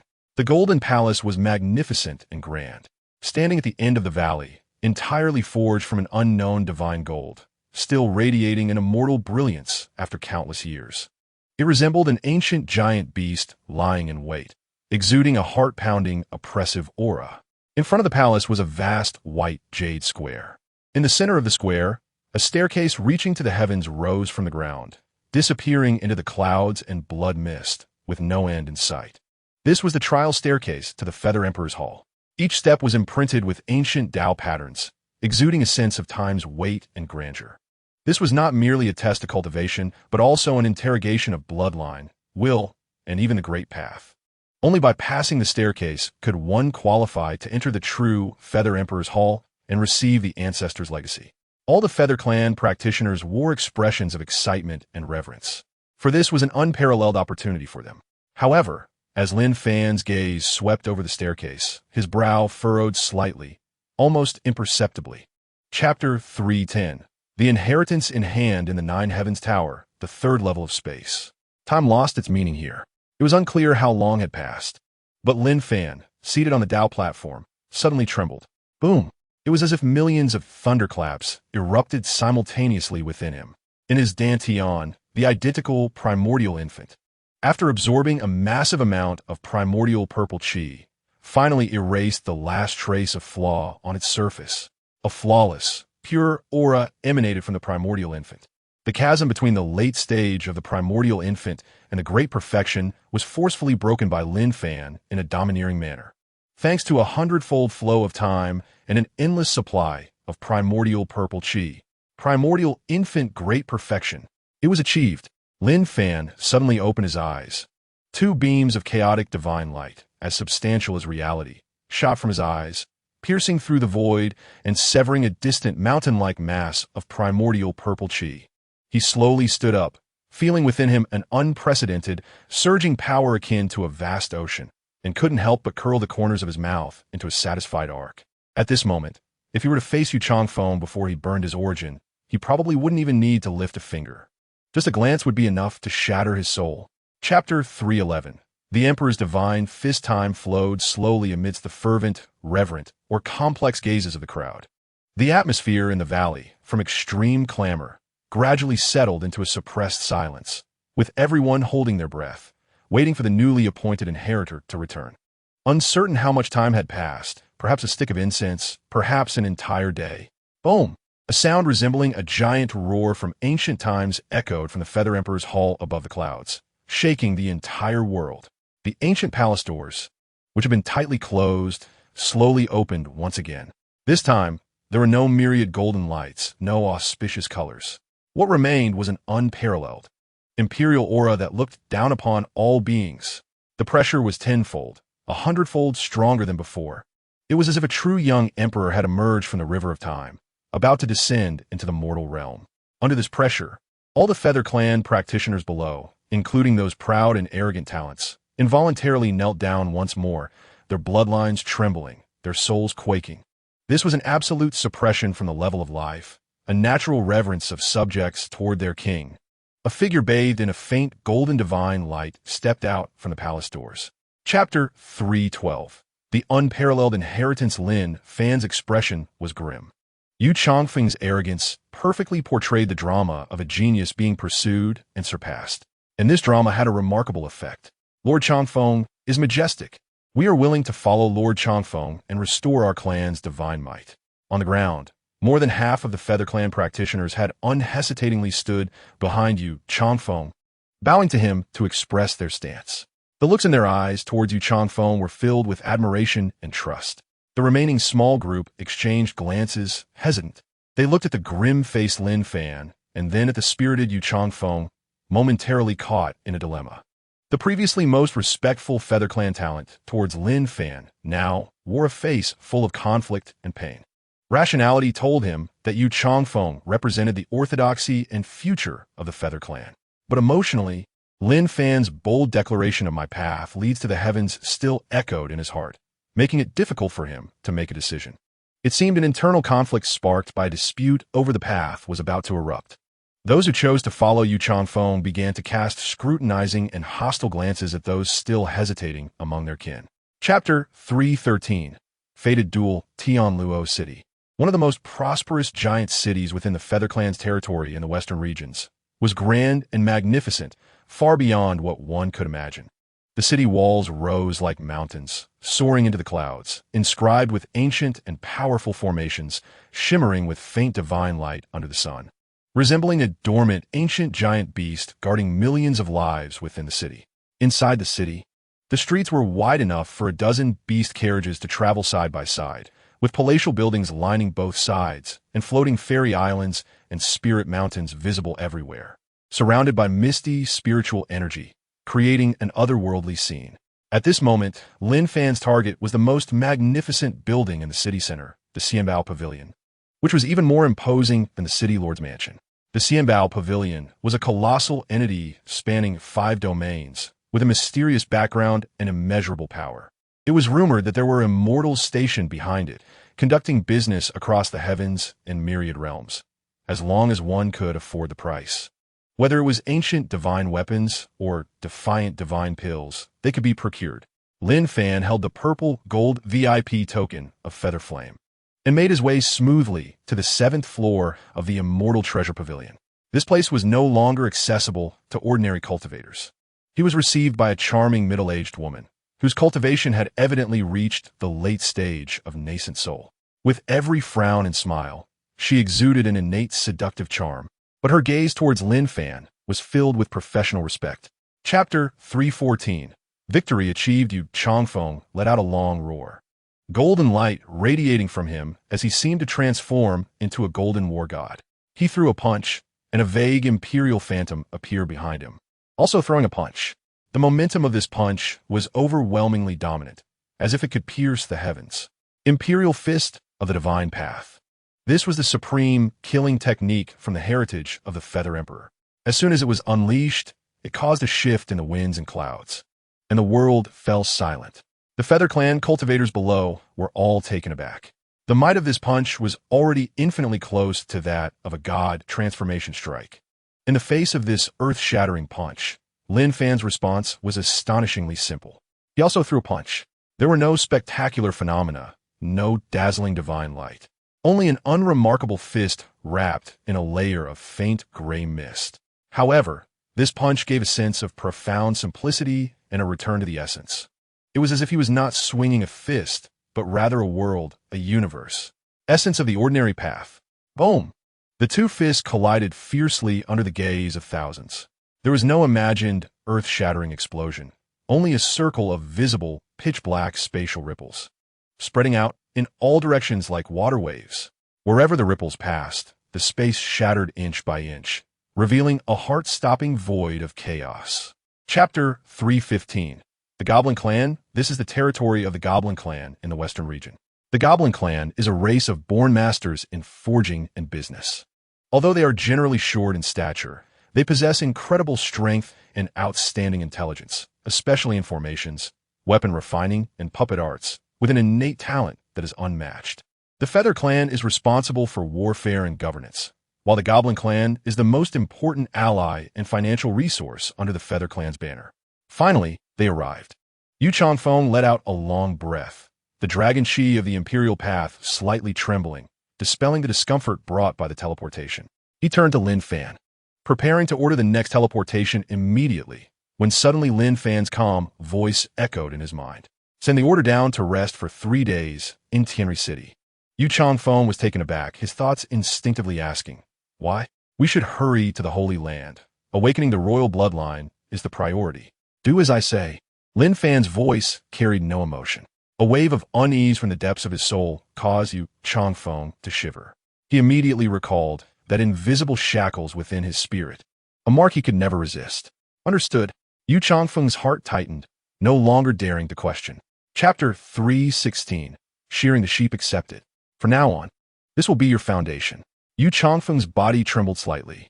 The calm voice in his mind seemed to contain a magical power that immediately smoothed the turbulent waves in his heart. He took a deep breath, forcefully suppressing a hint of fear born from Lin Fan's methods, transforming it into a more fervent ambition. That's right, a foundation. He straightened his back, and the previously somewhat ethereal dragon chi of the Imperial Path solidified a bit at this moment. He imitated Lin Fan's calm demeanor of controlling everything, gently supporting Tao Baiyin, and spoke steadily. City Lord Tao Bai, please rise. I have felt your loyalty. From now on, you will be one of my people. When I achieve success, I will not forget your strong support today. Thank you, my lord. Tao Baiyin was overjoyed, his face flushed with excitement. He knew he had made the right bet. This move directly tied his future with Tianri City and a future giant of the Feather Clan together. The atmosphere of the banquet reached its peak at this moment. Tao Baiyin no longer referred to him as nephew, but respectfully called him my lord, lowering his stance significantly. Chapter 317. Baptism of the Holy Pool. The Lord's Mansion of Tianyin City is a massive fortress built on an active volcano. Inside the main hall, lava slowly flowed through the crevices in the walls, emitting astonishing heat. At the main seat sat a middle-aged man in a blue royal robe, wearing a fierce dragon horn crown. He was the lord of Tianyin City, the patriarch of the water dragon lineage of the Flying Dragon Clan, Ao Sheng. A genuine mid-stage, out-of-body expert. Ha! Changfeng. Indeed, heroes emerge from youth. Ao Sheng's laughter shook the entire hall. I have heard of your deeds in the Tianlu secret realm. At the nascent soul stage, You reversed the god transformation and obtained the Feather Emperor's inheritance, further awakening your bloodline to evolve towards the royal lineage. Such talent and fortune are rare in ages. Yu Changfeng had long since become adept at accepting A.O. Sheng's flattery, raising his cup in acknowledgement. After some pleasantries, A.O. Sheng shifted the topic directly. Nephew, I am a straightforward person and do not like to beat around the bush. Our Flying Dragon clan, though not as powerful as the Feather clan, is also a major force in the western region. I have a daughter named A.O. Shui, who possesses the rare Xian Shui dragon body of our water dragon lineage, with limitless potential for the future. Chapter 318. Who exactly are you? Yu Zhangshuan paid no heed to the reactions of the crowd and continued. The second round, the 100 Battles Shura Arena. Those who pass the first round will enter the Shura Arena for indiscriminate melee combat. You can use any means, including your followers. In the end, the last 10 standing will enter the third round. As soon as this was said, the gazes of countless followers turned fiery and ruthless. This was not only their master's trial, but also their battlefield. As for the third round, a meaningful smile appeared at the corner of Yu Zhangshuan's mouth. You will enter the ancestral Shadow Hall and battle against the combat puppets left by the outstanding talents of our Feather clan throughout the ages. Withstanding 10 moves will count as passing. The more rounds you last, the higher the final score and the richer the rewards. 3 rounds of trials. The rules were clear and cruel. Through layers of selection, those who could remain would undoubtedly be the elite among the elite, the prodigies among prodigies. Now, the first round of trials begins. With Yu Zhangshuan's command, the mist behind the holy mansion suddenly dispersed, revealing the true form of the holy pool. It was not a pool at all, but a vast expanse of chaos spanning 1,000 feet. Within it, golden liquid rolled and boiled like lava, exuding a scorching and ancient aura. Chapter 319. Final assessment. You. Who exactly are you? Yu Zhangshuan's voice was like ancient ice, each word carrying a terrifying pressure that pierced the soul. It was as if he aimed to crush Lin Fan's bones, flesh, and every secret deep within his soul, exposing them to the light of day. The aura of a top-tier void refinement expert materialized like a tangible sky, collapsing with a roar, causing the entire ancestral Shadow Hall space to solidify and the laws to wail in despair. However, in the center of this pressure that could shatter the soul of any nascent soul cultivator, Lin Fan stood like a divine spear piercing the sky, straight and unmoving.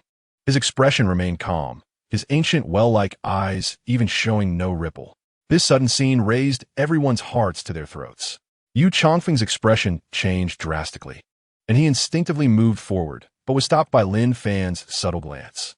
Just as the atmosphere reached a peak of tension on the verge of battle, another ancient and dignified voice echoed from deep within the Grand Hall, as if transcending the barriers of time and space. Song Xian, enough. He is merely an interesting junior. There is no need for such a commotion. The voice was gentle, but contained an undeniable will. Chapter 320. Is he crazy? An elder dressed in a starry feather robe, with white hair yet youthful features, and eyes seemingly containing the cycles of the sun and moon, silently appeared before everyone. An elder of the integration stage. Good, good. When 93, the elder laughed heartily, his gaze towards Yu Changfeng filled with unreserved admiration and affection. Little fellow, I am Yu Xinghe, an elder of the Sacred Lands Transmission Hall. Would you be willing to join my sect and become my closed-door disciple? I guarantee that I will spare no effort to help you transform this 93 bloodline into a true royal lineage within 100 years. As soon as these words were spoken, the entire venue erupted again. An integration stage powerhouse, personally offering to take a disciple. This was a tremendous opportunity, a step to the heavens. All the talented individuals cast envious and jealous glances towards Yu Changfeng. However, in the face of this temptation that could drive anyone mad, Yu Changfeng, after a brief silence, respectfully bowed to Yu Xinghe and said, "Thank you for your kindness, Elder Xinghe. However, the selection has not yet concluded. I wish to rely on my own strength to complete these 3 trials and prove myself. Once the trials are over, if the elder still does not abandon me, I will surely come to visit." Chapter 321. Crush them at that moment. The overwhelming malice, the boiling sea of blood, the violent spiritual energy was all suppressed, as if time itself had been paused. All the talented individuals and their followers engaged in battle were frozen in place, unable to move. Their faces filled with horror and fear. Lin Fan's heart sank. This aura was vast like an abyss, unfathomable, far surpassing the elder Yu Xinghe he had seen before. It was definitely a top-tier powerhouse among the integration stage. A gigantic hand formed of laws tore through the blood-red sky of the battlefield, slowly reaching down. Each line on that hand seemed like a mountain, containing terrifying power capable of suppressing the ages. The target of the giant hand was not any of the fighting talents in the arena, but rather the small gambling table in the corner, directly pointing at Lin Fan. The dealer surrounded by spirit stones. Lin Fan's pupils suddenly constricted, and all the hairs on his body stood on end. The indestructible art and origin of the ordinary path within him operated to their fullest extent, but under this giant hand. He felt like a tiny boat in a raging storm, pitifully small. Oomph. A cold snort echoed like an ancient divine thunder, exploding in Lin Fan's sea of consciousness. Chapter 322. Ancient Ancestors Next, Crush Them. This cold and resolute command echoed like a supreme decree crossing through the ages, directly resonating in the depths of Yu Changfeng's soul. In that instant, the magical seed hidden within him, planted by Lin Fan using the origin of the ordinary path, suddenly awakened. Buzz. Yu Changfeng's body trembled violently, and his originally sharp eyes were instantly replaced by an indescribable indifference and deadness. The sea of spiritual power within him was no longer a trickle, but transformed into a raging torrent that could tear apart the heavens. A terrifying aura far surpassing the peak of the nascent soul stage. Enough to make even ordinary early-stage transformation stage cultivators tremble, erupted like a volcano that had slept for eons. He no longer held back, no longer wore any suitable disguise. Roar. A roar that was not human-like reverberated throughout the entire battlefield of 100 battles. Yu Changfeng's figure transformed into a streak of light, moving at incredible speed, directly tearing through the void and appearing before a feather-raced genius wielding an ancient shield. The genius's pupils constricted sharply, unable to react in time, and could only instinctively raise the ancient shield in front of his chest. Crack. Chapter 323. Dominating the heavens ancestor, they realized that these ancestors were not here to gamble. This was clearly just an excuse to gift Yu Changfeng. They were expressing their support and confidence in Yu Changfeng in this manner. This was an unspoken understanding, a social transaction among the high-ranking members of the feather race. They've hit the jackpot. This time, they truly hit the jackpot. He mechanically collected the storage rings while recording in the jade slip, but his consciousness had already plunged into the 9-tiered heaven tower, frantically calculating his gains. 100 billion from Yu Tongtian, 300 billion from Yu Xuanji, 500 billion from Yu Zhantian, plus a multitude of other elders, totaling over 10 trillion. More than 10 billion low-grade spirit stones. What does this mean? Lin Fan's breath became heated. He knew that once these spirit stones entered the first layer of the 9-tiered heaven tower, and after being nurtured by the mysterious chaotic airflow, all impurities would be eliminated, ultimately transforming into top-grade spirit stones. Top-grade spirit stones. TSK, TSK, TSK. Lin Fan felt his teeth chattering. Back then, at the Qingyan sect, he had to risk his life for just a few spirit stones. Chapter 324. Stealing the sky and changing the sun, sitting quietly in the corner. His consciousness had already synchronized completely with Yu Changfeng, and he felt the terrifying pressure from that last strike. It was a pure force, an embodiment of the ultimate expression of the path of power. Under the strike of Yu Batian, any divine ability or technique seemed pale and powerless. There was a mistake in the intelligence. This is not Yu Huang. The level of power exceeded the theoretical limits of the nascent soul realm. A series of thoughts flashed through Lin Fan's sea of consciousness at an astonishing speed. Almost at the moment Yu Changfeng's body touched the ground, he became like a tireless, pain-ignorant puppet, his legs suddenly pushing off the ground, transforming into a streak of light, recklessly charging forward. Boom, boom, boom. The brutal battle thus commenced. Yu Batian's attacks were grand and sweeping, each thrust carrying unparalleled might, tearing the void and creating dark fissures. His spear technique appeared simple, but contained thousands of changes, sealing off all of Yu Changfeng's escape routes. Meanwhile, under Lin Fan's precise control, Yu Changfeng resembled a wounded lone wolf. He abandoned all flashy moves. Every strike was the most direct, most effective life-and-death combat technique. Chapter 325. Never before seen Lin Fan's gaze remained icy. He was well aware that the previous move, a clever trick, was a result of him utilizing the characteristics of the origin of the ordinary path to momentarily distort the spatial laws within a small area, allowing him to achieve success by sheer luck. This move had taken a tremendous toll on him, nearly draining all of his spiritual power, and he would not be able to use it again in the short term. Although Yu Baishan's imprint had suffered severe damage, it had not completely dissipated. The dissipating figure stabilized once more in just a few breaths. He slowly lifted his head, and within his hollow eyes, it seemed that two blazing fires of battle ignited. A more violent and terrifying aura erupted from him. Not good. He was enraged. Yu Xuanji's expression changed dramatically.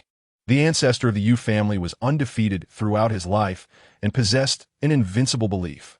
Although Changfeng's punch had severely injured him, it had also violated his indomitable heart, fully activating the unyielding battle spirit at the deepest level of this imprint. Before the words fell, Yu Batian let out a silent roar towards the sky, and the Feng Tianhua halberd in his hand radiated light as ancient and vast patterns glowed, as if awakening from slumber. Chapter 326. Great Ascension Ancestor otherwise, finding another host with such high talent, convenient identity, and one that could be controlled by oneself, would be an uncertain wait for a long time, with the time and energy costs being immeasurable. With the help of the top-tier healing elixir nurtured by the Nine Heavens Tower, Yu Changfeng's recovery speed was astonishing. In just the time it took to burn an incense stick, all his external injuries had healed, and although his aura still seemed a bit weak, he was no longer in danger of losing his life. He just needed time to recuperate and restore the consumed essence. The entire Shura field fell silent, everyone tacitly refraining from disturbing the atmosphere, waiting for this young king who had created history to awaken, waiting for the sacred land to bestow the unprecedented reward that belonged to the top. High above, several experts at the combined body stage from Yutong Tian had feelings that were extremely complex. They looked at the jade slips they had wagered on, their faces flushed, filled with both pain and relief, but more so, a deep sense of shock and fear. They were relieved that they had invested early, although the method was somewhat roundabout. They had ultimately formed a good connection. They were fearful that if they had truly become enemies with such a prodigy, the entire Yu clan would never know peace. Chapter 327. The ancestor of No Wei Yu Xiaoyao. Yu Tongtian and the others were greatly shaken and quickly bowed in greeting, their attitude more respectful than when facing Yu Wudao. Yu Wudao represented the iron-bloodedness and order of the royal line, the law of the Yu clan. Meanwhile, the Yu Xiaoyao before them was the stabilizing force of another lineage in the Yu clan, representing freedom and ease, the Tao of the Yu clan. It was said that he never competed in life, living as he pleased, yet at every critical juncture in history, he left a profound mark. His strength was unfathomable, and he was recognized as one of the most mysterious and untouchable existences in the Yu clan. Two great ascension ancestors faced off in the air for a mere junior at the nascent soul stage. Such a scene had never been recorded, even in the most exaggerated accounts within clan texts. However, this was merely the beginning. Buzz, buzz, buzz. The void rippled as if a giant stone had been thrown into a lake. Waves of overwhelming auras, some domineering and unparalleled, others sharp and unmatched, or gentle as jade, tore through the barriers of space and descended here. The southern sky transformed into a sea of crimson gold flames, and a towering figure surrounded by three-legged golden crow phantoms descended like a solar monarch, the void beneath his feet melting away, embodying the ultimate manifestation of the laws of fire. Chapter 328. Worth the price. Once this was said, the other 10 great ascension ancestors exhibited various expressions. Some were regretful, some frowned, but ultimately, no one spoke further. They were all prominent figures. Since Yu Changfeng had made a choice, they naturally would not cling to it stubbornly and jeopardize their status. Moreover, choosing Yu Wudao, a solitary figure not belonging to any faction, was a result that could be accepted by all sides. Good, good, good. A hint of genuine joy finally appeared on Yu Wudao's eternally unchanged face. He repeated the word good 3 times, and in a flash, he appeared before Yu Changfeng. He reached out a slightly withered hand and gently patted Yu Changfeng's shoulder. His eyes, containing the rotation of galaxies, filled with satisfaction. From today onward, you shall be my only disciple. He shifted his tone, looking at Yu Changfeng, and solemnly stated, I have always been a person of my word. Since I have accepted you as my disciple, a meeting gift cannot be lacking. Here are 1 billion low-grade spirit stones. Take them as your allowance. As for techniques and treasures, we will select them for you when we return to my cave dwelling. As he spoke, he casually waved his hand, and a storage ring shimmering with spatial fluctuations flew into Yu Changfeng's hand. Chapter 329. Cannot turn against Lin Fan's will was as steadfast as a rock deep within his sea of consciousness, while the outside world had already been set ablaze by his astonishing move. Above the heavens, the 10 great ascension ancestors, who had previously carried a hint of competition and scrutiny, now wore remarkably similar expressions of shock, bewilderment, and deep apprehension. They understood better than anyone else. Just in that instant, Yu Wudao's unyielding protective aura, capable of causing stars to collapse and the void to cave in, was rendered completely ineffective before that wisp of gray mist. It was an attack method that completely transcended existing laws, directly targeting the origin, directly assaulting the soul.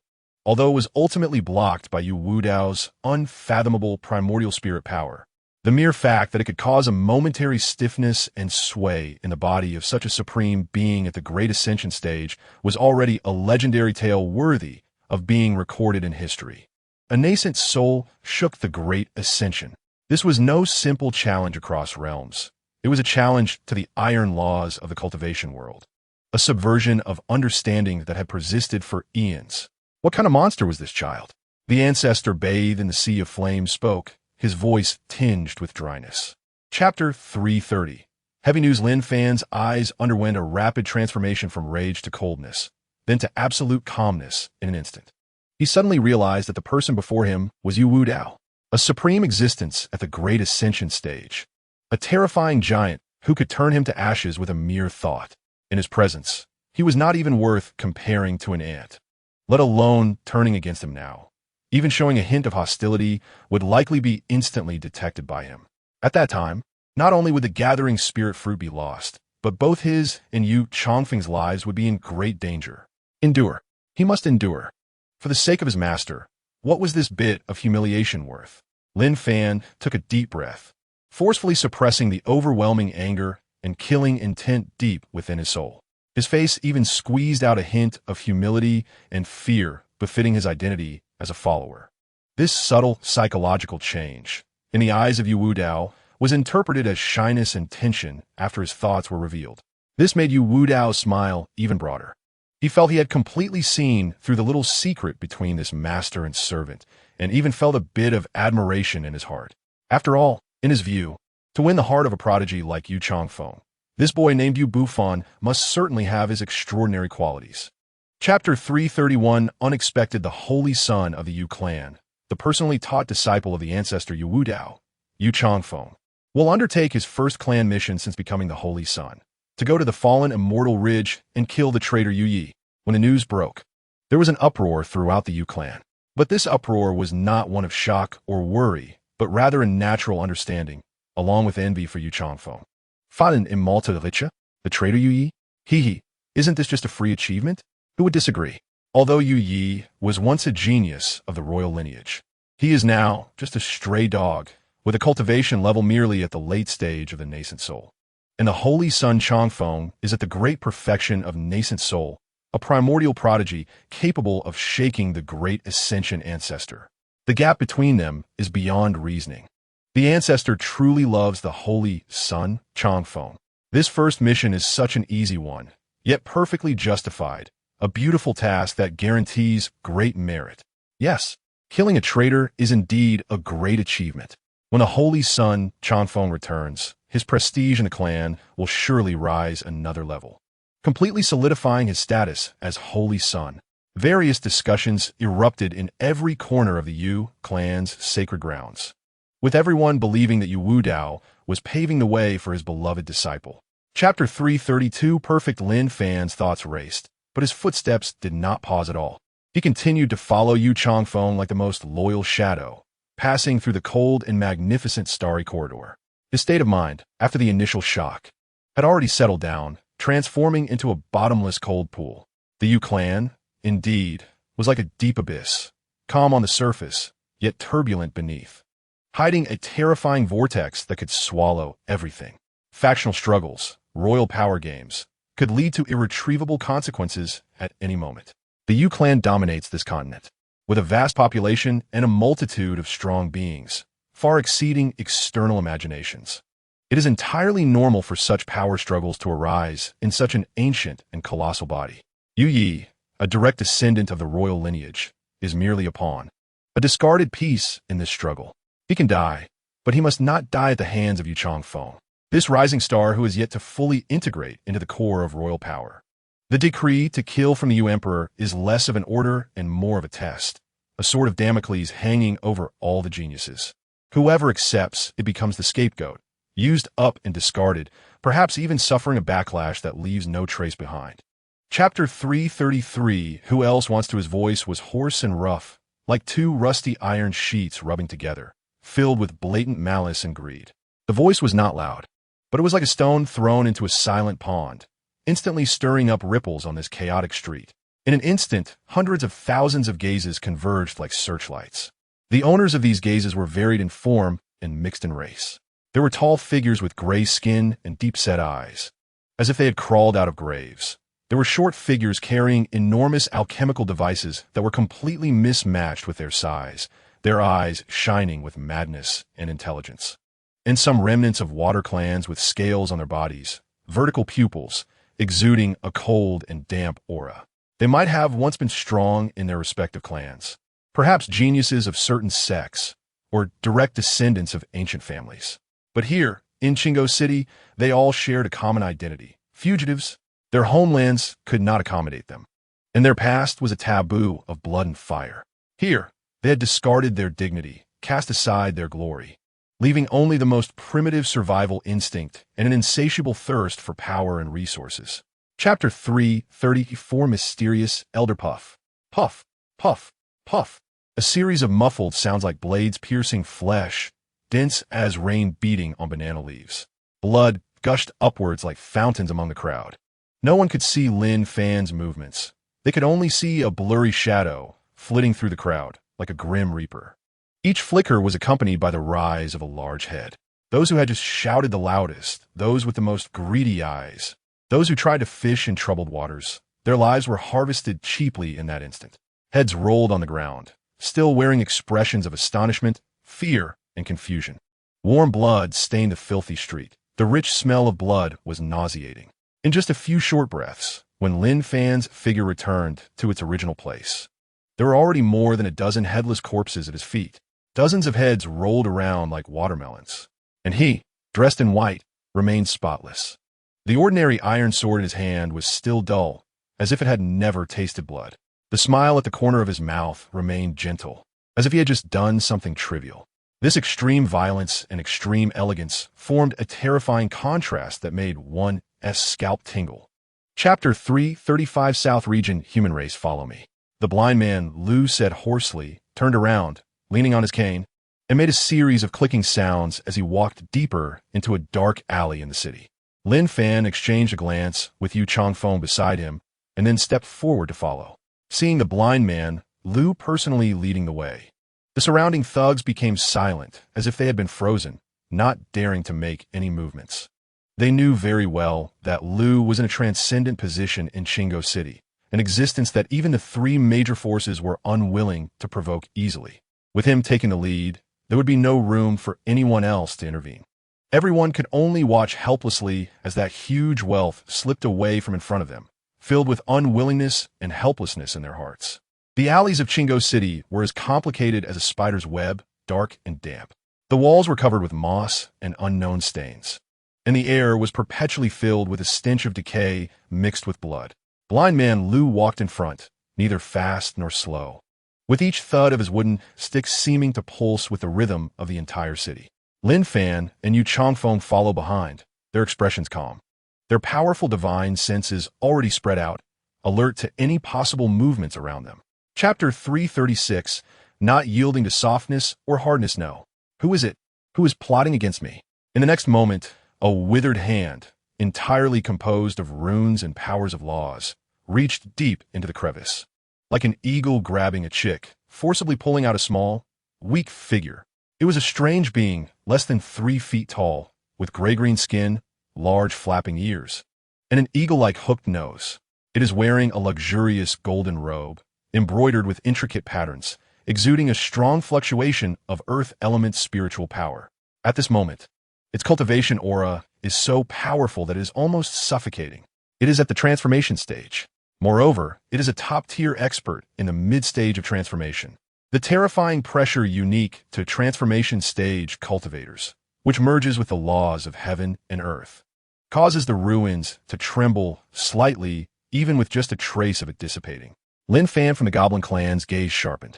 The Goblin Clan, one of the 100 clans of the western regions, is naturally adept at earth escape and formations, known for their cunning and greed, making them a difficult race to deal with. A goblin at the transformation stage is undoubtedly a dominant force wherever it is placed. Yet now, this powerful goblin expert is like a chick being choked, struggling madly in the rune-laden hand of Blind Lu, but it is utterly futile. Chapter 337. The end of the plot. Hee. Blind Lu chuckled dryly, seemingly amused by Lin Fan's anger. He casually tossed the goblin expert, now a distorted shell of its former self, into the ruins beneath his feet. With a dull thud, the once powerful expert was completely devoured by a certain restriction beneath the ruins without even raising a speck of dust, disappearing without a trace. You kid are much more interesting than I imagined. Blind Lu shook his head, seemingly giving up on further persuasion. His hoarse voice became plain again, as if the passionate speech just now was merely a casual remark. Well, everyone has their own aspirations. I want to force it. He changed the subject and said, since you are not interested in overthrowing the old world, let me put another way. I have joined an organization. The name of this organization is the Demon Extermination Hall. Demon Extermination Hall.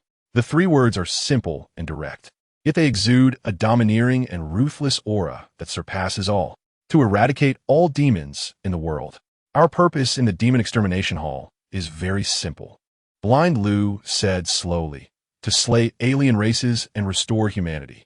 Anyone who has committed blood debts against our humanity is a demon and is on the list of extermination. Chapter 338. The position of the Hall Master. Hall Master? Does this identity token of the Demon Extermination Hall have different ranks? But a newcomer like me, who was just coerced and tempted, is directly given the highest rank of Hall Master token. This is illogical. Unusual occurrences must have their reasons. Blind Lu seemed to see through Lin Fan's thoughts, revealing an inscrutable smile on his face covered by a red scarf. There is no need to doubt. Just recognize it as your own. After recognizing it, you will naturally understand everything. Lin Fan pondered for a moment and ultimately decided to do as he said. At this point, if the other party truly wanted to harm him, there was no need for such elaborate scheming. He forced out a drop of blood as red as a diamond, containing the overwhelming life essence of his own blood, and let it fall onto the pitch-black token. Buzz! At the moment the blood fell, the entire token emitted a distant humming sound, as if it came from the primordial chaos. The black surface instantly lit up with billions of dazzling starlights, and the originally still patterns seemed to come alive, slowly flowing and evolving the supreme rhythm of the universe's creation and destruction, and the rotation of the galaxies. An indescribable mysterious connection was instantly established between Lin Fan and the token. He felt as if his soul had completely merged with this token, and it was like an extension of his body, controllable at will. Chapter 339. Destiny. When these words fell with a thud, the passion ignited in Lin Fan's heart by Blind Lu's grand vision had not yet completely subsided when a sudden smile on the old man's face poured cold water on him. That smile revealed a set of uneven yellow teeth, appearing somewhat bizarre and treacherous in the dim light of the ruins. This old guy definitely has a rebellious streak. Lin Fan's brows involuntarily furrowed tightly. His earlier impassioned declaration, although largely from the heart and inspired by the other party's crazy ideals, had a portion that was a reluctant act based on the circumstances. However, seeing Blind Lu's relieved expression as if his cunning plan had succeeded, Lin Fan's ominous premonition was instantly magnified countless times. He had completely boarded a pirate ship. Moreover, it was likely a ship that could sink at any moment, with a madman as its captain. Just as his thoughts spun, an extremely subtle yet undeniable feeling of strangeness came from deep within his soul. Lin Fan's heart tightened, and his spiritual consciousness instantly sank into his body, like the most precise net, scanning every inch of his flesh, primordial infant, and even the essence of his soul. Chapter 340. Eternal Servitude, Dust's World. When the spatial rift slowly healed and the dust settled, a disheveled figure appeared in Lin Fan's line of sight. It was an extremely handsome young man, dressed in a luxurious white feather garment. Although now covered in dust, it still could not conceal his noble aura.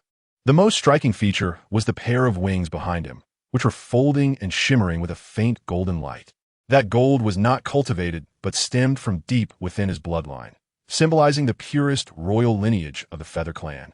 Looking across the entire Chingo city and even the surrounding thousands of miles, there was no one else with such a bloodline among the Feather Clan youth. Except for the one being hunted by Yu Yi. At this moment, Yu Yi was clearly still a bit dazed.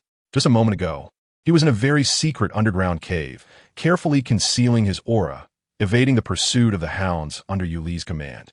The next moment, he felt an irresistible great power descend, and amid the spinning of the heavens and earth, he, along with the cave space he was in, was forcibly moved to this strange place.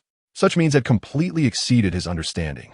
However, being of royal blood, he was extraordinary in temperament. Chapter 341. Another scheme. He looked at the distant Yu Yi, whose half-face was swollen, filled with humiliation, anger, and unwillingness, yet still standing firm without kneeling to beg for mercy, and suddenly thought of another person, Yu Wudao.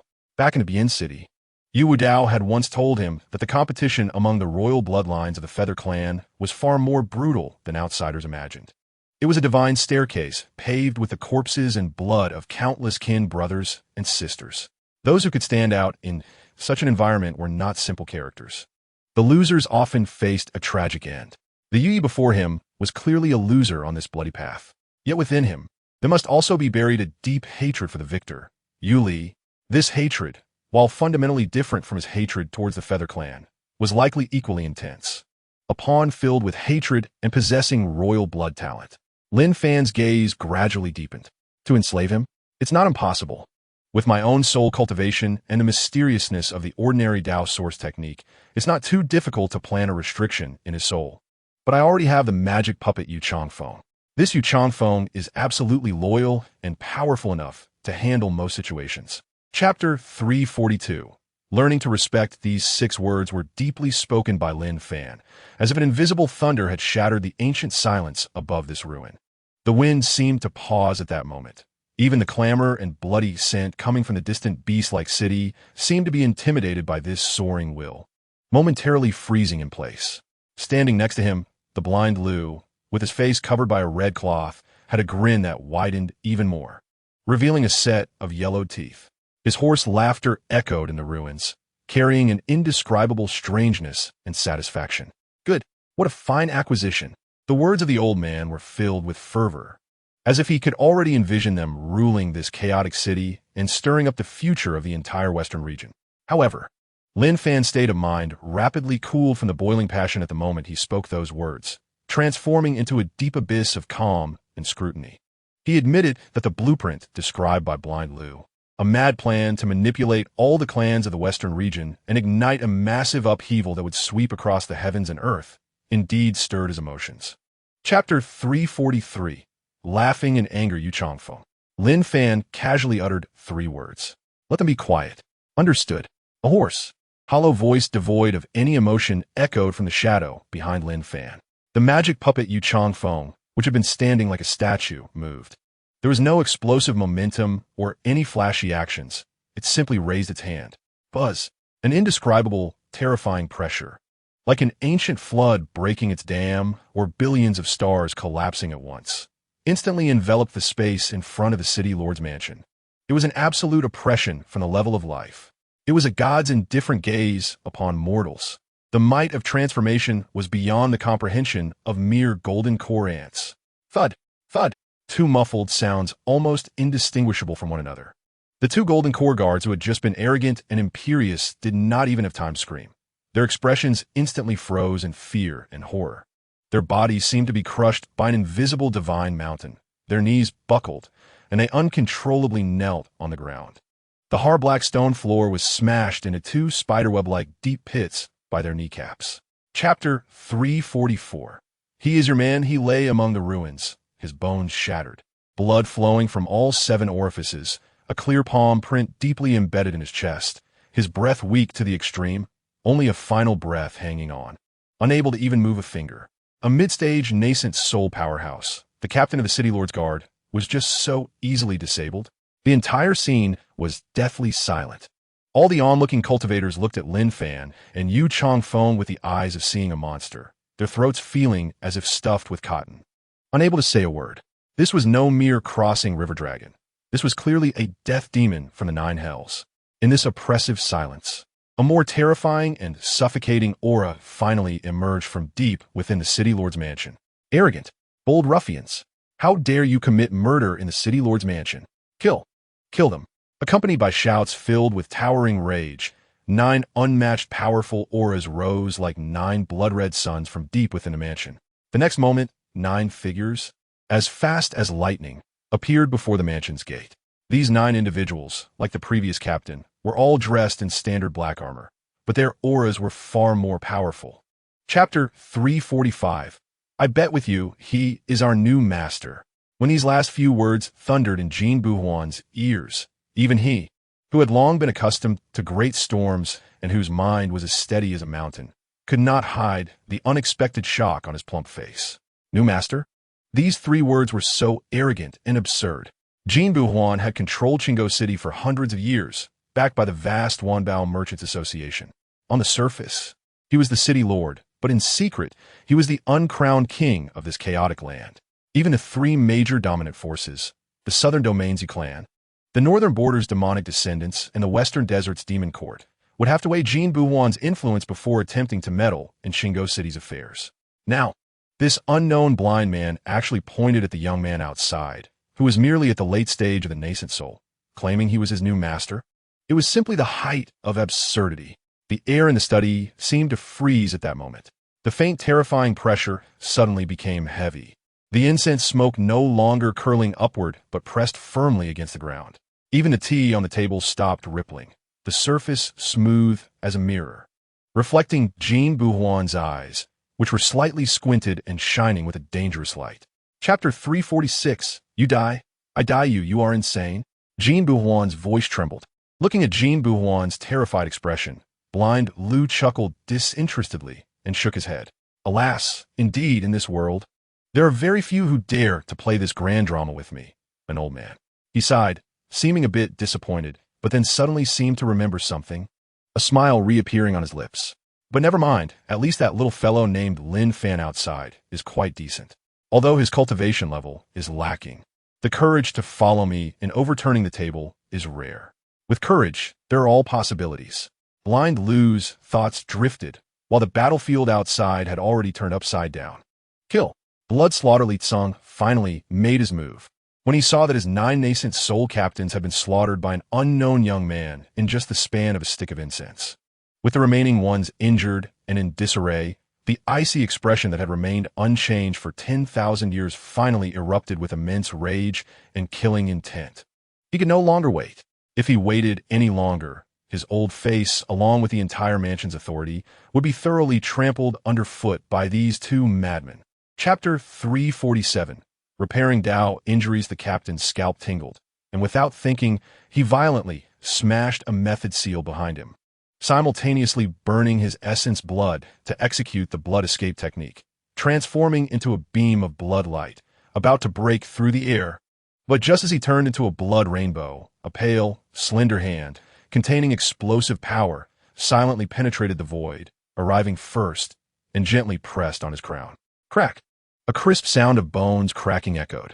The protective aura of that late-stage nascent soul cultivator was instantly crushed as if it were made of paper, and a violent force surged in, directly shattering his sea of consciousness along with his nascent soul into powder. The bloodlight that had just flickered dimmed suddenly. like a kite with a broken string, falling helplessly from the sky. One move, instant kill. This scene completely shattered the psychological defenses of the remaining 3 captains. A devil. He is a devil. One mid-stage nascent soul captain was so frightened that his liver and gallbladder split. He directly gave up resistance and turned to flee deep into the city lord's mansion, incoherently screaming.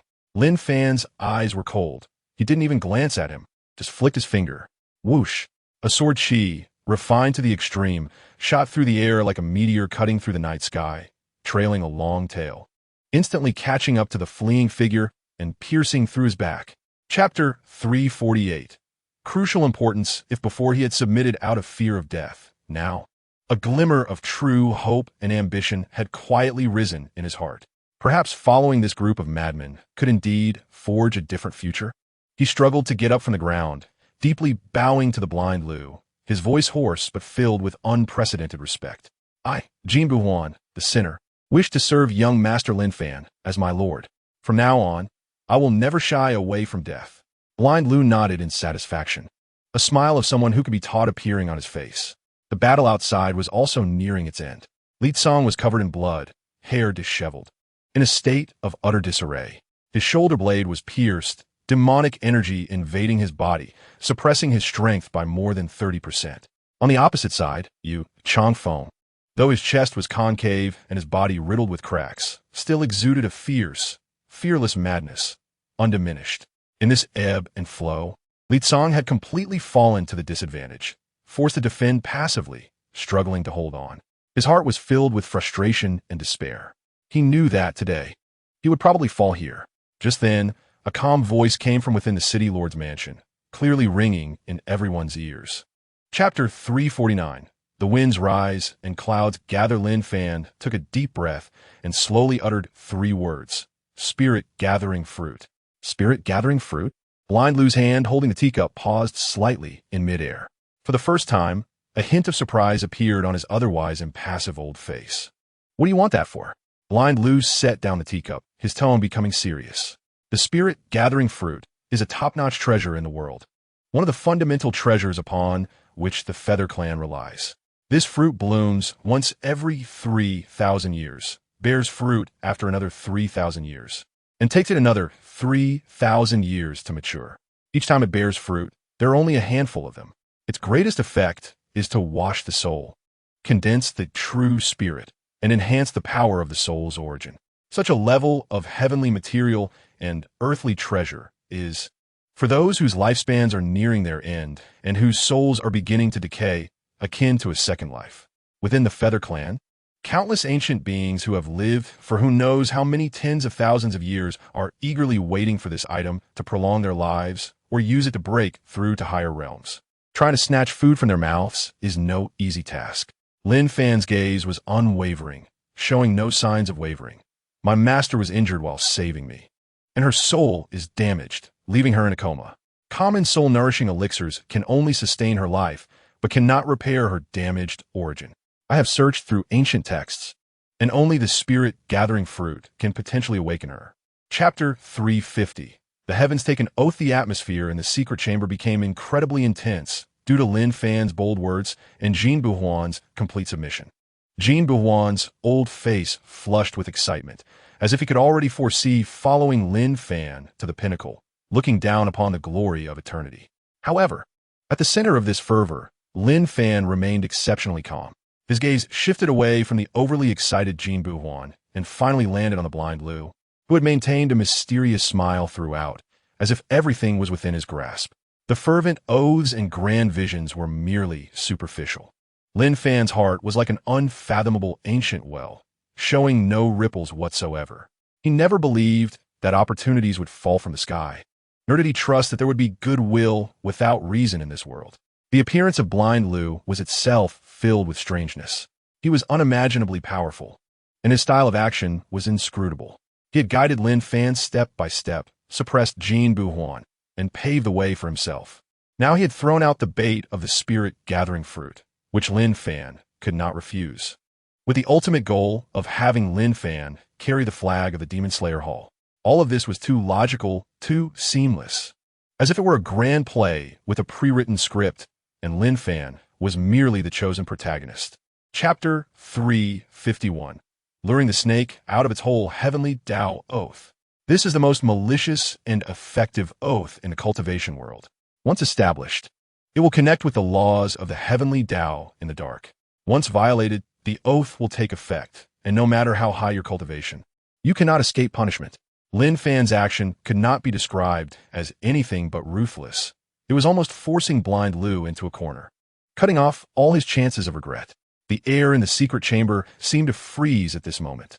The smile on Blind Lu's face finally disappeared completely. His hollow eye sockets fixed their gaze on Lin Fan. An invisible and terrifying pressure swept toward Lin Fan like a landslide or tsunami. This pressure was 100 times more terrifying than Jin Buhuan's combined cultivation pressure. It felt as if it were not from the human realm, but from the nine nether hell, carrying endless desolation and deathly silence. Under this pressure, Lin Fan felt his soul tremble, his physical body as if it would be ground into powder, his bones creaking under the unbearable burden. Yet he still straightened his back, not bending even slightly.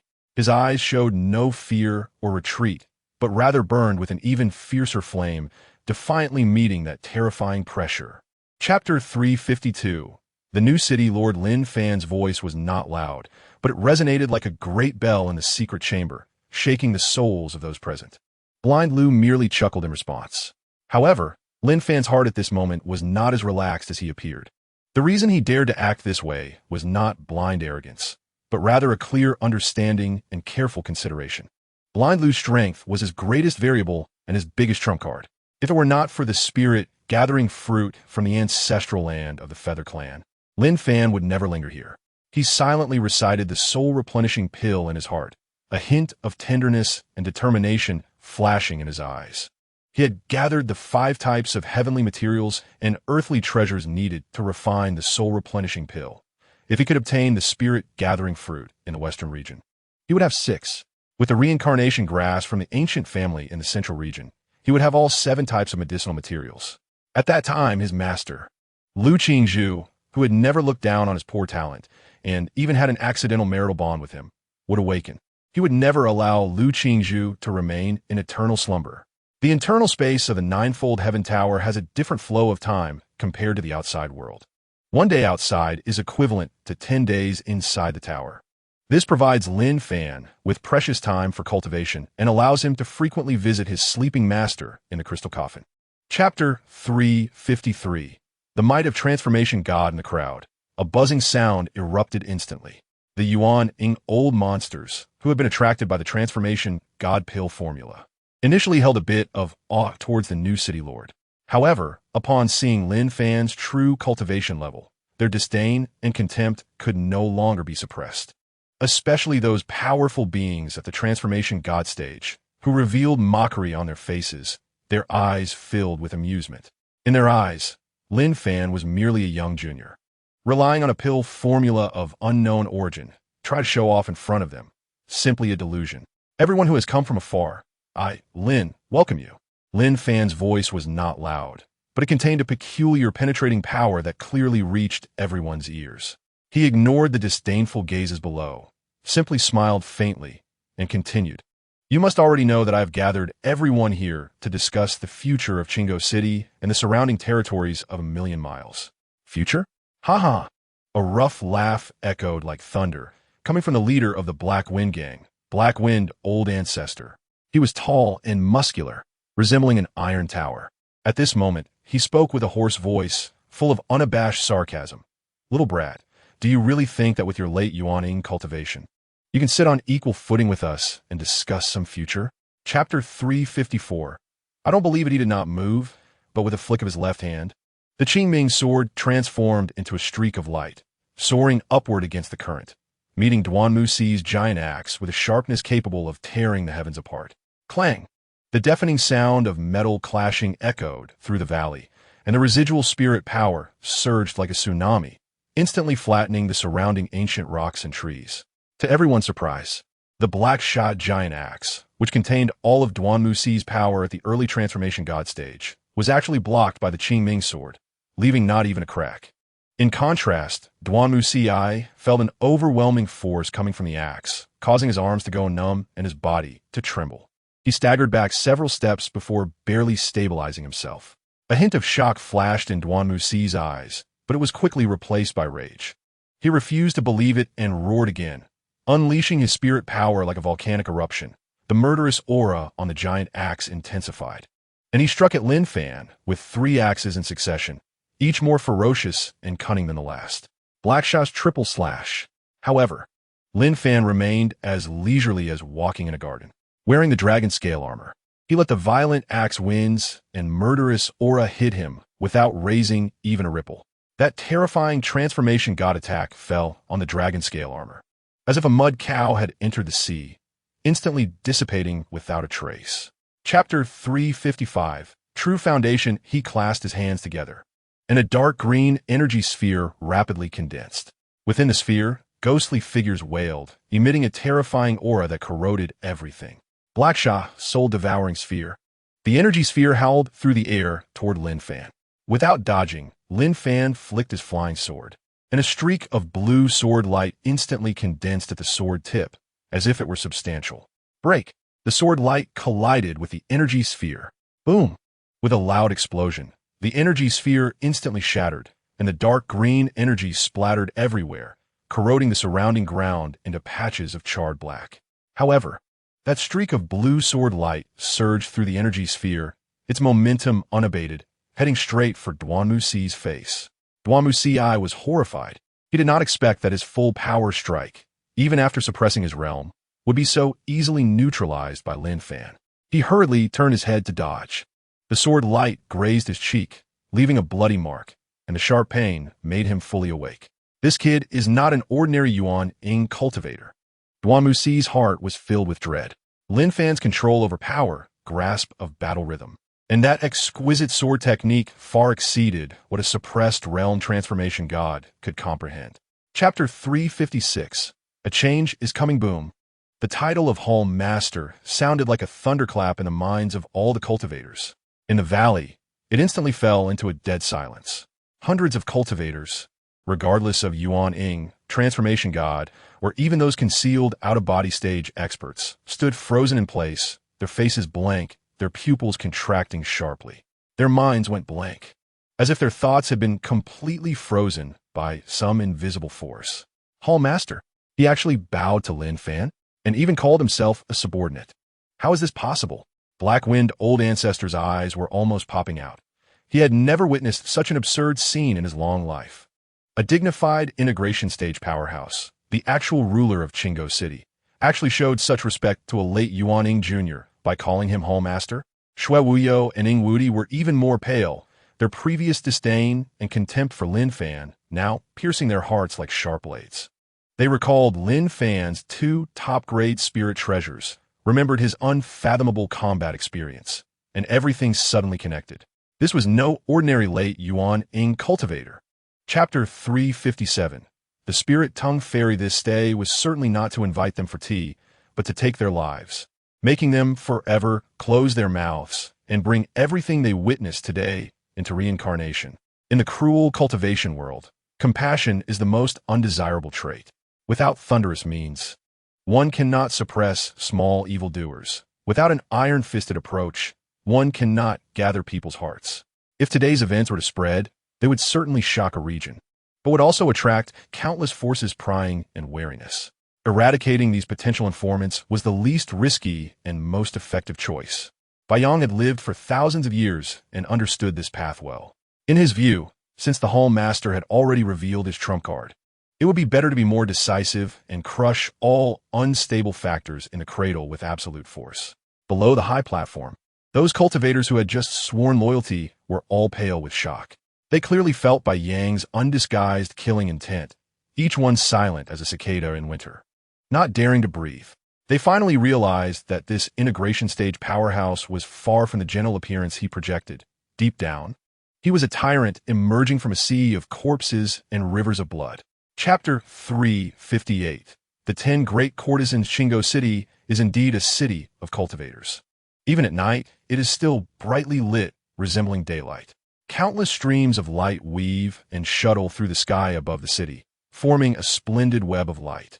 Under the guidance of the protector Yun Hai from the Xiaoyao Pavilion, Lin Fan transformed into an inconspicuous stream of light and merged into it, racing towards the most famous brothel in the city, the Xianyuan Pavilion. The Xianyuan Pavilion, located atop the most prosperous central dragon vein of Qinggo City, occupies a vast area of 100 miles. It is not merely a simple pavilion, but an independent, small world enveloped by powerful formations. From the outside, one can only see a misty and ethereal palace, with celestial cranes flying and a spiritual ambience wafting through the air, resembling a heavenly abode, with no trace of worldly dust. Master, ahead is the Xianyuan Pavilion. Yunhai led the way. The name of this pavilion is quite ingenious. The character Yuan encapsulates its mysteries. The cultivators who come here seek to establish a fleeting romance with those fairy-like female cultivators or even the exceptionally handsome male cultivators. This place is both a hero's grave and a gentle refuge. Lin Fan's expression was indifferent, neither confirming nor denying. Chapter 359. Submission or death. That's right, we wait. The blind man chuckled. According to reliable information I've gathered, the spirit-gathering fruit trees of the Feather Clan bear fruit every 100 years. After the fruits mature, they won't stay in the forbidden area for long. They will take out a portion and secretly transport it to another place known as the Ancestor Feather Sanctuary, to extend the life of those ancient relics who are on the brink of death and have fallen into slumber. This transportation process is our only opportunity. Isn't it time for transport yet? Lin Fan inquired. Of course not. The blind man rolled his eyes at him. Right now is the time of the strictest defense. Those bird people have just finished harvesting and are guarding their treasures like eyeballs. They will only start moving them after they complete their internal allocation and confirm the life extension list, relaxing their vigilance. This process will take at least 10 days to half a month, and at most no more than a month. Hearing this, Lin Fan's tense expression eased slightly. All right, I've said what needs to be said. The blind man waved his hand impatiently. I am here indulging in pleasures to mislead certain watchful eyes, making them think I'm just a lecherous old drunkard, so they let their guard down. Chapter 360. The Three Clans Plan. There's always only one answer to a multiple-choice question. Lin Fan was clear-minded about this and had no interest in delving into the past of these people. He understood well that those who could survive and thrive in this bloody city were not innocent. The blood and souls on their hands had likely piled up like mountains. If they died, it would not be a loss. Once on this path of cultivation validated by killing, one must be prepared to be killed by others one day. It's either you kill or you get killed. The cycle of heaven works this way. What he needed was a knife sharp enough. As for who this knife had previously cut, he did not care. As long as now and in the future, the blade was directed towards the path he designated. That was enough. In just 10 days, all loose cultivators at the nascent soul stage and dozens of intertwined forces in Qinggo City were integrated. The members of the Demon Extermination Hall surged like a snowball, and the number of nascent soul cultivators broke through 400. Although most were at the early nascent soul stage and their loyalty was questionable, gathered together, they still formed a terrifying force that would make any power take notice. The atmosphere of Qinggo City was completely renewed. Chapter 361. Convey my orders out-of-body stage. That is an existence that surpasses the transformation stage, where the soul can leave the body, wandering the vast void, and with a thought can kill from 1,000 miles away. In any major clan, it belongs to the true upper echelon and backbone. Yu Tsang and Yuan Zhan exchanged glances, recognizing approval in each other's eyes. This proposal is very secure. One out-of-body. For transformation, 20 nascent souls. Combined, the three clans would have 3 out-of-body, 12 transformations, and 60 nascent souls. Such a terrifying force would be more than enough not only to conquer a small Qinggo city, but also to attack some second-rate sections. It would be like using a sledgehammer to crack a nut. All right, let's do it. Yuan Zhan was the first to nod in agreement. I have no objections. Yuzong also nodded. Qi Wei finally showed a hint of a genuine smile on his face, adding slowly, the 3 parties will arrive at Qinggo City simultaneously. If the other party is sensible and willing to submit and become our vassals, that would be fine. If they are unwise and attempt to dominate Qinggo City, his voice turned icy, revealing a killing intent, then these 3 teams will immediately unite, turning congratulations into a thunderous strike, to completely wipe out the so-called Demon Extermination Hall along with that Lin Fan kid from this world. Chapter 362. Breaking the shackles subordinate at your service. Yunhai's spirit trembled, instinctively bowing in response. Gather all nascent soul cultivators and above from the demon extermination hall to assemble in the central square. Anyone who does not arrive within the time it takes to burn an incense stick will be killed without mercy. Activate the city's protective array. All array nodes will be personally guarded by the demon extermination hall as protectors. Anyone showing negligence will be killed without mercy. Distribute all military resources in the treasury. Spirit stones, elixirs, magical treasures, no matter the cost. Tell everyone that if they want to live, they must take up arms and prepare for a fight to the death. Cold and decisive orders flowed from Lin Fan's mouth, devoid of any emotion. Yunhai was shocked. He had never seen such a mad decision, facing the coalition of 3 clans. Instead of choosing to hold out for reinforcements or negotiate for delay, they would prepare for full combat and confront them head-on. What kind of courage? What kind of arrogance? But looking into Lin Fan's eyes, which showed no signs of wavering, all doubts and fears were replaced by a strange sense of exhilaration. Perhaps following such a leader would indeed carve out a true bloody path. Subordinate, obeying orders. Yunhai bowed deeply, turning into a streak of light and rushing out of the city lord's mansion. Chapter 363. A little shock in the southern Holy Light camp. The out-of-body elder of the Feather Clan appeared much more elegant. He had a handsome face, donned a silver holy armor, and 6 pure white wings slowly fanned out behind him, sprinkling bits of divine light, resembling a deity walking among mortals. He did not get angry, but instead grew colder in his gaze, a cruel arc forming at the corners of his mouth as he said lightly, "The ignorant are fearless." There is no need to waste words with such madmen. Just break the formation and turn this city into dust to demonstrate our 3 clans' might. His name was Tiankong. At the peak of the mid-out-of-body stage, wielding holy light techniques that judged all beings utterly tyrannical. Only the unicorn, leading from the east, remained silent. Taking human form, he appeared as a middle-aged man in a blue robe, with a temperament as gentle as jade, and a single crystal-like horn on his forehead, radiating a harmonious yet mysterious aura. His name was Lin Xian, the oldest and most profound in cultivation among the 3 commanders. Having already touched the threshold of the late out-of-body stage, Lin Xian's gaze penetrated layers of void, seemingly trying to see through Lin Fan's essence. However, what he saw was a chaos, a void, as if the other party did not exist in this space-time at all, which made the unease in his heart grow stronger. Chapter 364. Heads for exchange with strict hierarchy and strength revered.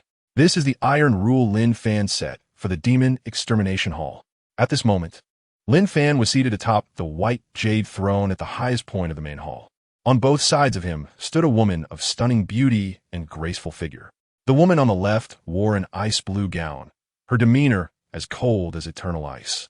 Resembling a celestial fairy from the vast cold, the woman on the right, dressed in a fiery red palace outfit, exuded an innate charm with every glance and smile, radiating a heat that could burn the world. Outside the grand hall, heavy footsteps approached from afar, each step seeming to tread on the hearts of the crowd, accompanied by a domineering rhythm. Finally, 3 figures appeared at the entrance of the hall, followed by dozens of powerful elites. The sunlight shone from behind them, casting long shadows that stretched across the hall's mirror-like floor, resembling 3 demonic gods emerging from the underworld. Leading them were Lin Xian, Yi Tianxiong, and Yuan Gang. However, as they stepped into the hall, the trio's footsteps faltered slightly. They had envisioned countless possibilities. Perhaps the city lord's experts would confront them, swords drawn. Or perhaps the former city lord would kneel and beg for mercy, offering the city in surrender. Chapter 365.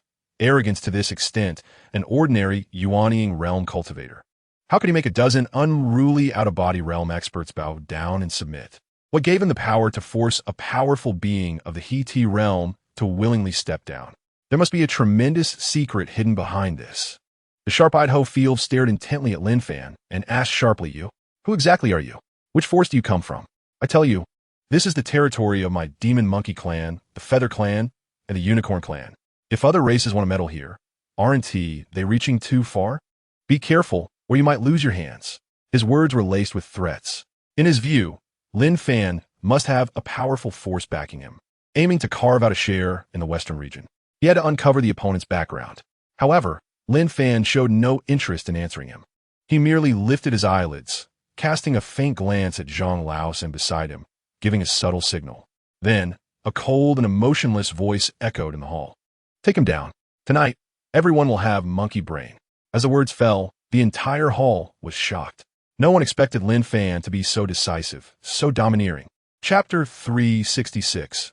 Ridiculous bargaining. A flicker of chilling bloodlight flashed in her peach blossom eyes. Buzz. An invisible blade intent sliced through the void, instantly locking onto Yuan Gang's aura. Within that blade intent lay a terrifying killing intent akin to a sea of corpses and mountains of bones, causing Yuan Gang's hair to stand on end, as if he had fallen into an ice cave. He had no doubt that if he dared to move, that seemingly ordinary slaughtering knife would instantly sever his head. A master, another hidden top master. In that brief moment of shock, the battle situation had already been decided. Zhang Laosan's enormous hand, capable of shattering mountains, ultimately stopped just 3 inches above Ho Fiel's head. The fierce wind from his palm made Ho Fiel's green hair stand on end. Then, Zhang Laosan reversed his grip and, as if lifting a chick, hoisted the 3-meter-tall demon ape's true form up. The demon power within Ho Fiel was completely suppressed by that domineering golden blood energy, causing his massive body to rapidly shrink back to its original form. Zhang Laosan casually tossed the limp Ho Fiel onto the center of the hall's floor. Clang! A rusted, yet infused with endless murderous aura, slaughtering knife was pulled from his storage ring and casually placed against Ho Fiel's neck. Chapter 367. Killing intent soars at this moment. They truly understood the immense gap in strength between the two sides. This was not a stalemate, but a complete crushing. As long as Lin Fan gave the order, their so-called allied forces would be torn to shreds in an instant, without even a ripple. "Lord, please spare us." At this critical moment, Lin Xian could no longer withstand the pressure and pleaded for mercy with difficulty. His handsome and composed face was now filled with fear and bitterness. He understood that they had lost utterly to a devastating defeat. Seeing this, Lin Fan casually waved his hand. The terrifying pressure that could collapse mountains dissipated in an instant, as if it had never existed. Lin Xian and the others felt as if they had been granted amnesty, gasping for air, their backs soaked with cold sweat. "It seems you finally understand your situation," Lin Fan remarked as he returned to his throne, looking down at them with indifference. "This lord is not one who revels in slaughter. Today, I can give you a chance to live." Hearing the words "chance to live," a glimmer of hope flashed in Lin Xian and the others' eyes. Chapter 368. Having lost once. Meanwhile, in a completely different region, the 10,000 Demon Mountain, with its continuous range and overwhelming demonic aura. Among them, the highest peak, resembling a colossal pillar reaching into the clouds, is the ancestral land of the Demon Monkey Clan, Tianfeng Peak.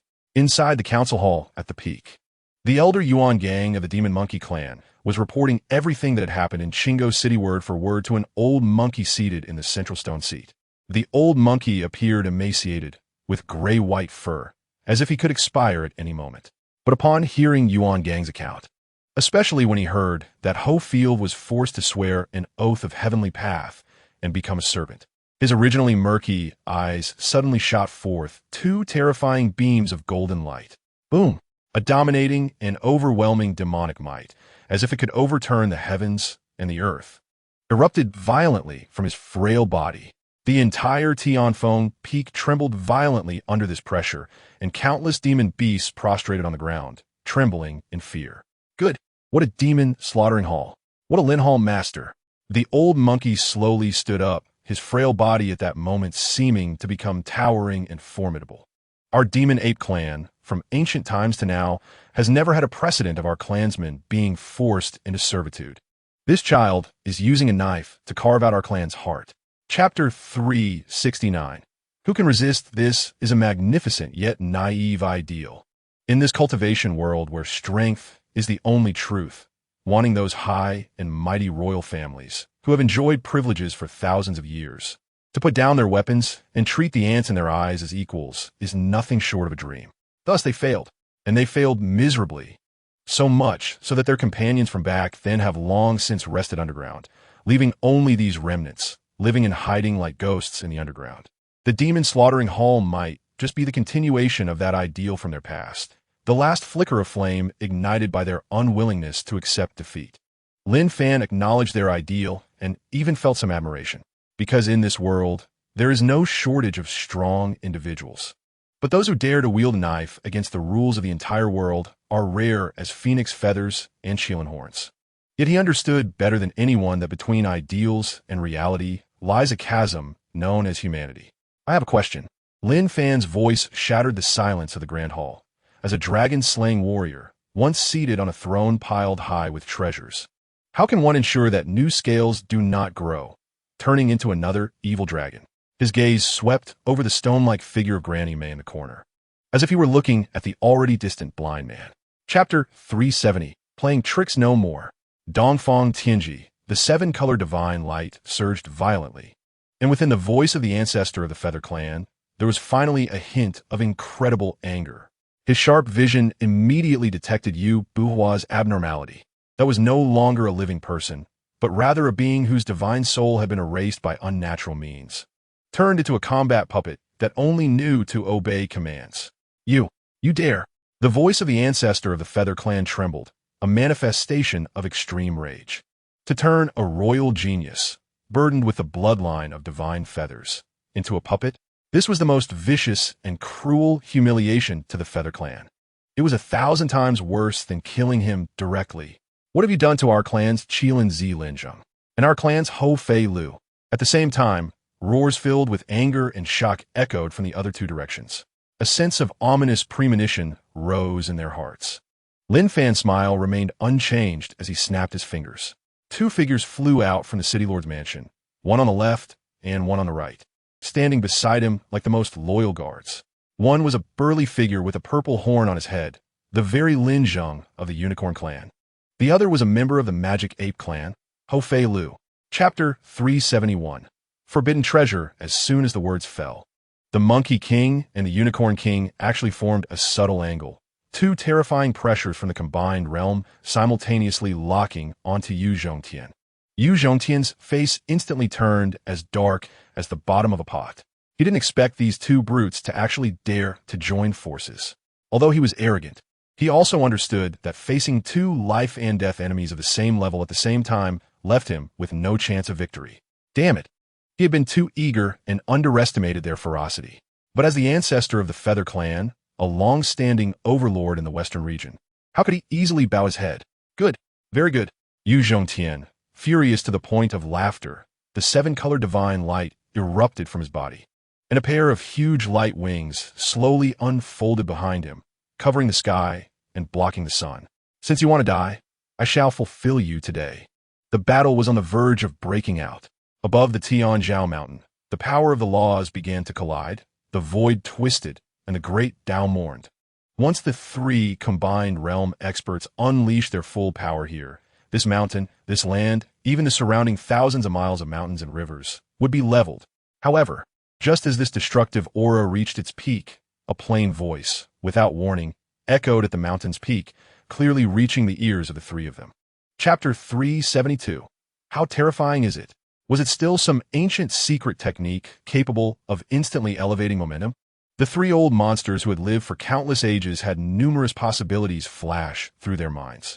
They were well-informed and knew that there were too many strange and unpredictable methods in this world.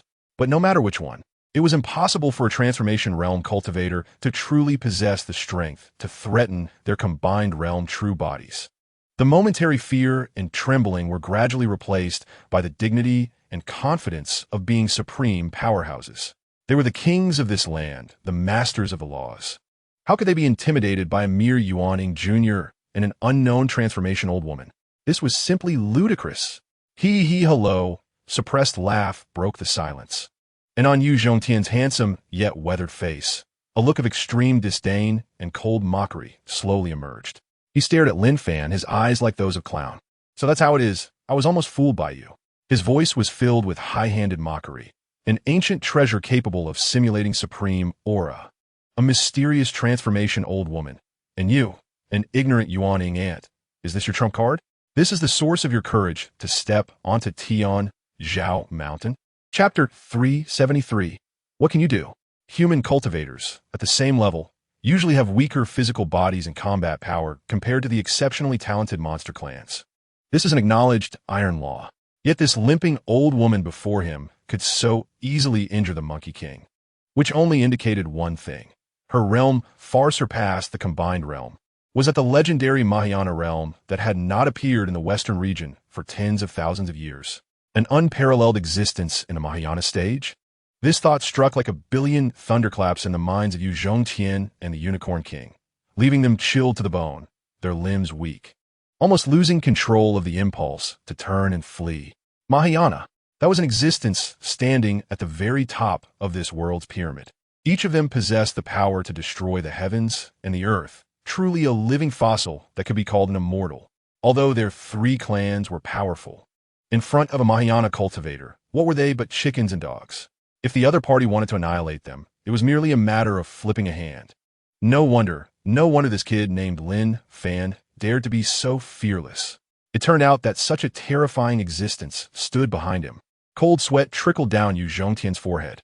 For the first time, he felt the shadow of death so clearly and so close. Chapter 374. The ultimate humiliation. Glancing at Granny Hua, whose aura was as deep as the sea, as if she could strike again at any moment. They could only suppress this humiliation and anger deep within their hearts. Lin Fan paid no attention to their ugly expressions and continued. Furthermore, your three clans previously detained a batch of cultivators from my Qinggo city. Now, it is time to discuss the matter of their ransom. Ransom? Yu Zhongtian and the Unicorn King were both taken aback, and then a sense of absurdity surged in their hearts. They had been attacked, occupied their territory, and now they wanted us to pay ransom for those detained human ants? Is there anything more unreasonable than this in the world? Those from the Demon Slaughter Palace are not to be bullied at will.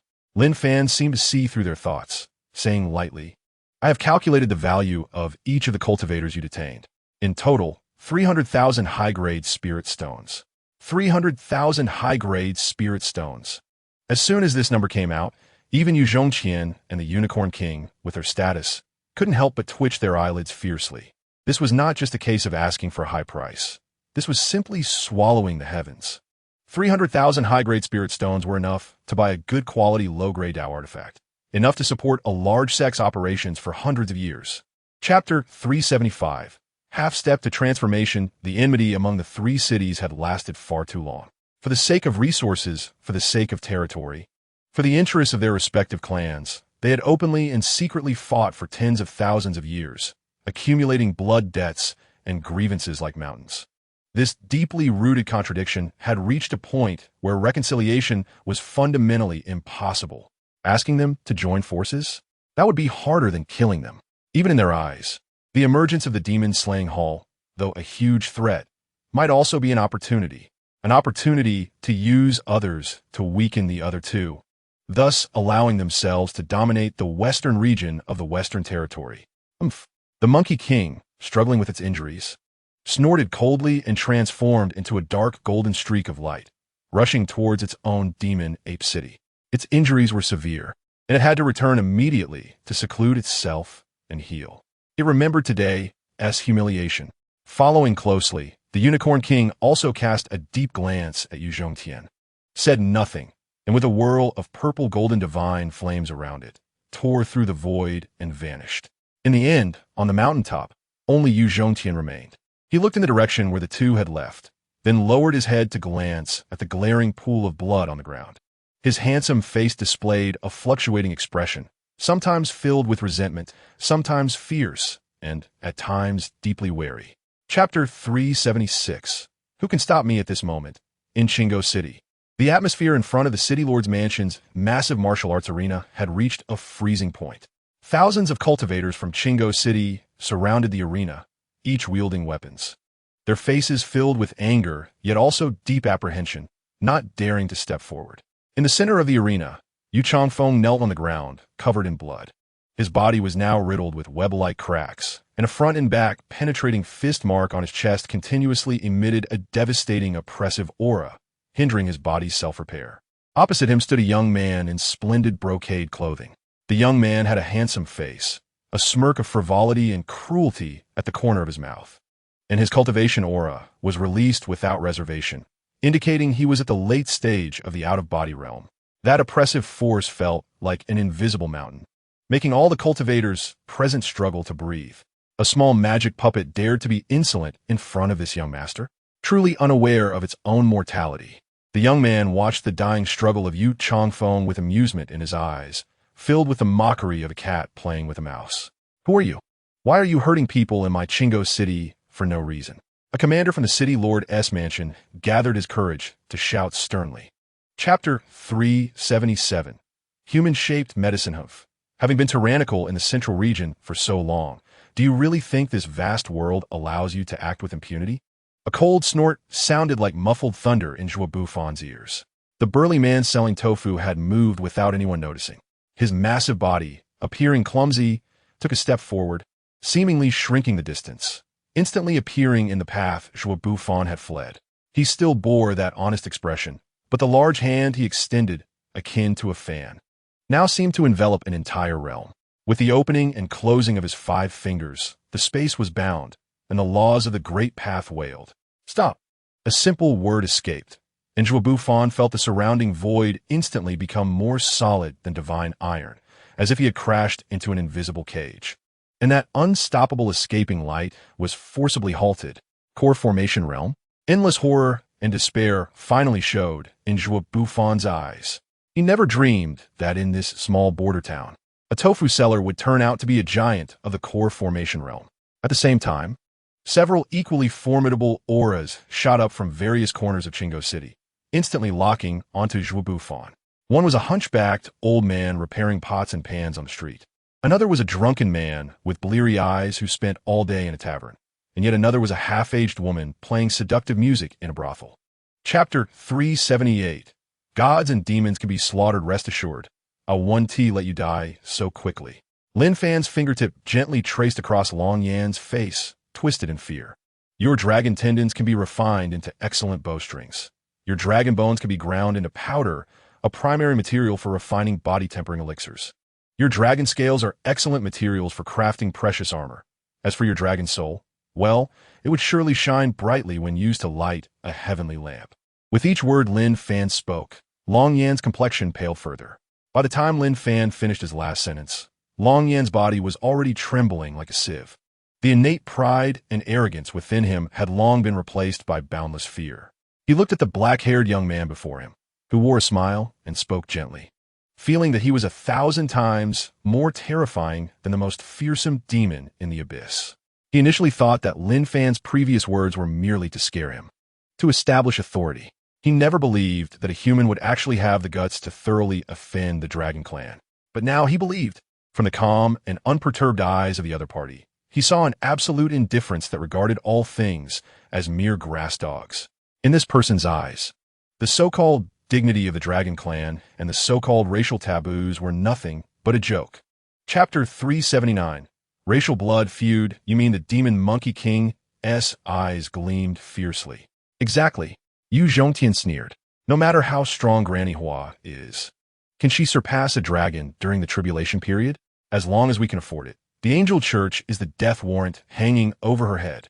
Once we kill Granny Hua, that little beast surnamed Lin will be like fish on our chopping board, at our mercy. What he took from us, I want him to spit it out 1,000 times, 10,000 times. This proposal was like a seed of evil, instantly taking root and sprouting in the hearts of the Demon Monkey King and the Unicorn King. The flames of revenge overwhelmed their fear of the Angel Church. All right, let us do it. The Demon Monkey King gritted its teeth and said, I want to see just how much that old hag's life is worth. In the western region, the Black Marsh. This is a forbidden zone of life, with poisonous miasma lingering year-round. And beneath the marsh lie the buried bones of countless beings who stumbled into this place. However, in the deepest part of the Black Marsh stood a strange temple built from the bones of giant beasts. Inside the temple, there was no light at all, only ghostly green soul flames floating in the air, casting shadows that were either tall or hunched. Chapter 380. He dared not gamble predecessor. Please don't be angry. It was the younger generation that was rude. Upon realizing everything, Yu Zhongtian instantly wore a smile more difficult to bear than crying, suddenly bowing deeply. putting himself in the lowest position, even with a hint of flattery. Monkey King, Beast King, what are you still dawdling for? Quickly, hand over all the spirit stones to the predecessor. He almost shouted in a tone of urgency to the other two, do you want to die? We cannot afford to provoke this one. Don't ask another word, just do it. Though the Demon Monkey King and the Unicorn King were puzzled. Seeing Yu Zhongtian's expression of sheer terror, they understood the gravity of the situation had exceeded their imagination. They dared not hesitate any longer and quickly took out their stored treasures. 3 torrents formed from a massive amount of spirit stones poured out from the 3 storage treasures, piling up into a towering mountain of spirit stones on the ruins of the palace. Hundreds of billions of low-grade spirit stones. The pure spirit energy almost turned into a substantial mist, enveloping the entire immortal mountain. And countless spiritual flowers and exotic grasses crazily grew and bloomed under this overwhelming spiritual energy. Mo Dongfa didn't even glance at the mountain of spirit stones. He simply took a deep, final look at Yu Zhongtian. Chapter 381. Die in or place boring. Descendants who have lost all blood and spirit don't deserve to make me waste my breath. He withdrew his finger. That lofty attitude seemed to be the greatest favor he could bestow upon Yu Zhongtian. Remember, I only give you 3 days.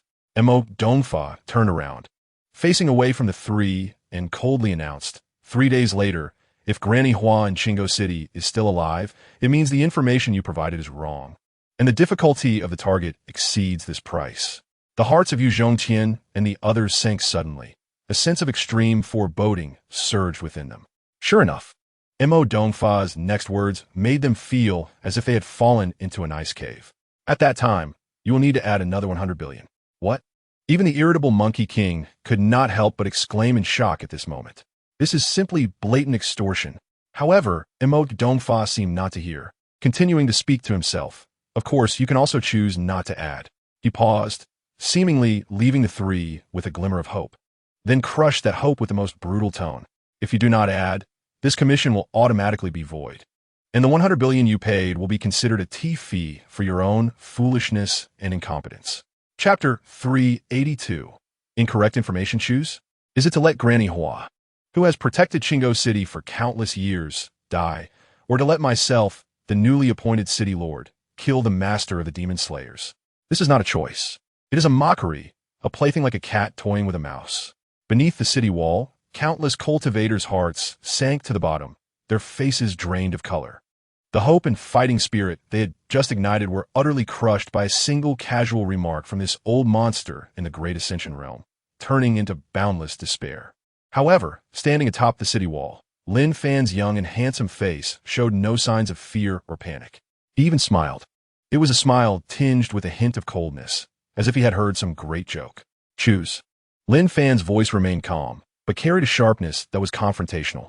In my dictionary, there's never been room for others to give me choices. The paths are all forged by myself. As for the 2 choices you mentioned, Lin Fan paused, his gaze locking onto the dead eyes amidst the demonic clouds, and stated word by word, I choose neither. I choose to send you on your way. Upon these words, the entire city was stunned. Chapter 383. The Life Temple. Mo Dongfa covered his severed finger, the terror on his face gradually replaced by a more profound resentment and madness. Having been recognized, he no longer cared.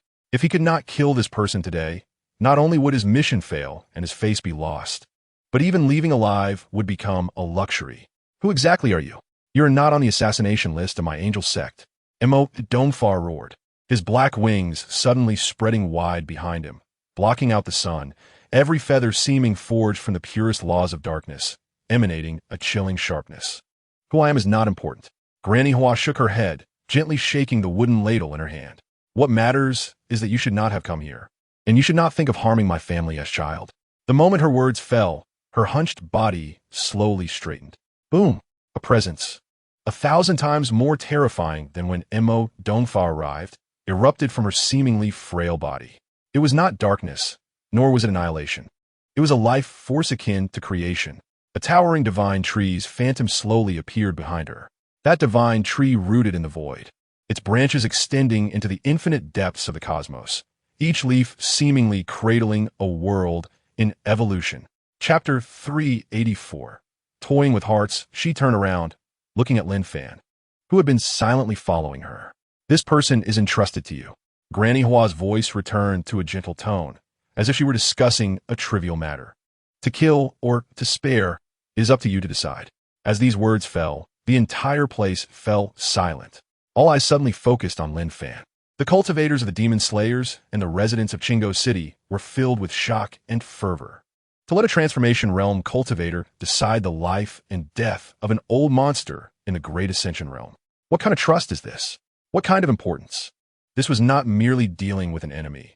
It was declaring to the entire city, even to the whole world, that Lin Fan was the true master of this city and this realm. Lin Fan's heart also trembled slightly, and he instantly understood Granny Hua's intention. This was a test, and also a means to establish authority. It tested his courage and wisdom in the face of formidable enemies and great threats, while also seizing this opportunity to firmly establish his authority as both the city lord and the master of the demon slayers. Embedding it deep in the hearts of the people, he took a deep breath, suppressing the waves in his heart, and slowly stepped forward. His steps were not fast, but with each step, it seemed he was treading on everyone's heartbeat. Chapter 385. Rather die than accept once things are exposed. He would offend both the Feather Clan and the Angel Sect with nowhere to hide. But what about the benefits? 100 billion low-grade spirit stones. That was a fortune that could drive him mad. More importantly, he saw another path, a path that was more lucrative than being an assassin. He had even begun to imagine that once this cooperation succeeded, he could completely incite Yu Zhongtian and the others to raise the price again, 10 times, 8 times. This was simply an inexhaustible gold mine. Suddenly, a fierce light flashed in Mo Dongfa's eyes. My lord, a 50-50 split, I dare not agree. He took a deep breath, suppressing the turbulent emotions within him, and said in a deep voice. Lin Fan raised an eyebrow, looking at him with interest. Oh? Then how do you think it should be divided? I don't want any of it. Mo Dongfa's words were shocking. This 200 billion is all to be considered as a life-saving money I offer to you, my lord. He knew very well that he was now a lamb to be slaughtered, lacking the qualifications to negotiate terms. Rather than coveting immediate benefits, it would be better to completely lean towards Lin Fan and cling tightly to this thick thigh. However, as soon as he finished speaking, a voice, old and plain, came from deep within the courtyard. Chapter 386. Are you crazy? Inside the cave, there was a deathly silence. The air seemed to solidify. Even the spirit stone lamp in the corner used for illumination seemed to dim a bit. 300 billion. Are you out of your mind?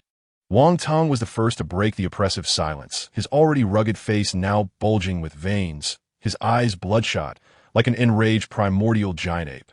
He stepped forward, shaking the entire cave, causing stones to tumble down.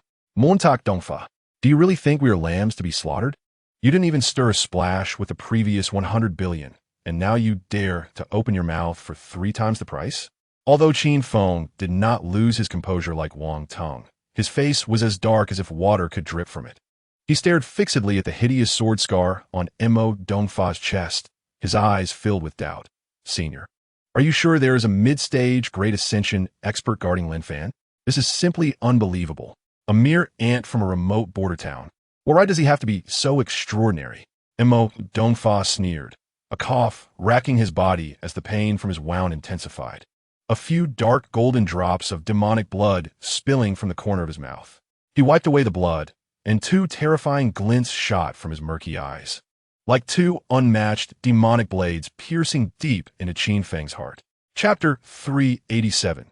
The overwhelming giant Yu Zhongtian's words struck Qin Feng and Wang Tong like alarm bells, instantly bringing them to a state of calm.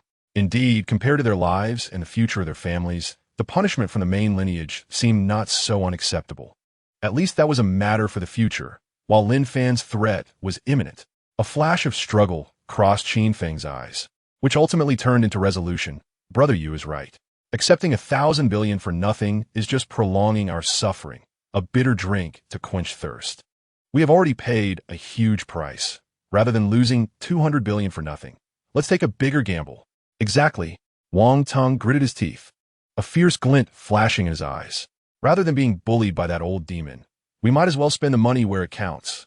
300 billion it is. As long as we can kill Lin Fan and his guardian, everything will be worth it. As for misappropriating the spirit stones for offerings, as long as we do it cleanly, we won't necessarily be discovered. Good. A glint of brilliance flashed in Yu Zhongtian's eyes. Since that's the case, it's settled. The three reached a consensus, withdrew the soundproof barrier, and stepped back in front of Emo Dongfa. Though their faces still looked grim, the terror and hesitation in their eyes had disappeared, replaced by a determined resolve. Chapter 388. To pit to the death, Emo Dongfa got straight to the point. Speaking sincerely, Yu Zhongtian, Qin Feng, and Wang Teng have pulled together 300 billion spirit stones to buy the lives of my young friend and the senior. I know I can't compete, and I don't want to be enemies with the senior, so I will offer 70% of it, hoping to establish a good relationship and resolve the previous misunderstanding. He initially intended to follow the usual practice and only offer 700 billion, just over 20% as a toll. But thinking of the unfathomable power of Granny Hua, he felt a surge of fear. If this matter were to come to light, this terrifying old woman might come after him, and even the angel sect behind him might not be able to protect him. Rather than keeping those troublesome spirit stones, it would be better to sell a huge favor and completely settle the matter. 210 billion. Even Lin Fan, with a stable temperament, couldn't help but blink at this number. He probed his consciousness into the ring and saw the mountain range and Star River made of spirit stones, his shock immeasurable. The wealth he had painstakingly accumulated through life and death was simply a drop in the bucket compared to this. You didn't know how to read the situation. Granny Hua finally opened her eyes, a hint of approval flashing in her murky gaze. She glanced at the ring and lost interest, saying to Lin Fan, "Take it. At my age, apart from using top-grade spirit stones to nourish my foundation, these things are no different from stubborn rocks." Chapter 389. More spirit stones, but at this moment, he was a far cry from the demonic, godlike figure he was 7 days ago. His robe was torn to shreds, revealing deep wounds that could be seen to the bone, with pure and majestic life auras swirling around the edges of those wounds, continuously erasing the demonic energy at his injury sites, preventing them from healing. His breath was in utter chaos, sometimes violent like a volcanic eruption, sometimes weak like a candle in the wind. His old face was as pale as paper, with a streak of glaring black blood at the corner of his mouth. The most terrifying thing was his gaze. Those murky eyes were now filled with endless madness and killing intent, locking onto Yu Zhongtian as if he wanted to swallow him whole. Yu Zhongtian and the others were shocked by this sudden change, especially Yu Zhongtian, who felt as if the dense killing intent locking onto him froze his blood. Failed. This thought struck his mind like a thunderclap. Before he could react, Emo Dongfa, with a devastating aura, clawed at him. That withered hand, now swirling with demonic energy, had fingers like hooks, tearing through the void with a madness that seemed to seek mutual destruction, heading straight for Yu Zhongtian's crown. Chapter 390. Riding a tiger at this point, there was no turning back. It was either Lin Fan died, or they did.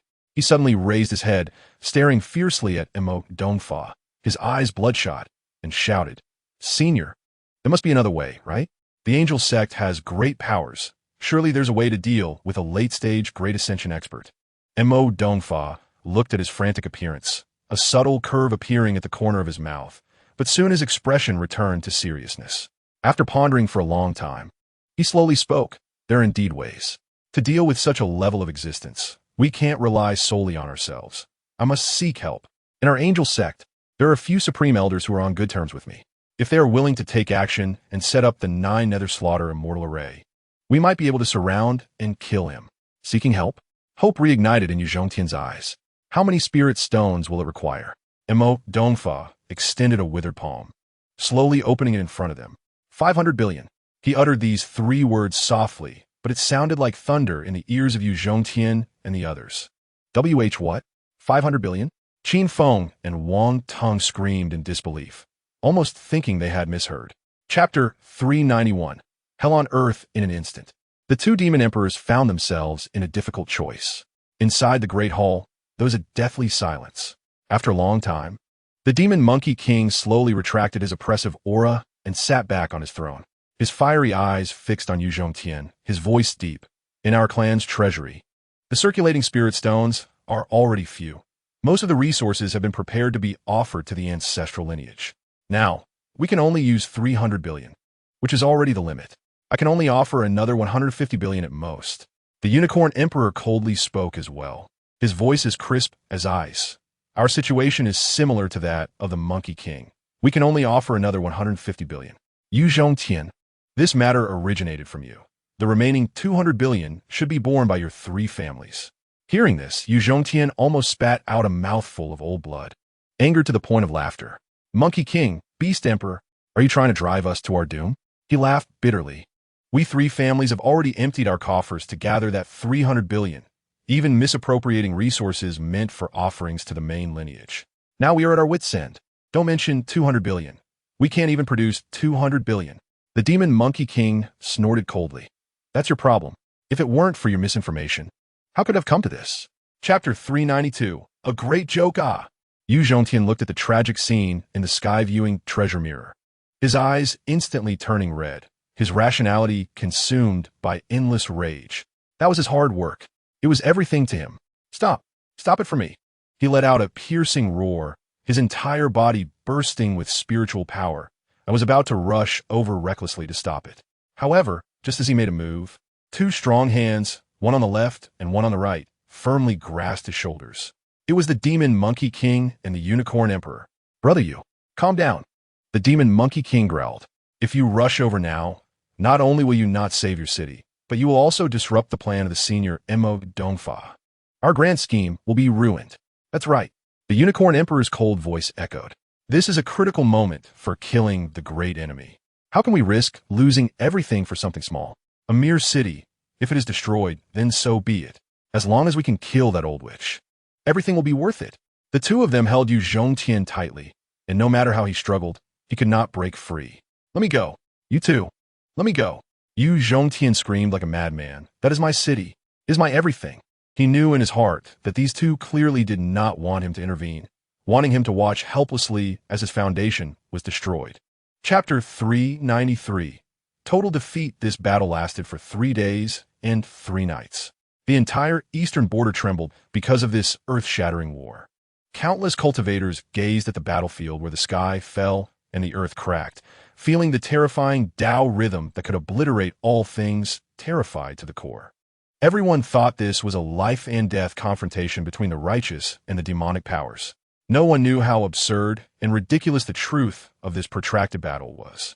3 days later, when the dust finally settled, the figures of Mo-Dongfa and Granny Hua had long vanished, leaving behind a land full of devastation.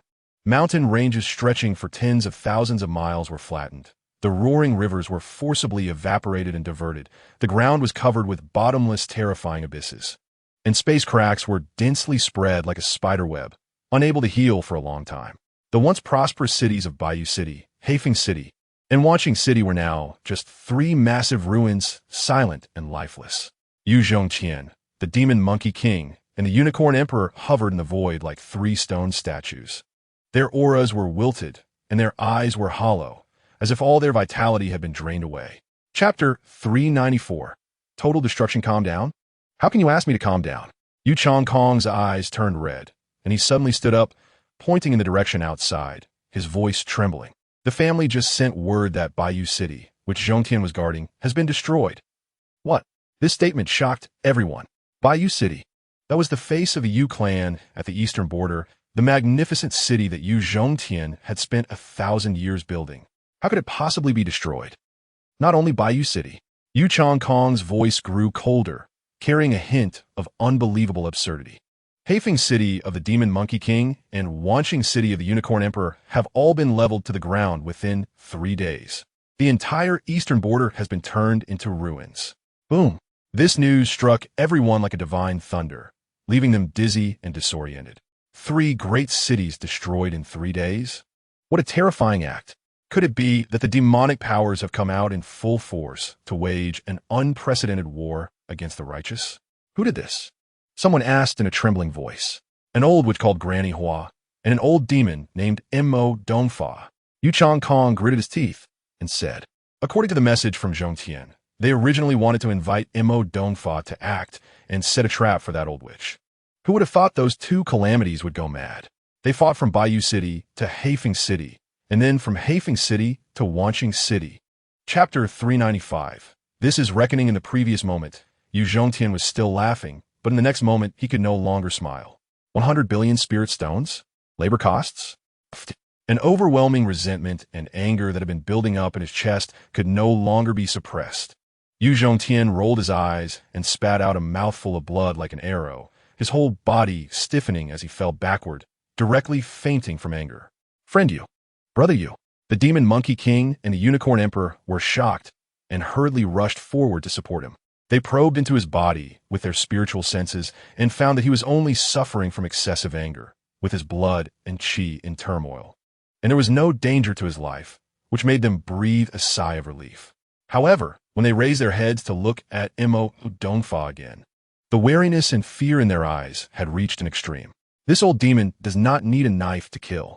Just a few words were enough to make a renowned overlord faint from anger. What a vicious heart and terrifying means. Imo Dongfa looked at the fainted Yu Zhongtian. A hint of boredom flashed in his murky old eyes.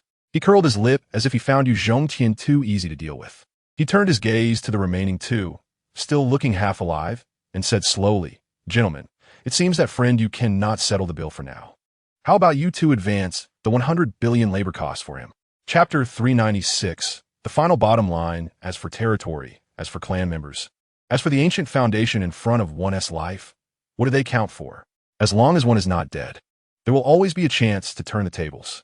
But if one dies, then there will truly be nothing left, and there will be no future. Want to leave? Lin Fan looked at the golden streak of light cutting across the sky, a cold smile curling at the corners of his mouth. He looked again at Granny Hua. In the next second, Granny Hua's figure had already disappeared from the war chariot. She did not tear apart space or display any shocking movement technique. She simply walked step by step in the void. Yet her speed was unfathomably fast, shrinking the ground to an inch, a distance of 1,000 miles in a single step. It was as if the entire world space was actively contracting under her feet, allowing her to traverse freely. One moment, she was still in the sky above Wanyao City. The next, she had appeared behind the fleeing demon monkey king. Feeling the terrifying aura behind him that could make all paths submit, the demon monkey king was terrified, his soul nearly fleeing. He didn't even dare to turn his head, using all his strength, burning his essence blood, and activating secret methods. His speed surged again. Chapter 397. I am the sovereign. You are not worthy to negotiate terms with me. She spoke slowly, her voice hoarse and old, yet carrying an unmatched authority that could determine the life and death of all things. The moment her words fell, her hand, as dry as a chicken's claw, casually lifted, then gently slapped toward the face of the demon monkey king. This slap was very slow, so slow that everyone present could clearly see its trajectory. However, the demon monkey king could not evade it. He watched helplessly as that hand grew larger in his pupils, an indescribable terror locking onto him, as if he were facing not a hand, but an entire universe about to collapse. Time, space, and law seemed to have lost their meaning at this moment. Bang! A crisp slap echoed throughout the ruins. The sound was not loud, yet it struck the hearts of everyone like the hammer of the heavens. The massive head of the demon monkey king was directly slapped around in a full 360 degrees, the bones in its neck making a spine-chilling cracking sound. Half of its cheek instantly caved in, and golden blood mixed with shattered teeth gushed out wildly from its mouth. Chapter 398. Unicorn King Lin Fan's soul figure slowly spoke, its voice not loud, yet like the decree of the heavens. It stirred up an endless storm of laws in this sea of consciousness. Suppress. A single word was uttered from its mouth. Once spoken, the law followed. Rumbling. The power of the entire starry universe surged towards the towering demon ape to suppress it. The immense iron rod, capable of piercing the heavens, shattered inch by inch. The golden demon fire, capable of burning mountains and boiling seas, extinguished inch by inch. The once invincible towering demon ape was continuously shrunk and howled under the infinite chains of order and the power of the world, ultimately transforming back into a fist-sized golden light orb, firmly suppressed in the center of the gray continent, unable to move. Under the starry sky, before the divine tree, Lin Fan's soul figure stepped forward and instantly appeared before the suppressed soul seed. He extended a finger, on the tip of which gathered his purest soul origin and his supreme understanding of the source of common path and indestructible skill.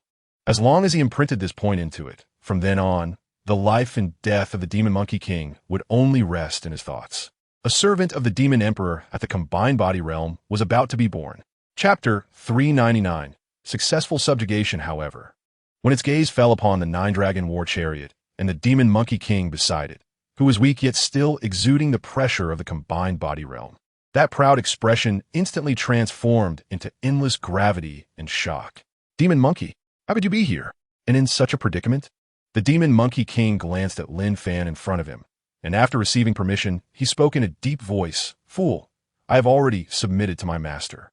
If you are sensible, kneel quickly and offer your soul seed, and you may keep your life. What? The Unicorn King felt as if struck by lightning, hardly believing its ears. Submit? You, an unruly monkey, actually submitted to a human? To a mere boy at the transformation god realm? Have you gone mad? Its proud head turned to Lin Fan, its gaze filled with disdain and contempt.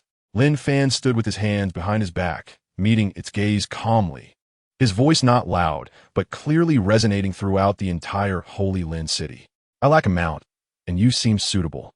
Upon hearing this, the whole city was in an uproar. The Unicorn King was so furious that its holy lights surged, howling to the sky. Arrogant, simply outrageous. I am a descendant of the holy beast Qilin, with noble blood.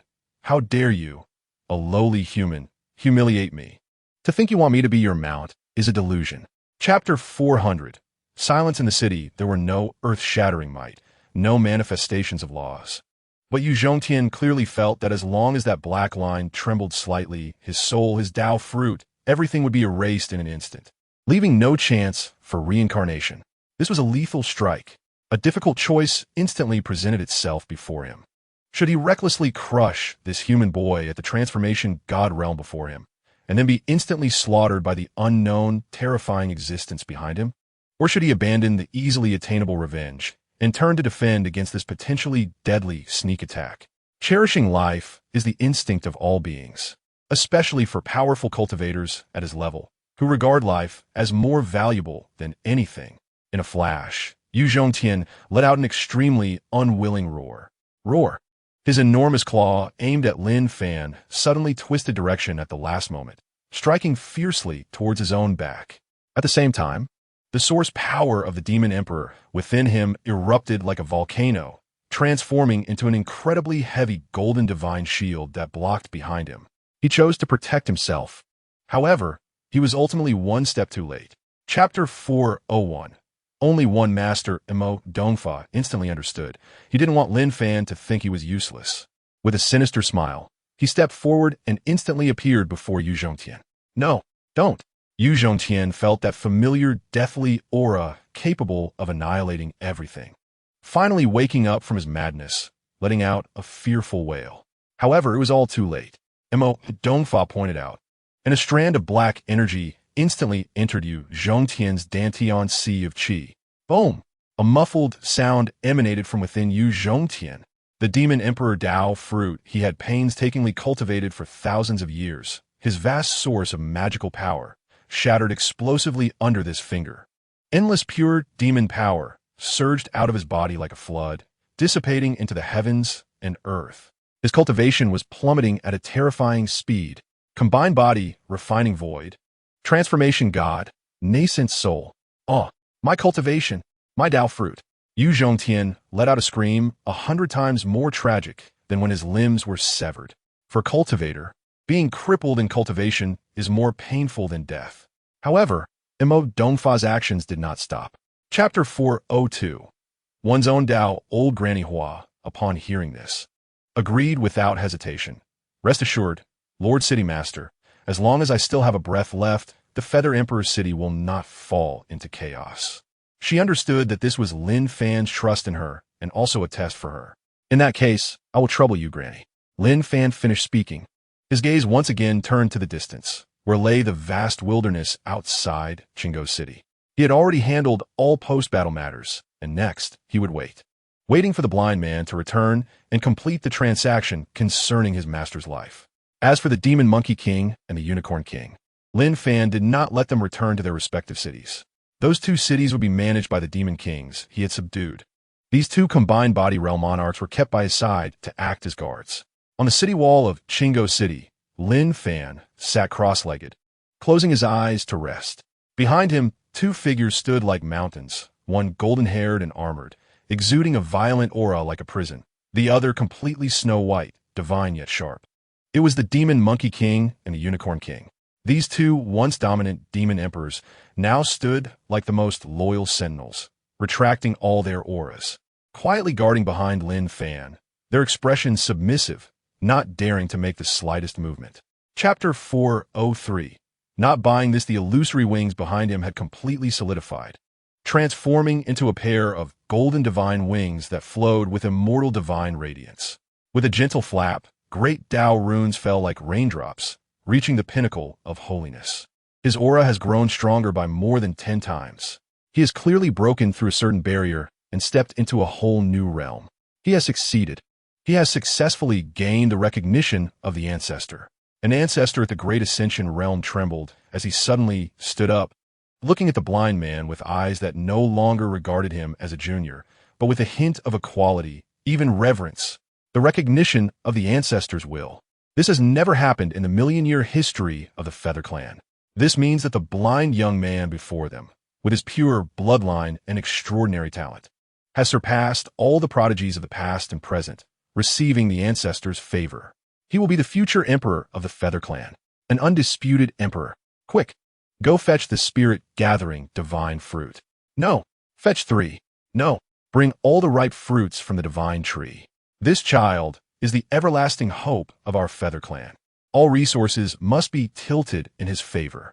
Another ancestor roared the order, his voice filled with undeniable fervor. Chapter 404. The Fragmented Soul, however. These few words fell on the blind man's ears like thunder from the 9 heavens. The blind man's body suddenly froze. All expressions on his face, whether previous complaints or feigned nonchalance, were completely frozen at this moment. An unbelievable emotion spread from him. Go, where are you going? The blind man's voice became somewhat hoarse for the first time.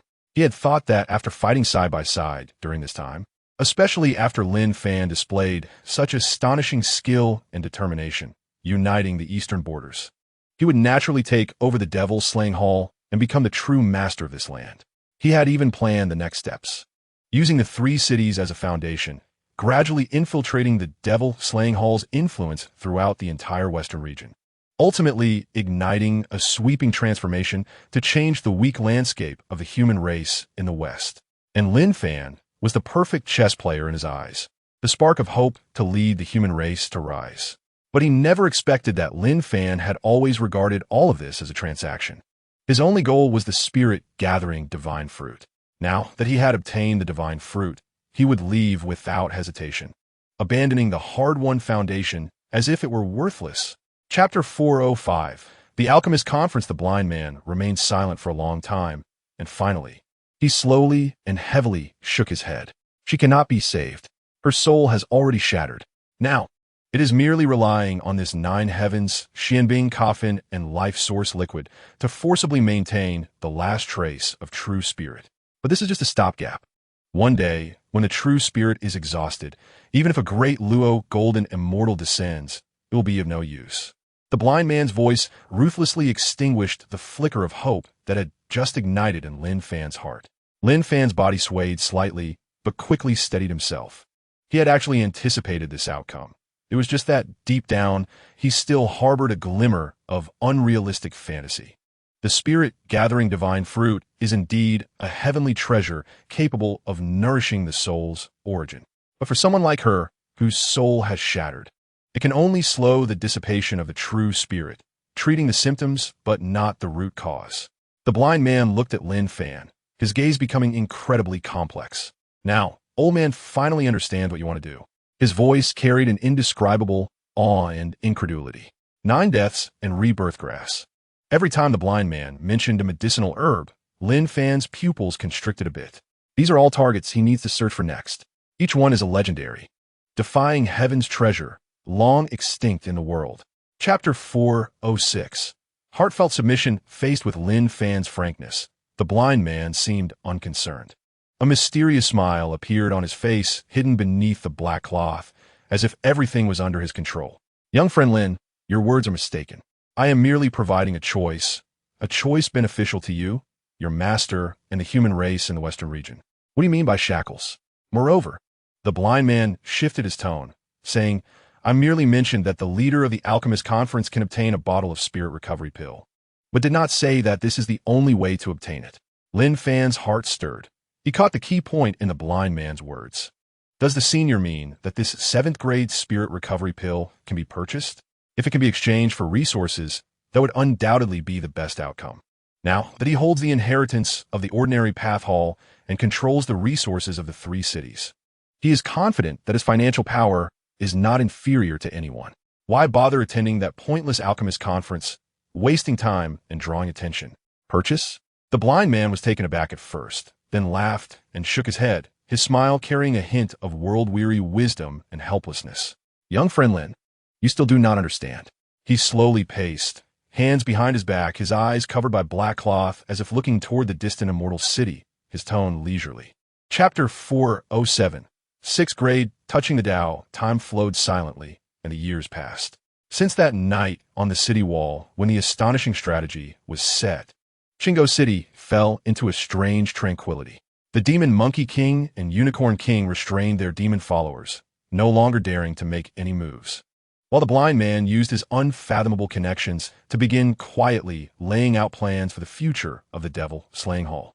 And at the center of this storm, Lin Fan seemed to have evaporated from the world, completely disappearing. Only the most core palace of Chingo City remained shrouded in an invisible barrier, isolating all external and internal breaths. Time flowed silently in this tranquility for half a year. Half a year, for cultivators who often seclude themselves for 100 years, is merely a fleeting moment. But for Lin Fan, under the tenfold time flow of the 2nd level of the 9 Heavens Tower, it had already been a full 5 years. 5 years is enough to turn the sea into mulberry fields and sufficient for a genius in alchemy to undergo a tremendous transformation. Inside the 9 Heavens Tower, chaotic energy permeated and the concepts of time and space became blurred. An ancient bronze alchemy furnace floated in mid-air, its body engraved with mountains, rivers, sun, moon, birds, beasts, insects, and fish, as if containing the essence of a newly opened world. Chapter 408. Too high profile. First, do not provoke alchemists. Second, do not offend alchemists. Third, do not go against alchemists. After hearing this, Lin Fan couldn't help but twitch the corners of his mouth, his expression becoming somewhat strange. Senior, what difference does it make if you say this or not? Aren't these 3 points essentially the same? The blind man, chuckled meaningfully. Master, do not rush. These are just the surface rules meant for outsiders. But inside the alchemist city, the real rules are another hidden set. His voice lowered a few degrees, carrying a hint of cruel reality. In Alchemist City, the status of alchemists is determined by the rank of their badges. High-ranking alchemists have absolute authority over low-ranking alchemists and can bully and suppress them at will. As long as no lives are lost, the guild will not intervene. Survival of the fittest is a universal truth. The world of alchemists is more naked and brutal than that of ordinary cultivators. So, the blind man solemnly looked at Lin Fan. After the master arrives at Dan Master City, the first thing to do is to immediately go to the Dan Master Guild for the Dan Master rank certification and obtain a badge that belongs to you. Chapter 409. The Pinnacle of Alchemy. The city walls towered into the clouds, who knows how many thousands of miles high, made entirely of an unknown dark green-black giant stone, covered with mottled traces of erosion from time, as well as countless profound and complex array symbols. These symbols appeared and disappeared, exhaling the spiritual energy of heaven and earth, forming a visible huge light screen that enveloped the entire giant city. Just taking a distant glance could feel a majestic aura mixed with endless medicinal fragrance and the pressure of the Tao, rushing toward you, making one's soul tremble, giving rise to an impulse to bow in worship. It was as if this city was not built by human hands, but rather a miracle that stood here since ancient times, a tangible embodiment of the Tao of heaven and earth. Is this Dan Master City? Lin Fan murmured, his heart shocked beyond measure. Yes. The blind man seemed to be accustomed to such sights, yet his tone still carried deep reverence. Master, we have arrived. The flying boat slowly descended in height, heading toward one of the magnificent city gates. As the distance closed, the oppressive feeling of Dan Master City grew stronger. Beneath the city gate, the crowd was bustling, with countless cultivators driving various magical treasures and spirit beasts, lining up in long queues to enter the city. Chapter 4:10, Top-Quality Spirit Stone. Just standing outside the building, one could feel the clamorous voices and the powerful, subtle auras coming from within. This will do.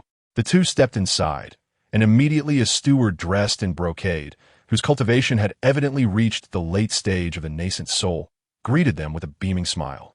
Esteemed seniors, are you here for a short stay or to rent a room? To rent a room.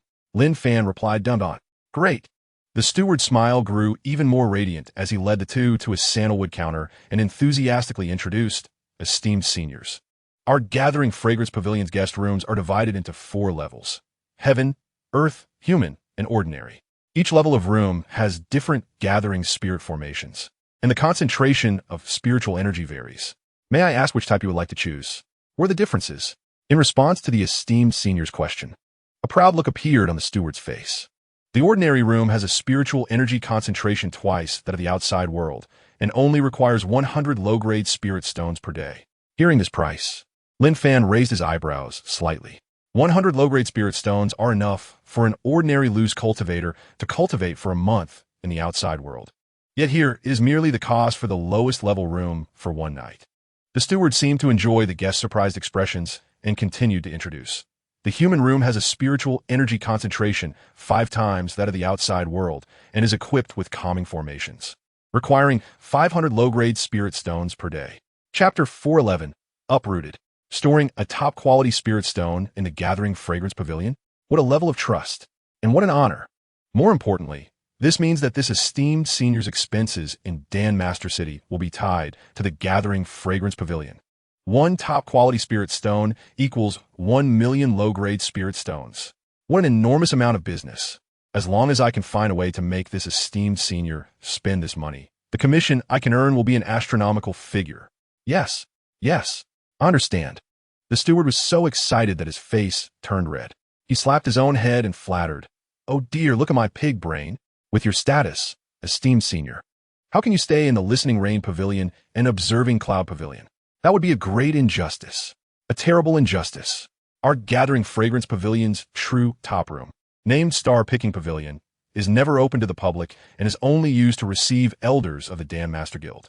Today, I must make an exception for you and this esteemed elder. I'll arrange it right away." He carefully wrapped the top-quality spirit stone like a rare treasure in a piece of fine silk, locked it in the deepest part of the counter's restrictions, and then personally led Lin Fan and the blind man to the teleportation array leading to the top floor. Chapter 4:12, As Long as He Dies. When others come looking for trouble, it cannot simply be resolved. Instead, the one who creates trouble must be completely uprooted and utterly eliminated. In an instant, a myriad of ancient stars flickered and extinguished in the depths of Lin Fan's eyes. Chaos and thunder erupted, and extreme coldness emerged, treating all beings as mere dogs. However, this aura flashed and disappeared so quickly that even the blind man beside him did not notice, as if it had never existed. Inside the hall, there was a dead silence. All eyes were focused on Lin Fan and Li Ryu. The air seemed to solidify in his substance, heavy enough to make one short of breath. Li Ryu was stunned by Lin Fan's words about 10 top-quality spirit stones, followed by an unprecedented feeling of humiliation and anger, erupting from his heart like a volcano. He, the son of the honorary elder of the Dan Master Guild, Li Tsanghai, a 5th-grade Dan King, had roamed freely in Dan Master City. How could he have ever suffered such a monstrous humiliation, let alone 10? Even 1 top-quality spirit stone would require his father to spend most of his wealth, and perhaps even rely on some luck to obtain. This wild brat, who did not know where he came from, actually dared to ask for such an outrageous price. Chapter 4:13, The Dignity of a Dan Master. He suddenly waved his hand, issuing the most vicious order to the 4 prepared combined body realm guards behind him. "Tear him to pieces for me. No, don't let him die so easily. Waste his cultivation, break his limbs. I want him to kneel before me like a dog, licking the mud off the soles of my shoes. If anything happens, my father will take the blame. The Dan Master Guild will take the blame. Whoever can bring me his head, my Li family will reward them with 1 million top-quality spirit stones." Boom! Li Ryu's words were like a spark thrown into boiling oil, instantly igniting the flames of greed in the hearts of all the cultivators present. The Dan Master Guild will take the blame. This sentence was the strongest catalyst. The hardest pass. The four combined body realm guards, upon hearing this, no longer held back, their eyes flashing with murderous intent. Kid on the road to the Yellow Springs. Don't blame us. If you want to blame someone, blame yourself for not knowing how to live and offending those you shouldn't have. One of the guards, built like an iron tower, sneered and stepped forward. Boom! The entire gathering fragrance pavilion shook violently. The hard lapis lazuli floor cracked inch by inch. Spiderweb-like cracks spreading in all directions. The pressure of the combined body realm powerhouse was released without reservation. It was no longer just a simple aura, but a terrifying power that could draw upon the forces of heaven and earth, merging with their own physical body. Chapter 414, An Extraordinary Evil Object. Withering Ghost Claw. This is an extremely sinister divine ability. Those struck will have their vitality instantly stripped away, their bodies turning to dry bones, and their primordial spirits will also decay and wither. Meanwhile, the middle-aged man on the right, with a square face and a breath as steady as a mountain, was forming seals with his hands and chanting incantations. Mountain come. Boom! A huge sound erupted, as if the heavens were collapsing and the earth was splitting. Outside the gathering fragrance pavilion, a towering mountain shadow, 1,000 feet high, was summoned from thin air by him with great magical power, carrying the terrifying might to suppress all things, and crash down toward Lin Fan. Two late-stage, out-of-body realm powerhouses unleashed devastating techniques without any reservations. They want to crush this reckless madman in the most thunderous and domineering way, to set an example and maintain the inviolable dignity of the Dan King. The cultivators in the entire hall have long been frightened out of their wits by this earth-shattering scene, each one crawling and rolling away in fear of being caught in the terrifying aftershocks and turned to dust. However, just as this great battle was about to break out, and everyone believed Lin Fan was undoubtedly doomed, buzz, buzz, buzz, a sharp buzzing sound, urgent and piercing, echoed throughout the skies of the Dan Master City. Chapter 415. A stab with a spear, she spread her legs, displaying a fierce posture, which was a form of psychological warfare. Ordinary cultivators, especially those self-proclaimed gentlemen of the righteous path, would inevitably be impacted by such an obscene and bizarre scene, feeling disgust, disdain, and even a hint of lewd imagination. Once the mind is lost, even for a moment, it is enough for her blood-infant spider to find a flaw and deliver a fatal blow. However, she was disappointed. Lin Fan's eyes showed no signs of fluctuation from beginning to end. There was a calmness as still as a deep well, so tranquil it was chilling. It was as if he saw not a woman unleashing a monster in a shameful manner, but merely a stone rolling down a mountain, or a withered tree snapping in the wind. Everything in his eyes was mundane. If it was an enemy, he would kill it. It had nothing to do with gender, posture, or whether the means were righteous or sinister. Enough. Lin Fan's thin lips parted, uttering two words. In the next moment, he moved. He did not retreat, nor did he dodge. Instead, he chose the most direct and domineering way to charge forward. He was like an arrow that had left the bow, no? Faster and fiercer than an arrow. The bloodshot spear in his hand seemed to come alive at that moment. The blood dragon totem on the spear emitted a roar that shook the heavens, and a killing intent refined to the extreme transformed into a visible blood-colored smoke, shooting straight up into the clouds. Chapter 416. Endure the discontent, let's follow and see. After a brief silence, the crowd erupted. Everyone could no longer contain their curiosity and shock, trailing far behind Lin Fan, wanting to witness with their own eyes how this storm would end. In the Dan Master Guild's discussion hall, the atmosphere was as heavy as water. Several old men dressed in various colored Dan Master robes, with profound breaths like the sea, sat upright. At the head sat a purple-robed old man with white hair and a youthful face, exuding an aura of immortality. He was the president of the Dan Master Guild, the 8th-level Dan Sage, Gong Sun Yen. President, this is what happened. A long elder responsible for intelligence bowed and reported the details of the incident. Outrageous. As soon as he finished speaking, a hot-tempered elder in red robes slammed the table and shouted angrily, "How can this be? In my Dan Master City, to openly kill our guild's Dan King? Such a madman is simply lawless. We must immediately mobilize the law enforcement hall to capture him and execute him publicly to set an example. Elder Wang's words were very much to the point. Another elder echoed, although Dan King Li Zixin's actions are somewhat domineering, he is ultimately one of us, representing the face of our Dan Master Guild. Now that he has been killed in the street, if we do not respond with thunderous action, won't everyone be able to run wild in our Dan Master City in the future? Chapter 417. Shocked by it, the strongest among them were merely 5th-level high-ranking Dan Masters. In the face of someone who could casually refine 6th-level top-tier pills and even invoke the might of the Dan Tribulation, they were not even worthy of carrying his shoes.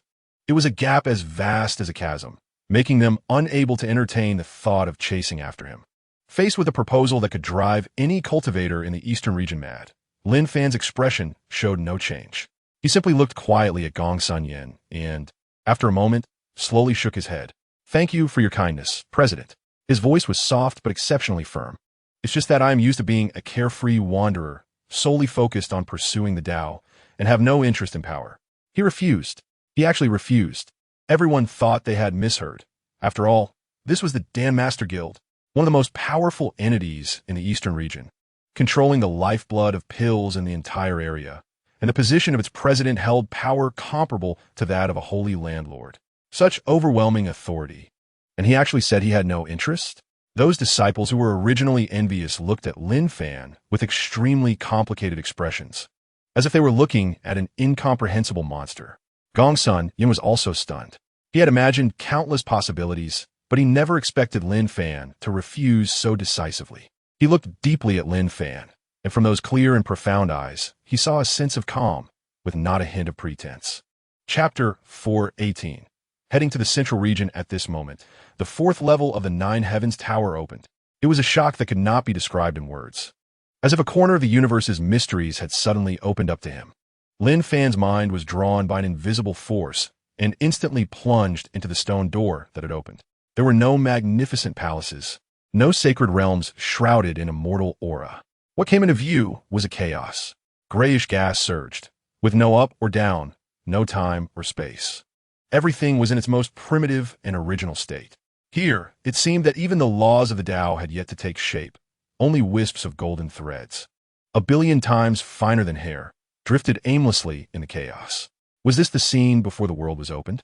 The source of the Tao, the beginning of the law? Lin Fan's heart shook violently. He could feel that those golden threads were the fundamental forces that constituted all things and supported the universe's operation.